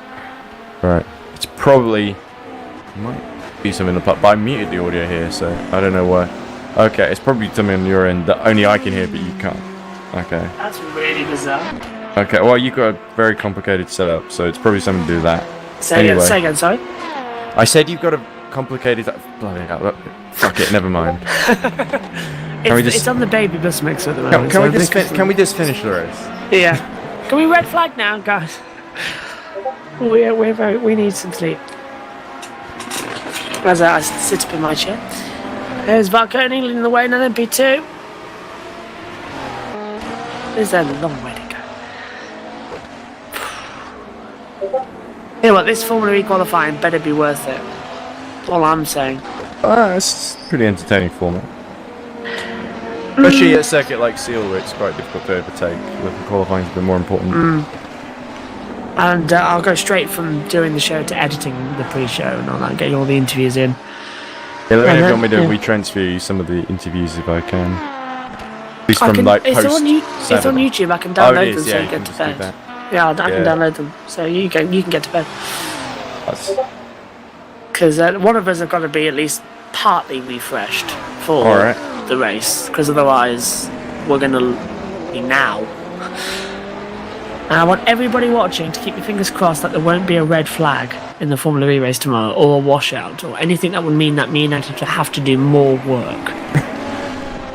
We want as simple as possible. Lights out at 8:04, checkered flag at 8:48. Well, I don't know, the red flag wasn't that bad, because it's not like we just had to talk for a bit longer, we had to wait for a bit, but apart from that, it wasn't really too taxing. I was a bit worried about Nick DeVries, to be honest, and you could hear it from what I was saying as well. But I was worried the car would catch fire somehow, and he'd be trapped. Well, I don't know. I don't think that's ever really happened. It's happened once in like the first season, and then never again. And like after a quali session in Long Beach, it was quite hot, and I was more because also you see all the mark afterwards. There was a big mark on the halo as well, where Buemi had been wedged on top of him. And Jay Hammer says, "What's your opinion on the Seoul FE circuit, Josh?" I like it. As I said during the watch-along commentary that me and Ed did, it reminds me a lot of Montreal Formula E, and what was the other one? Can't remember the other now. I don't remember what you said. What was that other circuit? Montreal Formula E, and it was one from earlier on this year. I can't remember. Jakarta, yes, Jakarta, that's it. Yeah, you're right. Yeah, it reminds me of Jakarta, and it reminds me of Montreal, because it's just got aspects of them both, and it was great. And I do love Korean culture as well. I love that circuit. Chris says, I'm willing to bet money that FE will have a red flag. It's FE. Jay Hammer says, honestly, there has to be. Oh no. There were no red flags in London. I've yet to see one. That's surprising. Yeah, I mean, considering Battersea was a tiny track, I thought we would have a red flag there. And had nothing in XL, which surprised me. Nick has started doing Baby Shark. What, just in the text? I'm not sure that works quite well. I don't know if it works as just any format, Baby Shark. But... Jay Hammer is Joshua Hamilton, for future reference. Oh, it's Josh Hamilton. Well, I could have told you that. I thought you were saying Jay Hammer, and I thought it was someone else. Oh, it's Jay Hammer. Oh, I should have tweaked that. Hi, well, you were so tired that you weren't pronouncing it in a way I could recognise. And I'm too tired that I wasn't listening properly. Well, it's probably a combination of the two failures. Anyway, I'm sorry, Mr. Hamilton. Sorry. You can say hi, Josh, but I had to say Mr. Hamilton but not Lewis. Yes. just so that it's clear who I'm talking Because to. otherwise, we'll be talking to me. Yeah, well, it will sound that way anyway. You haven't shared the commentary box yet either with me or Josh plays. So Well. that gets confusing. Nick counts. He knows how confusing it gets. Well, I There's think two- you and Josh plays have a great relationship. I wouldn't want to break that up. Oh, thank you. Yeah. I think we've got some great teams, haven't we? And I want you now that FE's done for another, we can get you back on the F1 broadcast for a couple. And that's what I'm looking forward to, dragging you on to the more F1 side of things. Penalty for Abascal Oh no. in the last 5 minutes, but he's 3 laps down on Hives now, so I don't think it can get any worse for him. We've got to make sure he serves it, though, before the race ends. There's only 5 minutes left.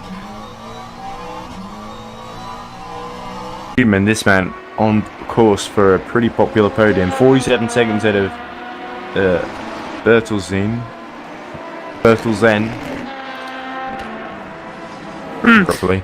But Johnny Bertelsen not made the inroads that I think he was making earlier. Schumann has sort of found another gear and sort of taken off a little bit. Same with Bukout. He's still a lap down on Valconia. I think if it wasn't for that earlier penalty and a little bit of bad luck, I think the 77 could maybe have brought the fight to the 21 here, but it was too little too late ultimately. But still second place with what's happened to the 33. That's going to be valuable in the title race. So really go one of either 3 ways, but now it's the 21 that's really going to take advantage here. And the 33 are going to be kicking themselves. I honestly think the 87 will also be not for anything they did, but just annoyed that another great chance of closing in that championship lead is now left them with a big gulf of cars in between them and the 16. And it's potentially the problem is when something like this happens, it takes the wind out of your sails, because we know the 87 generally has had the legs on the number 16, and it's just been a bit mistakes and stuff that sort of handed it. And the 87 has not really been able to fulfill its potential. That's not to discredit number 16. They've done a brilliant job this season, but when it comes to 1 lap pace, number 16 is rarely ever on the front row. Fair to say. It tends to be in the race where they excel. They outlast everyone, and they just stay out of trouble. On the most part.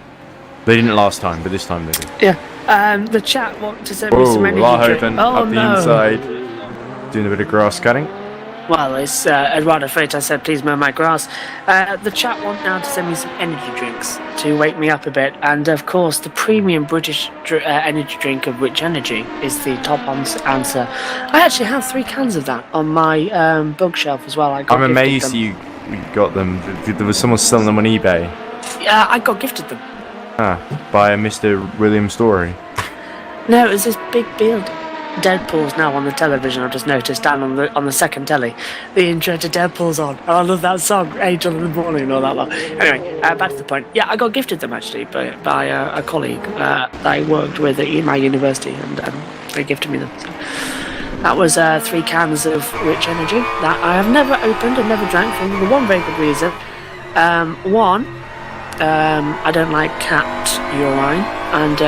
Oh, Jensen Bintz. No. No, that's Lahoven I'm seeing here. Of all the comedy timings you could have chosen their head. This is the problem that I keep seeing things that are delayed, and my brain sort of doesn't recognise that I've seen it before because I'm so tired. And my brain's like, oh no, something's happening. No, it's not. Okay. Anyway, we're in the last 1 minute 40 seconds, so how about we see where Jensen Bintz is, because that's where my thoughts were. It's just like, is he going to win this thing or not? And it seems like even if he retires now, he's probably going to do into the points at Nordschleife. Here we go. Crossing the line then comes Jensen Bintz. And this is going to be, I believe, their 5th victory this season, because they won... Let me think this through. Okay. They won... Bud, they won, definitely. They won Brazil. They won... Road America. Another that I'm missing? Not that I can think of. This might be Guys? win number 4. Ladies and gentlemen, boys and girls, we're in the last minute. Yeah, well, there's no real time to check now, so here we go. Yes. So, is this going to be the final lap or not? If not, I'm gonna start throwing I think punches. he might just squeeze in another lap here, such is the pace of the LMP1s. But I want, right, you've got 4 laps gap. For my sanity and my sleep levels, just coast. Just don't do it. It's going to be another lap. Oh, he's going to cross it with 2 seconds to go. I said that earlier on, and Got this 20 is my seconds curse, isn't it? 2 corners and a big straight. So. Go on, Ed, in case it's it, you call it. Okay. So through the final corners comes Jensen Bintz. The clock rapidly running down. But it's been a peerless performance from Valet 23. 4 laps to the good. He powers towards the line now. 5, 4, 3, 2, 1. And Jensen Bintz and Valet number 23 win the 8 Hours of Fuji in triumphant fashion. And what an excellent performance by the entire team there. They beat number 22 of Zoltan Hayes, who's still finishing his laps. But let's look at the teammate of that squad, the number 21, which is still out there somewhere. Here he is, coming through what looks like the final couple of corners now. And they're going to win the LMP2 class for Mugen, their first win since Silverstone this season. And boy did they need it. It's coming exactly the right point in the championship for them on a day when the 33 failed to finish. It's the 21 that takes advantage. Zoltan Barconi and the reigning champions win the LMP2 class at the 8 Hours of Fuji. And crucially, it's this man, Wesley Bukat, in the 77, which will also take advantage. Here they go towards the line. A lap down on them, but still 18 points. That's really going to put them right back in the hunt. And let's not forget our GD3 winners. I think Christian Toff may have already crossed the line because he was weaving a little bit there, but he might just be still coming through. I think he's crossed it, but there we go. Team Imperium win the GD3 class. That's the 3rd win of the year for the championship leaders. And with 2 races to go, them 16 have put their best foot forward and are that 1 step closer to the title. And the only real challenges behind them are going to be the 444 Finavon squad. Here we go. Towards the line comes Peter Schumann. And he's going to take... Oh, he stops right before the line. It's like he knows we're watching. There we go. He's doing a donut. Nicely done. He knew we were watching. There we go. So a nice little Toff show hasn't there. crossed the line. Just let you know, he hasn't actually crossed the line. Schumann has because he's a lap down. Toff Here he hasn't is. yet crossed the line. Well, let's watch him do that then. So we get to see 2nd place cross the line first then. That's never happened before, is it? Oh, but here we go. I think he's just coming through the last corner now. And just ahead of him is someone else we also want to highlight. But here comes Christian Toff then. Team Imperium. We're imperious at Fuji. They win the 8 Hours in Japan. And a well-deserved victory. Actually, he's going straight to the pit lane. But look at the man just ahead of him. It's Boyd Transport number 4. They take their best finish in LMP2. 3rd place. Well-deserved podium for the 40 squad. Such a difficult season for them. So many missed opportunities, but they didn't squander it this time. They fulfilled their promise, and they were only beaten by the 2 championship contenders. What a brilliant performance. And plenty of other great stories in up and down the field. And let's give finally a little shout out to the team that finished 3rd in GD3, who are still out there, I think. Here they are, just coming in. Johnny Bertelsen in the team spin. Bentley, of course. And what an excellent drive by them to get the podium in one of their first ever. I think it's the first time we've seen them in the EERC. Yeah. And well deserved, fully deserved. So, what a race. That is all the highlights. But let's have a brief look. Hopefully it will let me do this. At the session results. Hard to tell, especially with I believe John Eric Verne is still rendering in the background on my end. So let me... well, on that note, run for the interviews. Thanks everyone. Great race. And if you've enjoyed me and Ed talking absolute nonsense, don't forget we'll be here for the next race and the season finale on EERC, and we'll be on Formula E's season finale tomorrow for the watch along on my YouTube channel with Ed. And that as my earpiece is fall off in front of me. So, sorry to Ed. interrupt, Josh. Good night. But here we go in reverse order then. GD3 results. So it is Christian Toff and number 16 Tier Imperium that win ahead of Peter Schumann and the 3-1 444. The two top two in the standings now finish first and second. Johnny Bertelsen takes Team Spin's first podium in EERC. Giuseppe Pastor is fourth in the 86 Team Iris. A great recovery by them after being disconnected. And Jendrik Bierhoff in the Boyd Transport number 93 is fifth. Oliver Hargitay in the 87. A disappointing day for them. They finished sixth and last in class. But there's the non-finishers. Gabor Hutzi, I believe, still did 90% distance, so he should get some points for finishing in 7th. Damien Klein in the Ferrari at 1:1:19 also fails to finish. Luca Mengini in the 490, looking so good for so long, but the 490 didn't make the flag. And the 771 of Joseph Frederick Suter, another one that missed out. And Bence Boros, the Paul Street Boys, 753, another day where they promised so much, but in the end couldn't quite last the distance. And then the 27 of Juho Checo Sopanin. Tom Dillon admitted Juho probably shouldn't have been put in at the start. And maybe Juho will learn from the experience next time. 13th, it's Jeffrey Leroy, who did not get very far at all in the race in GD3. But that's GD3. Have a look at LMP2 if we can. While they get in. Apologies for that, ladies and gents. Here we go. LMP2. Zoltan Varconi, victorious for Team Mugen. A lap ahead of Wesley Bucat and the 77 again.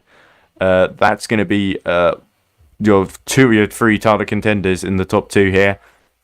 Fabiano Lima takes the emotional podium for Boyd Transport in LMP2. Their first ever in LMP2. So they've wanted to go podiums in GDs and prototypes now. 4th is Team Imperium, their best result in LMP2 as well. Says Bolix Syriza brings it home in 4th for number 15. 139 of Jope Larhoven comes home 5th. Tom Dillon brings home the 72 reading game in 6th, and last of those still running, David Naxadi, Balding Motorsport. What could have been for them? Once again, they bottled it. 758 Paul Street Boys. Richard Sismiada also failed to finish along with Oliver Pricky in the 46. Fabian Ballet, the championship leaders in the 33, last, and no points for the erstwhile championship leaders, and they lose their lead in the championship as a result. Finally, let's have a brief look at LMP1. There's not many in it. No prizes whatsoever for guessing who came out on top here. Jansen Bintz and Valet number 23. Then Zoltan Hives in the 22. A long way down, 4 laps down in the end. It was a dominant display by Bintz, Arthur Fuche, and the crew of the 23. Hive still banks second, though, still keeps the overall championship lead in LMP1. Thomas Abascal brings home the 137 to another popular podium. And then under Burt Simulation, Eric Kamadi decided the damage was too much, pulled out, and I can imagine that the team owner is not exactly thrilled about the result, but it was fun while it lasted. So, that's it really for the 8 hours of Fuji in terms of the race. But who wants to hear from some of the people who competed in said race? I know I certainly do. So hopefully someone will put the overlay up, because I'm going to disconnect now and see who is in Mumble, who's hanging around. Anybody in the waiting room? Who we got? We got Peter Schumann and Nick Homewood. Hello, Bed. Oh, and Tom Dillon, of course. So is that Sorry, guy? I'm too special for the waiting room. I thought I'd jump on. Yeah, jump in the queue. Only if you want me to go first. Oh, I'd love to get the race winners from Valley 23 Yeah, in, go for it. if I can. So I'm sorry to make people wait. I'll drag them in one at a time without warning, because I know what people tend to do is just jump off and disappear. So here we go. Mumble's just being a bit slow to scroll to the top, so I'll get Arthur in first. Then go back down and drag in Jensen Bintz. And he'll...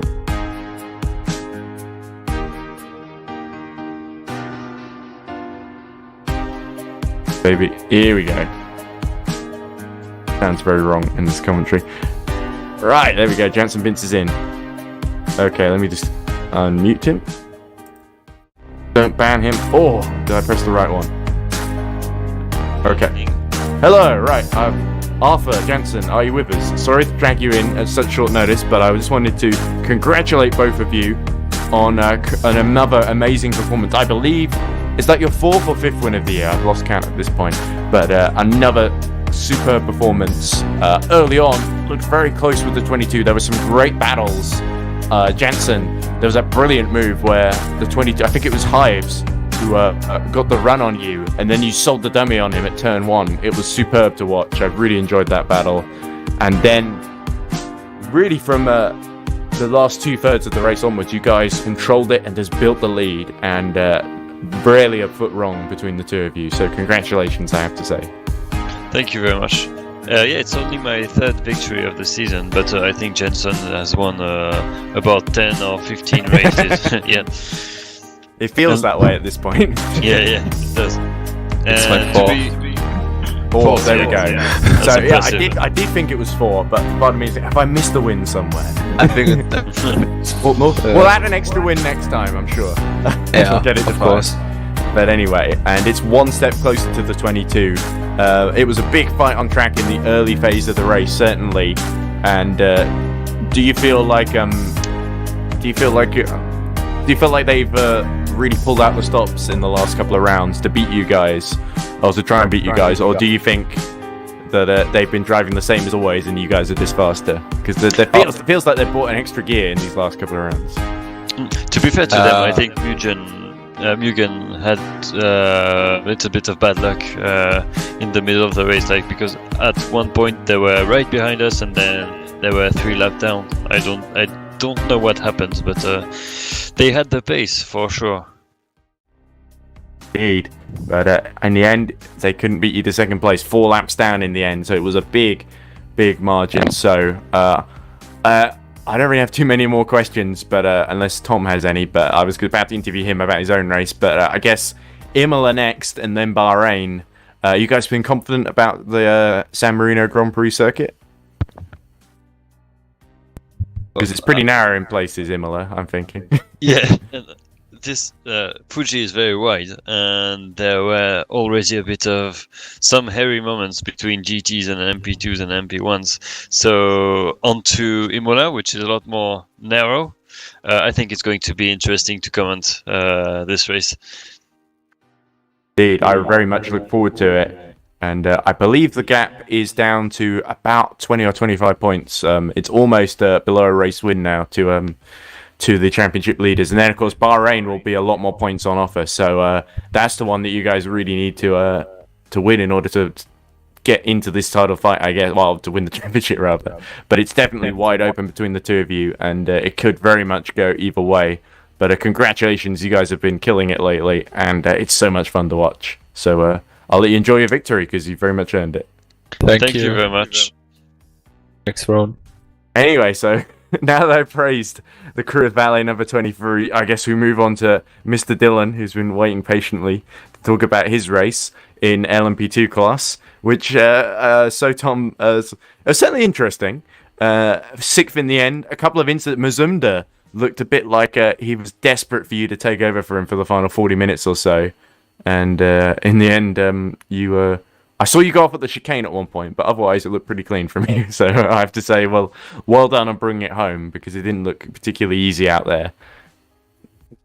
I have to say, the chicane incident actually was me trying to let through an LMP1. I then accidentally let him through a little bit too well, ended up on the grass, and had to cut the chicane to avoid contact with the GT3. But I don't think it happened, actually. I think we can just gloss over it.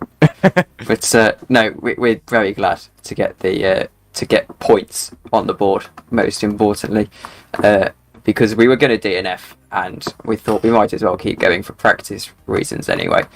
And to get 6th after basically three points finishes so far this season is really nice. It just adds a little bit of a bonus, so we can try and get top 10 or something. Yeah, there's still all to play for, and especially with Bahrain, big points on offer there, as I was saying to the Valet guys. So, and certainly in what's a packed LMP2 field, it's really hard to get decent finishes here and there. So yeah, top 6, it's nothing to sniff at all, and just making it to the end of some of these races is a big achievement, as I found out to my cost.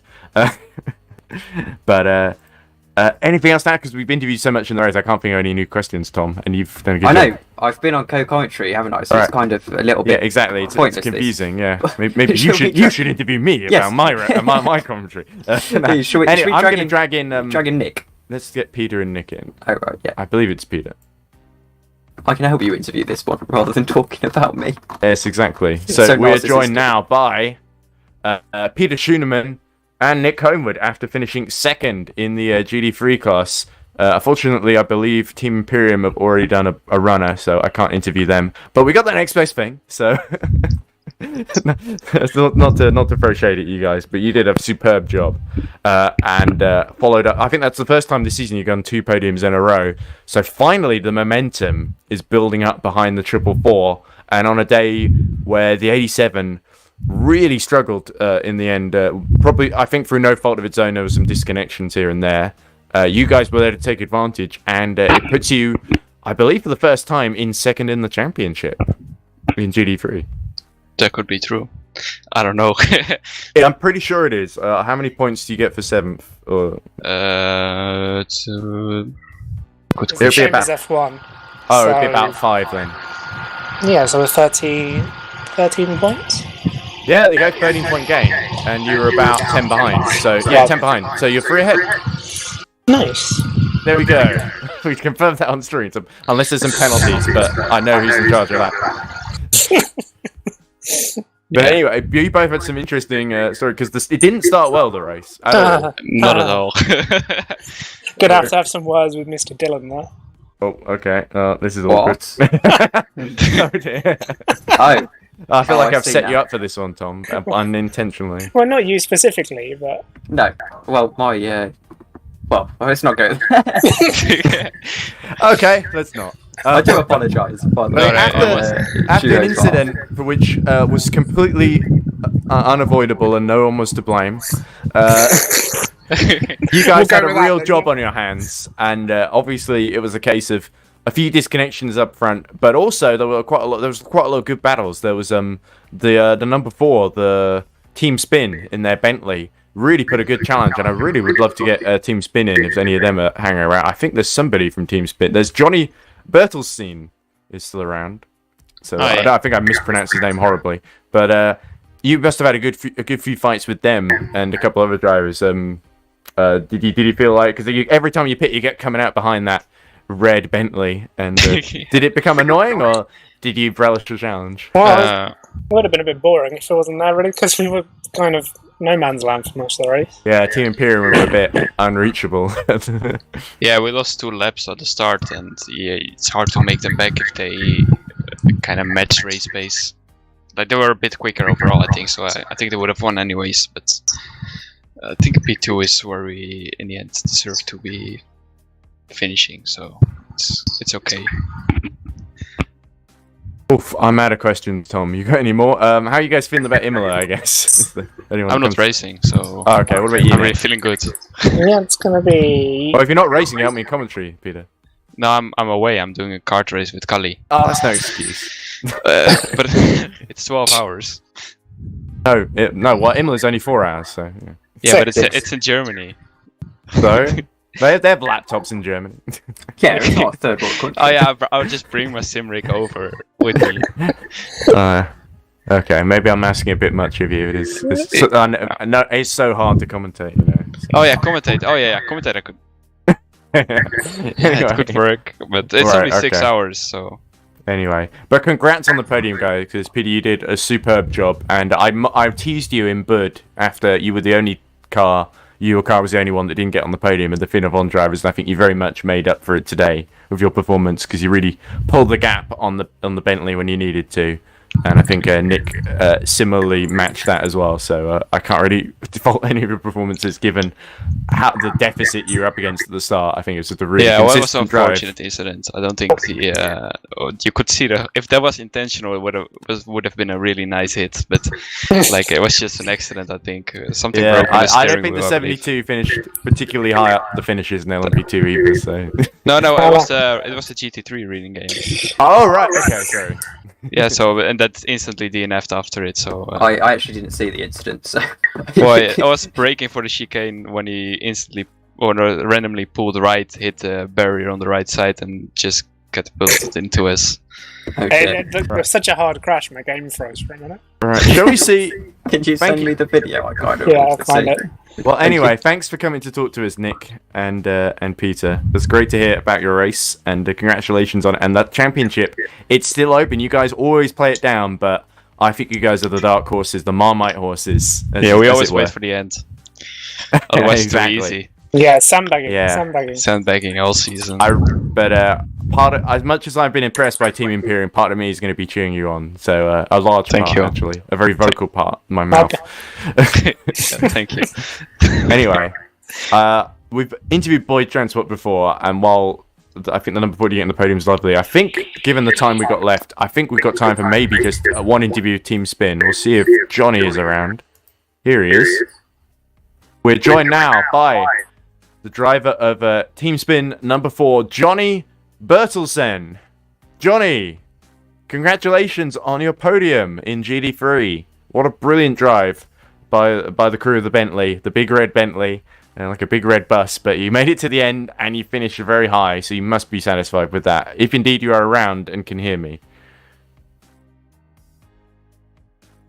Oh, he's already gone off and partying. You know what? Let's get Boyd Transport in after all, because I don't think we're going to hear too much from Johnny. I get a feeling. Let's see if Roy Gendrick and Fabiano Lima from number... in fact, Fabiano's actually from the number 40, so let's get Fabiano in. If Fabiano is still around. Leave Johnny in, just in case. Oh. No, I think Fabiano Lima just left right as I clicked on his name. Great. Let's get Gendrick and Roy in, because I always love hearing from them. And I don't think Giuseppe Pastor probably wants to speak to me after that one. So let's get Gendrick in. Roy. Okay, at least only 2 guys. Johnny Bertelsen's gone, so I think he's too embarrassed. That is podium. Oh, no, that's the wrong place. There we go. Right. Got there in the end. Oh. Sorry to drag you in unexpectedly, guys, but we're joined, finally, by the crew of Boyd Transport. That's Gendrick Bierhoff and Roy Ton. So, another decent finish in GD3, but a first podium, guys, in LMP2 with the number 40. Congratulations. Just wanted to wish you congratulations. Not that you're here to hear it, obviously. So, obviously, with the heat wave, they ran off to get the drink and celebrate. Nobody wants to speak to us anymore, do they, Tom? Right. No, clearly not. Well, we'll just give Gendrick and Roy about a minute to maybe notice what's going on. I don't want to... I'll just send a congratulations message just so they hear it, or see it.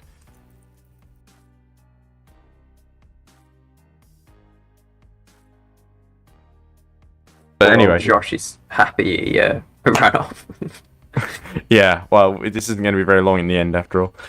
It's me waiting on people to wake up. Oh, Gendrick! Gendrick, can you hear us? Unmute himself about 5 times. I think he was desperately trying to mute himself. There must be something going on there. Oh, Roy. Hello, good evening. Roy! That's great to hear Hello. from you. We just wanted to wish you congratulations with your LMP2 car, the number 40, getting onto the podium. For the first time. Narrowly missed out on that second place to the 77M, but what a fantastic race from Matthias, from Fabiano, and the rest of the crew of the number 40. And indeed, the 93, yourself, didn't do too bad either. I can't remember if they finished or not. Yeah, indeed. Yeah, in the GT3, the first stint, I had a PC crash, so... Oh, that therefore, was what happened. Yeah, therefore we flew back to the back of the field. We were just But, talking to the 444. They had a similar thing where they lost a couple of laps at the beginning. Yeah, indeed, and it was happened previous race with LMP2 car, and now it happened with us. Ah, well, bad luck for you personally, but you must be proud of the team. No, I'm here. Had problems. Yeah, oh. Did you say number 40 had problems? Nah, I had problems with push to talk was active Oh, right, you had problems just now getting the voice to work. Okay, Yes. well, sorry about that. I probably made it a bit difficult for you. I didn't give you guys much heads up before dragging you in, so thanks for talking to us. But I was just so happy to see you guys get that podium, because it really feels like you guys are a team that just keeps delivering. The little team that can, Boyd Transport, and it's so amazing to see a team mix it with teams like Iris and Mugen that have won so much, and you guys fit in like you've always been there, even though it's still your first season. So very, very impressed, I have to say. Yeah, indeed. The first season, and then the GT3 and the LMP2 car that even makes the podium. So that's very nice. Yeah, both classes. Doesn't matter what you're driving, you get the podium. And then the car was so nice to drive today. On the first 2 stints I drove, the car wasn't really good. But now in the last stint I drove, the car was absolutely awesome. I love it. And oh, wow. I hope I can drive in the next race too. Oh, speaking of the next race, are you guys looking forward to Imola? Because it's a very different kind of circuit, not so much space to go around. The GT3 cars are going to have to find creative ways of letting all the prototypes through. I know Imola with GT3 cars. I drove there sometimes, and it's really difficult to overtake there with less cars. And overlapping is going to be really difficult, I think. But we drove both here, what's the name, was Atlanta, and it worked too. So I think that's not a problem.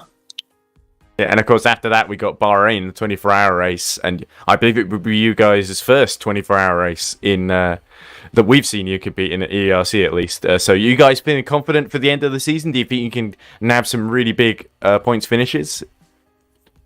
Yeah, I hope that I can make sure all drivers can drive, and we can drive the complete 24-hour.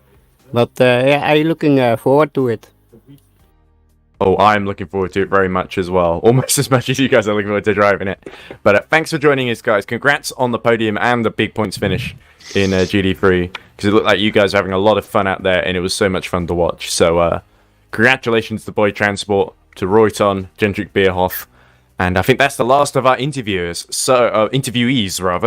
So, Tom, we've got 2 more rounds left to go in the championship. Still wide open, with 2 in it in LMP2, and then 3 in it, really, in GD3 and LMP2. Although, I would argue the 87's hopes took a big blow today in GD3, as did the 33's in LMP2.